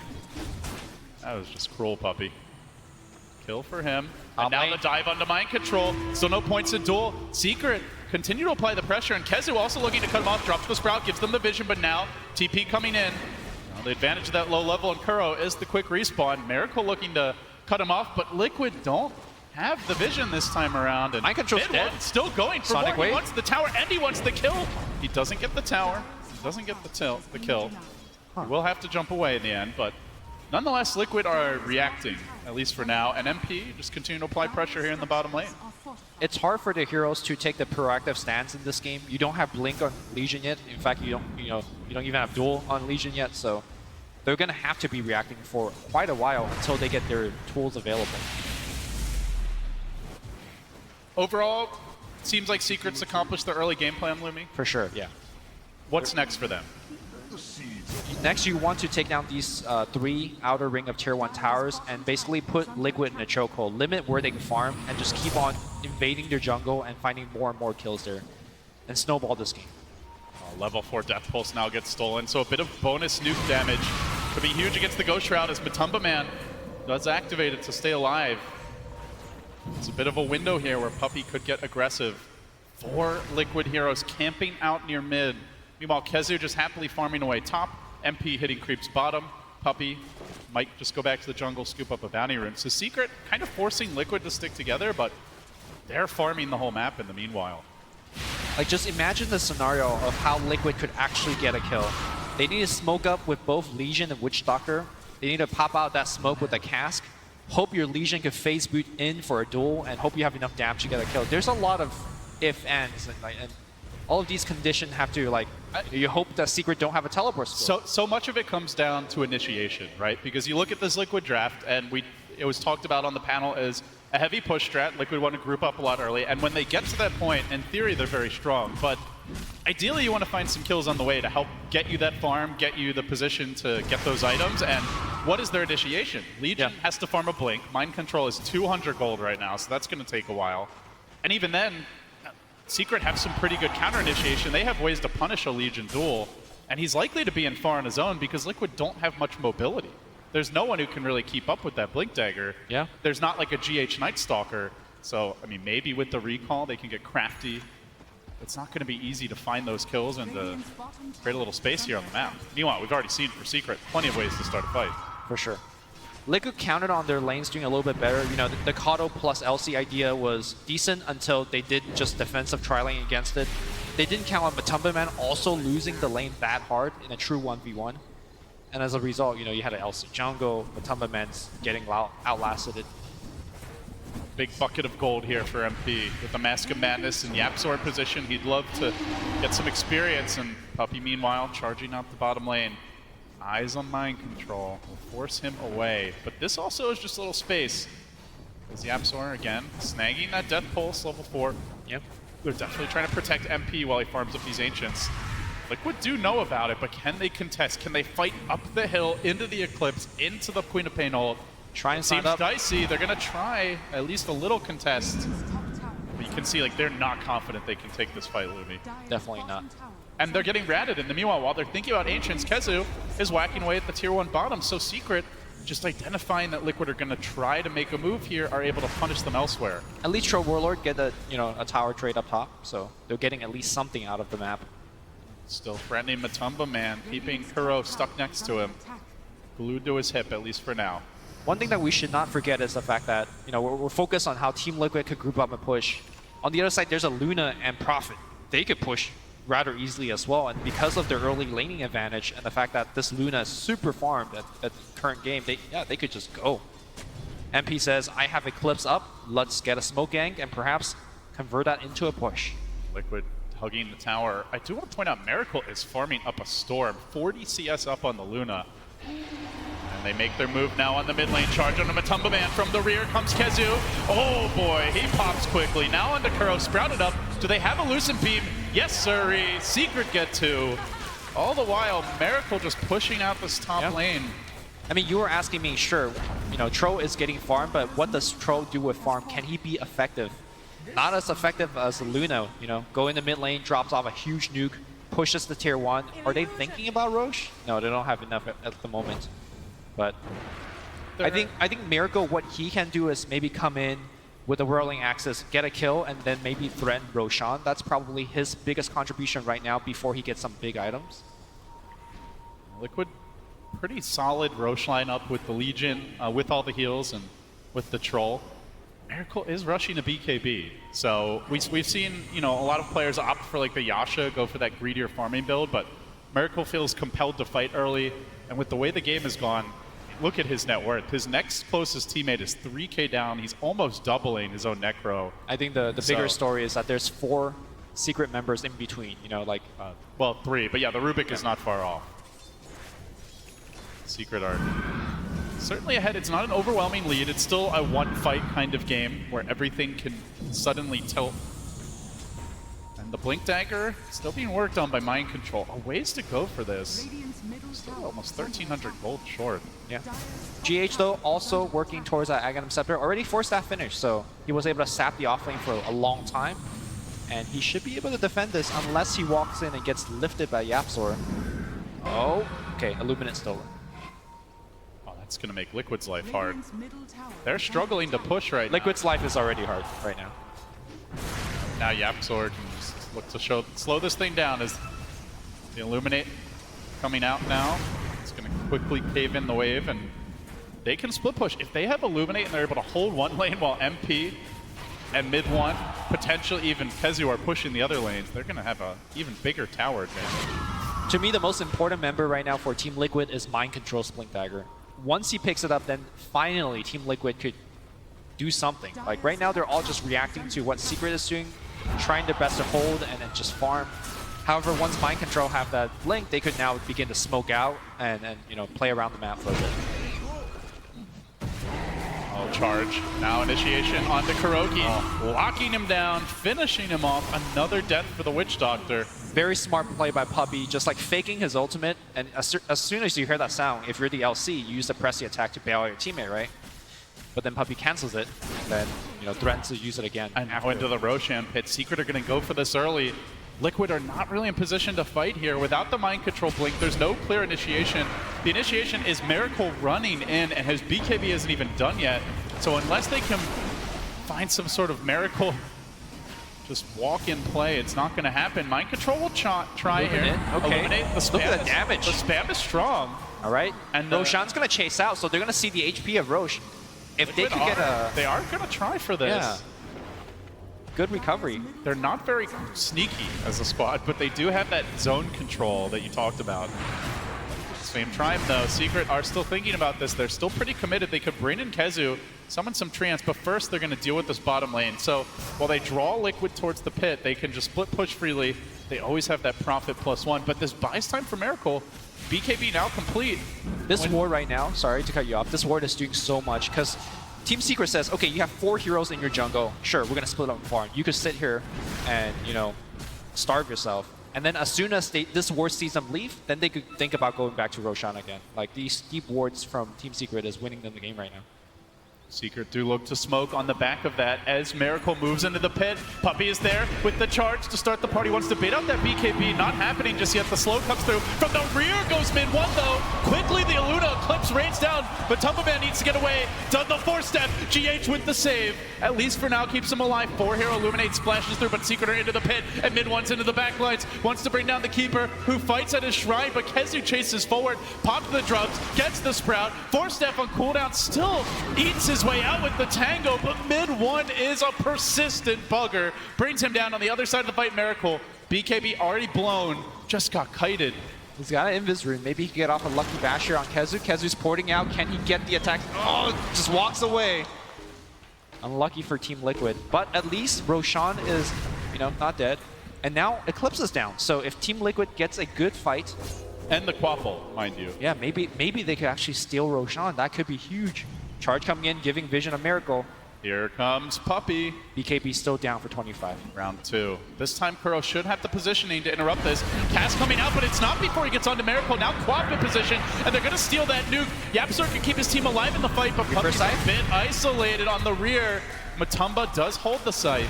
I think he wanted to cast it, but just die a little bit too fast. That's the one kill. Duel in the mid lane. There is no Quap. Reaper side. Bang! Huge kill for Liquid. Still, all right. Still Matumba man out in front. And now they go into Roche. Can Team Liquid turn this game? The Treants are there. They're not going to give it up without a fight. Yapzor has the heal to keep his team in combat-ready mode. The bashes from Roshan slowing things down, buying time for mid one to come in. His ult's still a bit short, though. Needs a little more time. They bring Miracle low. They lift him up. BKB. They got Vision. But they can't control him. Puppey, though, with the charge. Roshan slow. Roshan slow. Who's going to get it? The Roche almost dead. It does go the way of Miracle. BKB, Liquid hang on. But Tumbleman gets 2 kills out of that. He finishes Blamemail as well. Can this be the turn? Can Team Liquid come back from the disastrous early game? Tier 1 mid, relatively low. They won't go for it right now. Boy, everything going just right for them there. Puppey, I believe, getting bashed by the Roshan in the midst of the fight, but he's trying to lock down Miracle. Able to snatch the Aegis up, able to get the kills on Matumba Man, keep him alive. They fight very smartly while the Sonic Wave and Eclipse are down. We're going to watch that team fight one more time. Look at how low Miracle gets. He activates a BKB, and then they recognize, oh, we can't actually kill him in time. Mid one, I think he was thinking about jumping in to take the Aegis the whole time, but all they can do is watch Miracle finish Roche and take the Aegis. Shows you how important it is for them to fight when the Quaffle, when the Luna are not available. Yeah. Otherwise, that is... Well, it's not a head scratcher. It's a clear Secret win. And look at the timing. Team Liquid is about to finish that Aghanims on GH. We all know what will happen when that happens. It's grip up and push time. And sure, you might be able to defend it for the first round with Sonic Wave as well as, you know, the Eclipse, but like what we just saw, what will you do when those ults are not ready? Would really love to steal the Illuminate, but even that might not be enough.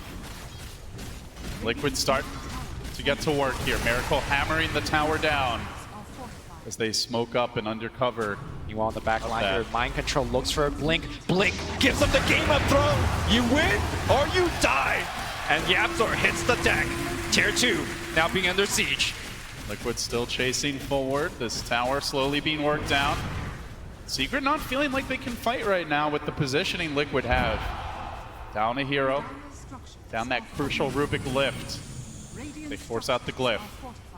Liquid still committed to this. They will get the last hit. Mid one trying for the deny. I mean, he's going to get an Orchid, but we'll see how much it actually does with the press the attack.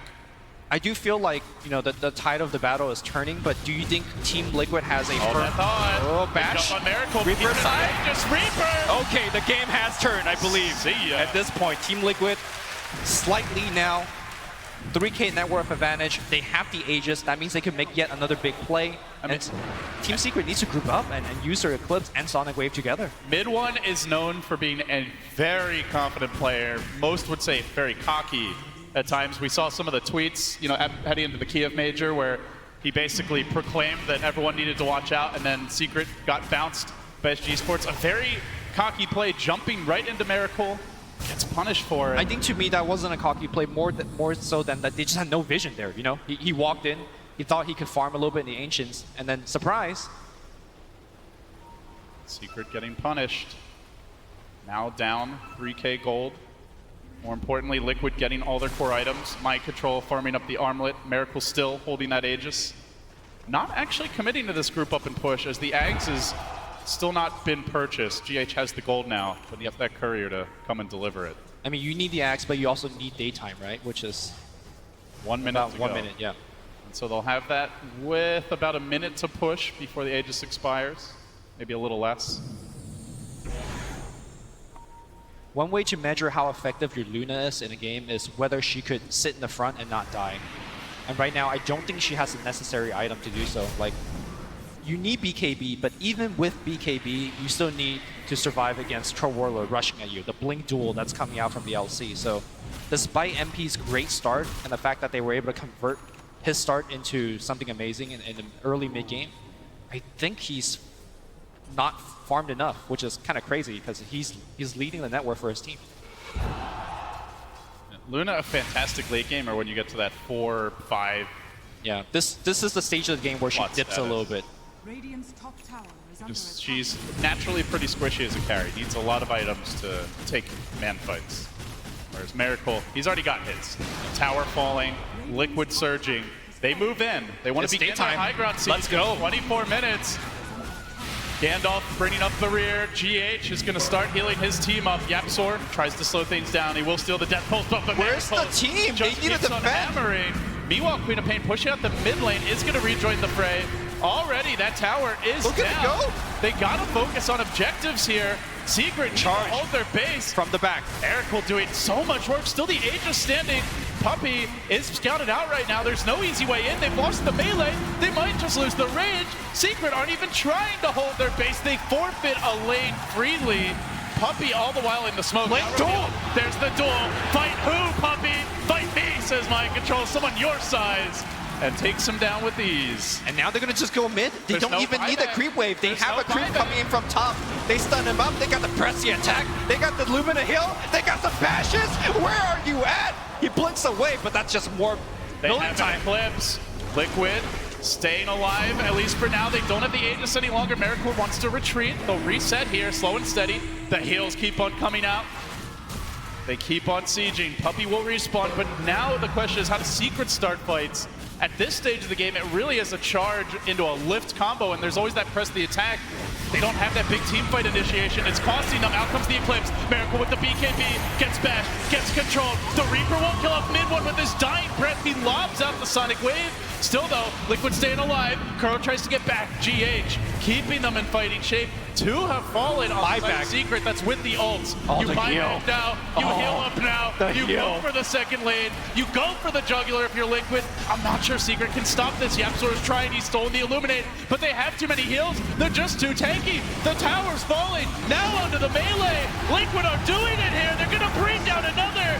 Kezu has fallen. Desperation buybacks come, but they come without ults. They don't have the Prophet ult. They don't have the Sonic Wave. There's the charge from Puppey. Follows up. He knows he needs GH. Can he kill him? Push away. He does the trick. GH buys back. He doesn't care. They know this is their time. Maybe they need to group up and heal up, but he's going to TP right back in. There is even a regen rune. If somebody checks for it, they're not even going to check for it. They got the Mana Machine. That was a lot of economic damage Liquid just did. Not just the top lane, but the tower also falling mid. The buybacks being forced out. I mean, both sides have buyback. I think Kuro has bought back in this. GH just bought back, and they're just poised to finish the game right here.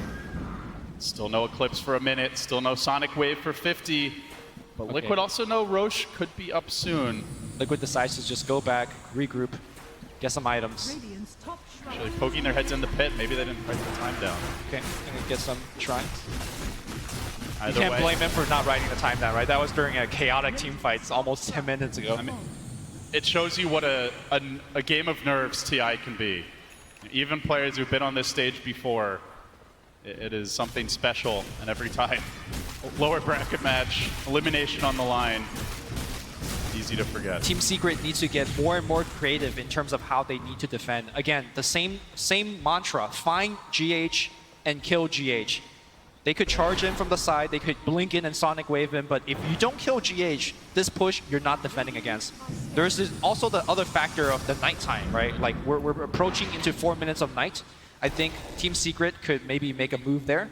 And also, if you want to get super creative, you can use Eclipse to kind of turn it into night for like, a couple seconds, but I don't know how much you want to count into that. Secret still hanging on. Now down a solid 5k gold. It seems the call for them, Lumi, some BKBs.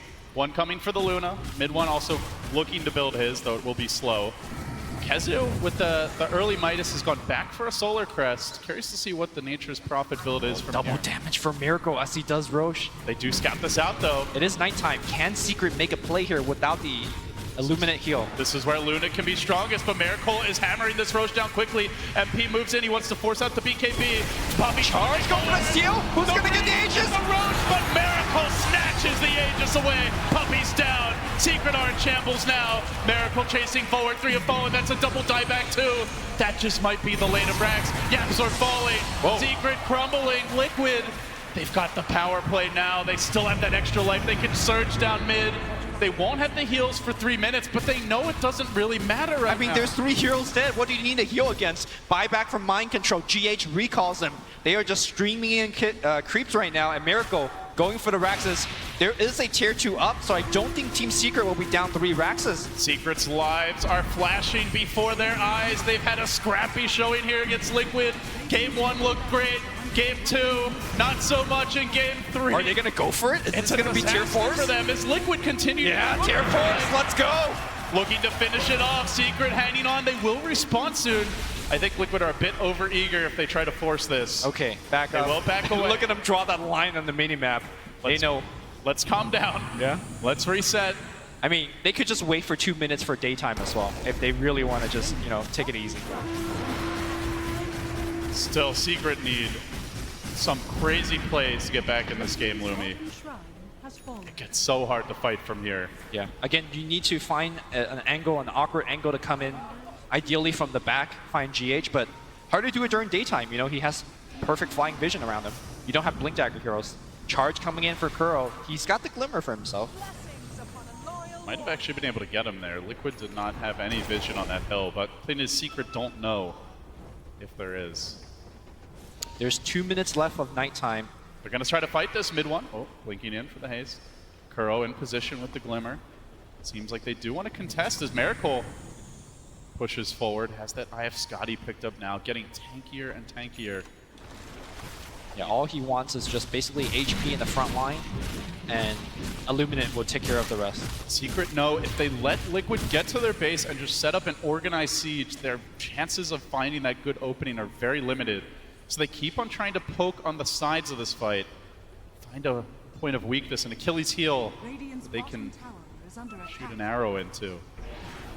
Here comes mid one. Here comes that backstab during nighttime. Trying for it. Matumba Man's a bit far back, and he is somewhat vulnerable here. If Secret want to commit on him, GH, look at his position. He's in the trees. He's like, whatever. Well, a Dire Courier does get picked off. That's a Dagon recipe down. Miracle charging forward. He sees heroes. He wants to kill them off. Now the Illuminate's coming out. A good blinding light pushing them back and away as mid one commits with the Eclipse as well. But Miracle with the BKB. He's getting bashed. Keeps on punching. MP survives. He hits the cheese. Does Reaper sight too early? Is it going to be enough? No, they still go down. Even at night, they don't need the heals. Liquid are too damn tanky. And Secret can't stand against it. No Eclipse now, no Sonic Wave, no Prophet ult, no split push in sight. Bottom lane is all that stands between Liquid and Megas, between Liquid and moving forward perhaps. Luna buys back, no Eclipse. 23 seconds till mid one comes back, no Sonic Waves. I'm not sure how they're gonna hold this. They gotta try. Yeah, they better find out soon. Miracle keeps on swiping, keeps on hammering. Still got the Aegis too, man. Chipping, still Unable to find that opening. Puppey goes in. He charges forward, but Miracle there. I'm the real best. It's daytime. Welcome to the heels.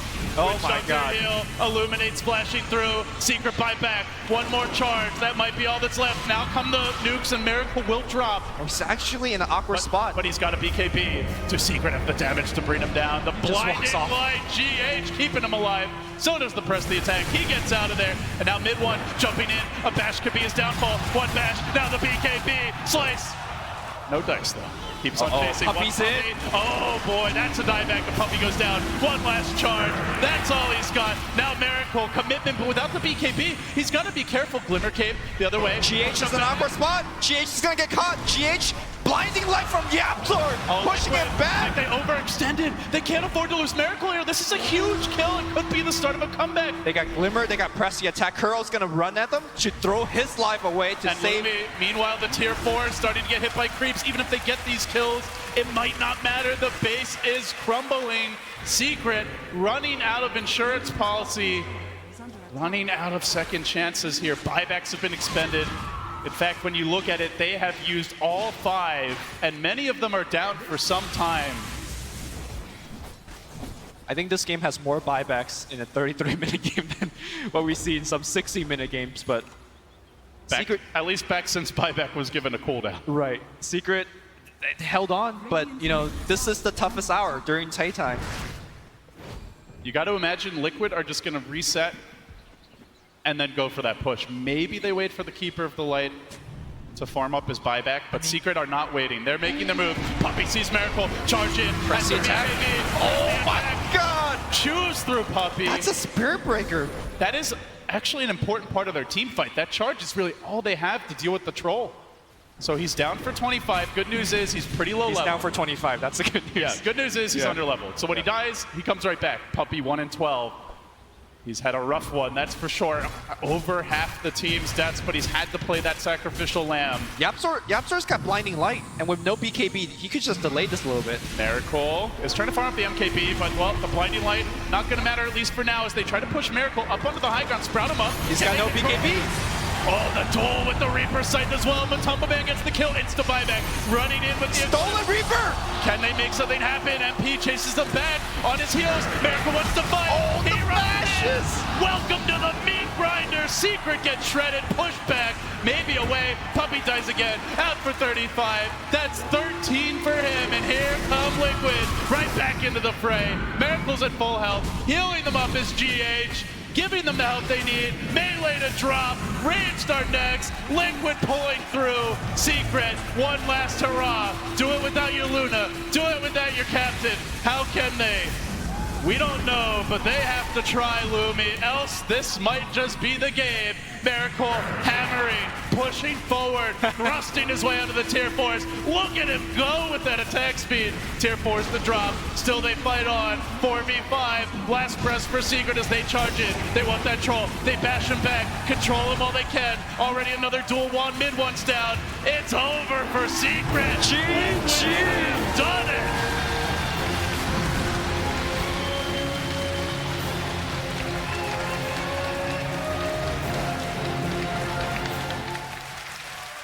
What a performance by Team Liquid. It looked real bleak. Game 3, elimination match, lost the lanes, felt like the game might just fall apart. We asked ourselves, can a troll carry this game? Will that Keeper of the Light come online? Will they actually get to push? And here they are. Liquid stay alive. Are you surprised? I mean, this game had everything, but I think the most decisive moment, as I'm stumbling over my words, is that Roshan fight, that back and forth where Team Secret went in with a Sonic Wave. With the Eclipse, they were unable to claim the Roche after winning the fight, and then Liquid coming right back, the dance, back and forth, daytime, nighttime. This game was one of the best. It will go down in TI history as one of the closest. A tense one, but Liquid emerge victorious. Hugs on the stage. A lot of respect between these two teams. I don't think many expected Liquid to be in the lower bracket at this point. They dodge a bullet here. They do stay alive. They might have a tough opponent waiting for them, Lumi. EG's taking on Empire. That could be another incredible duel it's going to be the gauntlet Liquid has to run through. Yeah, moving forward, I think this series has shown to other teams that even though Team Liquid won here, that they are very mortal, that they do have weaknesses, especially with their strategy in the laning stage. So I think teams are taking notes, and Team Liquid moving forward, they also have to rapidly evolve in this lower bracket, or they will be eliminated by some of these top teams. I mean, the strategy has been just try to ban out GH, force him off of his comfort heroes, and it's almost worked in a lot of these games. Like we haven't seen GH take over all the time. Like they've gone to the Keeper of the Light, but there are counters to that hero. He has his weaknesses, so perhaps this is something that we'll see teams exploit. But if anyone can figure out a plan B, an evolution, it's probably Heen, who's been a fantastic asset for this team to break it down further and to get us ready for our final match. It's back to day 9 in the pack. What a game. My heart still pounding after that amazing, an incredible comeback at that moment. I'm here to talk about it with the crew, and of course I want to welcome back Merlini, and also it is an absolute pleasure to have with us Tomato. Hey, Tomato. Hello, such a pleasure to be here. Dude, Tomato, you won a lot of fans yesterday, and I got to just come straight out the gate and ask you your thoughts about that last match. I thought Secret had it. I think yes. They pushed it too hard, and then they lost all their advantage, and then they lost Roshan, and then GG. Yeah, I mean, let's actually talk about the early game, about some of the things that just went wrong. Because if you'll recall, Game 1, Team Secret took control immediately. I mean, the kill ratio was 20-2 at one point. I mean, talk to me about the early game. What went wrong for Team Liquid? Well, I think Team Secret just played a pretty solid lane stage. There was nothing really spectacular. They kind of they got some good farm. They got some stacks. They had they got some few kills. They managed to kill the Coddle on the bottom lane with the Spirit Breaker. We saw Poppy take some nice angles with his charges, even again on this mid lane and stuff. And they got off to this pretty decent start, and it looked really good for them. But then I think, like Tomato said, there was a Roche fight, and we also saw that Miracle was he kept farming. It was a couple of Secret heroes up there in the top net worth, but Miracle was slightly on top, and he was also pretty high on the levels. And then this Roche fight where, they kind of get the Aegis in. Even setting up for the Roche fight, he went for Phase Boots, Mask of Madness into BKB. Pretty uncommon build. Trolls criticizes the hero that has to build BKB, but you have to build it at the right time. If you went for Yasha, if you went for SNY, they probably would have lost that Roshan fight. Yeah, that would have changed the game. Due to the stuns coming out from Puppy on Spirit Breaker, or is it just across the board? He almost died. He was at like 400 HP. He got charged into a Scream of Pain. A Scream of Pain missed, and then he BKB'd and finished off Roche. He would have died right there. SNY, any other item aside from BKB wouldn't have saved him right there. I mean, I want to go a little more in-depth with our good friend Purge. Purge, holy cow. What a match, man. It was pretty intense, for sure. Yeah. I think one of the big advantages that Secret actually had in that game was in the mid lane. So I have a whole lot of footage of this matchup here between the Queen of Pain as well as the Necro. And I think the interesting thing is that Necrolite has been played in the mid lane by many teams recently and usually goes about even, but mid one had a dominating performance here. And I think surprisingly, the two heroes are about evenly matched animation-wise and attack-wise, but the difference is that Queen of Pain is a lot more mobile. He also has a Spirit Breaker friend that's going to very conveniently put Matoma Man at low HP at the start of the game, and you can also use his Dagger skill to harass, doing 200 damage at level 1 and 300 at level 2. So right off the bat, basically, Matoma's put on the back foot because of the Spirit Breaker charge that allows SB to leave for pretty much the rest of the laning stage, and from here, mid one is using superior last hitting ability over Matoma Man, maybe because Matoma Man's more commonly playing carry roles.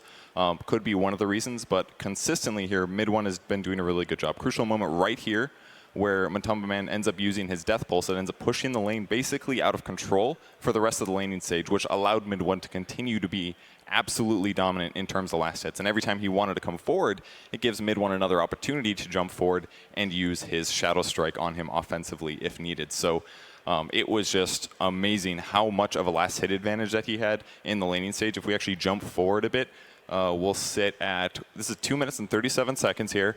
He's at 20 last hits, 12 denies, and Necro's playing with 4. It's a really amazing performance from mid one, gave him a big advantage in the laning stage.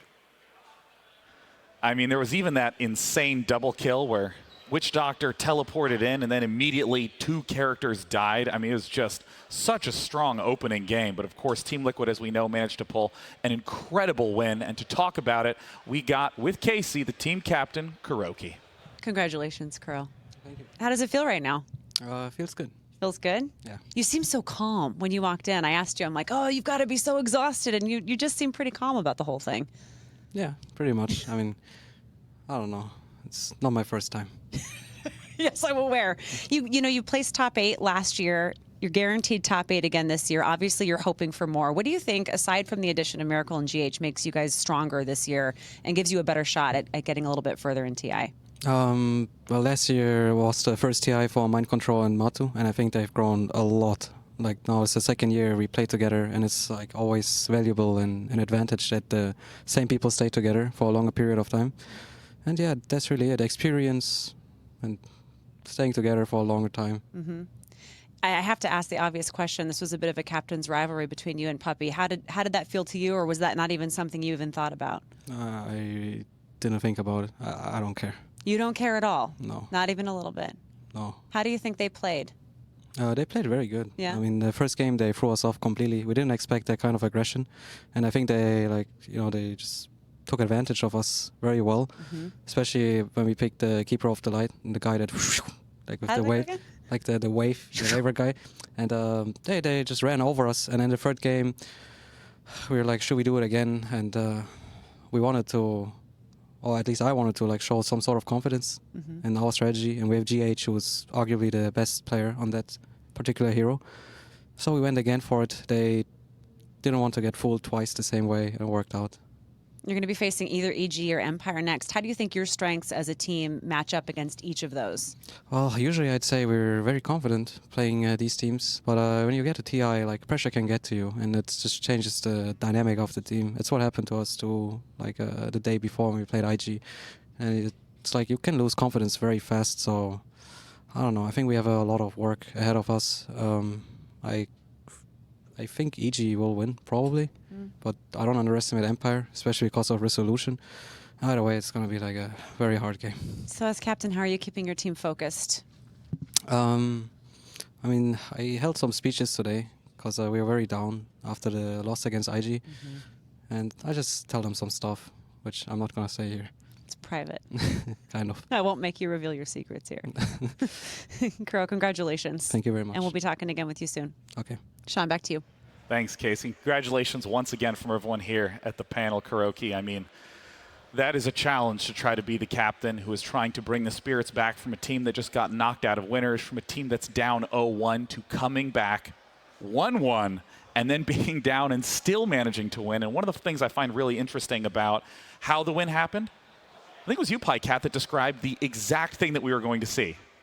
Yeah, we talked a little bit about the cuddle and the kind of the push/heal strat that they have going for themselves.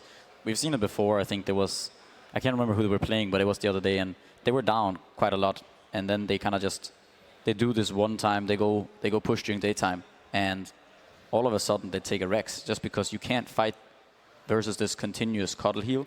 Unless you have this AA or something to negate it, it's just so hard. And we saw when they were sieging just how much this cuddle with Axe does. This heal, he can give mana to both Necrophos and Witch Doctor and just continuously just heal. And I mean, let's not forget Legion Commander with the continuous press the attacks. I don't think Rubik ever had a hero lifted for more than half a second before Troll Warlord was right back down on the ground again. I mean, that was some extraordinary focus from Legion Commander. Yeah, Mind Control played very well that game.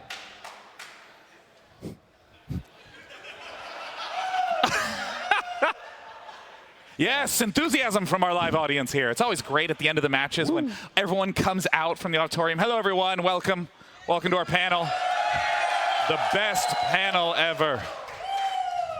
You know, I want to ask Tomato, after the big Roche fight that you mentioned where the tides turned and it really felt like there was big momentum in favor of Team Liquid, what do you think that it was Team Secret would have needed to do to pull out a win there? I think it was pretty hard because they had no answer to the main strat from Liquid. Like Pycat said, they had 3 healers, and that's a pretty easy lineup to snowball with. They just push every tower, and Queen of Pain use ult, and they just heal for 1 second, and then nothing happened. It's insane. It was almost as though Queen of Pain wasn't even in the fight anymore. Yeah. It was just an absolutely insane amount of healing. There's been so much talk about GH's Coddle play. I mean, Merlin, is this the sort of game that you think is archetypical of why people always want to ban Coddle? Exactly. And even IG, they played against Liquid. They were 10,000 gold behind. Liquid were 10,000 gold behind, and they still managed to break a T3 with God, is that right? Yes. Yeah, that was the game I was talking about, right? It was insane. We really haven't seen that. Usually, like, if it's close to net worth, you're, like, pretty risky. But if you're 10,000 gold behind, you usually don't even consider pushing high ground. But they know the strength of the hero, and everything is just amplified, too, when you have these things like Ghost Shroud, which amplify the healing, and there's just so much heal. So marvelous to see how that entire team worked as a unit. It really was a complete package there, working together with no real specific standout to permit the push to happen. Yeah, I think the level of execution, though, that the problem is for Secret is that they need a very high level of execution. They're heroes. They need to be played almost perfectly. They need to have this Prophet ult flying in at the same time as Quap ult comes in, with the Spirit Breaker charging in at the same time, and with the Rubik. And they only have one go at that because of their cooldowns. Whereas Liquid, they can just continuously keep going, and it's not that hard. You know, you use this blast. I mean, it is the micro. It's not that hard. It's not that hard, I say, but don't get me wrong. The micro itself, it's not as difficult as what Secret has to pull off. But the macro that goes into it, and kind of the understanding of the game, and kind of how you have to play as a team, there's a lot that comes into that. And that's also why I think that Liquid are so successful with like this Coddle. And of course, GH knows how to play it very well. Looking forward, we've seen Team Liquid have some drafts that felt, I don't know, questionable at best, low on stuns, mind control on Bristleback, and not really getting the farm or the impact that we really want to see out of him. These last two games, Team Liquid really seemed to pull together and play as a unit. Do you think that's because of a shift in drafting strategies, or do you think that they're just executing the same type of strategies much better? I think when they play around their 5-player GH, they win the game, basically. Like the Io and the Coddles, like, too strong. I've played against them personally, and wow, it's just like another level. And when they leave Miracle alone, like, I've seen it, he plays Puck, and then he gets ganked like 5 times, and they don't help him. They don't have the resources to help him. And I think that's when Liquid struggles, when Miracle has a tough game. Well, Team Liquid really impressed us all with that last match. And of course, Team Secret, unfortunately, going home, but of course, a big fan favorite as well. Let's head down to Casey to talk to Puppy and Keizu after that bitter loss. Yes, thank you very much. I am joined by two faces of Team Secret. I can totally hear myself. Let's work with this. I have the beautiful Puppy. I have Keizu. It could be difficult for us to talk, but we'll speak nice and slowly. Puppy, I don't need to tell anyone, you know, that this doesn't feel good. I don't think I'm going to patronize you by asking how you're feeling. Instead, I'm just going to ask, you have a platform now, you have a voice to your fans, to those that watch, to, you know, everyone in the community. How would you like to use that time?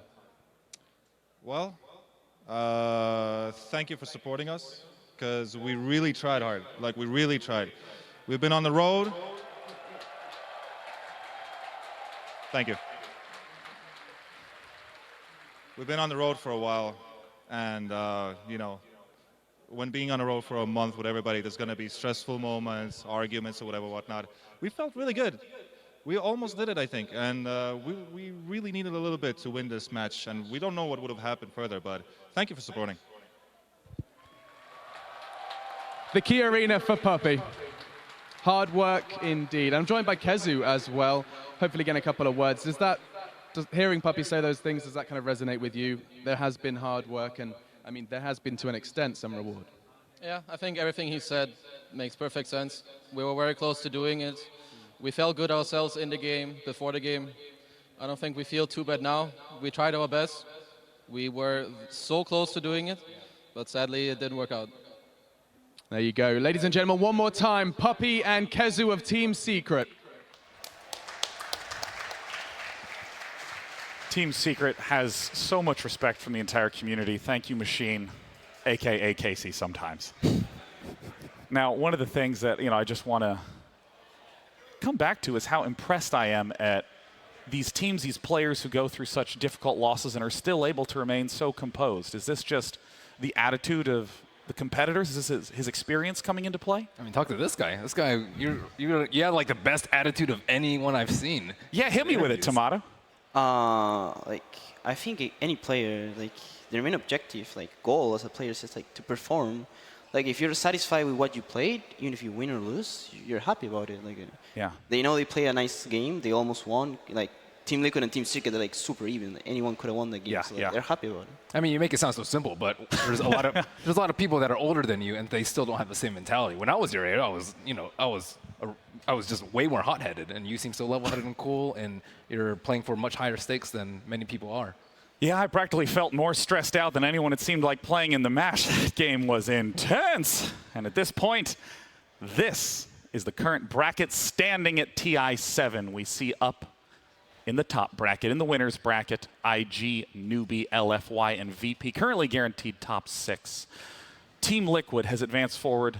They're in top 8 position. And our last upcoming match, the last match of the day, is going to be EG versus Empire. You guys excited? Yeah, that's going to be good. Well, I have to do an extra special interruption. In fact, I only just recently found out I was going to get the chance to do this. I have a special announcement to make. Now, it's not Half-Life 3, for what it's worth. It's not a new hero. But Valve has a new game coming soon. You're not giving me the appropriate reaction that deserves. Thank you. This is not an extra game mode. This is not even a game like CSGO that's based on Counter-Strike or Dota 2 that was based on Dota 1. This is a game that is an entirely new beast unto its own. Let's take a look at a teaser for Valve's upcoming new game, Artifact.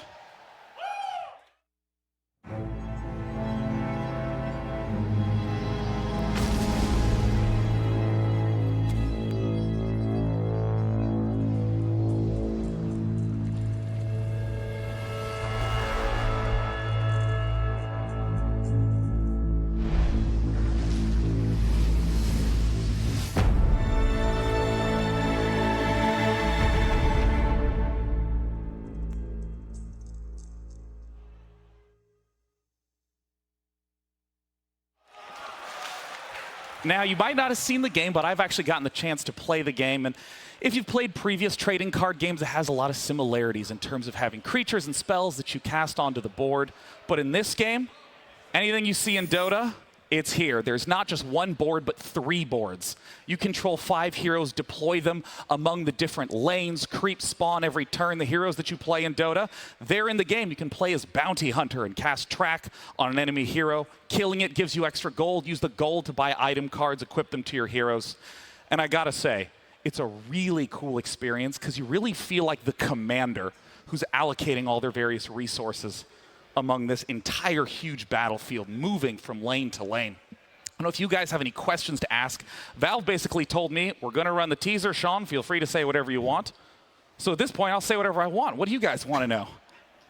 I mean, I think this sounds amazing as a whole, just because I think there's so many people that like Dota, but they don't have time to play Dota, or they get frustrated, or they don't have any friends that play Dota with them because everyone else is doing everything else, or they only watch tournaments. And I think this is a great outlet for them to enjoy Dota without dealing with the stress that comes with playing with Dota. I will say it's a very different experience than playing Dota, of course. I mean, there's all the mechanics of like last hitting, timing, real time, all that sort of aspects. But I mean, in this game, there's a lot of really interesting cards and behaviors. Like there's these improvement cards where you can actually cast spells on the varying lanes and they continue to upkeep every single turn.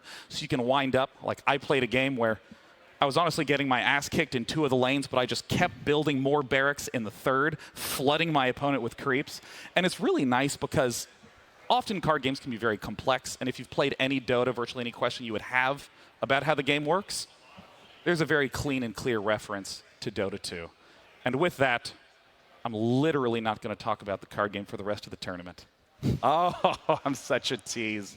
Because we got one more match coming up. It is going to be Evil Geniuses versus Empire. This is a match I know a lot of people were extremely hyped about. And we're going to go into Evil Geniuses introduction right now.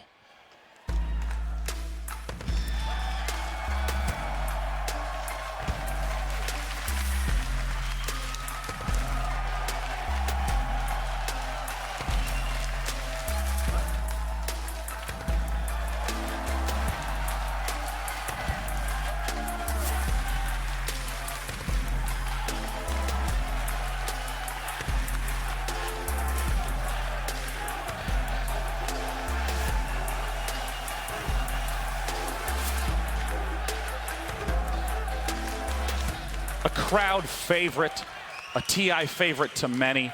Although they had amazing performances in group stages, they could not translate their strategies to effectively execute in the winner's bracket, going 0-2 to Newbee in games where a lot of times their strategies seem to fall apart. And against them, they will be going up against a team that has a stand-in that commands the respect of virtually all the players here at Resolution. Let's see how they will fare against EG. Please join me in welcoming Team Empire.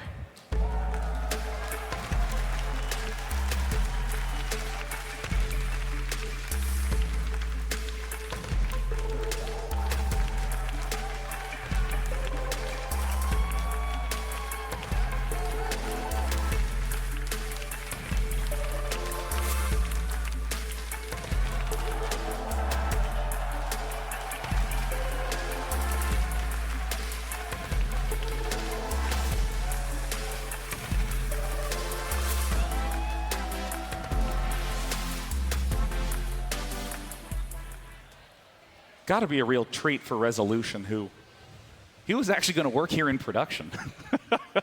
He was going to be, yeah, he was going to be a talent. Yeah. Now he's still a talent. Top 8 man. Yeah. He is. I mean, he is a talent for sure. He's a standout, not a stand-in. Yeah. That guy is ridiculously good. And you know, I mean, how many days have they even gotten the chance to play together at this point? Has it been? Well, he used to be on Empire a really long time ago. Completely different roster. I think he None plays players. like in that scene a lot though.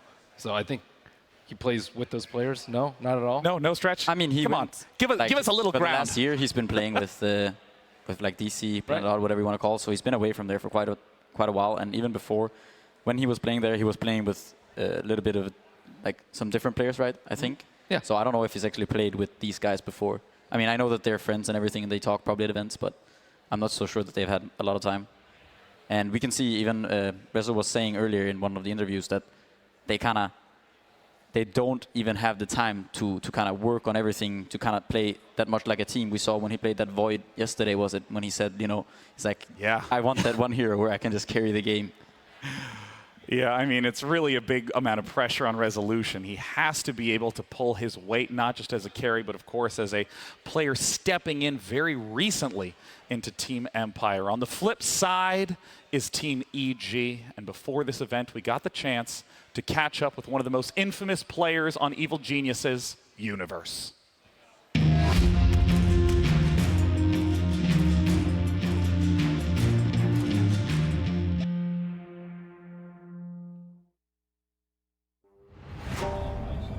The very first time I heard about this $1 million tournament, first we weren't sure whether it was a scam or like, I don't think anyone really thought that it would be like an actual job. I just took a back seat and was a coach for that first one. The only tournament I'd played in before that was DreamHack. So TI was a bit different. They put us in like a pretty nice hotel in Germany, and there were 15 other teams there, so it was a bit surreal at the time. I was the 6th man at TI1. We beat MUFC, and then when we played Moscow 5, at that point I think most of the players were pretty much burnt out, so it was a rough tournament. Even after the loss, we got about 25 grand. I felt like you could make a lot of money off this. My mindset was that I wanted to make it to TI2 as a player in any way possible. And then once I joined EG, I was just trying to learn how to work well with the team and do as well as I could. For TI2, we had the home crowd cheering for us. Teams got a lot more serious between TI1 and TI2. The stadium was bigger, there was more fans. We played at IG. We ended up losing the game 3, that was pretty heartbreaking. I don't think we dealt with the loss in a great way. Shortly after TI2, I left the team. I wanted to come back next year and do better. After TI2, I took a break from competitive for a while, and then eventually I got asked to join Dignitas. TI3 was probably the lowest point in my Dota career. I didn't feel like I gave it my best effort around TI3. My parents at the time were very upset with what I was doing, and during that time, EG had bought a team house, so I was able to move out of my parents' house and live here, so that was a big motivator for me. At TI4, we got second in groups, so we were guaranteed $100,000 each. All of us were pretty excited because I don't think any of us had ever made that much money before in anything. The fans at TI4, it was a huge jump up from the first 3 TIs. DK versus EG, we were like 2 of the best teams at the time. In the second game, I had a good Faceless Void game. That was the first time that I really felt the high of being like on a huge stage. I hit some pretty cool chronos. I heard the crowd like roar. That was a pretty big defining moment. I feel like I've always been like chasing that moment ever since. It was a pretty close game, and then the third game we lost in like pretty spectacular fashion in like 15 minutes. It was a tough loss for us, but at the same time, third place, it's not too bad. TI5 was probably the TI that I worked the hardest at. I think it was part the prize pool, and it was part what happened in the year before. TI5 was a lot more organized. There was individual practice rooms for everybody, and I felt like it was the perfect event. We ended up losing to CDEC. It was a pretty crushing loss, and we were very keen on just brushing that loss off. I think we played 4 games against them and played very well in the finals. I hit a couple blind hooks and that one moment on Earthshaker that people remember. When I made that play, like the crowd was insane. I could feel the vibration of the crowd. It's a crazy rush. Ever since TI4, I felt like I'd been chasing that feeling, and then at TI5, I feel like I finally found it again. I felt like I finally achieved like exactly what I set out to do ever since I started playing. It was the first time my whole family went. They were just like blown away. After TI5, I think they just completely stopped worrying about what I'm going to do next. When I joined Team Secret, at the beginning it seemed like a good decision. But then after a couple tournaments, it was pretty clear that it just wasn't working out. EG asked me if I wanted to come back and play, so I decided I had a better shot of doing well at TI with EG than I did with Secret, so I went back to EG. We got to TI6, and since we were the returning champs, we got solo rooms this time around. We had a couple great matches. I played Void again, and we had some nice chronos. And then we ended up losing to DC in the lower bracket. We ended up getting 3rd place at the entire event. If 7 years ago someone told me that I would have been invited to all the TIs, I guess I probably wouldn't have believed it, you know. The biggest thing that's changed between TI1 and TI6 is the level of commitment from the players. The prize pool has gone up in a big way, and being a player is a definite career option. The thing that stayed the same for me is the passion of the fans has always been there. I would say right now the International is very important to Dota. Basically the entire year is just revolving around TI. All the TI experiences I've had have made me a better person in some way or another. Constantly being around teammates in stressful environments and having to work through personal conflicts, I think it helps anybody grow as a person. Universe, one of the most respected and consistent players in the history of Dota. Always a pleasure to watch his incredible teamfight-focused heroes, of course, Enigma, but Faceless Void too. Will Evil Geniuses be able to make another run at top 3, or will Empire stop them in their tracks? It's time for Game 1 of EG versus Empire. Evil Geniuses versus Team Empire. Game 1. Team Empire snatching Earthshaker right out the gate, and EG answering almost immediately with Sand King and Mirana. This is like Dota from, I don't know, 8 years ago? Isn't this what people were picking back then? I feel like this is Dota. This is like Dota. Hi, Cat. Tell me the stories of ancient Dota. Dota 1, I mean, this is all people played. You know, it was like Sand King, Potom, Shaker, and then probably some Lina or Lesh. Lina, Lesh, Sven. Yeah. I mean, at one point, you could, like, Blink Dagger wouldn't get disabled, right? Mm-hmm. And so all the heroes that have Blink, you could just Blink out of stuff. Shaker AA, that seems reminiscent of some TI5 days, but that's supposed to be EG though. Tomato, can you give us a brief summary of EG's playstyle? You play with a lot of these guys in pubs and stream against them? I've streamed against them. They play some high-level Dota. I think like they're top 3 skill team in this tournament. They have the same issue as all the high-skill teams, where they try to do too much stuff, and they end up losing the games themselves. It happened in Game 1 against, who they play? Newbee. They tried like some Naga combos, and that ended up losing the game. You guys could have played calm and win their game. Oh yeah, I remember the exact moment you were talking about, where they slept the entire Newbee team in mid lane, and then engaged a little needlessly, got silenced in an enormous Disruptor ultimate. Lost most of their roster. So they're too next level for their own good. Yeah. It's almost kind of funny how, as you get good at a game, it's just as important to stop doing things as it is to learn to do things. Sometimes it's all about just getting small edges. You see here, EG's opening is something that we talked about a little bit earlier, is that EG like going for these heroes that can go to multiple lanes and have kind of multiple positions. So it becomes a little bit harder to read them. Right now they have both, like, they're bottom and Sanking, and they can be played in different positions, both of them. Yeah. So it's kind of hard for Empire right now to predict what EG are going to do. And I think, to me, it looks like EG are kind of just fishing for information. They're taking two heroes that they really like playing. Yeah. And they're kind of just waiting for Empire to reveal what direction they're going to go. Yeah, I mean, Mirana, Universe, and Sumaya both have played Mirana in this tournament. I think Artur has also played it at some point. Oh, really? And I'm not sure if they have... I don't know if they have played ever Safe Lane Bottom, but that used to be They a have. thing. Yeah, they might have. So they can play it in almost all positions.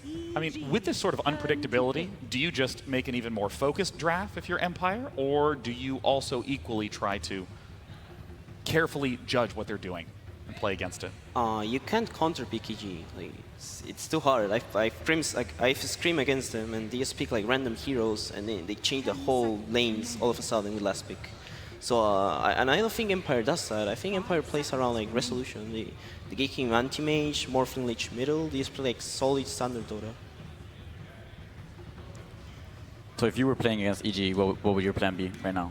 Wow, I think Empire doesn't care. They're just one of those teams that they just won a nice lane for Resolution, and he's gonna carry. That's how they've won every game so far. I won against them, and our plan was just make Resolution play Necro, and we won because of it. Like, he couldn't carry a Necro. So give Resolution, if you're EG, force Resolution into a hero which he can't carry the game with. Yeah. All right. Well, what are the big scary heroes that you never want to see on Resolution? I think Lich Morphling middle's super strong right now. Oh, that's right. Yeah, his Morphling and Anti-Mage has been very successful. You do see Lich was first banned by EG. Lich Kunga first bans by EG, so that option is no longer available for Team Empire. Faceless Void ban from Evil Geniuses and straight into Winter Wyvern. The Wyvern's pick's a little strange. It reminds me a little bit of the Razor pick that we saw today. It's like, it's good against some heroes, but it's not particularly good versus the heroes that they have right now. Also, they picked it into AA. I'm not sure why that is. In general, from my experience at least, Wyvern is one of the heroes that you pick when your enemy has a lot of kind of physical damage. A lot of summons. Yeah, a couple summons. You want to throw that ult out, maybe get a kill or save some people. But right now it looks like Empire's lineup consists of almost exclusively magic damage. But we'll see if maybe they have a plan with this Wyvern. Empire has also been turning towards PL a little bit more for Resolution. I know you like that hero a lot, Tomato. Dude, I love Phantom Lancer too. It's a nice anti-mage game. Let's see Resolution anti-mage. What makes Anti-Mage so good against this Evil Geniuses lineup? Lack of lockdown, mostly. They only have like one reliable stun. It's like Sanking stun, and Arrow doesn't count really. I mean, I suppose you could encase Anti-Mage with Winter Wyvern and fire an arrow away. I mean, technically that's a setup. Give him some free health, though. Yeah, Anti-Mage is one of those heroes that go... it matches up pretty well with the PL. I think if you want to pick that Anti-Mage, you would want to do it last pick, and unfortunately they don't have the last pick. So yeah, they're going to go for Sven, which is kind of straight up. I mean, it's pretty clear. Sven is one of those heroes that deals very well with the Phantom Lancer. Oh yeah, the great cleave from Sven dealing area damage. Phantom Lancer summoning a billion Phantoms that die instantly. And even from Team Empire, just looking across the board, there's great AoE and some really nice team fight opportunities available to them. I don't think you can really have too much though versus PL. I think some of the teams have been picking Timbersaw a lot also versus PL, which I think is pretty good here. Doesn't really care about Wyvern too much. It seems like a bit of a tough PL game. Batrider, Sven, and Shaker are all heroes that are pretty good at dealing with this hero. Shaker's like the main counter to PL. I'm surprised they picked PL team first picker Shaker. I'm thinking that EG, I'm curious if they're gonna throw another core, like sort of a scaling hero out for Universe, or what they're going for. Another hero that we could see potentially is the Enigma, as there's no real good way of dealing with that Enigma BKB Black Hole for Empire, and it is a hero that Universe likes to play. At this point, looking at the Evil Geniuses lineup, what do they need? They get the last pick Obviously, they're going to be able to wait until see what Empire's last pick is, but what is Evil Geniuses really fundamentally lacking? I like Enigma, like Pycat said. I think that there's no counter like Empire can pick, and he's gonna have a nice lane, to be honest. So yeah, I think Enigma the pick. I think it round up the lineup pretty well because like they have late game and deals Sven pretty well. Because like PL's not gonna deal with Sven, neither does Mirana. And then Enigma Black Hole and Midnight Pulse, yeah, it does pretty well. In terms of final bans, Outworld Devourer. Team Empire's turn. Oh, Enigma banned out. Nice read. I mean, we'd expect at this point, you know, I think it's pretty clear who's going to be playing who on Team Empire. For Evil Geniuses, Sumail on Mirana mid, Phantom Lancer RTZ, and then Wyvern Sand King. Well, see, that's where EG can kind of go multiple ways. I'm not saying that's... Yeah, exactly. It's not necessarily that that's not what they're going to do, but it's just that they have options. So basically, they get to see the last pick of Empire, and then they get to choose kind of which matchups do we want? Which of our heroes match up the best against theirs? It looks like Empire are going to pick their mid hero last, unless this is an Earthshaker mid. Probably Puck. Ember Spirit. Very explosive in damage. Can be a little fragile at times, but has an unbelievable ability to escape sticky situations. Seems like a tough game for a PL to kind of carry in. Yeah. You got this, Phantom Lancer. I believe in you. Don't listen to this Pycat guy that predicted Team Liquid's last game perfectly. The question is if they have invested too much into countering this PL, because EG have a lot of, I mean, they have 4 other heroes, and if you sometimes when you go all in too much on one hero trying to counter it, you forget a little bit about the others. Last pick. Who you thinking, Merlini? Also, so the main role swap that we're talking about was thinking Mirana. The question is now whether they want the Mirana mid or whether they want it support. Not particularly sure which one they would favor at the moment. I don't really see anything wrong with the core Mirana right now. Yeah, Mirana versus Ember is pretty nice. Oh, Invoker. Now, as always, who the hell is playing who? Sumail mid, Invoker certainly. RTZ Phantom Lancer. Universe will be on the Mirana this game, which means Crit and Zai on Wyvern and Sand King. Of course, Team Empire. Expected players on expected heroes. It's time for Game 1 of our final series of the day. Both teams face elimination. It's EG versus Empire. Take it away, casters. Elimination games always bring in the biggest pressure. EG, no strangers to this. Team Empire, well, they are maybe a little bit more stranger to it, but Resolution, no stranger to the main stage here at TI, being in the grand final before, even though not a victor. Yeah, he made a really big name for himself last year, and so far he's been really delivering in the tournament. In a way, it's strange that when we talk about Team Empire, we put so much highlight on the player who's actually not in the team officially. Yep. So I would like to talk a little bit more about the other players. Like everyone keeps talking about this Resolution show, but you have to think about, okay, if you're bringing in the stand-in and you had a carry player like Chaffee who's very adept at a set of heroes. Resolution maybe has other heroes he shines on.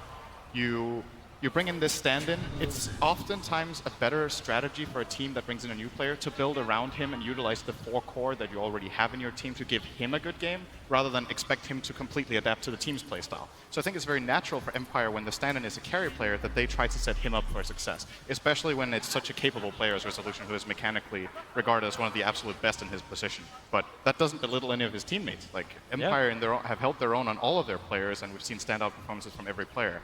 Looking over to EG, they looked a bit shaky, I want to say, against Newbee. They had some moments of brilliance and just some moments of very unusual lack of coordination and bad play calls that we don't expect out of EG. It's that moment when you wish that Universe video went just one extra TI further, so we could look back at like they said, like, oh, we want to get that loss against CDEC out of our head and just move on. And the same kind of thing may have had to happen. They were really leading in Game 1 against Newbee, and then caught on their own shoelaces in the mid lane fight. Sean was bringing up that 15-minute Disruptor ultimate. It did so much work. You have to reset, think about it again, and try and start in a good foot. And a good way to do that is having Zai coming to contest the rune. You're looking for the Burrow Strike. It's going to go onto Resolution. Maposhka is here. Can't do much, though. When Universe connects with the arrow, Resolution needs a light pinch for a storm off with the stars. Right! Sumail hits the money! Not only will he take room, but he'll take the first blood. And this is a dangerous thing. You do not feed a Sumail Invoker. Invoker has had very varying results, I want to say, in this tournament. There's been some Invoker performances that really fell flat, and other games he looked good, but on average, this hasn't been a great Invoker tournament, I would say. So very important for this hero to get a head start. You see Empire immediately trying to counteract it. Roger on the Shaker is just going to run in and be annoying to Sumail. Actually, Sumail needs to take care of his courier. That he does. All good. Roger was just hovering around. It's the vision, Crit as well as Zai. You talk about like Invoker not having a great time in mid. They're waiting for Roger to initiate. Olive Walk underneath the Observer and Sentry. Already the Sunstrike again on the money. Roger needs to be more damage. The Fissure connects on 2. He's into the trees. 3 HP he drops down to, but into the safety of the tier 1 tower. The Earthshaker will survive, revealing the gank on the mid lane. And the thing is, when you're rotating 2 supports together like this for the first full minute, they were waiting a long time in the tree line for Crit's Arctic Burn to be available again. This gave a lot of space on the other lanes. If these kills fail, it gives a lot of space to Empire. And you can already see that they're taking some advantage. Even with all this pressure they tried to put mid, the Ember Spirit is having a good time since he wasn't the one being gone on. And Ghostic in the top lane, this is a good matchup for Phantom Lancer. You need to keep that in mind. This is a specific counter pick EG took because of that Bat Rider. Arteezy will be having a great time up here, and he needs to. It's not a good PL game apart from that, like the panel pointed out. So important for EG to get the right start in the right lane. Needs the farm to offset the disadvantage in the abilities, but Ghostic's still going to get some good levels on top. So as long as Arteezy doesn't kill him off, then it's still going to be a win, but Arteezy is still going to be very willing to fight him underneath the tower. But only for this early point. You can watch for the rotations around the bottom rune, the 2-minute one. It's going to spawn topless a regeneration rune, so both Roger as well as Crit have to back off. And it'll be Sumail to grab the regeneration rune. In fact, he doesn't even want it, denies it, doesn't want to waste the time. Oh well, maybe it would have cost him a CS in mid. It's 100 mana, I guess. Creep Wave was under the tower, so yeah. Gotta go for that. This new Alacrity, I actually haven't seen this animation yet. That's from the new Immortal that came out recently. Bottom lane, Fissure just trying to create some space. Zai, even with the boots, can't get close enough, and he doesn't have that second level up just yet, just shy of it in fact. Same with Crit. So there's no bonus damage arriving from either Zai or Crit just yet. Now they do hit their level 2s, but Arctic Burn onto the cooldown. Gonna need to wait a bit on that, Sumail. I don't think it's time just yet. They're looking he could try to straight run down mid and see if he could do it. I don't think so. And Zai is just chasing after Maposhka. He doesn't have any real help, but that Sunstrike middle lane, it actually looks towards FN, Sumail. He was tossing up whether or not his bottom lane supports could set up for that Sunstrike or not, and couldn't. Tried to have a crack at the Ember Spirit instead. I actually wonder when we... Okay, so this is a little bit of not very chronologically thinking right now, but if you look back on the draft, this Ember Spirit pick from Empire made EG really think before they picked this Invoker. I think this Ember pick might have even been what EG wanted for themselves for Sumail in the mid lane. Could have been a very interesting pick for them. It's a hero we've seen Sumail play in a lot of high-stakes matches, and I think it would have rounded up their lineup pretty nicely. Fissure bottom.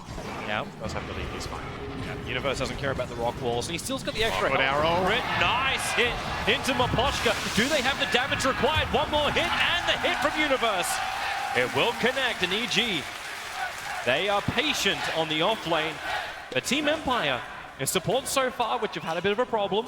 Not really getting what they want, but at the same time, Crit as well as I committing a hell of a lot to achieve these just 2 kills so far for EG.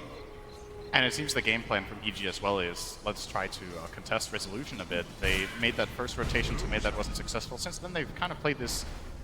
It's almost been a hard trialing bottom. I want to say pseudo-trialing because they're still moving around, but they are definitely committing a lot of resources.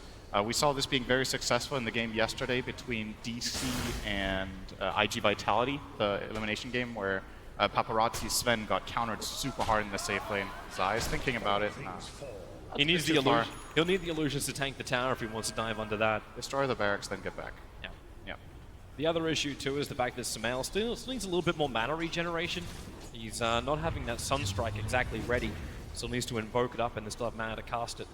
But he's getting back up bit by bit. Oh, stun on bottom. They're going to connect the arrow. Roger's in trouble. Nowhere to really escape from that one. Good setup stun into Universe's follow.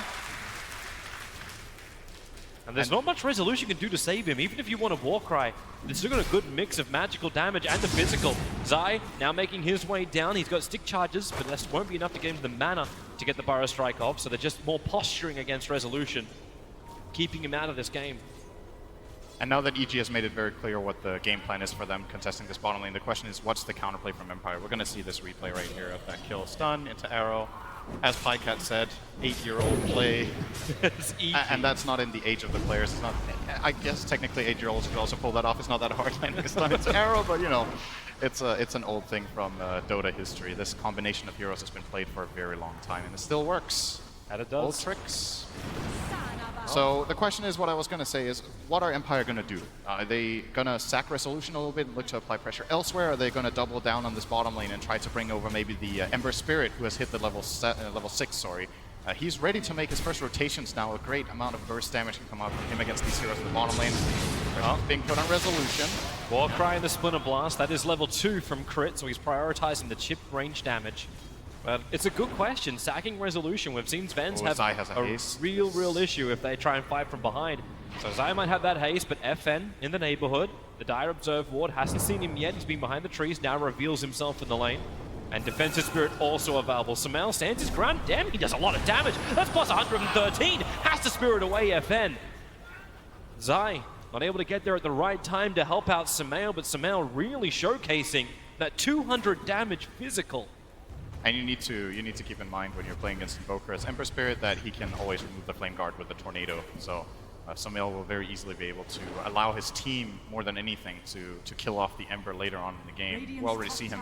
I want to say this is fairly unusual that Invoker only gets 1 Inquisition and then 2 X Sword. Zai is going to be dangerously close here. He walked right over the top of the Radiant Observer Ward. Burrow strikes down, but Spirit committal is there from FN. He really wanted that kill. Needed something to make this mid lane better for him as he was falling behind the net worth of the Invoker. That was very nice from FN. He dodged the Tornado as well with that Activate Fire, and then he jumped across the Nado into the kill and gets out afterwards. And you're right, this mid lane is going great for Sumail. I've seen this before. He's one of the absolutely best mechanical players in this lane. If the matchup is even or even favors him, then he will most of the time come out ahead, even with a bit of contesting from Empire. It didn't really do as much as they would have hoped. Yeah, they needed to contest more. We've seen teams actually commit like tri-lanes to mid to try and stop Sumail from doing what he's doing. Yes, 22 denied, 23 to the 1 of FN. That's a 1.5 level difference in mid. Spirit committal, Ghost 6 rotated off the top lane, Lasso is up. It's a level 2 Sand King. At the same time, it's a level 2 Sand King. You're not really getting much out of Zai. You're 8 minutes in, and he's getting no levels. That is one of the weaknesses of running an aggressive tri-lane like this, is if you don't get successful pulls off, your supports get low level. Yep, they're thinking about it. Arrow's ready now. Resolution's going to let the Storm Bolt go. What's really got left? Rod just moving his way up. Observer and Sentry's giving him the vision on the other side of the tree lines. They know at least that Crit's by himself. And this really, right now this really feels like a game for Empire where the lanes, they must be feeling the pressure. They're actually losing their lanes really, really hard. The top 3 CFs by quite a margin is on EG. They have a 3k gold lead in minute 8 without taking a tower and play it with a 1 kill. So this is raw lane farm that they're just winning on. And if they can just keep this pressure up, they're going to eventually scale into a very good position with their lineup later on in the game. Empire, on the other hand, kind of feels like they have to activate their Bat Rider to organize some good moves, as we talked about. Ember still playing catch-up. Kosi's going to take some time before you can say he's activated. Still trying to go for drums before he gets anything else. Oh, Zai's going to get moved down to the bottom lane. So Zai, it just seems to be a bad day for an SK. All 3 kills of Team Empire have been on Zai, the Sand King of EG. I mean, sometimes I just wonder when they're using these chat lines if there actually is any history behind. It's like the teams that use these frequently are just using things that make no sense in the context almost every time. We can point There's out got to be something that makes sense out of it. EG in game 1, Sunstrike, but barely could have clipped the ice. Instead, now it's the Spirit of FN going forward. They need detection onto the Invoker sitting inside that Ghost Walk. They're just trying to burn him with AoE. They don't have mana on the Earthshaker for the moment. His totem just came back off cooldown. He's trying to look for him, but Sumail is invisible. They have no idea that he is already back to the T1 tower. Even so confident, he held onto his 9-1 charges. Now he'll burn them as he goes back. That's the classic first gank on Invoker where Invoker uses Ghost Walk. And then you're like, why didn't we have detection? And then you have detection the rest of the game. Apparently you don't. They're actually not even buying any. Maybe they can't really afford it. So the support duo of Empire is really poor. The Shaker is very far away from Blink Dagger. It's 10 minutes in, granted, but hasn't had too much success around the map, and AA is not doing very great. Quick moment. Mouse disconnected. So how does the mouse disconnect? You kind of pull it out. Don't yank. Yep. Just, you know, it's a high stakes game, but you don't need to like move your mouse around that. I've seen people destroy Throw it off the table. games. Yep. DC. Oh, better to throw a mouse than the game. Bottom lane TP's coming in. Oh, that's not a good lead, Straight into Universe. Firefly. The lead didn't go where Verana wanted to. And this all our resolution to get a big kill. It's been Zai dying the rest of the time. Their Moonlight Shadow available. The Cold Embrace makes it work a little bit harder for it, but with Mapochka here too. Crit trying to make a break for the tree line. The 7 stick charges. Don't know if that'll be enough to really get him out of this one. The Cold Feet will trigger, and they burn as well as freeze onto the Winter Wyvern. Empire getting what they want. They do lose their bottom tower, however, but they get 2 kills in return. Yeah, that's a fairly even trade overall. It was a support and an offlaner that died for EG, and Empire rotated down 4 heroes to try to take that fight.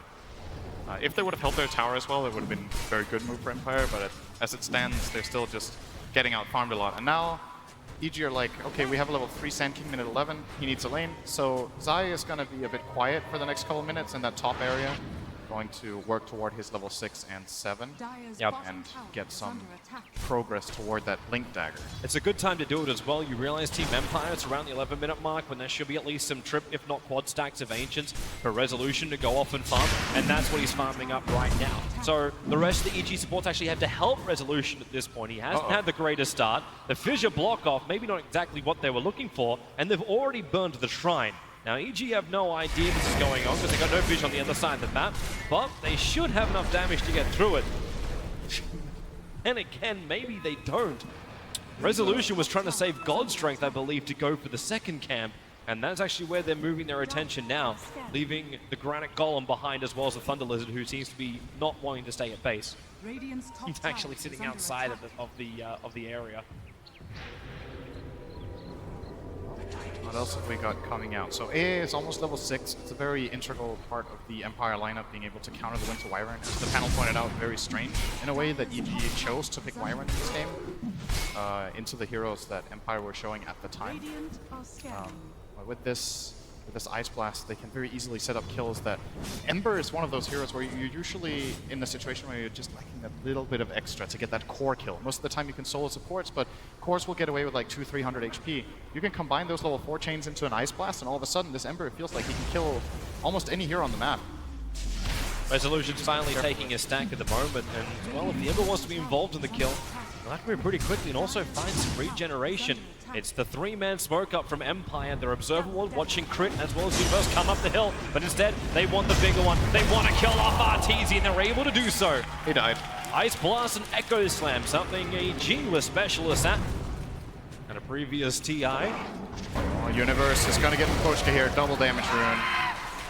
Nice for him to get.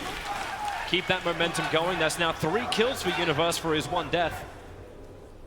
But it's coming at a cost. The fact that Sven is able to start playing catch-up, even with that, like his catch-up game has only brought him up to 4.4k in the net worth.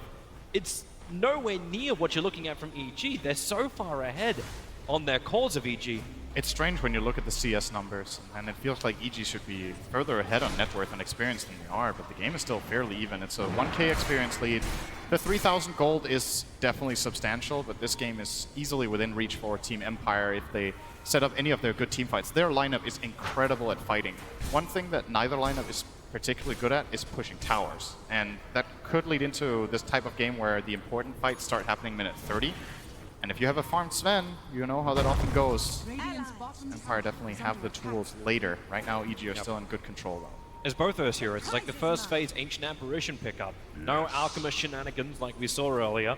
It's pretty much just straight raw on fighting, and in the late game, getting hit by that Ice Blast is dead to Evil Geniuses, and there's a great setup in the form of the Earthshaker. You still need to see items. That Ice Blast is now flying its way down to the south. Ghostic has Blink, no lasso. It's got 8 seconds on cooldown for the moment, so the Ice Blast will connect Arteezy. Just gonna doppelganger away. The Ice Blast chill effect will still remain on him, and FN, here he comes, but just to defend the tower, which is very, very low. Ghostic, he needs the time, and now it's there. Blink Lasso, Crit is the primary choice. If they can see it, Arteezy's calling the fact the Batrider is missing. Right now, he's in land clearance business. I'm not sure if EG had that lasso perfectly timed or not, but that 5 seconds made a very big difference. If Ghostic had the lasso, they would have definitely pounced on that. on that PL, trying to get a kill. Now instead it's going to be EG making the smoke rotation here. They have a ward that sees the movement trajectory of two of Empire heroes connecting with that mid lane, and if they can get a good backstab here, could set up for a very nice team fight for themselves. Backstab might be Roger's right. going to break it though. Smoke's already broken. There goes your curse out. Ghostic, the arrow's going to connect. Sunstrike as well. Roger, no way to survive it when EG commits so many abilities. But now it's up to Team Empire. They want to try and turn this fight around. Flamebreak pushing Crit away from the Ice Blast. He still wants to hold his ground, but that'll mean he'll die to FN. So a 1-for-1 trade-off, support for support. I think Empire's fine with that. It sucks losing your Shaker who's making progress toward the Blink Dagger, but if that's what Smoke is going to bring with it, that's all right for them. At the same time, EG keeping the farm up. Sumail is getting really, really farmed this game. Yes, almost 10 CS per minute, 16 minutes in on Invoker. His Aghanim Scepter is only 400 gold away, and as much as I said that a hero like Sven can take over a game in the later portions of the mid game, Invoker is one of those really dangerous heroes when he starts getting this amount of farm. Yeah. I think widely regarded as one of the absolute best late-game heroes in Dota, and the only real way you deal with Invoker later on is either by having massive catch for him in the backline first, or Blink Lasso, there's your catch being put to use. He died Sand again. King will fall, and Team Empire, yeah, well, we're going to make that. That's now 4 deaths. He's got his fantasy team a little bit wrong. You don't get plus points for deaths as supports. It's not easy being a punching bag. It really isn't, Synderen. Resolution's coming towards the mid, bringing the Mask of Madness and Gold Strength. They'll commit both to bringing down the Tier 1 tower. There's no fortification for EG anymore. So Resolution happy to grab the tower, back off. And all these kills, all these initiations that Team Empire have been looking for have been happening without Resolution. He's always been in the jungle farming and comes in at the last moment just to take a little bit of the glory and the money. And he's building a very farm-intensive build here. He's going for both the Mask of Madness and the Echo Saber. This should make him the fastest farming hero on the map. It will have a higher pace than Invoker, even with his Aghanims, I believe, if they're just both free farming. He's definitely moving faster than Arteezy. Like Arteezy, after that kill on bottom lane, kind of slowed down a little bit with his progression. It's just the nature of Phantom Lancer when you go for this build. If you want to really farm fast with Phantom Lancer, I think the first item you go for is Boots of Travel. I think overall it is faster than the Diffusal build-up. Either that or you get a Yasha. But Arteezy's going for the hybrid build that can also fight if it comes to that, if necessary. And I think this is a better approach when you're playing against a counter core. If this was a great Phantom Lancer game, you could go for the farm build and be like, okay, if I get farmed, I'm going to carry my team. But Arteezy is in this position where it's like, if I get farmed, that's great. But if they do as well, I'm kind of still going to struggle to play my hero against the Shaker, Sven, and Ember. Gang's coming towards mid. Fan is the man. He's got a target painted on his back. Sumail, Crit, and Universe will try and team up together. They want to curse and the they're going to again. start with a curse. This will actually line up for the arrow, which is able to connect. Sunstrike coming in too. SK can die in the meantime, but that's something we're all used to. FN dying, however. That is his first death of the game. And that's going to be a tower as well for EG. They get the Tier 1 mid. Empire are trying to get as much trade up top as possible, but they're eventually going to have to back off here. Don't have enough in the tank to really stay here. So that's a good move for EG. That's way better than the smoke they did beforehand, because this one brings an objective with it. They get 2 of them. They move to bottom lane. The damage they did previously with this Tier 2 tower when the Batrider was looking for a kill. They now finish the job. Arteezy not even leaving in the real self behind lane. The illusions do the job. That's why he doesn't get the last hit in the tower. Something I'm curious to see in this game is what route FN takes with his Ember Spirit. So he's gone for the travels first, and now it looks like he's going for Linken's. I guess he's tired of getting cursed after one curse. But is this a physical damage Ember game or magic damage Ember game is the question. If you get physical damage, you can cleave and kill off the PL illusions very easily, but you already have Sven for that, and then you're fighting with physical damage into the Wyvern Cold Embrace. If you go the magic build, well, maybe it's too late for that, and you already have that in space. And there we see the kill on Zai that we didn't see earlier. Pretty straightforward. Lasso into Sandwich. Yep. Perfect combination. The Maelstrom does make enough sense though. Like we were debating this during another game previously. Oh, that's Ice Blast Zai. Again, 0 for 6. At this rate, we're going to have a contender for the Malk Award. He does have the Moonlight Shadow back out. He is affected by the dust. He is alive. He will survive. That's close. One more tick from Flamebreak, or just another second on top of him by Ghost would have been the kill, but he didn't dare to pursue there with Zai stunning off to the side. Blink Dagger might have not been ready either, so they save him this time. Zai's like, finally, I get to walk out on the map for 2 consecutive minutes without getting killed. We may have a Wyvern sandwich at the moment, putting down the Vortex as well as the Cold Feet. Crit's got the movement speed, takes to the air with the Arctic Burn. Spirit Forge, you're going to have to get that Sleight of Fist Searing Chains into the Ice Blast, and Winter Wyvern. Well, he can't take the chill or the burn, and it's the burn that kills him. That's something you need to be very careful with against Empire's lineup. They are very mobile. Both Batrider and this Ember Spirit can punish out of position heroes very quickly, and it doesn't really matter who it is. Even this Phantom Lancer where you're like, oh, I'm against Batrider, you know, maybe I can doppelganger off. If you get lassoed and you get doppelganger off, the heroes will still run you down. I mean, Ember doesn't care if you doppelganger away. He's just gonna run after you at twice your pace. So gotta be careful with how and where they show their heroes. At least it was only support that time, but if they find Arteezy now with this Flaming Lasso, 5-second cooldown. It's the Blink Echo Slam. That could be your easier start. Give the extra vision. Arteezy just walks into them. The Ice Blast committed. Nothing is left to chance here from Team Empire. And Ghostic, he even knew that was such a kill. He was looking for the second one. He was looking for any friends Arteezy had, but Arteezy had no friends on that bottom lane. And now it's EG looking for revenge instead for their fallen teammate.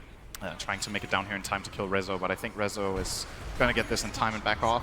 If he's greedy here and goes to that last hit, he's dead, but probably thinks... Here comes Zai, looking to initiate. He doesn't actually, he does have that blink dagger. The Sunstrike is coming in, but the control is just not enough.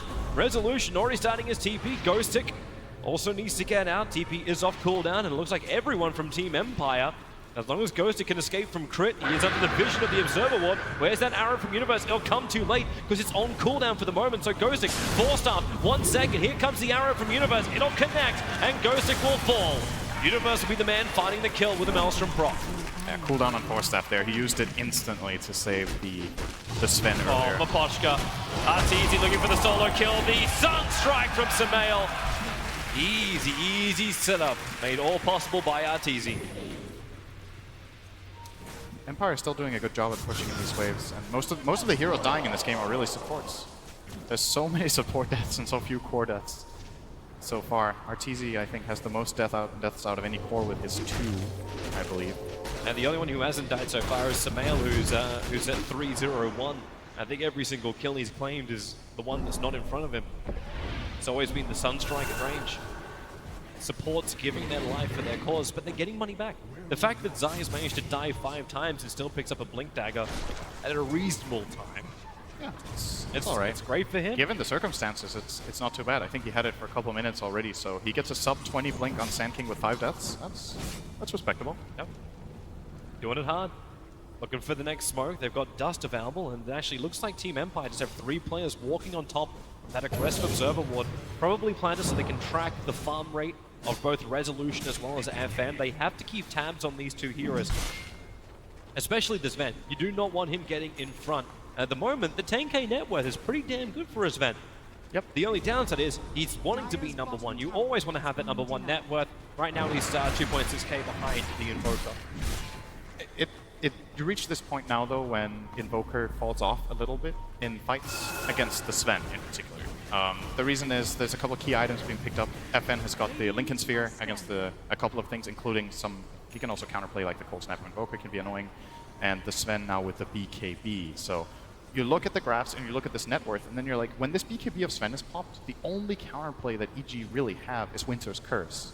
So if this Wyvern gets locked down, Empire can look really scary. On the contrary, you know, if EG find the right type of fight, before Sven even gets the BKB off, they still have the burst to bring him down. There's no real save on Empire's lineup except that 4-staff.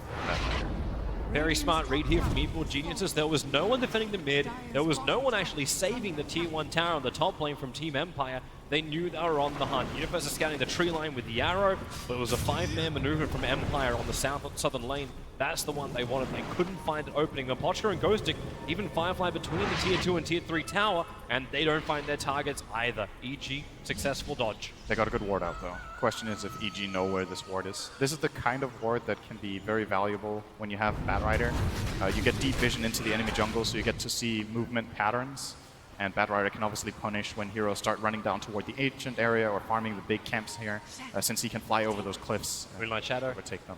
Crit's going to get close enough to Resolution to get that curse off, especially as Resolution shows himself farming the wave. He has the BKB. The creep wave's nearby. Zai moving in. Moonlight Shadow. They can just start with the basic stun from Zai. Burrow strike it up. Here comes your arrow, but the BKB from Resolution wants to stand and fight, or he triggered off that Mask of Madness. Needs the movement speed away, and he blocked up by Roger, who echoes sends only the fake PL. Still, Trick going down the sidelines. Epicenter from Zai. The damage can now be put into the spend. Ice Blast's on the way in. It's going to connect on RTZ, or will it? He doppelgangers away. Resolution sent up and towards the air by Samal and blasted into deafness. They may not be done yet. Ghostic.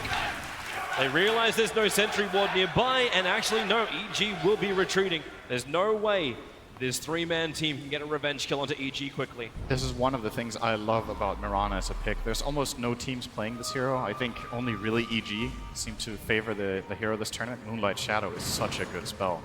When you have these limited supplies of smoke, the game can reach stages when it's very difficult to find picks. But the Mirana there, the key part of that kill is the Moonlight Shadow. That's how they got the jump in the first place on Resolution. Felt pretty safe because of the warding that they had in the area after that Batrider and AA invaded, but sneak in there with the invisibility and find the biggest kill of the game. And that is every kill on one. Rezo is huge. Because it's separating it up, is allowing Invoker to be the stronger hero on the field.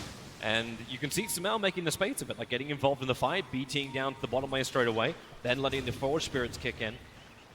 And if no one comes to defend this, then again, more of Empire's maneuvers are going to be flagged. And EG, very hard to catch them by surprise when all the lanes are so consistently being pressured. Yep. But they're going to try anyway. A three-man smoke down mid. This is a good smoke in my opinion. It's got Samal. It's hard to read. It's a Lincoln Sphere though. They have to blink in, use the force up to trigger off the Lincoln Sphere. Now they can keep the lasso up. Ice Blast will connect. They have to keep Samal there, and they're able to do so. Samal with 70 seconds on the sideline.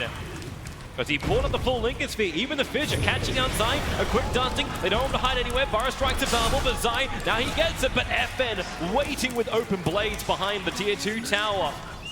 Gives back-to-back kills for Team Empire. Textbook smoke. They showed Resolution in the bottom lane. I think they showed a hero in the top lane as well, and the remaining 3 heroes look for Samal. It's a kind of risky play because if EG read this movement and they're on backup behind Samal with defensive heroes, that could have turned into a great counterplay. But they make it hard for EG to at least read what's going on. EG have their vision in the top area of the map and therefore had no idea what was coming their way. And that's a big play from Empire. 2 kills, one of them on Samal's Invoker. His first death. They get a tier 2, and Rezo. He's not done yet. Yeah, he's going to come up. He's still got a little bit more of that God Strike timing. At least force a reaction out from Evil Geniuses. Now he's done. He got it from the Arctic Burn. The spirits are actually bringing Crit down to half of his life.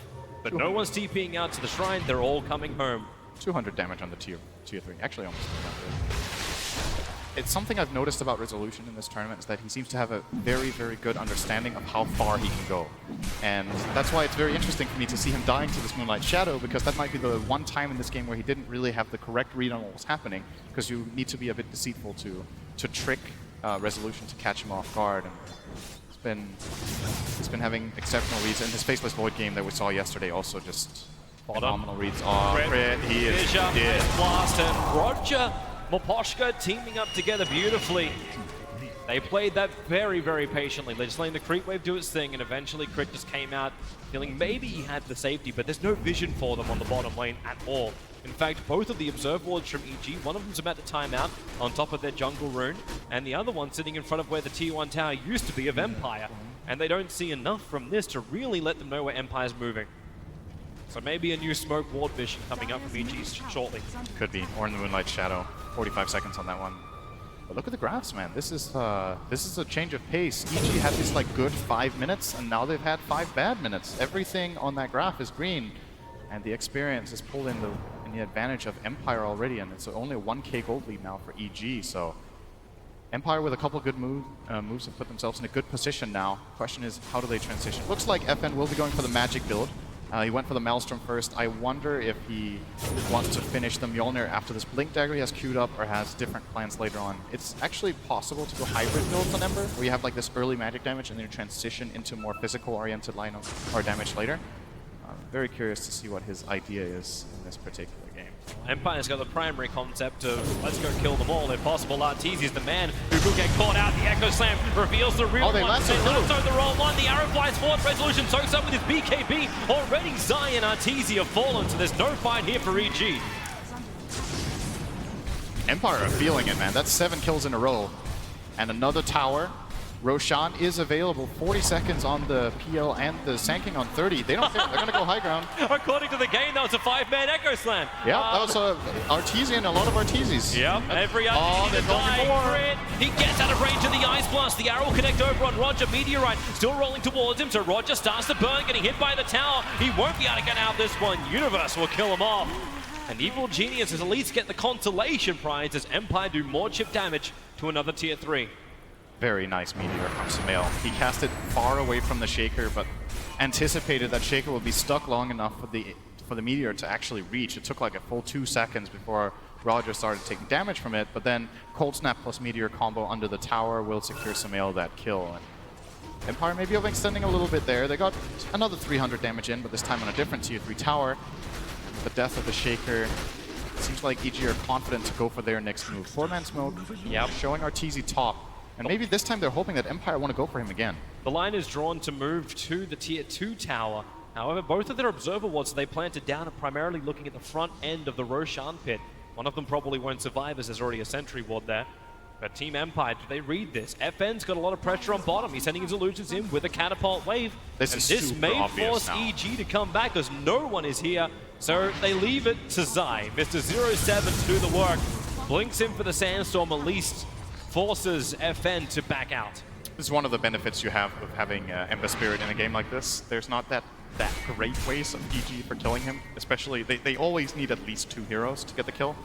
Maybe even 3. So if he is pushing this wave bottom this far, it very quickly becomes obvious what kind of move EG is going for. And Resolution is just hiding, waiting until EG started showing on the map again. Now he's back to farming this top area. Going for the Linkens, by the way, after Blink. Can't even curse him when he gets that. Sven is getting scary, Toby. And it's not only him. The Ember, as we talked about, has a good matchup. He's getting farmed too. EG have kind of, they've kind of dropped the ball in the last 5 to 10 minutes. Haven't really accomplished much.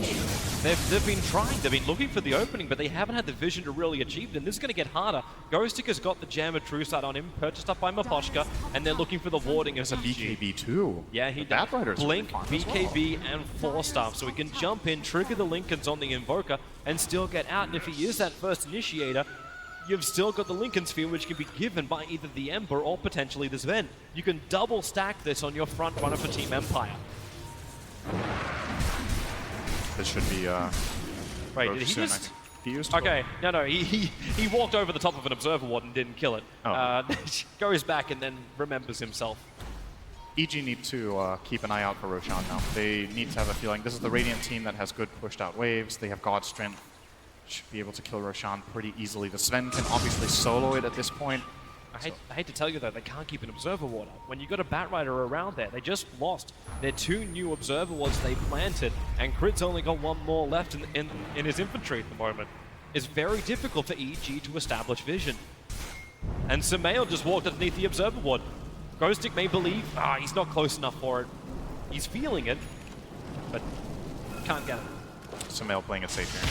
He's gonna alacrity his Forge Spirits, and Resolution is gonna munch them up very easily. Actually, he's gonna lose quite a bit of mana here. Yeah, gotta get rid of those PL illusions, making sure they don't just keep copying on him. So he has to turn and fight him. They dealt a lot of damage because of that minus armor from the Forges. Oh, look at these observer wards as well. So good from Team Empire. Even if EG feels like they've found one of them, they're not gonna get both. It's too much of commitment for the support set. Resolution's going to start up on Roshan. Meanwhile, FN attacking into the bottom. Zion Arteezy can't get the initiation off, so FN quickly back out again. The Sunstrike scouts at the fact that Roshan is being done. Resolution and Roger going to be joined by FN inside the pit. Can EG get there in time? The Moonlight Shadow, they're trying to run forward. In comes Zai, goes for the Burrow Strike, doesn't hit the target. Resolution killing on Vegas the Immortal, snatched out by Zai. Resolution killed him with a cleave. Now they want to get back out this one. Ghostic with the BKB. Isolated in the middle of 5 heroes. Space created by Roger. Blinks down the side, blinks up to try and find him. They're trying to disengage. Maposhka won't be so lucky. Arteezy is all over him like a hot rash, blocking in the corner with all the rest of the Arteezy 5-man team. And they may try now, EG, to gain something on the map for the first time in 20 minutes. Split-second decision there from Zai, just going for it. He blinks in, gets the stun. Actually, he didn't even stun the Sven. The Sven got the BKB off very quickly, but I thought he was Resolution. dead. So this is one of those moments where having 6 slots at this point in time, Rezo wants to have all his items on him, because if the fight breaks out a little bit earlier, he needs all of his items available. But when Roche is about to drop, you want to swap an item, and we're going to see Here it it right is now. again. So Zai goes in. Rezo currently has FN 6 dodged items. it too. He currently has 6 items in his inventory, so he can't pick it up. He has the stun on Zai, doesn't get the kill, and now Zai has already taken it. He swaps in the Mask of Madness to try and get it. Rezo's like, you know, yeah, it's one of those difficult moments because you need to move the mouse down there and move that item into your backpack, and it takes time, and Zai's just faster because he already prepared a slot. The 0-7 SK that hit 0 stuns because the slide. Oh, mid lane, we don't have time for that. Big kill! Invoker's gone, the Ice Blast is flying in. Does have buyback. But this should be forced maybe by Empire here. Yep, they're coming. FN's already arrived. Defensive Spirit, they can start chipping away at the building. Defending is not easy right now for EG without that Invoker. He is their primary defense. Of course, there's other spells that are annoying to deal with, such as Splinter Blast, Starstorm, PL Swarm. But the thing is, if Empire don't want to push, this is at least a full minute of complete map control. They can push out all the waves, force EG to camp inside their base once again. These core picks are extremely important. Sumail has now died twice. It's been a long time since the last kill on him, but they're just as important every time. Yeah, spacing it out, and it's more and more money. It was Resolution who found it, so more cash coming the way to Sven, who's looking for a Bloodthorn. As the BKBs get lower, they'll become more and more effective. At the moment, Sumail still holding his 10-second BKB. And you got another one on the way from Universe, so this is going to make it 2 BKBs. Obviously, the Phantom Lancer does not want to build into this. He was actually looking at the Skadi originally, but now he switched his mind and is going for the Lincoln Sphere. Honestly, I'm wondering if you want to get one. Crit, get out of there. The Cold Feet, the Ice Blast, it is just too much. FN jumps right on top of him, and Arteezy, he actually finishes it. Roger! Hits the two-man, perfect hit! FN will now get a double kill, and EG retreat, retreat, retreat! Oh no, Arteezy actually completed that TP. I can't believe he went in for that. Crit was already completely dead. The Invoker was still dead. There's no way Evil Geniuses are able to retaliate in this fight. And just, this is a really greedy TP that gets immediately punished. Now Empire with 3 deaths. This time they're going to try to do some structural damage for sure. They're coming for the bottom lane. The mid lane is going to push in. It may get close enough to turn off that backdoor regeneration, but now, here comes Resolution. Beat the tower, Arrow flies forward. He'll just walk to the side, already Lincoln Sphere being triggered on him. But they take the tier 3 tower, this will open up the shrines, and Empire are happy with that. They're not going to force the issue much further than FN chipping the mid tier 3 tower. But they're back, they got the objective, and they hold the lead. And let's actually see it from Arteezy, from the perspective here in the mid. So Crit is already dead, and now Arteezy completes this TP, has to try and disengage, immediately caught out, and this is 2 nice kills. He even stacks up with Zai. Just, it's a bit reminiscent of EG's games against Newbee yesterday, where EG are off to a good start, their lanes are going well, and this later on in the mid game, it's just like things start falling apart. They're not finding the moves, they're making these key mistakes where they're out of position, and Empire are just pouncing on them with these very mobile and fast heroes that just kill them too quickly. And EG don't get a time to stabilize and establish themselves in a fight before it's over. And this is more than crumbling. Like, they've swung this net worth in the last 20 minutes by, well, 15,000. I was going to, yeah, 15 grand. It goes up in the experience by almost 20,000. It's not a minor swing. Definitely isn't. And it's at this point you start wondering for EG. Okay, the BKB on the Mirana is very close, as you mentioned. The BKB on Sumail is completed. Do you actually need to get a BKB on PL? You don't want to, but honestly, how is Arteezy going to play these fights? If he goes in, there's so many things he needs to worry about. If he gets a BKB, he can at least limit the options that Empire have. Okay, then they can't really counter his Shaker anymore. The AA is not so scary. He can't get Sven stunned. He can't get messed with by the Ember Spirit, who has a magic damage build. You know, it's like, it sucks. You can still get lassoed, and you can still get killed by Sven, but is it better or worse than the alternative, which is building a lot of stats and then you're countered by everything? Now there's even a Bloodthorn on this Sven of Resolution, so even more value in the BKB. He does have the Manta, of course, but if that's already used, now Sven can single-handedly just slam him in one stun. He's 39 minutes in and already very happy with all 6 items in his slots. Ghosting, very happy to find this pickup. It's Arteezy, the Ice Blast chilled in, FN. Even adding a Spirit for good measure, but Arteezy down for 65 seconds. Buyback is available. But the bottom lane continues to remain under siege. And this is getting very, very difficult for EG. This is the game you want to step up, you know, this is the game on the big stage, and Ghostic is maybe playing his best game of the tournament. His Bat Rider in this game has been outstanding. 5-1 on 11, has found so many openings, has been able to not only find the openings, but also assist Miposhka in the warding missions where they've gotten the intel that they needed to make the kills successful later on. And EG just seems like a completely choked out team with no control of the map. Here comes Resolution. That's actually God Strength being committed to kill off 2 Forge Spirits, but I think he realized he doesn't have a creep wave. So the God Strength still wearing off. Ghostic's looking for his opportunity. They put the Lincoln Sphere protection onto him as now the run forward. Arrow almost caught by 3 players, but, well, they're matrixing Neoing that. Feeding into the melee racks. Where's this defense from Evil Geniuses? Samel burns his BKB nice and early, looking for the kill onto Roger, but the Force-Staff gets him out of range of the Sunstrike. And Evil Geniuses, for now, Empire will back out. Great hold. They didn't expend Arteezy's buyback. They took a little bit of damage on the melee barracks, which are going to heal themselves up. The BKB was even expended by Sven there, so a little bit of a commitment from him to no avail. Oh, all right, Samel also used his BKB, so you could call that a draw perhaps, but under the circumstances of being 5-on-4 in their own base, EG are probably happy that they didn't end up having to lose either buyback or barracks. It's the fact that Samel takes his BKB to a 9-second while Resolution's burning his so much, he's already down to 5. Yeah. So there's not a lot of immunity time for Sven just to stand his ground and hit, and that's what he wants to have happen. And looking at his next item build, I'm assuming this is going to be the Resolution special, where he's like, you know what, I've got 6 items, about to have 7, just put boots in the backpack and pick up a full butterfly. Yeah, get the Flutter in the fight instead.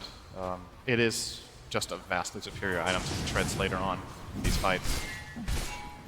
Also should be, since it costs like 4 times as much. Samael's TPing in. It's like they want to have this fight. Universe will have to hit the arrow. They got the stun. The arrow will connect for Resolution. The BKB comes off. Ice Blast is coming over the top of him. Crit!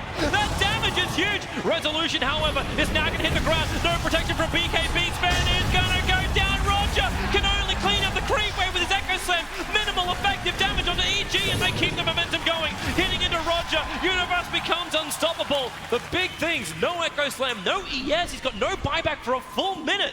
And EG might be able to force the buyback out on Sven. It's a long way to go, however, and they're turning their attention towards Roshan. He's not back yet. There's 2 seconds till he could possibly spawn. Do they get lucky? Do they get lucky? And they don't. It's a minute and 10. 10 seconds after the Sven. So I want to say this respawn timer maybe favors Empire, as we're going to see the fight here again. So Rezo not getting the BKB off on the initial Sand King stun could have been a disaster. He still got it off just in time, but a little bit of miscoordination there. The lasso on the Wyvern and Sven at the same time going on the Sand King. They have 2 different targets. Crit is 100% dead there if they just combine, but you know, high pressure environment, high pressure moments, sometimes you make the wrong decision, and EG capitalized in a big way with those 2 kills, and they desperately needed that. They were starting to fall so far behind. This is a little bit of a dip back the other way, but no objectives for EG. No tower, no Roche, just additional farm and push on the waves. It's getting a hold back on this game. It's stopping the graphs from going out of control, and they have started to dip back the way of the dire side. Not by much. That's what momentum is all about. And at the moment, they're looking to gain more. Put Samel on the front lines. Let him be the initiator. Catch out these cores. That's what they're looking for. Samel is now only a quarter of a level away from having level 25. Guess who already has it? It's going to be... It's the Ember Spirit, actually. Of all of the heroes. I was waiting for you to say, are you ready for the plus 65 damage talent tree? I think he's going to take the Stormhammer talent. I feel like that talent is almost always better. It's a 5-second cooldown on a 2-second stun. It's crazy good in these late game situations. They're waiting out the Sunstrike. There's a PL illusion. Empire want to kill off Roshan, but EG is watching like hawks. Except Beastmaster is in Bible, so they're watching like Arteezy's PL illusions. To be careful here, though. Oh, Samel is in an awkward position. Roger actually going to Shadow Amulet here. Well, at least he can set up. He's had a hard time getting in for the fights. He would really love to finish up the Shadow Blade, having that Echo Slam fall short in the last mid-fight. Learn from his teammate who isn't here. Go down mid and just hide right in the middle of the lane. That's right, it's the emails that get late at night. I wish you were here, but by the way, you should do this in the game. EG is just waiting so long in the Team Empire jungle. They're waiting for them to come down, but Empire is also waiting for Roshan. The Forest Spirit's going to scan up Maposhka as well as Resolution at the pit, but of course the PL Illusions are pushing into bottom lane. Team Empire are faced with a difficult choice. Do they try and defend? The Ice Blast will do a decent part to defend that, and they do send FN down. Easiest man to get back thanks to the Ember Spirit with the Remnants. This is a very, very tense moment. This fight is going to determine a lot. There's no buyback on the Phantom Lancer. Invoker, I believe, does have it just barely. Splinter Blast reveals the position. Crits on the front line. Samael, they're using him as bait. The Force-Up gets crit away. Virus right, and the Echo Same. Is there enough space? Ghosting on the BKB off. The Fidget's done. It locks up EG. They're trying to retreat, get away from the damage of Resolution. He's already cleared 2 entwined, but they want more. The lance on the PL. Doppelganger is there. You can make a couple more Arteezy's trying to run west. They don't know where the real one is. FN's going after him. They need to kill off PL. 2 seconds. He's got Menacel available. More Arteezy down the hill. Which one's the real one? FN make a choice. Side of fist. Arteezy. TP. Oh, but he can't make it in time. Ice Blast was coming, but FN got there first, and no buyback for the PL. Will allow now Empire to go into Roshan if they want it, if not more. Crit really needs to watch his positioning. I don't think he can be the one getting jumped on. This Wyvern is way too important for their counter engages. It feels like forever since we've seen a Cold Embrace and a Winter's Curse. He's always getting killed so early. And the moment this Wyvern is jumped on, it's like, it's just a paradise for Sven. During this BKB, nobody's going to touch him. His 5 seconds of complete domination just runs from one hero to the next, gets a couple of cleaves off, and when they finally get him under control, they've already lost 2 heroes and a half, and the fight's over. It can't, if they want to bait someone, it can't be that Wyvern. It has to be someone else, but who do you throw on the front lines? Do you want to throw the PL in there? He could just get blown up as well. But you could always just throw the bigger one that always got killed before. Why don't you throw Sai? Is that enough? Throw him to the wolves, I guess. I mean, it seems to be the most expendable play. one out of EG, because you can't have PL, you can't have Invoker there, you can't have Mirana there, and you need the curse control. And the really big issue is that EG just don't have information. They can't. We're talking about who to throw to the wolves because it seems almost impossible for EG to get the jump. It's very hard for them. And this, to me, when this Wyvern dies, this fight's almost unplayable. Like, instantly dead. We see the Shaker with a quick reaction, great play from Roger, just sniping down that Sand King immediately. And at this point, what do you do 3 on 5? You've expended your BKBs, FN's on fire. Time to come back to the fight. You've got one quick stun. Moonlight Shadow gives them protection. Crit looking to the bottom lane. It's FN with that Sleight of Fist. Chris just trying to make it to the tree lines and away to safety. Should be okay. And he will be able to do that, and so will Samael. They want to fight from inside their base, not outside. Fight from the position of power, from the position of height.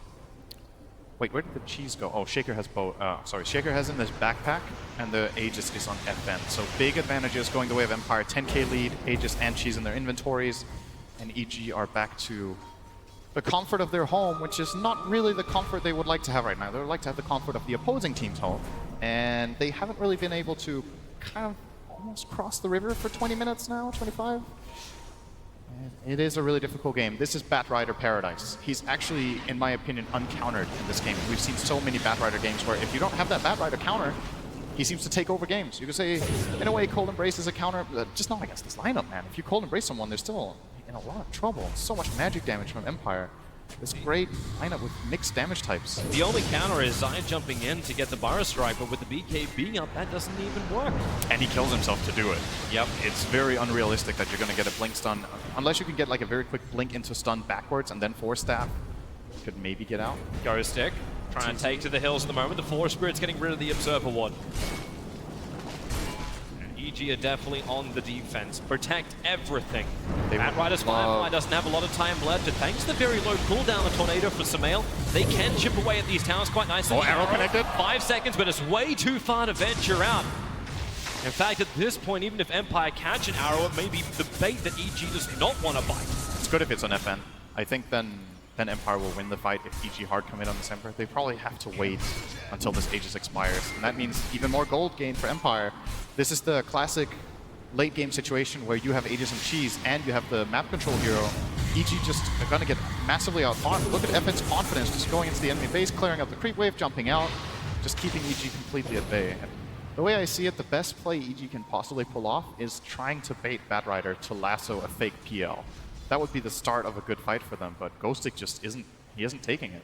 Samael, maybe they find a moment. Arteezy's up here, Ghostic blinks away. Diffuser Blade already slowed him down, but Samael, they're actually backing off. You talk about fear.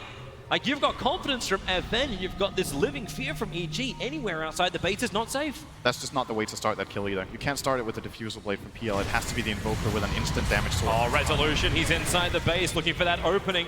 Samael, as well as Rez, do burn both their BKBs. Blink, Pyro Strike, they do flying Ghosting. This is a nice target, but Searing Chain, Zai may not have the life for it. Sunstrike's coming down. The damage is negligible, and Roger, he controls Samael on the backlines. Now the curse is out. It holds the Earthshaker. Deafening Blast means no real damage is being done to him. This fight split off into multiple parts. Universe is actually doing the damage with the Maelstrom, but Searing chained up. He will fall down as well. There's more RTs to continue the fight, but they do not see Roger. He sees everybody else. A 2-for-2 trade-off. But the initiation is gone. The BKBs are burnt. Roger able to grab that Empire gem and then get back out. That would have been a big win for EG if they recovered the Gem of Empire. Even trading 2-for-2 like that would have been very nice. But yeah, they bring it back, and will probably, as a result, keep controlling the map as they have. Very important to note, though, this Sven is starting to struggle a little bit. I'm wondering if Resolution is thinking about going for a refresh rod instead. Oh, he's just thinking about killing crit, but he doesn't have vision. Whoops. Oh, if there was a... Oh, actually, there's no counterplay there. So yeah, that Linken's has been really nice to see. He would definitely get cursed here if he didn't have the Linken's, but Zai, like you said, he kind of has to go in. Good Cold Embrace, but not enough Empire. FN has the damage. It was enough. That curse was important. Yeah, Samael needed to be freed for that fight.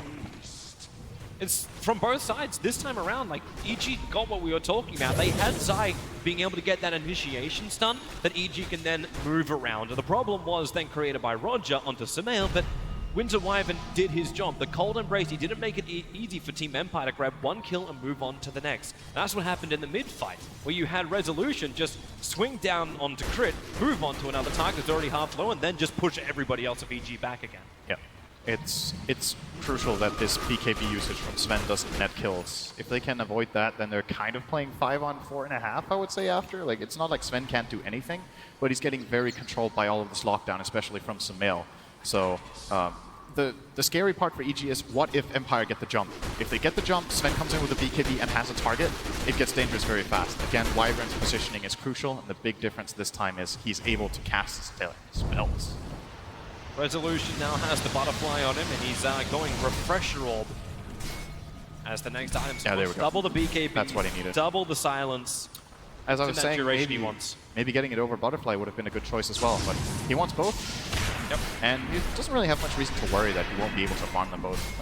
If Empire want, they have like this iron grip on the map for quite a while, kind of keeping EG in the stranglehold inside of their base for, it seems like, an eternity now. And this is when you start wondering, you'll think back on the group stage, how many games have Empire had like this? Yesterday they had the game against Cloud9 for over an hour. They were way further ahead in that one. It felt like almost impossible for Cloud9 to win that game. This game is winnable for EG. It definitely feels winnable, but it's hard. Will Empire be able to control the map, get the Aegis advantage once again?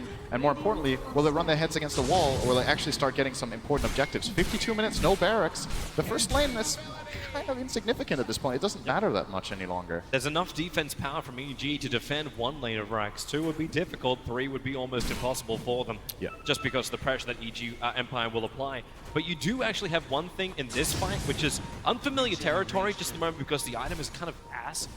The side device is over on the Invoker. There is nothing like the Legion Commander. There's no press the attack. There's nothing to break him free. No Lotus. They're looking for the Lotus Orb on the Earthshaker, but it's still going to take time for Roger to get there. Yep. It's a big item for a while. Yeah. He still needs to play around the Linken's, though. The 2 Linken's on both Emperor and Sven. Stick.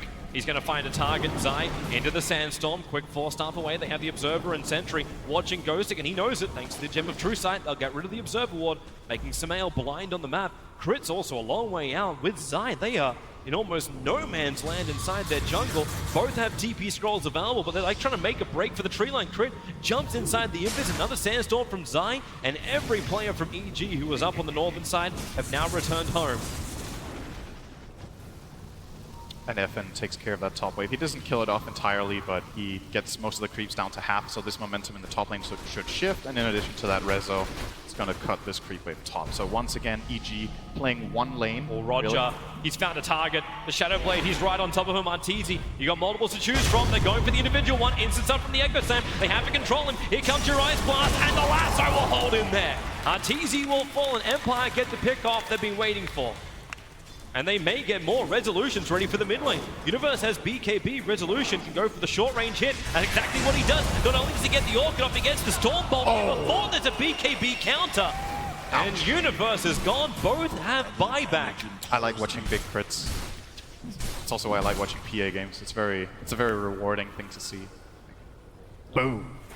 Resolution brings the big one, plus 549 damage when God Strength is turned on. And that's on top of his basic 222. 2 dead cores. This is buyback forcing territory. I will be very impressed if EG don't have to buyback here. They've had some great defensive play so far in their base, but this might just be the limit of what their lineup can actually perform. Well, Samel's at least trying to get rid of the mid lane, but Resolution's coming in through the bottom. Ghostic already with Firefly up, looking for that target to move forward onto. Crit. As the Splinter Blast forces Resolution to blink himself further away. The melee ranks under siege, fortifications available, but you got 37 seconds until they're back up, and FN is taking the tier 3 tower up on top. They baited Samel up. Where is that control? Empire, they are leaving. You got a buyback out from Arteezy. And do they regroup and go back in again for the Mirana one? It doesn't look like it. 20 seconds is too long, is too short a time. Oh, you get Roche. I think this was everything they came for. They were hoping to force a buyback or get a barracks. They get the best buyback they could get. I think the Mirana would have been less valuable. And now they're straight over to the pit. They see it knowing now. that this is respawned. And you feel like EG should come out and contest this. I just don't know if they can get there fast enough. They don't have their shrine to connect with. They're going to try, it looks like. Smoke is ready on crit. The Sunstrike scattered out both the fact that Roshan is alive, as well as the fact that they started him, but the Echo Slam, it catches Invoker! The Fidger as well! Sandking can't help out, then BKB Lasso onto crit, using out the Winter Wyvern. There's no curse available now. He's still silenced up, rooted to the ground. FN's going to double kill him with a Stormbolt. Resolution finishes off the Wyvern. Buybacks are coming left, right, and center here for Evil Geniuses, while Arteezy still wants to fight. He has Samale here. They have to make these buybacks worth it. The 3 cores are here ready to fight. FN's BKB triggered for the moment. Spirits himself away. That BKB got another 3 seconds left on it. They'll stick with him. The Tornado a little bit too early. Roger still waiting for his control. Arteezy looking at Maposhka. At least he would love to, but he can't see him. An Invid's rune spawn, and Maposhka can walk away from him. Empire are playing really, really well in these fights and in this game. They're taking so much advantage of the vision that they have, and they're playing without fear for the most part. You know, when they're playing with fear, I feel like they have good reason to. EG wishes they were playing with fear right now. Yeah, unfortunately, he's their coach. Arrow flies forward. Roger not going to walk into it, but everybody just chipping and saying hi.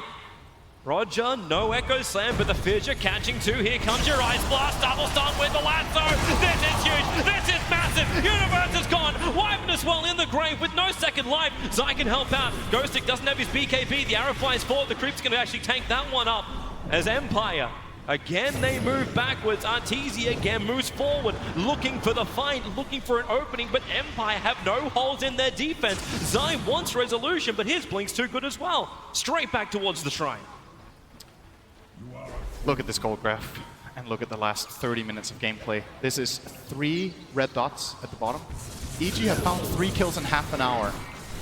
And that's a kill on a Shaker, a kill on the Sven, or actually maybe they've got 4 kills, I think, and a kill on the AA. That's it. It's just been this complete domination from Empire across the map. They've kind of had 10 times as many successful moves, and it's just showing.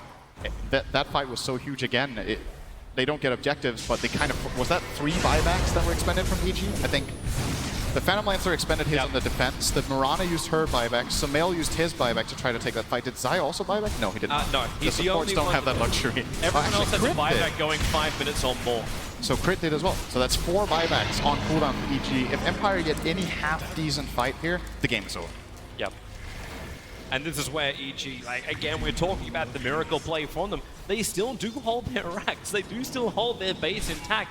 So at least they're not dealing with the split push, like, real problem that Empire can give if they have momentum in a wave. Instead, they just send FN into the other lane when they were attacking the top tier 3 tower. That's why it's only got 184 HP. The bottom lane is exposed.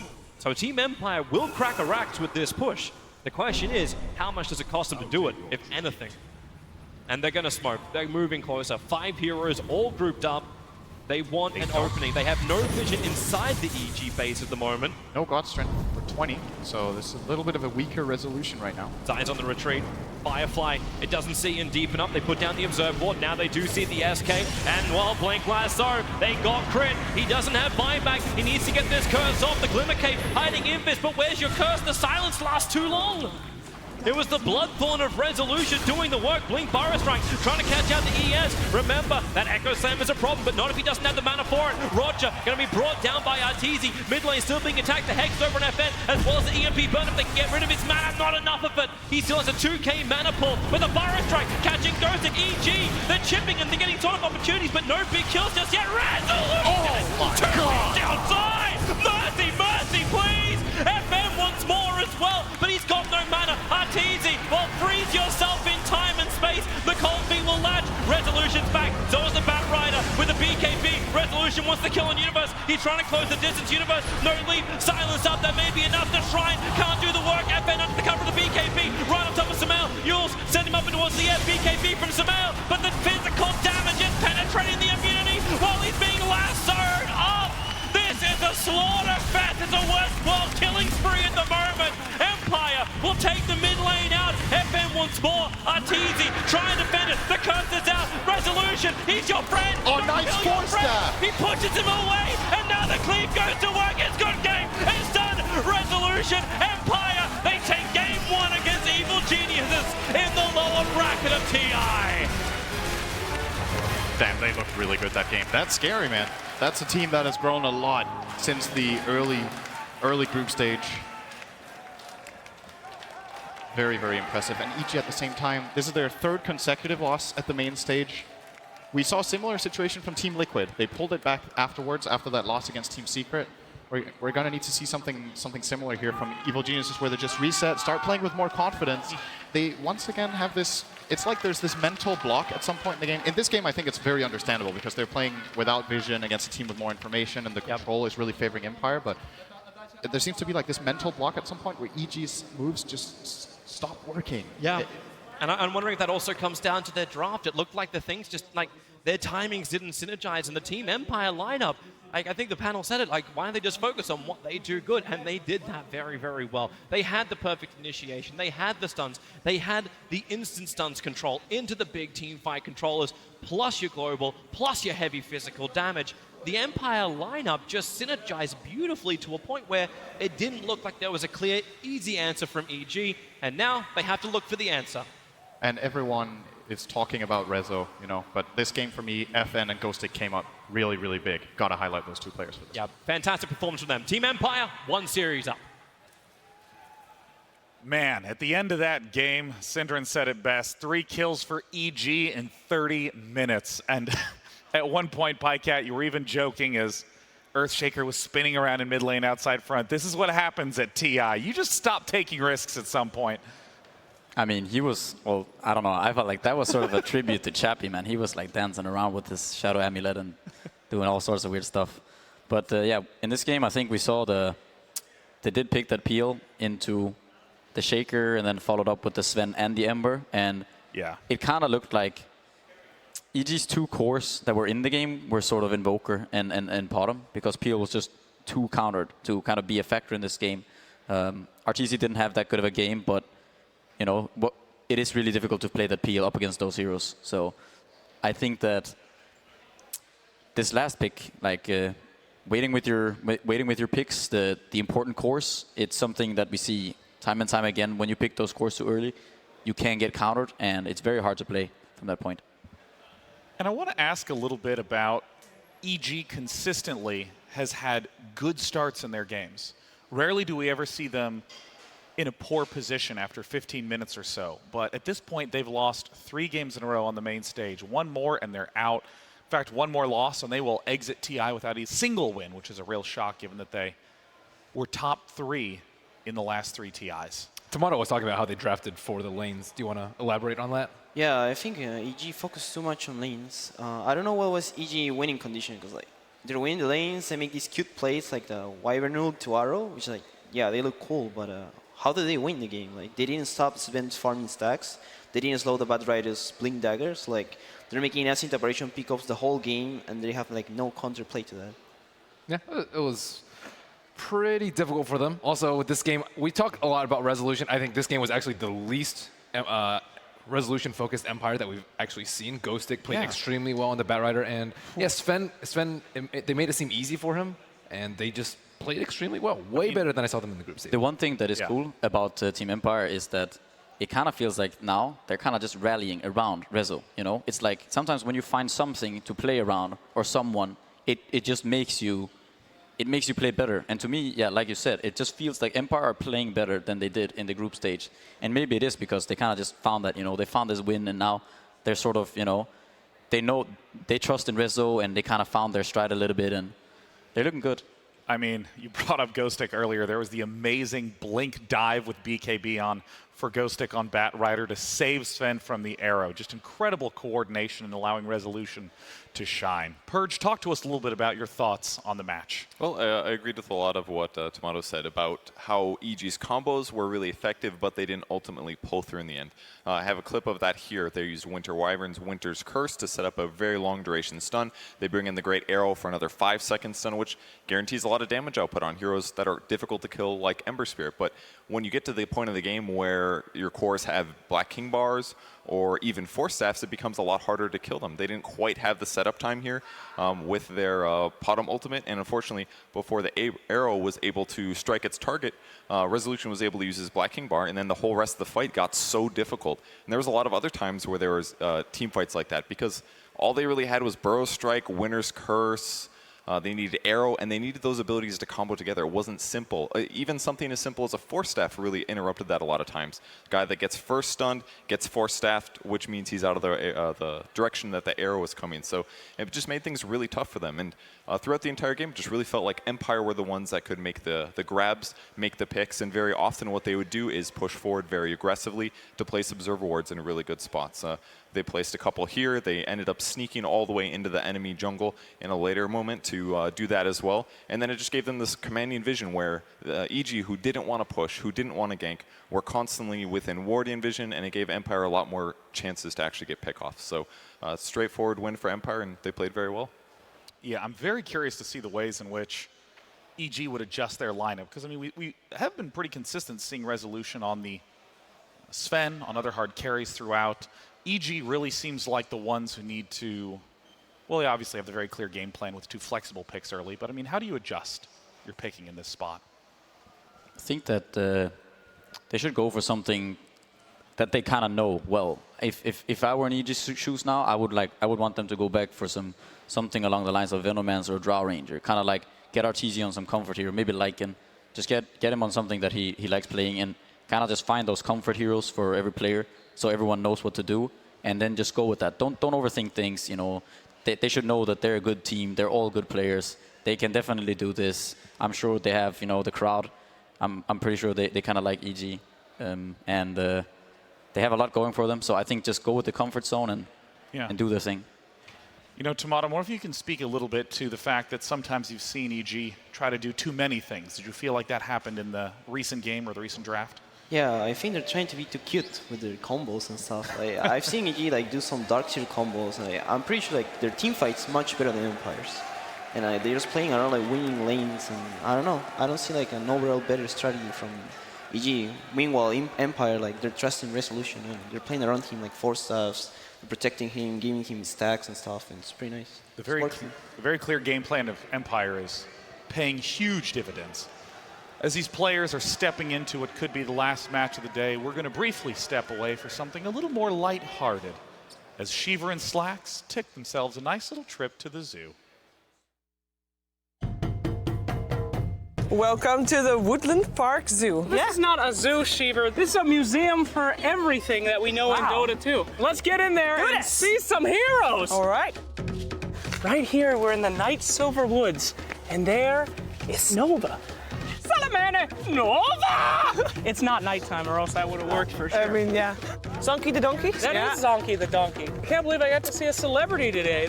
So look at that, Sheever. A Phoenix egg and a Phoenix feather. Those are very rare, you know. Now, how much damage can these guys like survive? Do you know any Phoenix voice line, Chiefs? That thing doesn't speak Phoenix. Nope. Oh, somebody just called him over from the mid lane. Yeah. Go get him, Zonky. Go get him. Oh no, he's not moving very fast. No upgrade. Someone upgrade him fast. He's gonna die. Meet the original Bristleback. Yeah, you don't like it when I mention Tusk, do you, Bristle? Yeah. You'll get him, Bristle. Next. Okay. Why is Lycan not eating Enchantress? It's daytime. Ow! The ganks are coming. The pack is active. Oh my God, Shiva, look at it. It's Dota's best casters, Toby, Juan, and Gods right here. Right. It's a disaster. They're all dead. They're all dead. A minion of the Monkey King. Ow! Ow! Thank you for not howling at the wolves. Okay, we missed that one. Sorry about that one. Look, Cheever, these are people that ask for 2 tangos when the game starts, before they go mid. I don't know what to say. I always give 2 tangos. What does that make me? What does that Makes make you me? the supplier of the blood-sucking leeches, Cheever. I'm the blood donor. I'm ready to leave. Can we go? Is it over yet? Well, hopefully it is foreshadowing that we'll get to see Artesian Lycan, a big comfort pick for him. Of course, one of the most successful heroes in this tournament. Curious to see how they'll adjust their plan. Also, the Enigma that we talked about that was banned in the last phase. That's a good win condition. Like you Final ban, yeah. Kill cores and then push high ground when they're dead, and then you can just sit back if they try and fight you. It's pretty simple, right? Theoretically. Yeah, I mean, I really feel like some of the most successful drafts that we've seen have very clear synergies. They're just straightforward and clear to play. There's a lot of obvious combos, there's a lot of obvious setups, and I mean, perhaps I was a little too overexcited by the kookiness of some of the early EG combos with Earthshaker mid and the great Zai on Naga Siren setting up the nets for Mirana. On the main stage, it has not performed well. Mm-hmm. They definitely have to have more synergy in their drafts. We saw the best synergy they had was Winter's Curse into Arrow, which might kill one hero. Maybe. I feel like you don't really want to give Universe a hero like Potom. Like, when you have a player like that who's been around for so long and is considered by many people, you know, one of the best players and one of the best, absolutely best offlaners, and he has a lot of heroes that he's very good at. He's Batrider, Enigma, you know, Void, to name a few. You just put him on one of those heroes, you know. Give him some, if they get the Shaker or whatever, you know, give him one of these kind of standard offlane heroes and then play off of that. I think that's a good way for EG to kind of get the ball rolling. You know, I'm curious about the graphic that we just saw that talked about the most successful heroes at TI in terms of percentages, and Nature's Prophet was sitting there at 60% win rate, and this is a pick we've seen be very successful for EG, but seems to be consistently banned against them as well. The whole split pushing focused lineups, going for early pressure. I mean, what are your thoughts on the big picks that EG's undervaluing?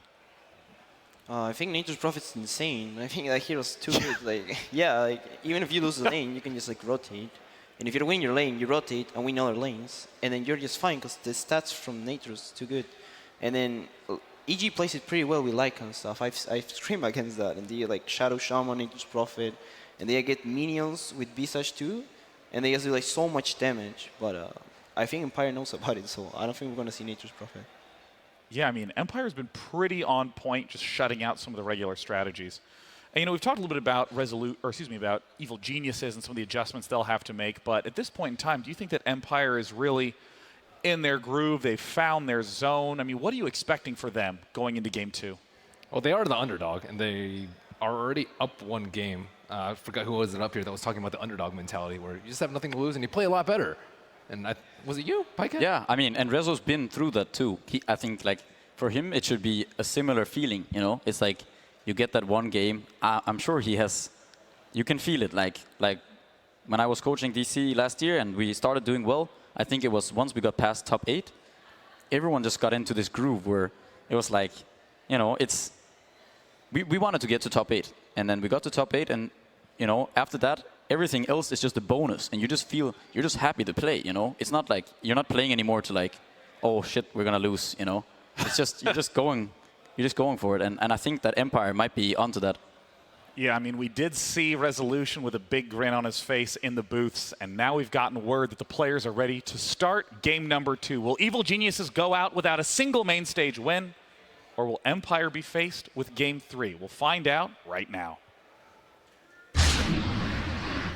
Evil Geniuses versus Team Empire.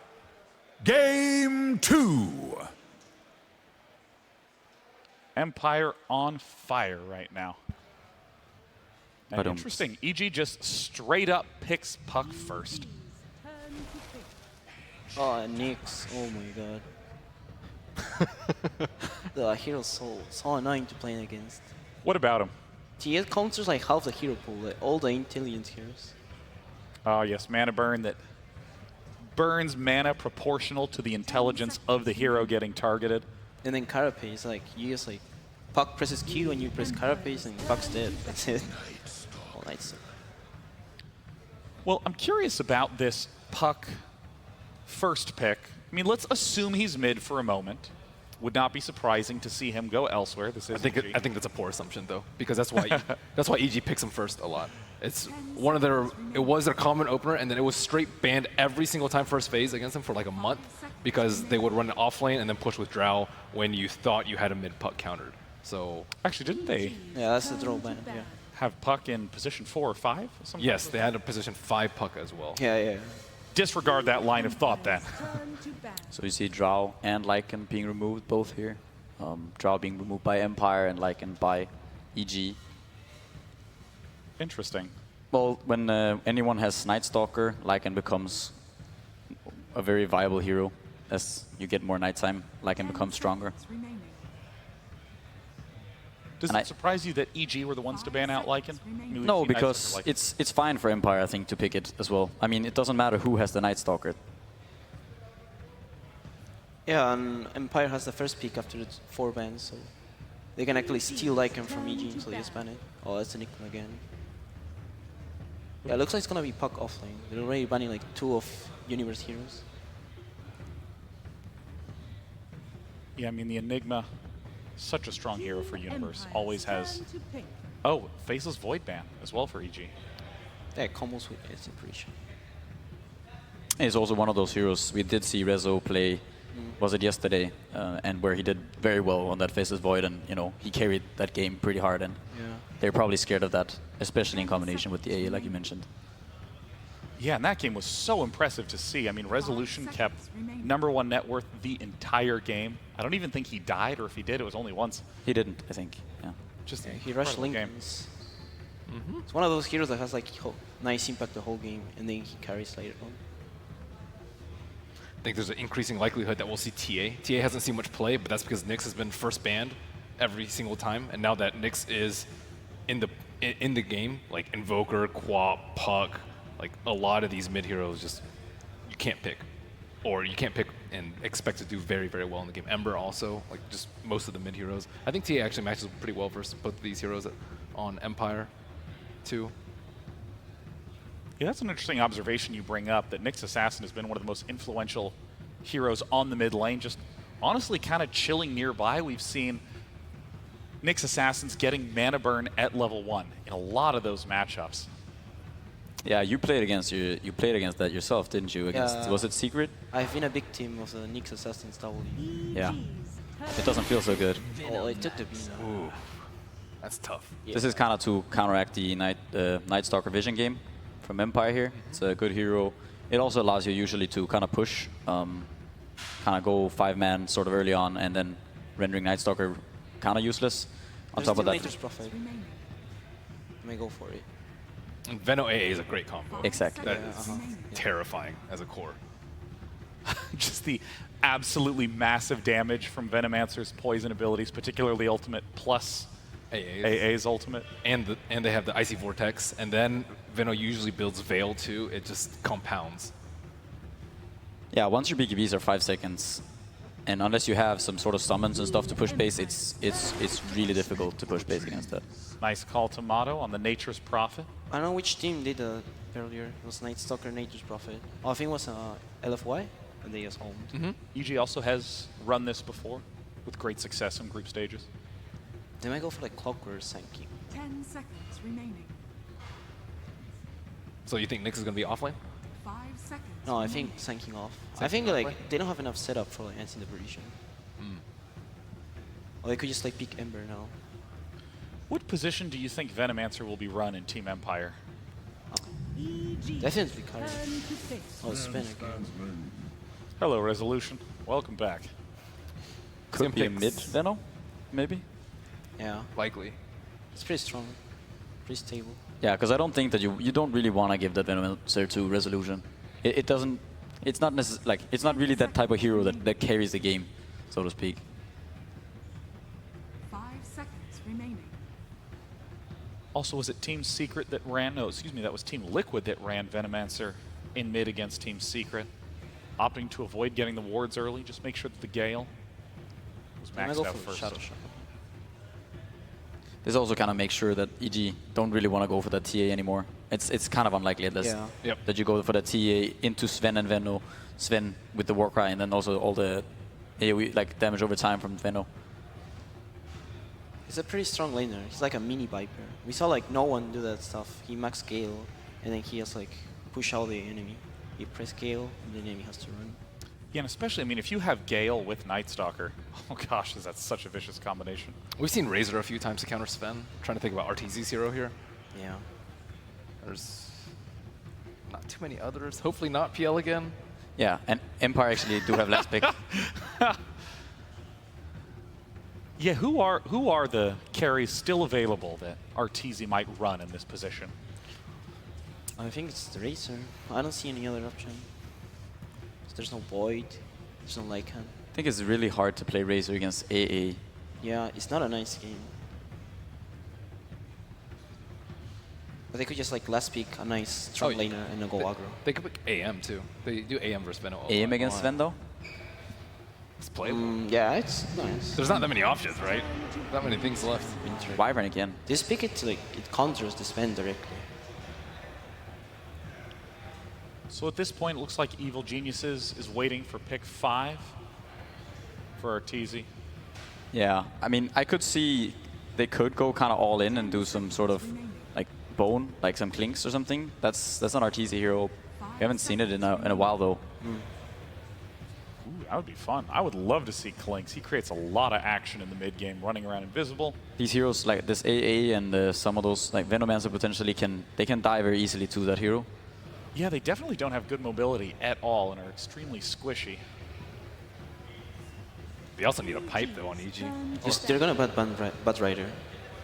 They don't Bat Rider, could be bad. Yeah, Bat Rider's lasso obviously great at snatching Nature's Prophet, who tends to have weak mobility. A little tough to play versus NS though. Yeah. Hey, Bat Rider, nice call, and terrible. That was an insta pick. They're confident. All right, when in doubt, go to the Terrorblade. What about Terrorblade fits in here? I mean, obviously there's Sven, who's great against illusions in general with his cleave attack. Why Terrorblade here for EG? Does it fit into the fact that they want to do a push-heavy lineup? Fits multiple reasons. Yeah, I think he pushes very well. He's one of the few heroes that can also heal up from AA and Veno. I think Weaver and Terrorblade are they're like the two main cores that can still get their HP back. But mostly, I think because it fits into their push quite well. He can kite the spin. Kind of nice too. There's still LC. LC Empire picks a lot, especially now that the Terrorblade might be okay. Yeah, I think LC is pretty nice. But not good versus Winter Wyvern. Yeah, that's the only problem. But it's good for the summons. I don't know. It's kind of a tough call here. Only 15 seconds left for Team Empire with their final pick. And already they have a pretty nice setup to just make sure that Resolution can be comfortable. Are they gonna random like Newbee? Oh, right. Ah, Mirana. Okay, so that's a mid Mirana. Oh. Wow, FN. So is this the offlane? Is it Venomancer offlane or the Nyx? Yeah, it's Veno offlane. So they're taking kind of a page out of.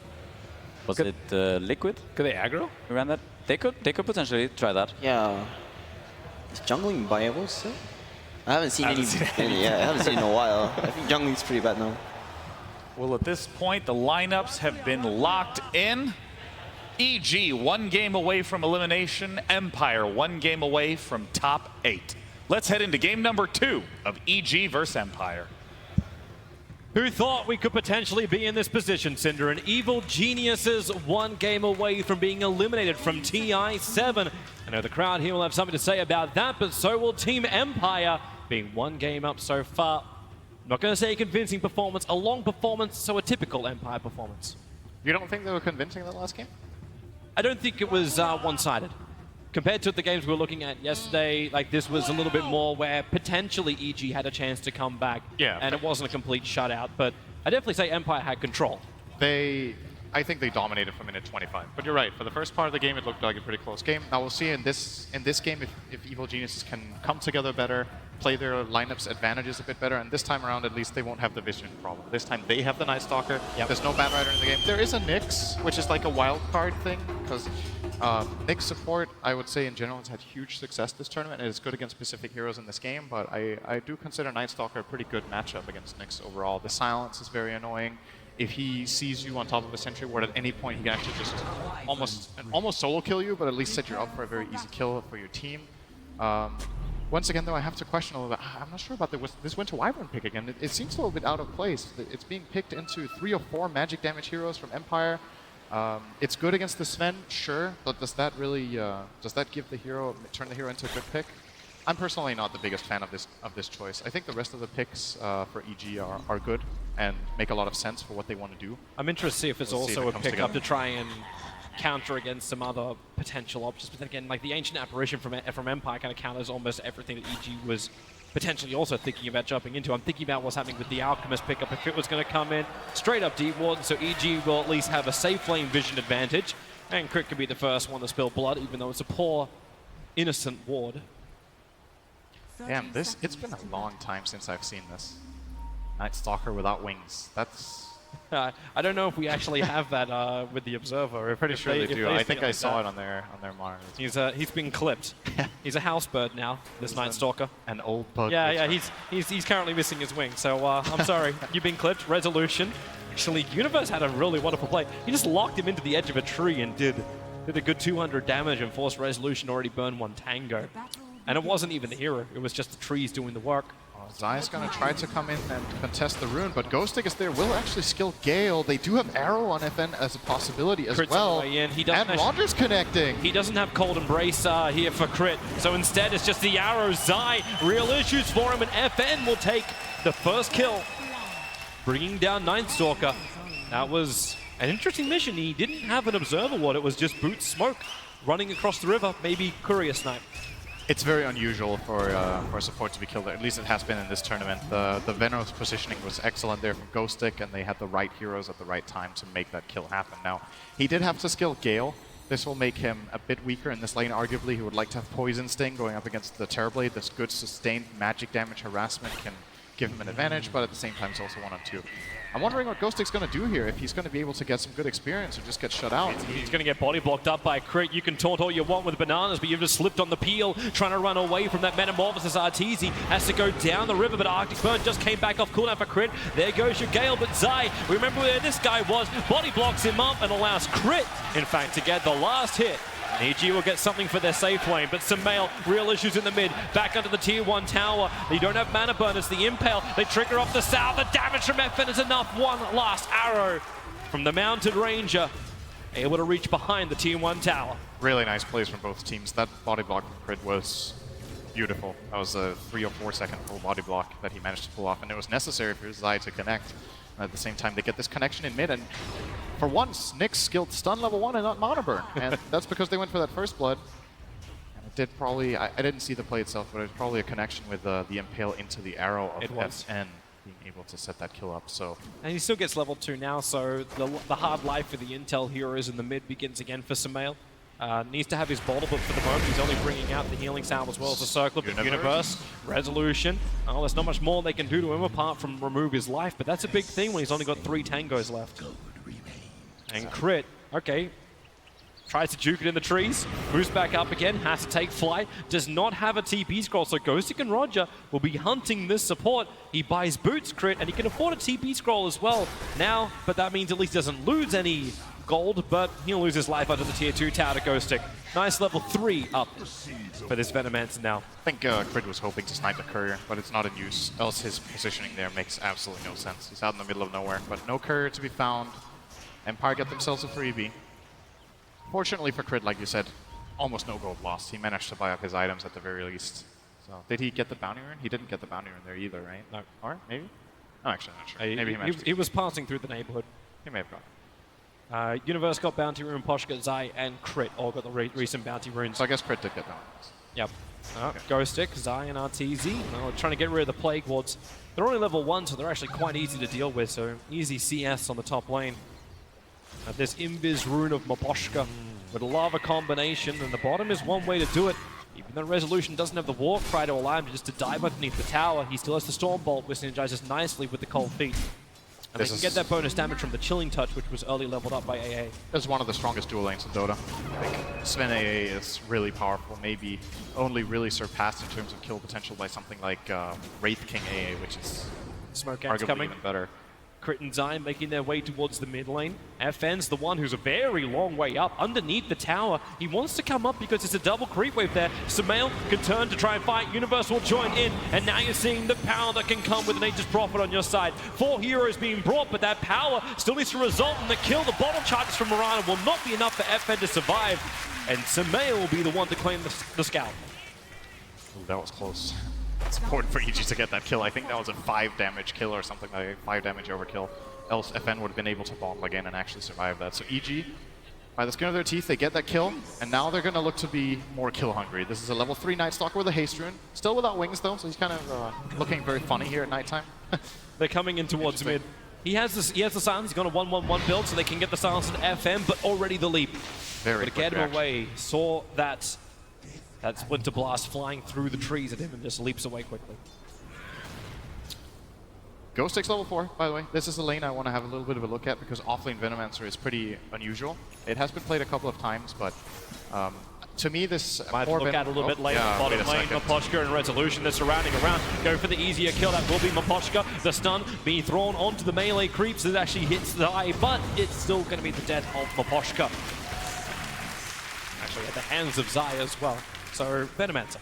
Another good start for EG, similar to the last game. Guess his mouse disconnected again here, Brett? Mouse? Yep, okay. Stop throwing him. So, okay, this gives us a little bit of time to talk about the Venomancer.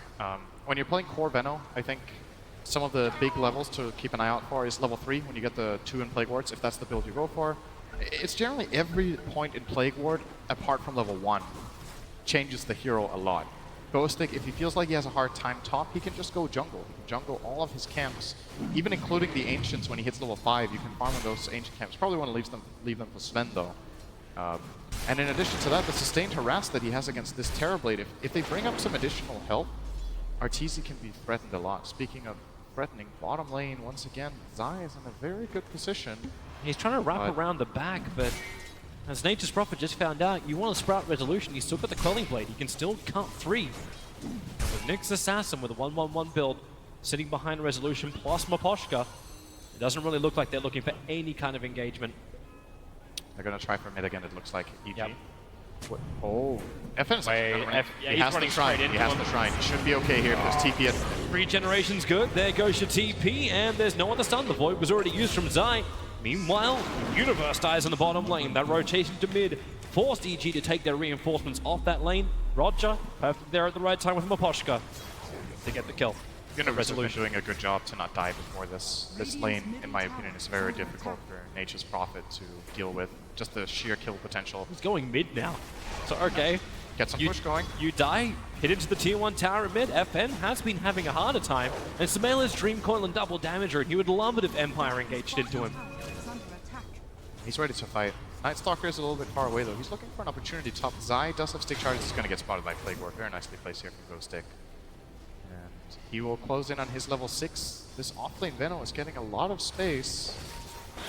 This is a dangerous thing to do. An offlane, like a safe lane Veno is normally trouble enough. It's that very quick levels. We even saw the hand of Midas Venomancer earlier today. But with Venomancer, once you hit level 10, your experience just comes so quickly with that plus 30% gain. Yeah, looks like he's planning to go treads into Force Staff. Force Staff is a very, very good item against both the Puck and the Terrorblade. You simply need to create distance between yourself and these targets of EG. Bottom lane crit. Could get scary here. Standing back behind his tower, but Roger will clip him off. And there's no Arctic Burn. Going for. They're way too deep for this. EG not going to force a rotation. Right now, they're still using that double damage rune of Sumail to bring down the tier 1 tower. So they're looking for a trade-off. Arteezy tricking Metamorphosis once more, so he's beating the tier 1 tower on the top lane. So a lot of tier 1 tower trade-offs. Empire try and take the bottom. Arteezy forced to fight Ghost Stick. I say forced, he's actually quite willing to do so. Dropping the Venomancer down, but he has a shrine he can utilize. Oh, Maposhka can't get out in time. Sumail wanted to go and join that fight, but he got hit by an arrow from FN in the mid lane. Radiant's top tower is under It's going to be the phase boots completed for Zai. Unfortunately for him, it's at the end of the night time. This is the #1 prioritized item that we see Night Stalkers get in this patch. More or less just rushing it, maybe a magic stick or a range off in between, but that is the go-to. Just helps a lot with being able to cover distance with Hunter in the night. It makes you a bit more useful at daytime. You don't feel completely useless. Getting that extra damage in is very nice with the attack speed you get from Hunter in the night at nighttime is such an extreme value point. 45 attack speed from that makes the phase boots hit really hard. But now it's day, so Night Stalker has to chill for a bit.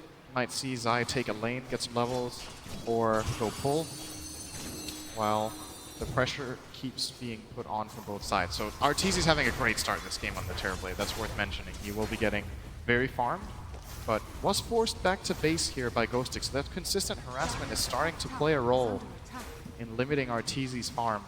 Well, he's had to burn so much mana to stay up on that top lane. Yeah. It's the harassment is pushing him towards the tower, so there was a time he just had to retreat. But we'll regen up, TP back up to the top lane, and then it's a rinse and repeat. In 35 seconds, he'll assault the tier 1 tower, and more than likely this time he'll kill it if Empire can't stop him. I don't think they're going to let him, though. I think they want to fight for that tower and maybe sacrifice their bottom. This bottom tower will be hard for them to defend against this these Treant scouting. The potential rotation of the Puck is excellent for fights in that area of the map. But we'll see. For now, it's just Universe starting to push down this bottom lane, and there's no real contesting from Empire. It doesn't look like they're just going to sacrifice this completely. All of them are moving away. EG with a good ward at the shrine. We'll see the AA conceding this area, and should mean Empire are going to cross the map and try to do the same thing on the top. Everyone's seeing everything. Everyone can make really good choices. Even the Observer Ward watching Arteezy farm. And allow the Nyx Assassin to understand exactly what he can get away with, and allow Ghostic to start pressuring into that tier 1 tower. Send an illusion in, just drag the creep wave off. Arteezy is not giving the opportunity for Empire to really attack in. Instead, they're trying to force the rotations, having Universe beat into the tier 1 tower on bottom. FN's Invis Rune might help them turn this fight around. But then again, there's only one of them here. There's no other help. Resolution's farming up in the small triangle jungle of Empire. You got a big stack there. Oh, Zai. Oh, Zai. There's your Void. He hasn't finished the job. FN had to leap himself away. Universe going to stay on the run. Crit trying to get in front of him as well. He's got Splinter Blast off cooldown right now. Doesn't have anything to really bounce it off. And FN with 8-1 charges. Decides it's not worth it. Zai, get the hell out of there. Face boots and around the trees. Under sub 100 HP. Night Stalker retreating from the fight. And there we go with the tower trade. So top tower goes to Ghostic. Still working on that Force Staff. He's halfway. Sumail will pick up the Veil here, so a lot of damage is now available for EG. Might want to look for a fight, but as was pointed out by Tomato, this Nyx Assassin is a dangerous matchup when now that Roger gets his level 6, he's actually immediately going to TP bottom and use his Vendetta. He's going to look for a kill straight away on this Nature's Prophet, who, by the way, also has a bad matchup against Nyx. But a perfect time to TP out. So great read. Bad matchup, easy if you have that mobility that comes from the TPs, be it from his scroll or his natural ability.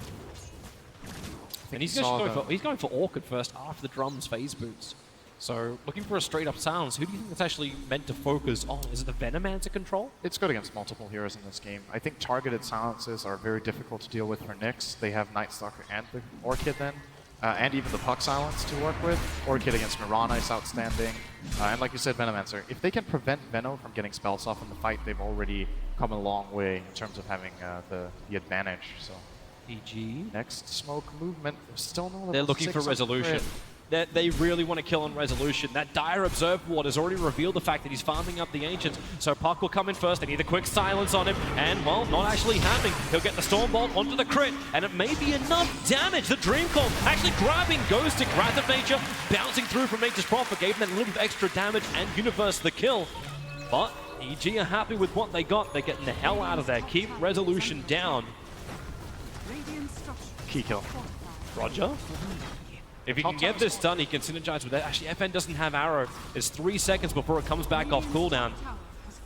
But he's watching Zai very closely. Through the trees, the stun will connect. Here comes your arrow. It'll only be a 2-second stun. But 2 seconds may be enough. Stick charge is available. Night Stalker cannot get up into the air and away. Pretty unconventional build from Roger here, by the way. Well, maybe not so much, actually, but it looks like he went 2-1-2.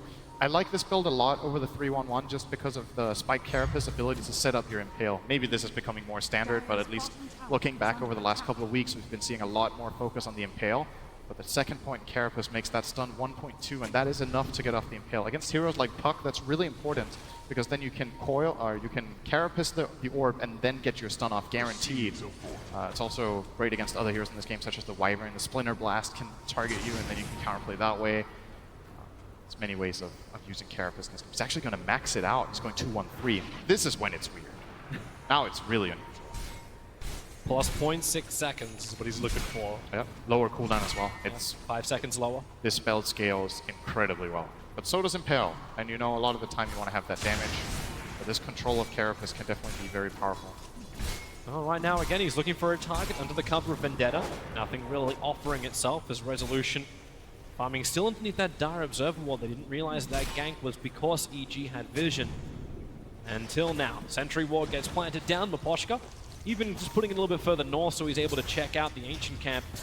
The rest of Empire putting their attention towards the mid-tier 1. And support's coming in. Wyvern will arrive. Splinter Blast is a great D-pusher. And FN doesn't want to stick around for that. So is the Orb. Very difficult to push into the EG towers when EG are prepared. This Terriblaze game really farmed. Arteezy's having a great start so far. Pretty much uncontested farm. 156 CS, minute 14. So currently at about 11 CS a minute. Will get a 15-minute Manta style for his efforts. And I think in this game he also has a better core matchup. It's not perfect. I think there are problems. Again, Farm Sven can mess with Terrorblade quite well, and there's some decent AoE damage, but it doesn't feel like that last PL game just seems like semi-hopeless at times. Arteezy can definitely play a big game here. And it's interesting to see that this is in some ways similar to what Liquid ended up doing on when their backs were against the wall, where they had Miracle farm a troll for what seemed like an eternity, and then he really started carrying in that game. Maybe EG have decided to just adopt that style here. It's going to be difficult for him. Like, farm him up, but Resolution's also taking that very greedy farm build again. Oh, it's like very greedy. Like, just more orientated towards an Echo Saver plus Mask of Madness. He's rinsing and repeating from game 1. It worked, but Arteezy definitely has a better start than game 1. And with the Observe Ward and Sentry down, they're trying to contest as much of the Ancients as possible. I came in a little bit late, and Roger was also in a good position. You saw him use the Spike Carapace there in anticipation of the orb from Sumail. Didn't come out, however. Sumail's now going to have to commit his orb to the mid lane to hold it off. Arteezy creates a couple of illusions, and then we'll look towards the bottom lane with Metamorphosis available.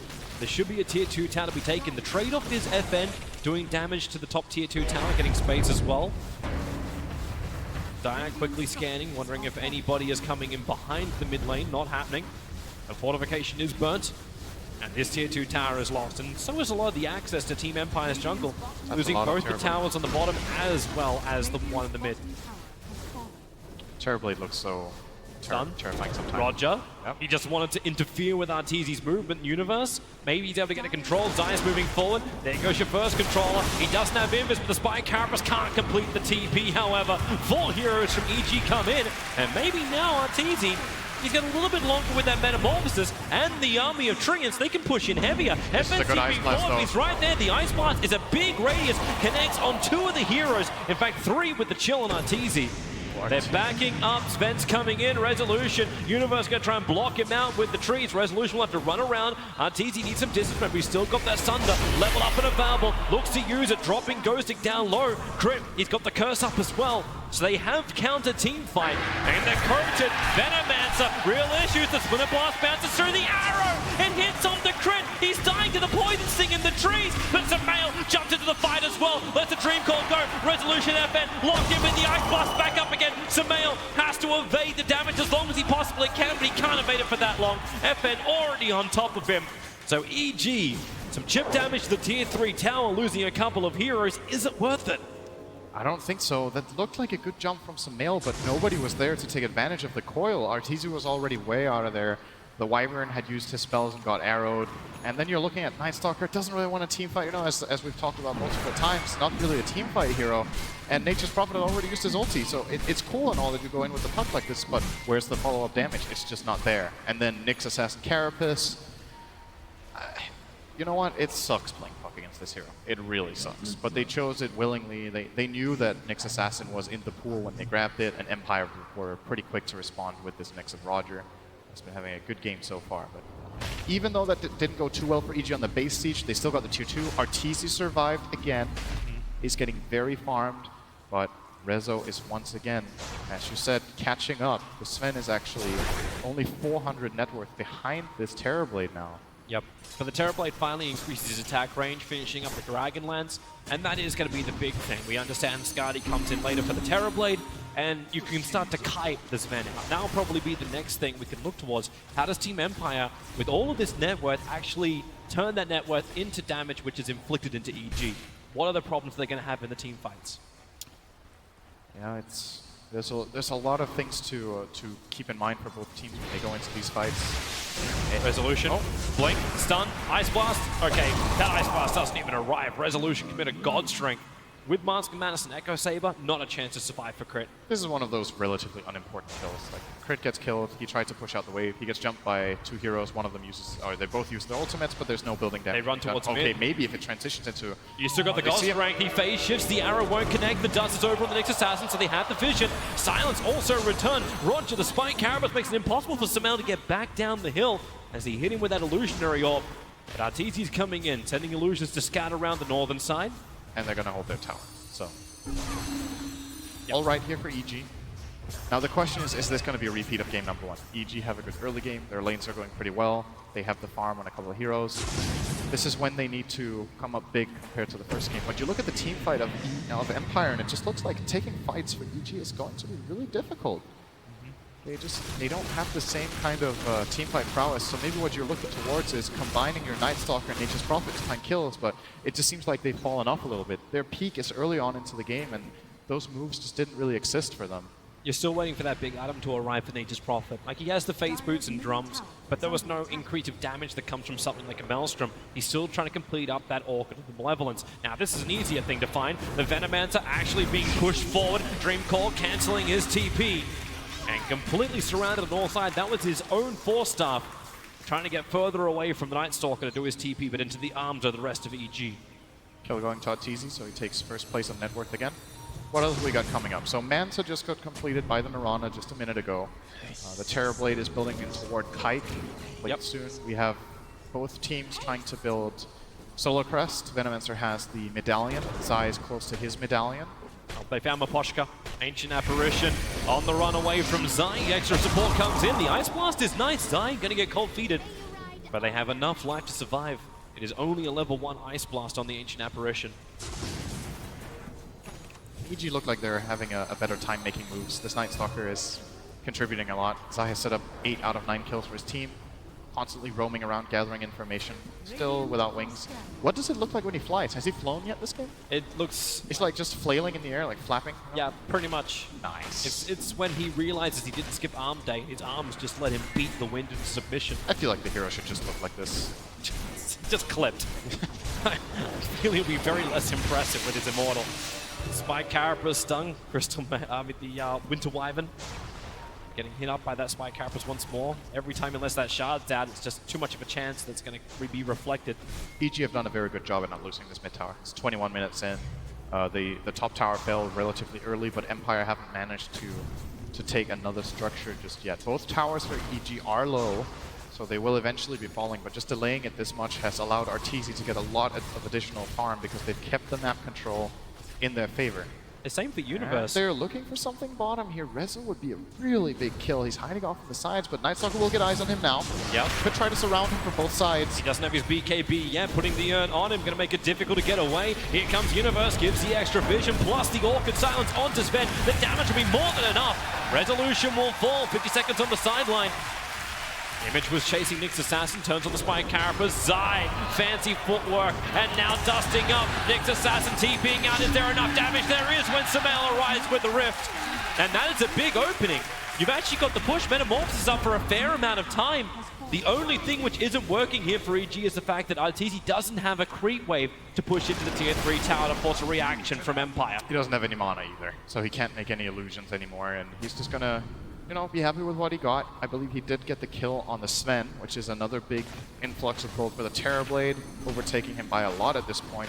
Got 305 gold for that kill. Still, though, similar to game number 1, it's not Empire with one farming core. It's not just this Sven that you're looking out for. FN is having another great game. He's really farmed 10 CS a minute, similar net worth to that of the Sven, and they're both way ahead of the puck. So a lot of pressure on this Terrorblade to deliver with all the space that Arteezy has been given. He needs to play a good game here later on, because when you look at their lineup, once again, the control of their lineup, the team fight is, I would say, inferior to that of Empire. So when push comes to shove and they need to go high ground, Arteezy needs to be big and he needs to not be out of position. Well, here's the danger zone. We always said it was around the 25 to 20 minute mark for Evil Geniuses. We're smack bang plumb in the middle of that. And Empire smoking up. They were looking towards something. Originally, I think it was a gank on mid, but they turned their attention towards the Roche Pit. No easy way for EG to scout that out right now, because Universe doesn't have any trees in the neighborhood. A Moonlight Shadow even being cast, and they are fine. Team Empire, they will take Roshan, not to mention EG Smoke. It just got broken. Roger is here into the cover. Moonlight Shadow gets a double stun into the double Ice Blast. This is exactly what EG didn't want. Sumail is trapped. Where's the save? He blinks up. Oh, John, you're protecting him. You're John up Sumail. He will survive and escape from Team Empire. But the damage is done. Roshan is still in the hands of Team Empire. Aegis the Immortal belongs to FN. Very nice play from both sides in that situation. Roger setting up the beautiful two-hero stun, and Sumail quick under pressure to get out of that situation. Needed to cast his spells in that exact sequence, in that exact way to get out of that. Does manage to survive. Still, as you said, the Aegis does go the way of Empire. And this is one of the benefits you have of Nyx Assassin. It's just that when you go for a play like that, you feel pretty comfortable. They didn't seem to hesitate for a moment there, Empire. They just run into the pit. Nyx is scouting outside. Okay, they're not coming here. We feel like, okay, they're not going to contest, and they just take it from 100 to 0 with no flinching at all. Yep. It's also interesting too, the fact that EG, like, they did smoke up. The smoke broke, but there was no instant detection. This allowed the Nyx Assassin to set up for that double stun. Nightstalker actually had dust on him, but I think Zai wasn't confident that he... First of all, maybe that Nyx broke their smoke, and secondly, where he was at that point in time. Now he's got eyes on Zai. This is a dead Nightstalker, Toby. He's very dead. Ice Blast, Storm Bolt, and it is easy as slice. He could have tried to fly, but two problems with that. It was daytime, and he lost his wings this patch. So, you know, what are you going to do? I sense you having real issues with this. Universe doing Universe things, it's one of my pushing favorite down heroes, towards the man. bottom What do you lane. want? With a Splinter Blast, yeah, go by your Scepter. Okay. Crit is actually helping with the Splinter Blast, so Universe actually going to get some good momentum into the Tier 3 tower. The trade-off is still Empire taking the mid-Tier 2. But you can definitely see the idea here. Oh, wow, that TP, are you going to complete that one? Sumail's coming in. The Yule Scepter stopping the Scepter from getting out there. They got that gem of True Sight over on the puck, but Sumail, as quickly as he got it, he will lose it. It's now in the hands of Nyx Assassin. Evil Geniuses. Ooh. 25 minutes. This is the dead zone for EG. This is really bad news. Sumail, it seemed like a little bit of disconnect in what they wanted to do. So Nature's Prophet had that good push going on bottom, but he didn't dare to go for the high ground push. And then at the same time, Sumail is coming in trying to stop these TPs, but stopping those TPs, it's nice, but doesn't have that big of an impact when you already gave up on the push on the bottom lane. And now high ground time for Empire. That Observer Ward on the bottom, it saw the fact that Arteezy wasn't in position with that Splinter Blast. They can keep their creep wave alive long enough. And the fact there's no puck, there's no Dream Core. The two counter pushes from EG that protect the high ground are lost. The attack damage on the tower is on 1 HP. Let your Illusion attack it, that'll do the work. The Catapult finishes the job, and TP's out. Resolution will be happy. Maposhka, the Void, it'll cancel off his TP as Zai hits the ground and kills off the Ancient Apparition. Wow, AA has 3 smokes as well. Oh, bonus nice kill catch. time. Venomancer going down. That is a nice bonus. They still lost at 2-3. EG are not happy right now with how this is going. Like these last couple of minutes have been very bad for them. They know the Aegis is still on the side of Empire sitting on that Mirana, who, by the way, is getting really, really farmed. So here we go. There's the Yule Scepter, and I believe the coil is going to come out now, but the stun from Nyx even missing. But Sven made so hard. So Mail has used all of his cooldowns. That defensive Yule, not available when you use it aggressively, phases on cooldown, and does not look too happy with himself in that moment. Definitely not the best play in that situation coming out. Yeah, they definitely needed more numbers if he was going to go for that. Right now, they have the numbers against the Nyx Assassin getting caught. Here comes Aegis Prophet, as well the Silence TP won't complete. So the Gem of True Sight. Oh, he gave it back. That actually just gave it back. That is very important for EG. So that's the best. I mean, debatable. Maybe it's a better kill than a core. Like, this gem is really, really important. You don't want EG in the same position as last game where they lose complete control of the map and don't dare to go out. At least they have better split push this game, arguably, with the Nature's Prophet and the Terrorblade illusions to try to get the waves out. But still, in some ways, it seems like we're watching the same archetype of game play out here. And EG need to make sure the same mistakes don't happen again. Zven getting bigger and having no easy, quick answer to him. There is more answers in this game for Evil Geniuses. And as long as they can keep that vision up, like that's probably the bigger difference between Game 1 and Game 2. Now they have this Gem of True Sight back. They get rid of both the aggressive Observer wards from Team Empire. Team Empire now have no wards on the map. The only one they have is in the stock of the Ancient Apparition with 4 sentries. So might be a good idea to see where that Observer ward goes down, just so we can see the mentality of Team Empire. Do they hold back? Do they wait this off? Aegis the Immortal's going to get reclaimed, so in 3 minutes' time, Roshan could spawn up for the teams. This may be the next attention point for both sides. Continue to farm up. Empire will still be happy as long as Resolution continues to get bigger and bigger, and Ghost gets more and more space as well. That experience per minute, let it rack. Can't forget about the Mirana, man. You really can't.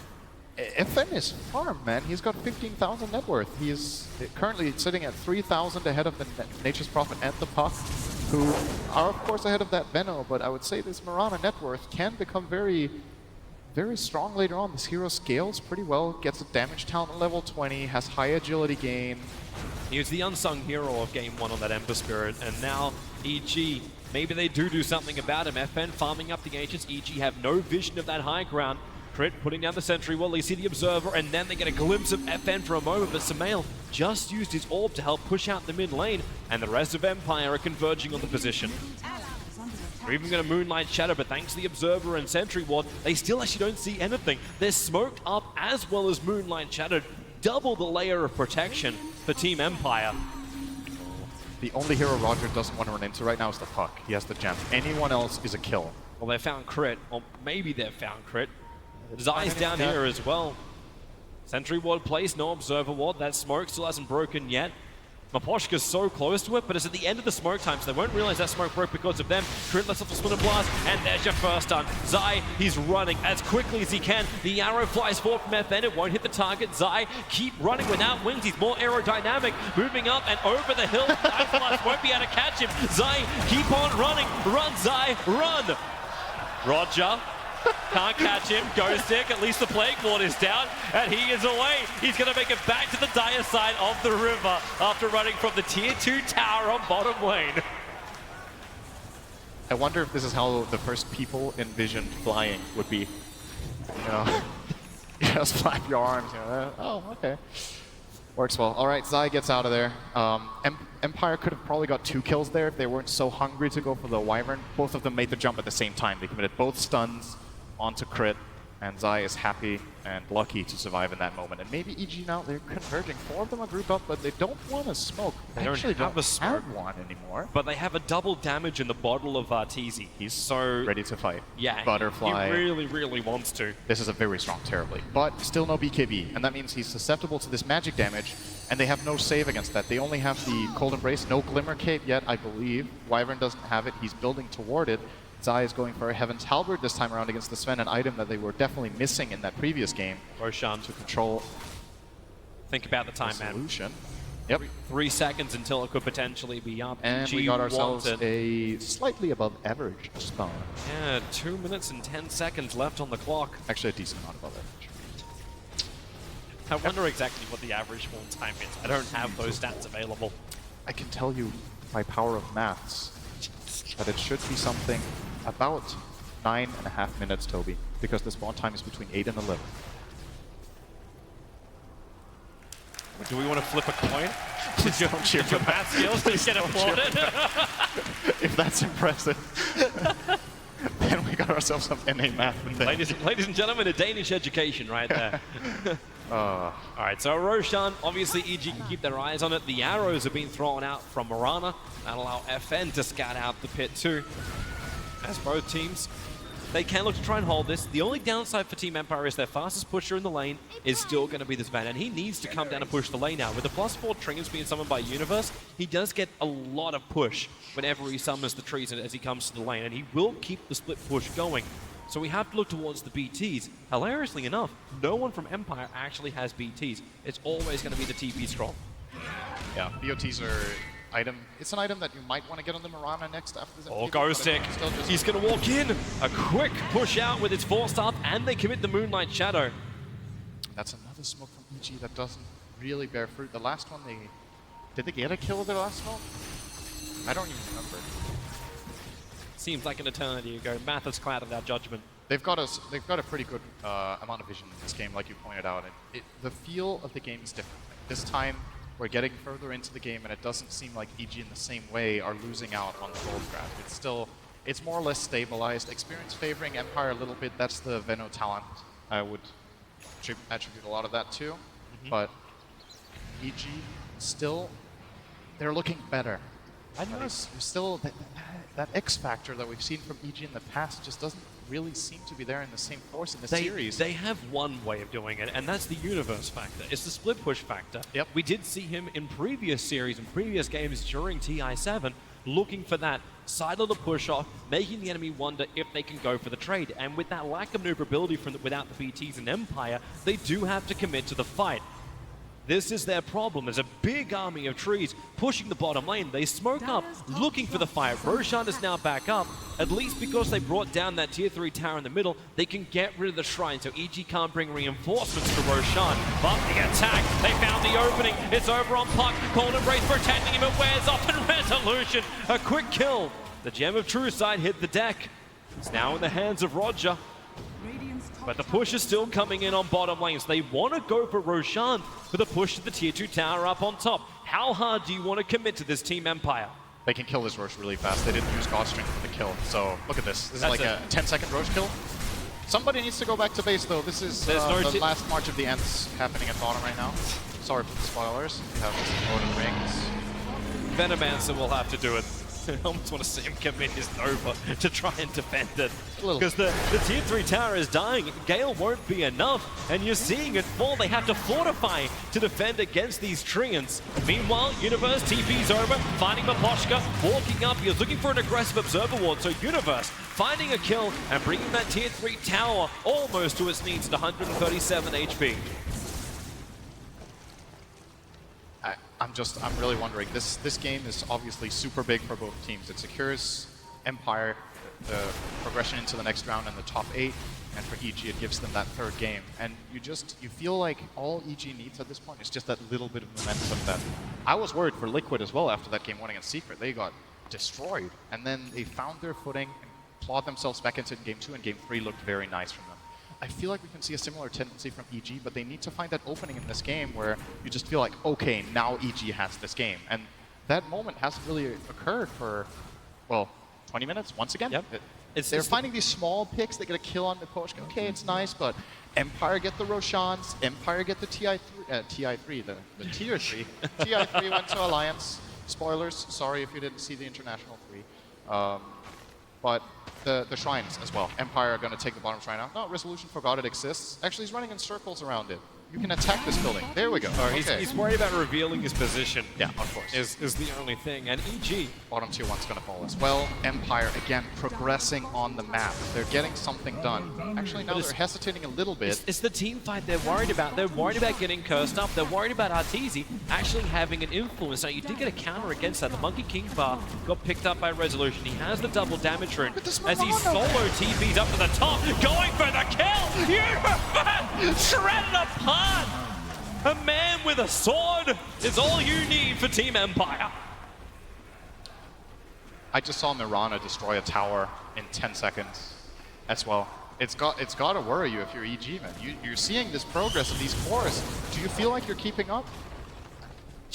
You feel like you're staying in it, probably more. This is the problem with Puck. If you're picking Puck and you're not finding fights and you don't go Midas, this hero has this downfall, and then on level 25 you pick it back up again. But Sumail is really far away. He didn't go Midas, and the fights didn't go their way. Next, the Spike Carapace is up. That'll actually get the stun because they did dust him up. A quick Yule Scepter up and towards the end. Moonlight Shadow will now protect him. Where is your secondary detection? Dream Corp from Sumail. Woofs! In the jungle, the arrows flying forward and support is arriving from Team Empire. FN with that leap up. He's looking for a fight. He's got the Aegis Immortal. He really wants a fight. Even the Monkey King bar ready to attack into Arteezy. But EG retreat home. They did not get the opening they wanted. Good disengage. That could have been a lane of racks if they got caught off. I think no buyback on the Night Stalker. Puck and the Terrorblade both have it. No buyback on crits. This is great though for Empire. There's no pressure coming in on their the Carapace! They get It's the a arrow! perfect Spike Carapace into an arrow. The 4-staff out. Crib will survive. The Ice Blast doesn't connect. Instead it's the Mirana who has to Manta Style out of the Bloodthorn and escape away. The tier 3 tower chipped but not killed. And already, Universe knows what his job is. TP to bottom lane. Realize it's still only the Orc, and he hasn't finished the Bloodthorn, holding onto that buyback money. The split push game really seems like the only thing that EG can really pull off at this time. The 5-man fights are maybe possible when Nature's Prophet and Puck are starting to have big enough items, but for now, this Mirana and Sven combo is just stronger than this core combo of EG. It's just the nature of the heroes if they don't find the type of game they want. So Universe needs to get big. Bloodthorn is coming in close. He could actually buy it, but doesn't have buyback, so he's holding on to that. Glimmer Cape still not up for Wyvern. Looks like Crit is changing his mind and going for a 4-staff for himself instead. Defensive wards are up. The arrow flies forward. Crit. Standing still is how you dodge arrows. Arteezy. Ice Blast. The Ice Blast is perfect. Spike Carapace doing the work with Sumail. Into the backlines, killing up Popochka. They need more control. They're losing racks, Toby. The Venomancer, he may go down. You are right. The mid lane's been taken out by the Mirana. She's moving up towards the top tier 3 tower. The mid melee is gone. So the fight is split up. Universe standing his ground against Ghosting. Ghosting, he's still trapped inside the trees. Finally able to push himself away, but on the top lane, that's where the defense is. FN did the damage. It's the trade-off game. There's meant to be EG with the Prophet causing that, but now it's Resolution, the manliest of all, killing off the Vampire of Night Stalker. And the gem is back the other way again. Hot potato. So Mirana got the melee racks and almost a tier 3 tower top. Tier 3 tower bottom. The Gale had pulled him off. It's on 31 HP. Ghostic barely was able to take the aggro of the Dark Creep way back. That's pretty important to hold on to. FN's back in top. Yep. Crit doesn't have Curse. Sumail. She had Blink Silence, but it's too late, especially up against a Manta. Bit of chip damage there from FN. He's almost 25. I'm curious to see if he goes for the Leap Talent or the Triple Arrow. We used to see core Miranas. Actually, we're going to have a replay here. So there's the stun on Arteezy. Get the Ice Blast coming in, but he does get the BKB off here. Good timing on that, avoids the explosion damage, and is able to turn around and go fight. Meantime, it's such a hard fight when you got no mana. Like, he starts this fight with only 100 mana. So clutch from Ghostic, and he will survive in the end of this. He survived, right? He man fights Universe and survives this? Yeah, he gets out with the 4-staff. He gets just out of the range of the trees in time. So a lucky duck. And it's like, damn, I only got 1 Rax. Universe is going to get the hell out of here, like right now. Ancient Apparition as well as the Venomancer coming in. He goes invis, no detection. That was a sentry on Miposhka, but he doesn't have any way of breaking the TP, nor does the Venom, so Universe will get out of there.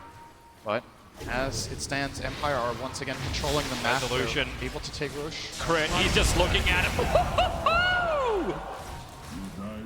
Goodbye. Yeah, it's not easy to play against Sven as a position 5 with 2,000 at his He said you love crits. That's not even a crit. That's I just love it when they're raw not on me. damage. That's the best thing, as long as it's someone else. So That's such a team player. Yeah. So Mirana did go for the triple arrow.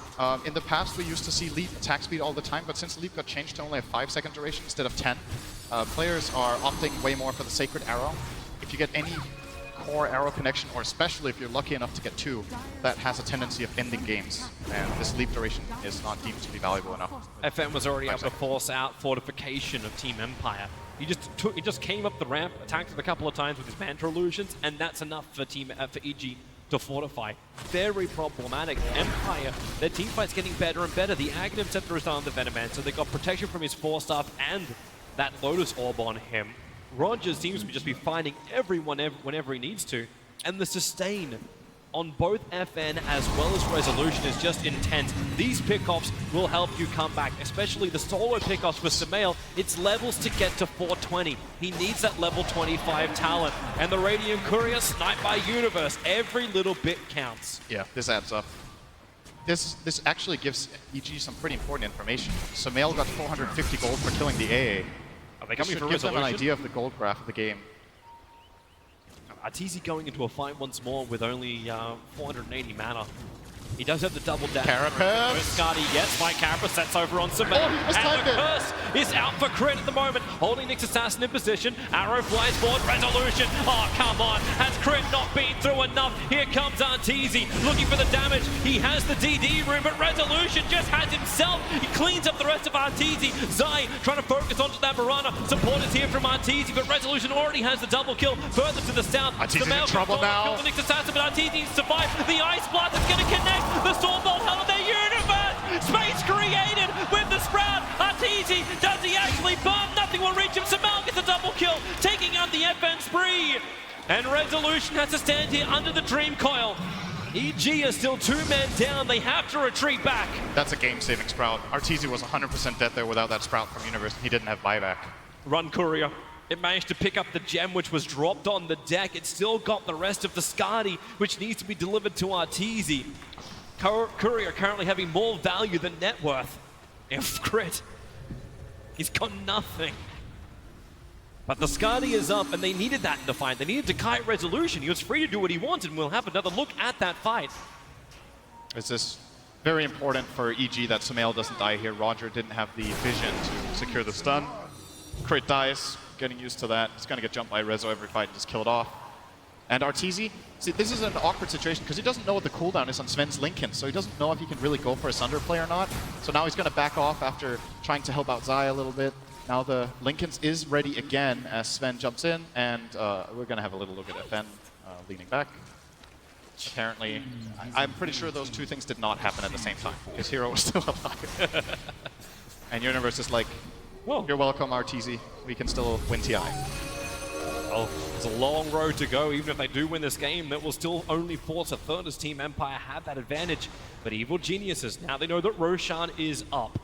They're getting more and more into their arsenal. The Aghanim Scepter is on Sumail. A big item, especially to help control up that BKB Resolution, not allowing him to keep moving. This is what I was wondering about. Team Empire later on, you've got all this net worth, 27k of it, onto Resolution. They're defending the towers at 6 HP. They refuse. Hold the line. Oh. But Roshan. Ags on Puck is big. Nature's Prophet is closing in on Hex. There's the scan, though, from Radiant. They're not going to give up this Roche. That's big for EG. They don't get hit by the Ice Blast, but just to make Arteezy's life better, he gets stunned up. The second he tries to go back into the pit, and Roger, Invis, Dream Call, big catch from Sumail. They've already killed off Popochka. Can they get Resolution? The cleave is going out, but it's only on a fake Arteezy. He'll make more of that, and maybe they have the slow. Resolution back to the tier 2 tower. Sumail's going in after it, and Ghosting. The ulti is nice. It's coding EG and jump, but Resolution back to the safety of home. He's away. Ghosting may not be so lucky. Arteezy has the damage. He has the range. He has the power. And with a double catapult wave, they can bring down the tier 2 tower. But remember what they started. They came here for Roshan. They could try to go for it. Their heroes are very low. Zai is low. Arteezy is half HP. The other two are faring pretty well.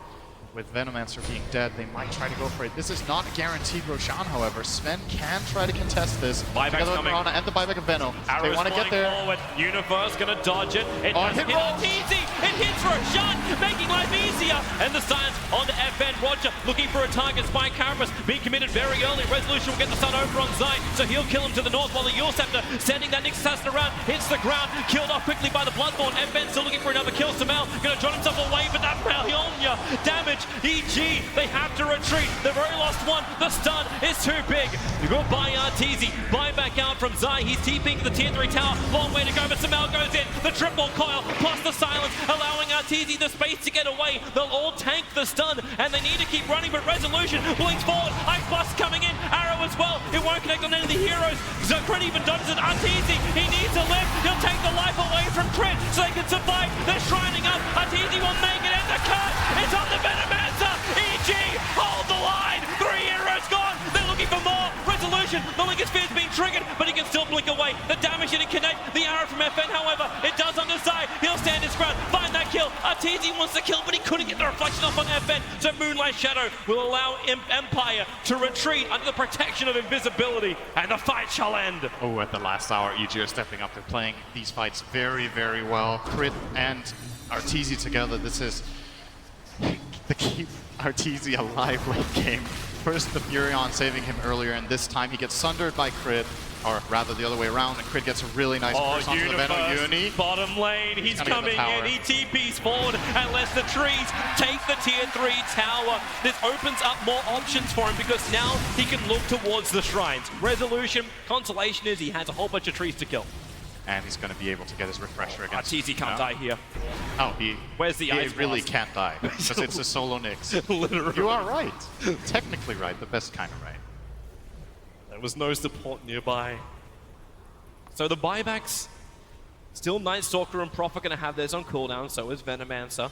So you'll probably see the teams just temper the pace of this game for the moment.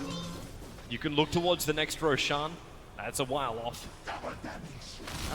Gonna hit the shrine. Did the cheese get used in that fight as well by EG? I believe it did. Not seeing on any of the heroes, so I'm assuming it was. Yep. But now you've actually hit the 420 Samael. This injection of money into him is allowing him to build into high levels of Dagon. So having the Veil of Discord and the Dagon pop, this is a lot of money, a lot of damage which is coming their way. Even if he just starts buying Moonshines for everyone at EG, it's still going to be useful. He can one-shot the AA, which is very good.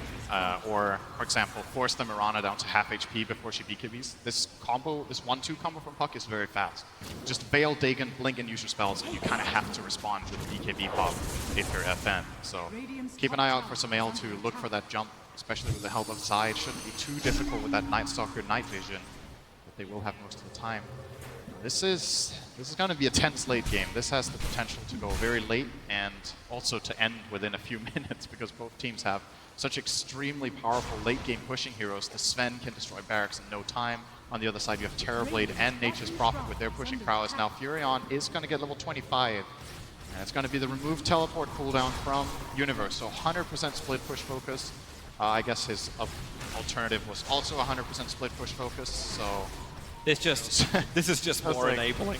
More than anything else, just come into the fights, move out. Empire don't want to wait for it. They 4-man smoke up behind FN, who's pushing the mid lane in. This is the lane they had that momentum. This is the lane that FN already achieved victory on last time. Now, Evil Geniuses on the hill to the east of Empire. Will they wrap around? Roger will do it. Arteezy's the man. Will he get initiated on the BKB? Is out, so it's a dream call. Resolution has to stand his ground for the moment. The arrows fly forward. Doesn't know any of EG. They want to fight. Arteezy has the range. The Venomancer has the ulti. Arteezy sums up the damage. If he can't, actually can't regenerate, he may as well steal it.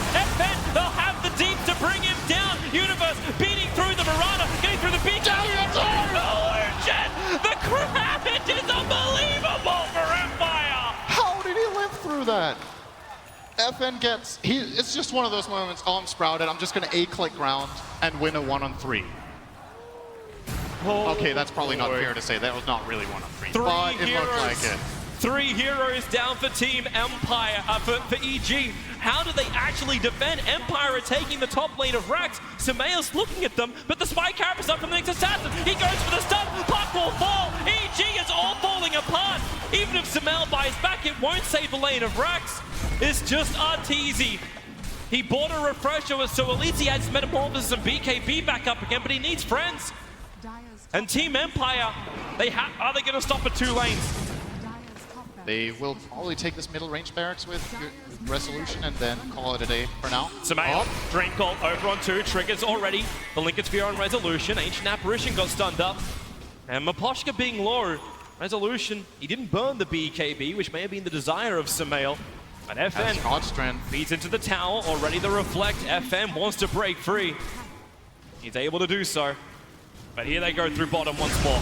Get rid of the illusions. Got strength up for resolution. Takes the tier 3 tower attack. Crit, waiting on the lines. Arrows fly forward. It won't hit his mark. Roger, he'll hit his. It's a Terrorblade. The Ice Blast is coming in. Arteezy, he cannot die right now, or else this game is over from EG. The curse is onto FN. They'll return for the damage. The Thunder from Arteezy. He gets his life back again. They still have the Shrine to work with. And maybe resolution with no BKB. He can't escape. The stun is huge from Roger. Looking for the follow-up. He hits Arteezy, holding him there. FN's bringing in the damage. Samael has to come back. Maybe with the Shrine they have their life, but they're losing the teammates. Night Stalker has fallen. FN's focusing the rack while Resolution focuses the Terrorblade. Arteezy the tier 4 towers. Samael back in again. Dreamcall is up, but where is the control? Arteezy is gone, and EG is a last-ditch defense. FN breaks free, but Samael's got the damage to kill him off. The buyback triple from Empire. They can smell it in the water, and it's EG's blood. The rivers run blue, and evil geniuses. They're trapped inside their own fountain. Samael, the sole survivor at the moment, while Empire look to bring down the tier 4 towers to open up the Shrine. Samael may have a triple kill. Ghosting lets it over freely fly. Resolution, there go the tier 4 towers. Puck taken out of the fight for the moment. It's going down to 2,700. They find the weapon as well. It looks over for EG, and it is over. Team Empire will 2-0 out the former TI champions, taking them out in the second round of the lower bracket.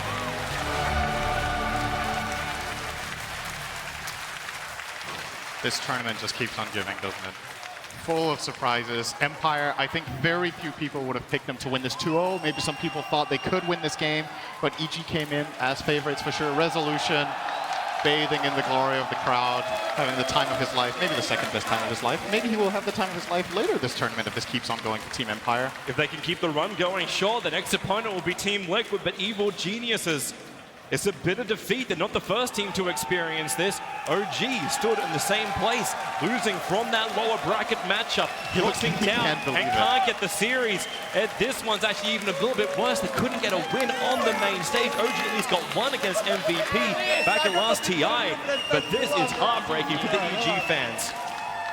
Gotta commend Empire though, credit where it's due. I think they had the better draft in both games. I think they played their hearts out. They had a great read on EG's playstyle and on their movements. They were well prepared, came in with an idea, executed it well. Hats off to them. I think Empire after this series looks like a real contender to go far. Now they're top 8, as we talked about, or as the panel talked about previously, you know, like Pike had said with DC last year.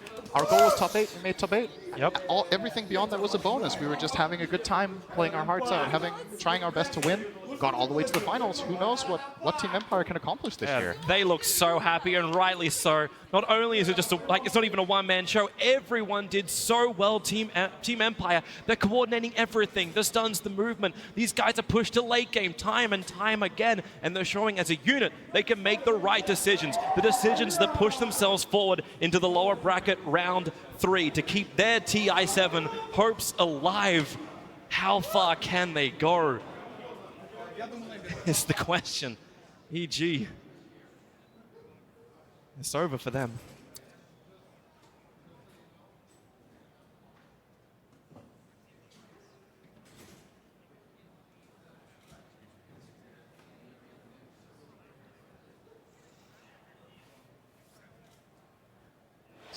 Devastation for Evil Geniuses. What a Cinderella story for Team Empire, who at the 11th hour were worried that they would not have a 5th player. Resolution stepped in, and absolutely marvelous coordination throughout. EG was so close to stabilizing so many times. Fought their hearts out in the last match, but it wasn't enough. Falling 0-2, we now know that Team Empire will be advancing to fight Team Liquid tomorrow. That was a hell of a match, though. That game was, that ending, that was intense. That was some crazy fight that towards the end where kind of like the TB got hit by A blast, he sunders, and then somehow ends up dying anyway. Potom survives with about 100 HP. That was some crazy stuff. And even right before that very final moment, they had almost identical net worths on both teams, which is pretty rare in a game of that length. So many crazy things happened in that game. Also, that was like a really difficult game to play Sven. Like he there's just so many things that they have to deal with, and they countered the Winter Wyvern in both games very well. Crit had 11 deaths in this game. I didn't particularly like the draft from them, most particularly the Winter Wyvern in games 1 and 2. Yeah, and I mean, Tomato, you talked about the influence of Nyx in that game. Every time Nyx made a play, you brought it up backstage. Yeah, he played pretty well, and he was getting so much vision and setting up kills with Asian Apparition. It was like a constant threat to EG. Like, Nyx was just running around pressing carpets and everyone died. And I mean, I remember I had to step away briefly and came back and saw the net worth and said, oh, what happened in mid? You know, why is Puck so low on net worth? And you just went, Nyx, that's it. Just Nyx. Constant mana burns, constantly pounding down Sumail. Pretty much every hero that Sumail plays feels directly countered by Nyx. And Empire has just been picking better and better and playing better and better. It no longer seems so resolution focused. FN did his share of lifting in both of these games. That Mirana was beautiful. I mean, both of them going straight for the MKB to have insane damage output. We were a bit skeptical of the triple arrows. Yeah, we were talking about it. I mean, it worked out in the end. It was maybe not ultimately what won them the game, but I think the AA pick, the kind of early AA pick in both games, worked out really well for them. This we saw the hardcore position 5. Like he was poor on that AA. He was dirt poor, but he sent those ults, and you know he did his thing. And I mean, look at how they're playing as a team. It's really impressive to see. Like, not just resolution. Of course, he is a huge factor in this. I'm sure. Not only his play, but maybe in terms of morale and kind of like lifting their spirits. But they are playing really well together. And I know that for many people, this result means there's a lot of prediction brackets that don't make any sense anymore. So I want to get the sense from Purge a little bit about what it was that Team Empire was doing so well in that match. Well, there's a lot of stuff. It was actually a very even game up from both sides, to be honest. And there was a very cool fight at about the 15-minute mark that I wanted to break down and talk about a little bit in case you guys are maybe a bit newer to Dota. Now, EG was pushing the tier 2 on the bot lane in a place where that gave them good advantage because Empire was positioned on the opposite side of the map to split push, but they didn't have the same pushing power. So EG taking that tower felt comfortable teleporting. Because Arteezy's stun was interrupted, that meant that Empire on the other side of the map felt comfortable to take the enemy tier 2, which is a great gold advantage, map advantage trade here. Unfortunately, they did lose their Nyx Assassin because of that, which basically put EG in the strategy mindset of now we can go high ground with our TB ultimate and try to do some damage to the tower. We saw TP in from Mirana. He did end up taking some good damage, but crucially this Ice Blast hit on a lot of EG heroes, which means if they get too low, they're going to end up going down. And then a little bit of a sneaky TP in here by the Venomancer was allowed him to land a Gale on Arteezy, giving him a really slow retreat. So now it's this, EG knows they have to fight. They're trying to do everything they can do to keep enemy heroes away from Terrorblade, like the Sven over here. Even Zai committing a slow as well as a silence. Finally, we see a Sunder as well from Arteezy. And now Crit's trying to move forward to use his Winter's Curse on Ghost Stick here, because if he does, it's going to catch anybody in this circle and they will end up fighting Ghost Stick. So that's why Resolution is staying really high to the north, because he doesn't want to end up killing his ally. So every single team playing well around this. Crit now has to back out because he realized he's out of position. He does eventually get the Winter's Curse off. A very crucial arrow coming in to nail Crit, which ends up securing his kill. And now they're back on the chase on Empire because they had the great Winter's Curse. It's just a team fight so back and forth. Sumail as well grabbing a 3-man Dream Coil. Such an amazing play. But because of the Spike Carapace, he gets stunned. And even though EG felt like it was time for them to go back in, because he ends up getting stunned here, they throw out their spells and they end up killing Sumail on the way back. So this fight was just so intensely back and forth. And there were so many big implications. I mean, if EG just makes small edges here or there, they win this team fight. They could take a Rax at 15 minutes, but instead it ended up what we ended up seeing with EG losing. I mean, Empire's just beautifully coordinated throughout all of this, and Empire, of course, has a huge path ahead of them to get to the finals, but are no doubt happy about this result. Before we get the chance to talk to Team Empire, we're going to head to Machine to have a conversation with Evil Genius's Zai. Thank you so much, Day 9. Yes, indeed, the games get better, but my job does get harder, and I am joined now by Zai. So I think the question has to be, and the floor is yours, it's simply just going to be, what happened? I think it's more along the lines that nothing much happened. Personally, I felt very timid when we played, like we had a lot to lose, and not playing to win, which probably Empire felt that they had a lot to prove. They played their hearts out. I didn't feel like I played that well in the same kind of way. So rough. So from the start, do you think it was playing to lose, or was it more after game one that mindset set in? I don't think it's playing not to lose. Excuse me. I wouldn't say the same thing goes for the entire team. That's just what I felt. I don't know. Honestly, we just didn't play well. For what reason, I'm not sure. It's hard to say now. And for you now, is it just going to be a case of taking some time and kind of breaking that down a little later on down the line? Probably. I mean, it's pretty tough to deal with. We probably disappointed a lot of people, a lot of fans that expected more of us, which doesn't feel great. And we also expect more from ourselves. So it's not a happy day. Don't linger on the disappointment of the fans, because I know that they do still love you. I'm sure the KeyArena will remind you of that. Okay, Zai, I don't want to keep you much longer. One final opportunity to talk to the people at home, the people here in the arena, your fans, your family, whatever you want. We appreciate you a lot, even though this TI wasn't our TI. We didn't perform like we had hoped to. We still appreciate that you came out to support us. And hopefully you'll continue supporting us in the future, and we'll hopefully have better results. Ladies and gentlemen, man of no introductions, it is of course Zai of Evil Geniuses. One more time, let's make some noise. Thank you, Machine, and thank you, Zai. 3 TIs in a row, Evil Geniuses in the top 3. And although unfortunately getting knocked out before top 8, EG has a loyal fan base, and of course this team always will have great outcomes in the future. Yeah, I think so. It is very surprising to see them already. Like I was expecting them to go very far, but I can understand kind of what he's saying. It did look a bit like they weren't really playing to win.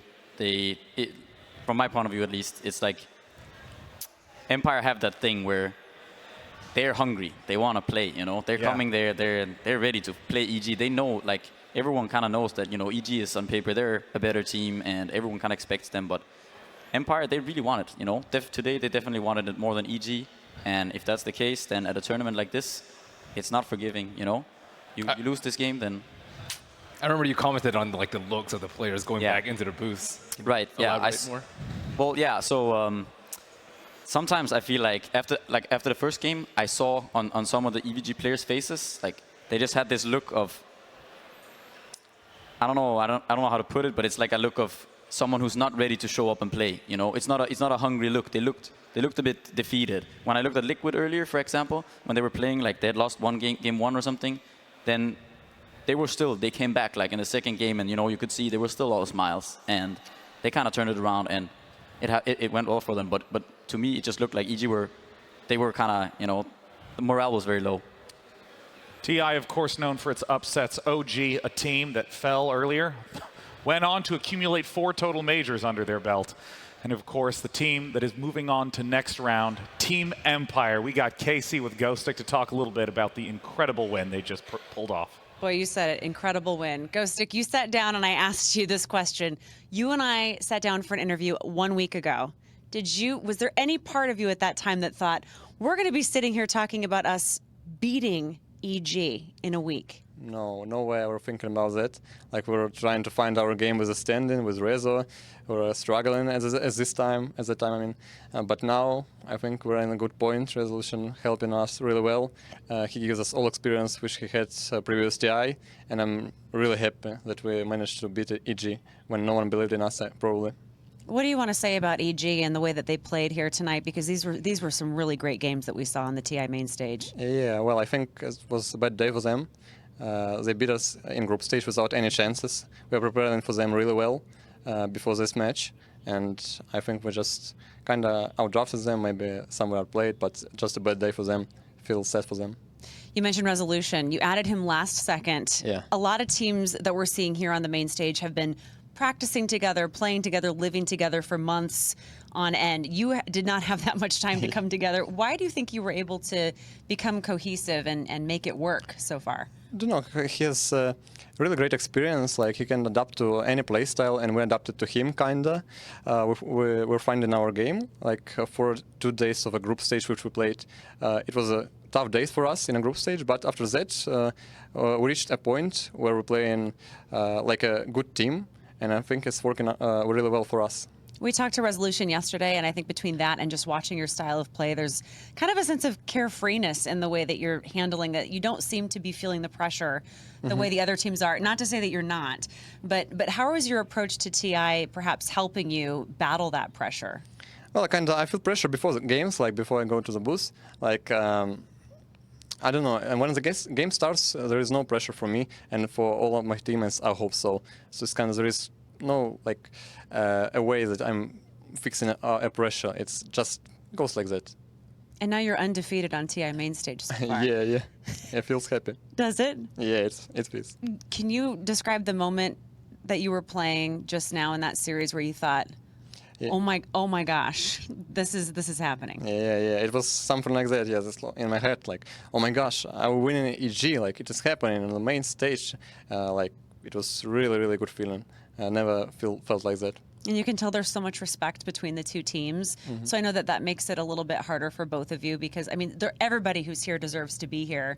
But now you've got to set your sights next. Liquid, what are you thinking as you prepare to face Liquid? Before a playoff, we kind of struggled playing against them. Like, they were undefeated in our scrims when we played versus them. I don't know, we didn't think about playing versus Liquid yet. We will think later on. But I hope we'll do our best. Even though EG came in as favorites to win tonight, they have a lot of fans out there. You guys have your fans as well. Is there anything that you want to say to them and people who are sticking with you guys and now they realize that you're going really far? Yeah, I want to say hello to all fans who came to KeyArena and cheering for us and watching in internet, like sitting at home. It's late night in Russia. Like, you know, it's really hard for them to watch this game. Like, it's a pleasure for us to play like this, to give you emotions which you receive when you're watching these games. Congratulations. Thanks. I feel like you need to let out something. Do you feel, where do you go from here? How do you let out all that energy that you just had on stage there? I will scream if we win Liquid, something like that. Okay. I hope so. Save the scream for later. Yeah, I will save it Sounds for good. later. Yeah. Thank you so much. Congratulations once again, Ghostic. Really appreciate it. All right, back to you guys. Thank you, Casey. Thank you, Ghostic, and congratulations once again. I mean, at this point, we now see in the upper bracket IG versus Newbee, LGD.Forever Young, aka LFY, going up against Virtus.Pro. And we have Team Liquid against Team Empire that will be happening in a few days. Just remarkable results. It's TI, man. Anything can happen. All right. Like, that's how it is, you know. Like, people talk about it all year, and you say anything can happen at TI, and I feel like it always proves to be true. You know, you have these teams that all year long they do really well. We've seen EG; they've had some pretty good results throughout the year. And, you know, now they're gone. And Empire, they've been looking shaky, but look at them, you know. They did not look shaky in those games at all. Nope. What were the highlights of the day for you? Tomato, let's start with you. Highlights of the day.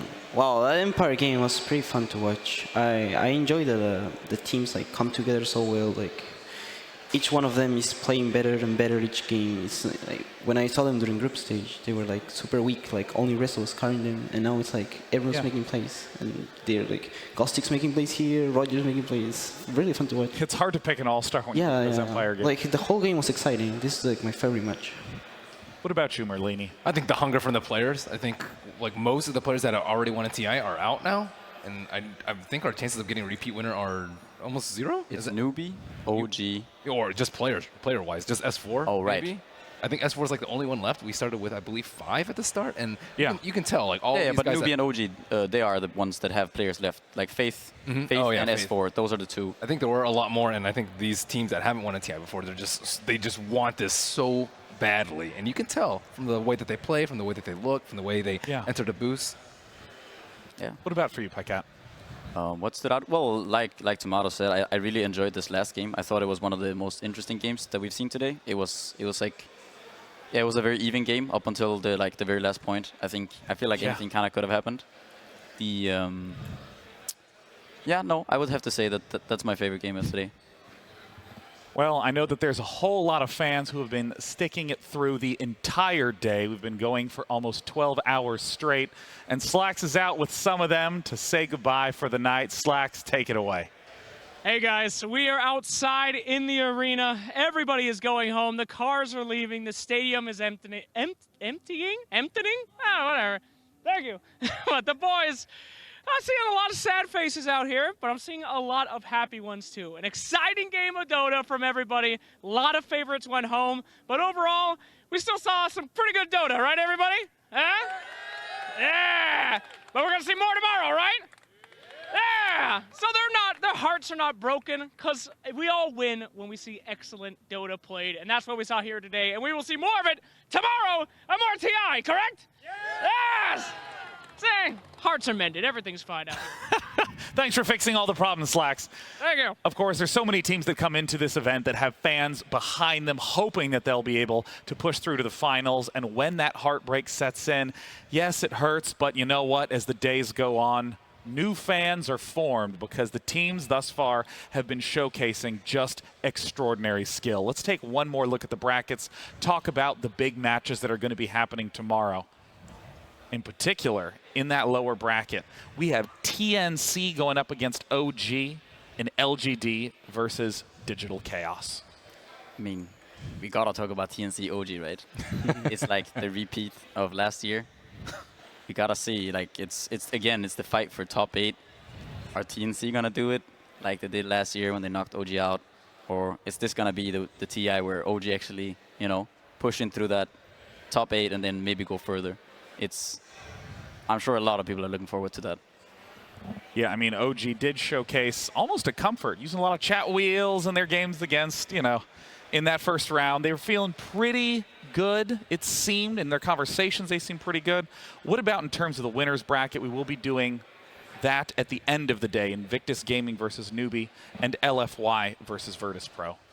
I'm excited for both of those games. Like, that's not the upper bracket that we all saw, but after the way that these teams play, like IG and Newbee, they look like the best that they've been in the past like 6, 7, 8 months. And I'm really excited to see them play. And really low expectations, actually, for both of them. But now I'm like, oh, man, these guys could go all the way. Yeah, I mean, so many of the Chinese teams being so impressive, and Virtus.Pro, the only non-Chinese team still remaining in the winners stages. So let me just say to all of you who came out today, to all of you who tuned in on the stream, thank you so much for coming out. We look forward to seeing you tomorrow, and have a great night. Cheers.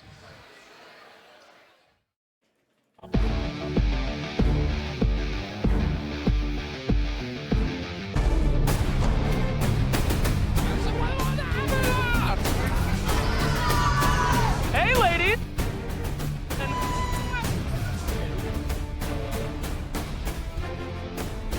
For distance from...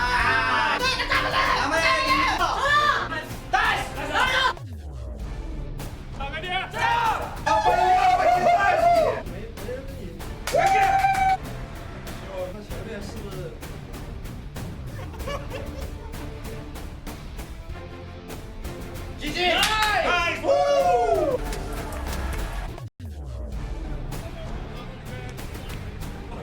Nice!